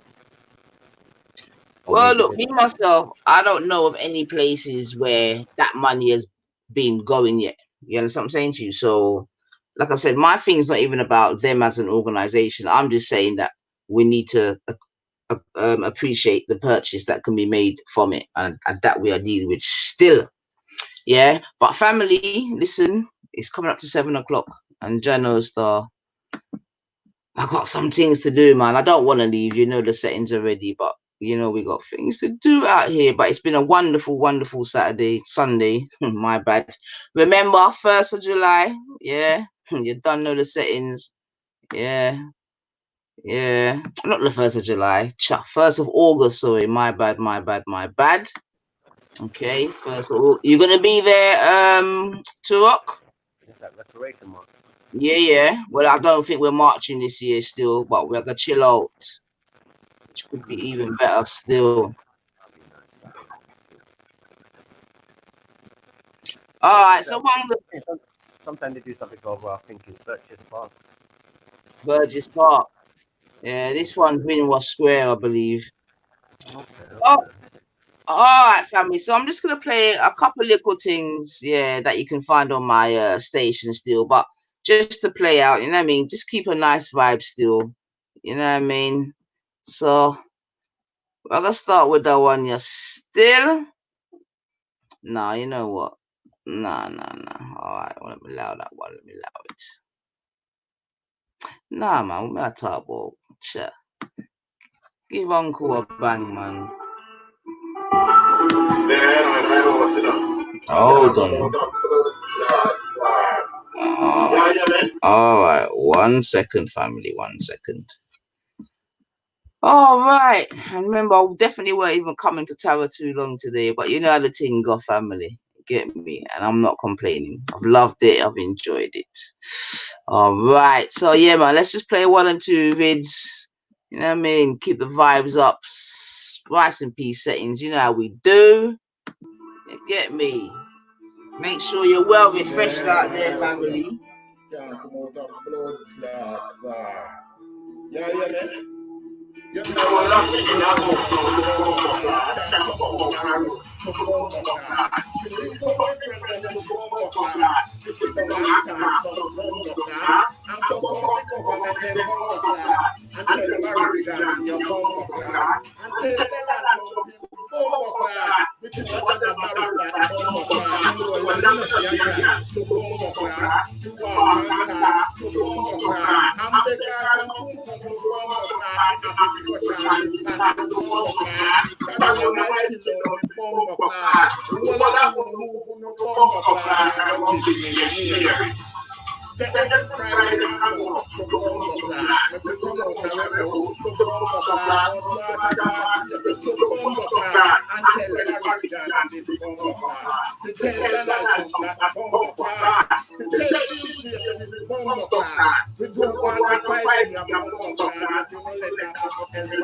child and bomb clock. When them boy rap that your bomb clock. And sit down for Charlie and a bomb clock and start blaming my black man. Bomb clock. How you mean? How you mean? How you mean? How you mean? It's a bomber clad. Yeah. all right, family. Oh, bloody hell, man.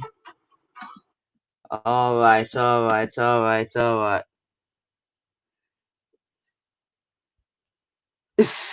Echo is bad. Oh, I don't know why it's echoing, family, man. I don't know why.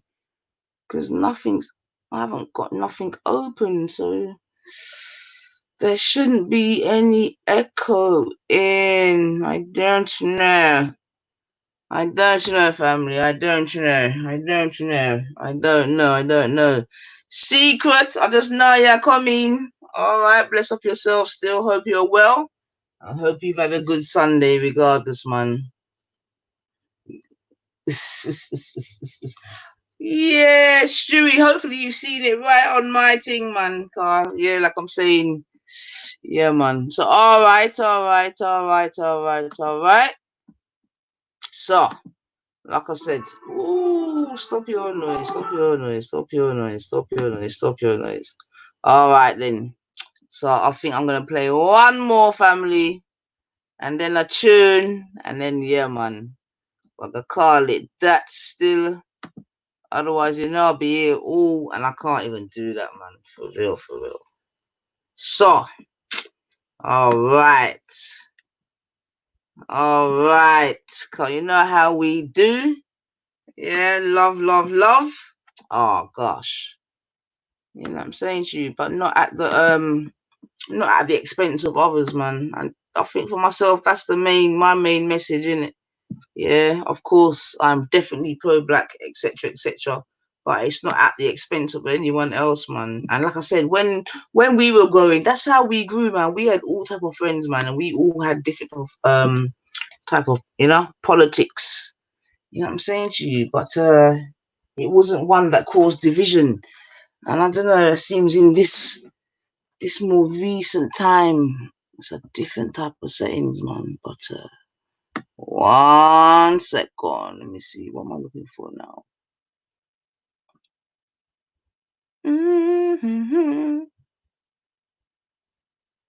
1 second, family.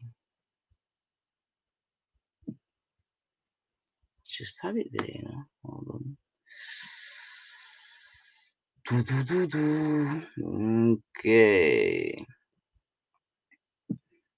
Okay. Come on. Where you at? Come on. Why can't I see you? Oh dear. All right, family. So, okay. All right, family. All right. So, like I said,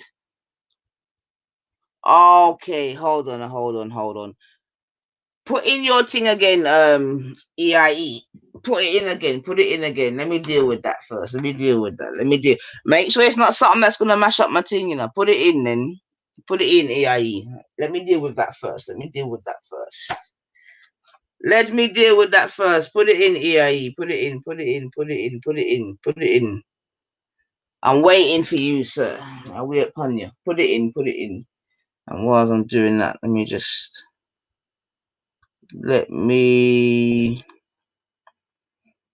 connect up the thing.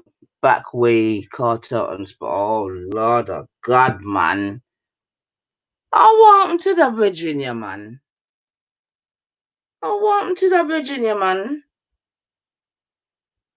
After such a wholesome day. Lord Jesus and Pisa, man. I know man says depressed. Let me see what I'll go on. Lord of God, man. You just can't mash up my shells, man. Sure.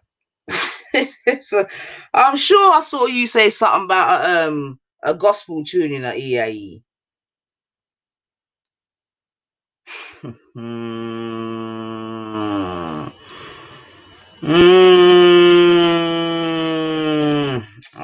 right, all right, all right.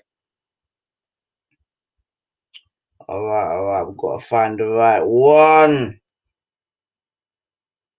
Okay. Hold on a second. All right. Let's see. Yeah, big up yourself, Tash. Big up yourself. Thanks for coming. Let's see where we are, man. EIE. She loves done back here. Can't tell the pressure about the EIE, boy. The man would fire up in me body hot play.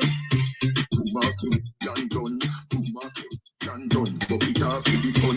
Report me body and done. Support me belly and wine. Take wine. Don't you love the ride? Don't you love the back here? Oh, you mean beers, but me body too tight. Wine. Every night let me walk out. Wine. Let the position ya hunt. Back me a punch. Back here for me lunch. Wine in a me. Come me love it when you're drunk and crash it. Then struck in a me Ferrari front. Cooking at you all night long. Back to your dark like gone.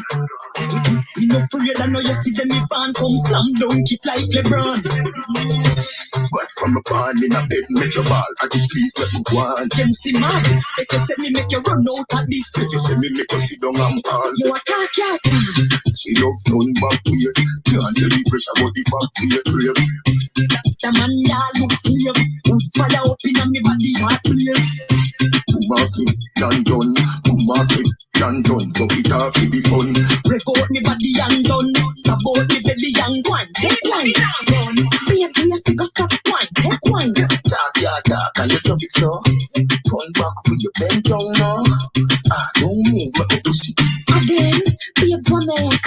And the first 4 round did connect. Oh, so you love that. You want wine, take wine. Got the beats, got that. Hooking at you all night long. Back to your dark like gone. Me no afraid, I know you see them me band come slam dunk it like LeBron. But from a band in a bed, make your ball. I can please let me go on. Them see mad. Let you say me make you run out of this. Let you say me make you sit down and call. You a cat. She loves done back here. Can't tell the pressure about the back here. Crave. The man ya look slave. Would fire up in a me. All right, EIE. So that was a special dedication to EIE. Oh dear.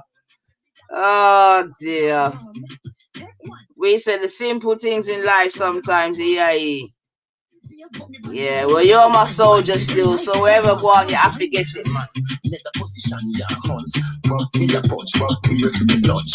Wine in a me, come me love it when you're drunk and crash it. Then struck in a me Ferrari front. Cooking at you all night long. Back here in the dark like gone. Me no afraid, I know you see them me band come slam dunk it like LeBron. But from a band in a bed, make your ball. I can please let me go on. That's one thing. All right.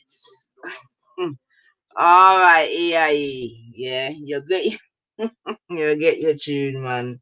Rightfully or wrongfully, you get your tune, man. You get your tune. Yeah. But one thing about Jamaicans, boy, we talk it how it be. Yeah. Some not like, some like, but boy, we talk it like it be. But okay. Okay, so big up yourself, EIE. Yeah. All right. I squeezed it in. Okay.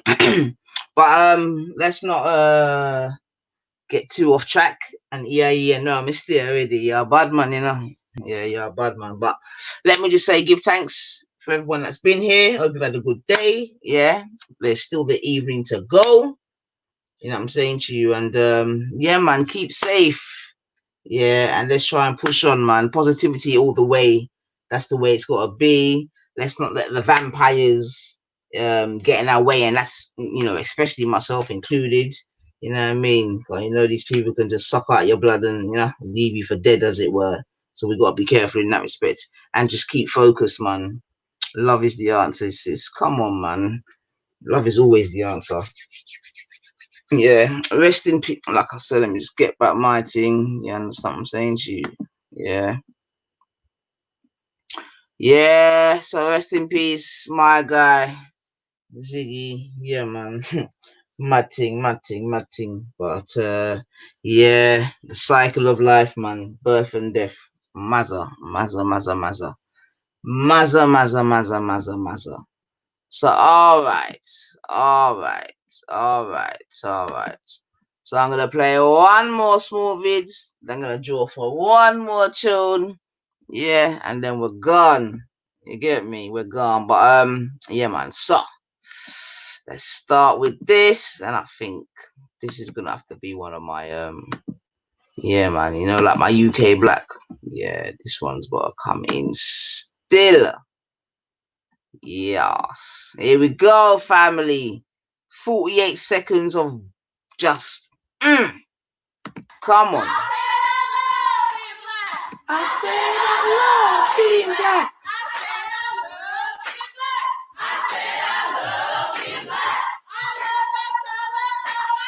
I love the color of my skin.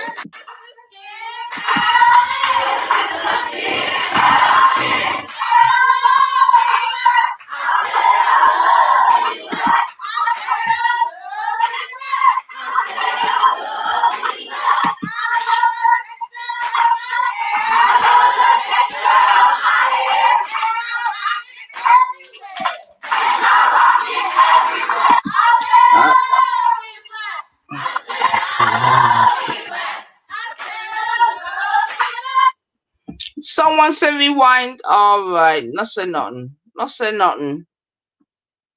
nothing. We said someone said rewind. Jeez, say no more, man. Oh, bloody no. Here we go. Is that right, J Batman? I said I love being black. I said I love being black.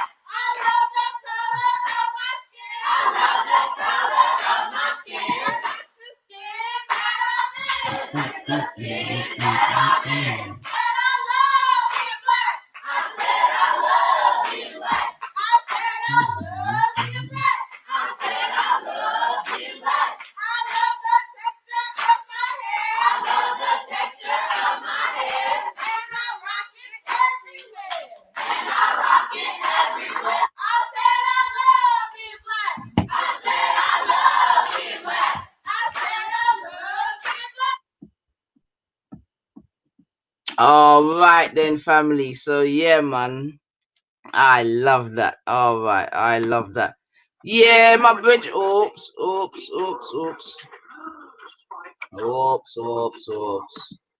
Yeah, one of my bedroom stills. One of my primary school friends still. EIE. Yeah, man. Just me was passed over. But yeah, man. So with that being said. Yeah, so we're gonna play out now. Yes. Yeah,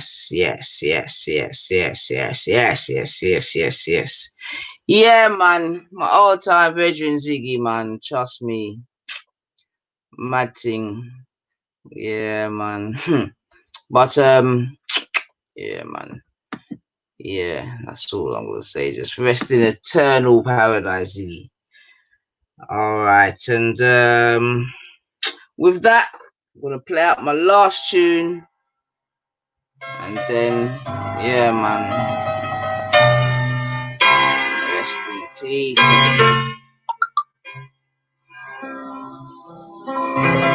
God gives life. He takes it away. He is the potter, and I am the clay. When I view the last sunset and the cross of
will come for the last goodbye.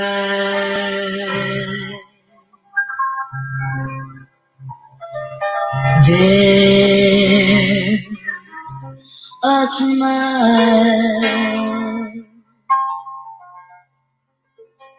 the tears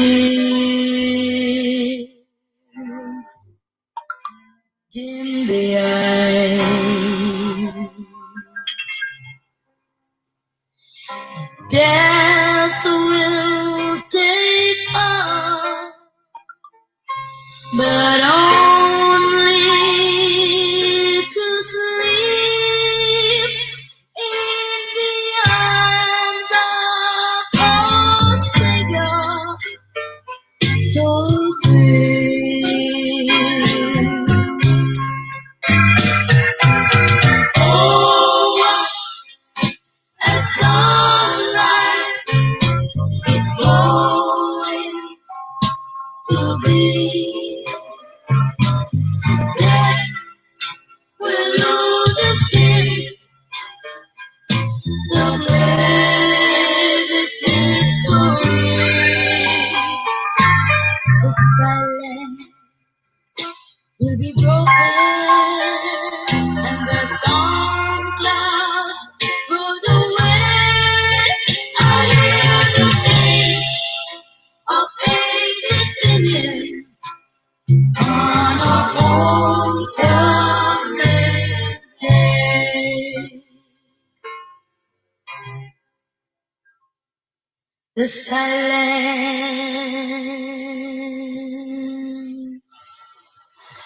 oh, the silence will be broken,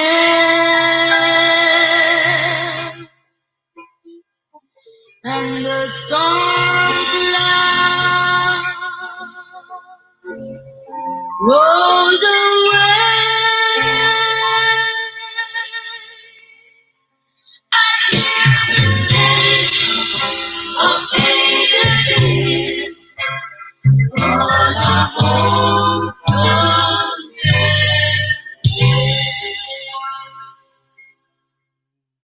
Yes, family. So that's how we're gonna leave. Give thanks and praise to the Most High. You know the rest, man. This has been myself, Nan Aoife. Give thanks for your company. You get me? I just remember him says, yeah, man. Trust me, EIE, man. Trust me, from primary school, from the age of 5, to be specific, all the way come true, man. You know what I mean? But yeah, family, life is a cycle, man, and yeah. To be fair, I know it already. Jano star, and that's why we have to just come, do as best as we can, conquer what we can, and keep it moving. Yeah, but intergenerational wealth has also got to be the order of the day. Yeah. So family, as I say that, look out for some information on some things, yeah, regarding wealth building and money and them thing there, because as much as we have to say black power, you get me, so we have to pay the bills. Yeah. So listen, family, one love, man. None now EIE, big up yourself and your family. Everybody else, come on, man. Thanks for tuning in, man. Much appreciated. All right. One love.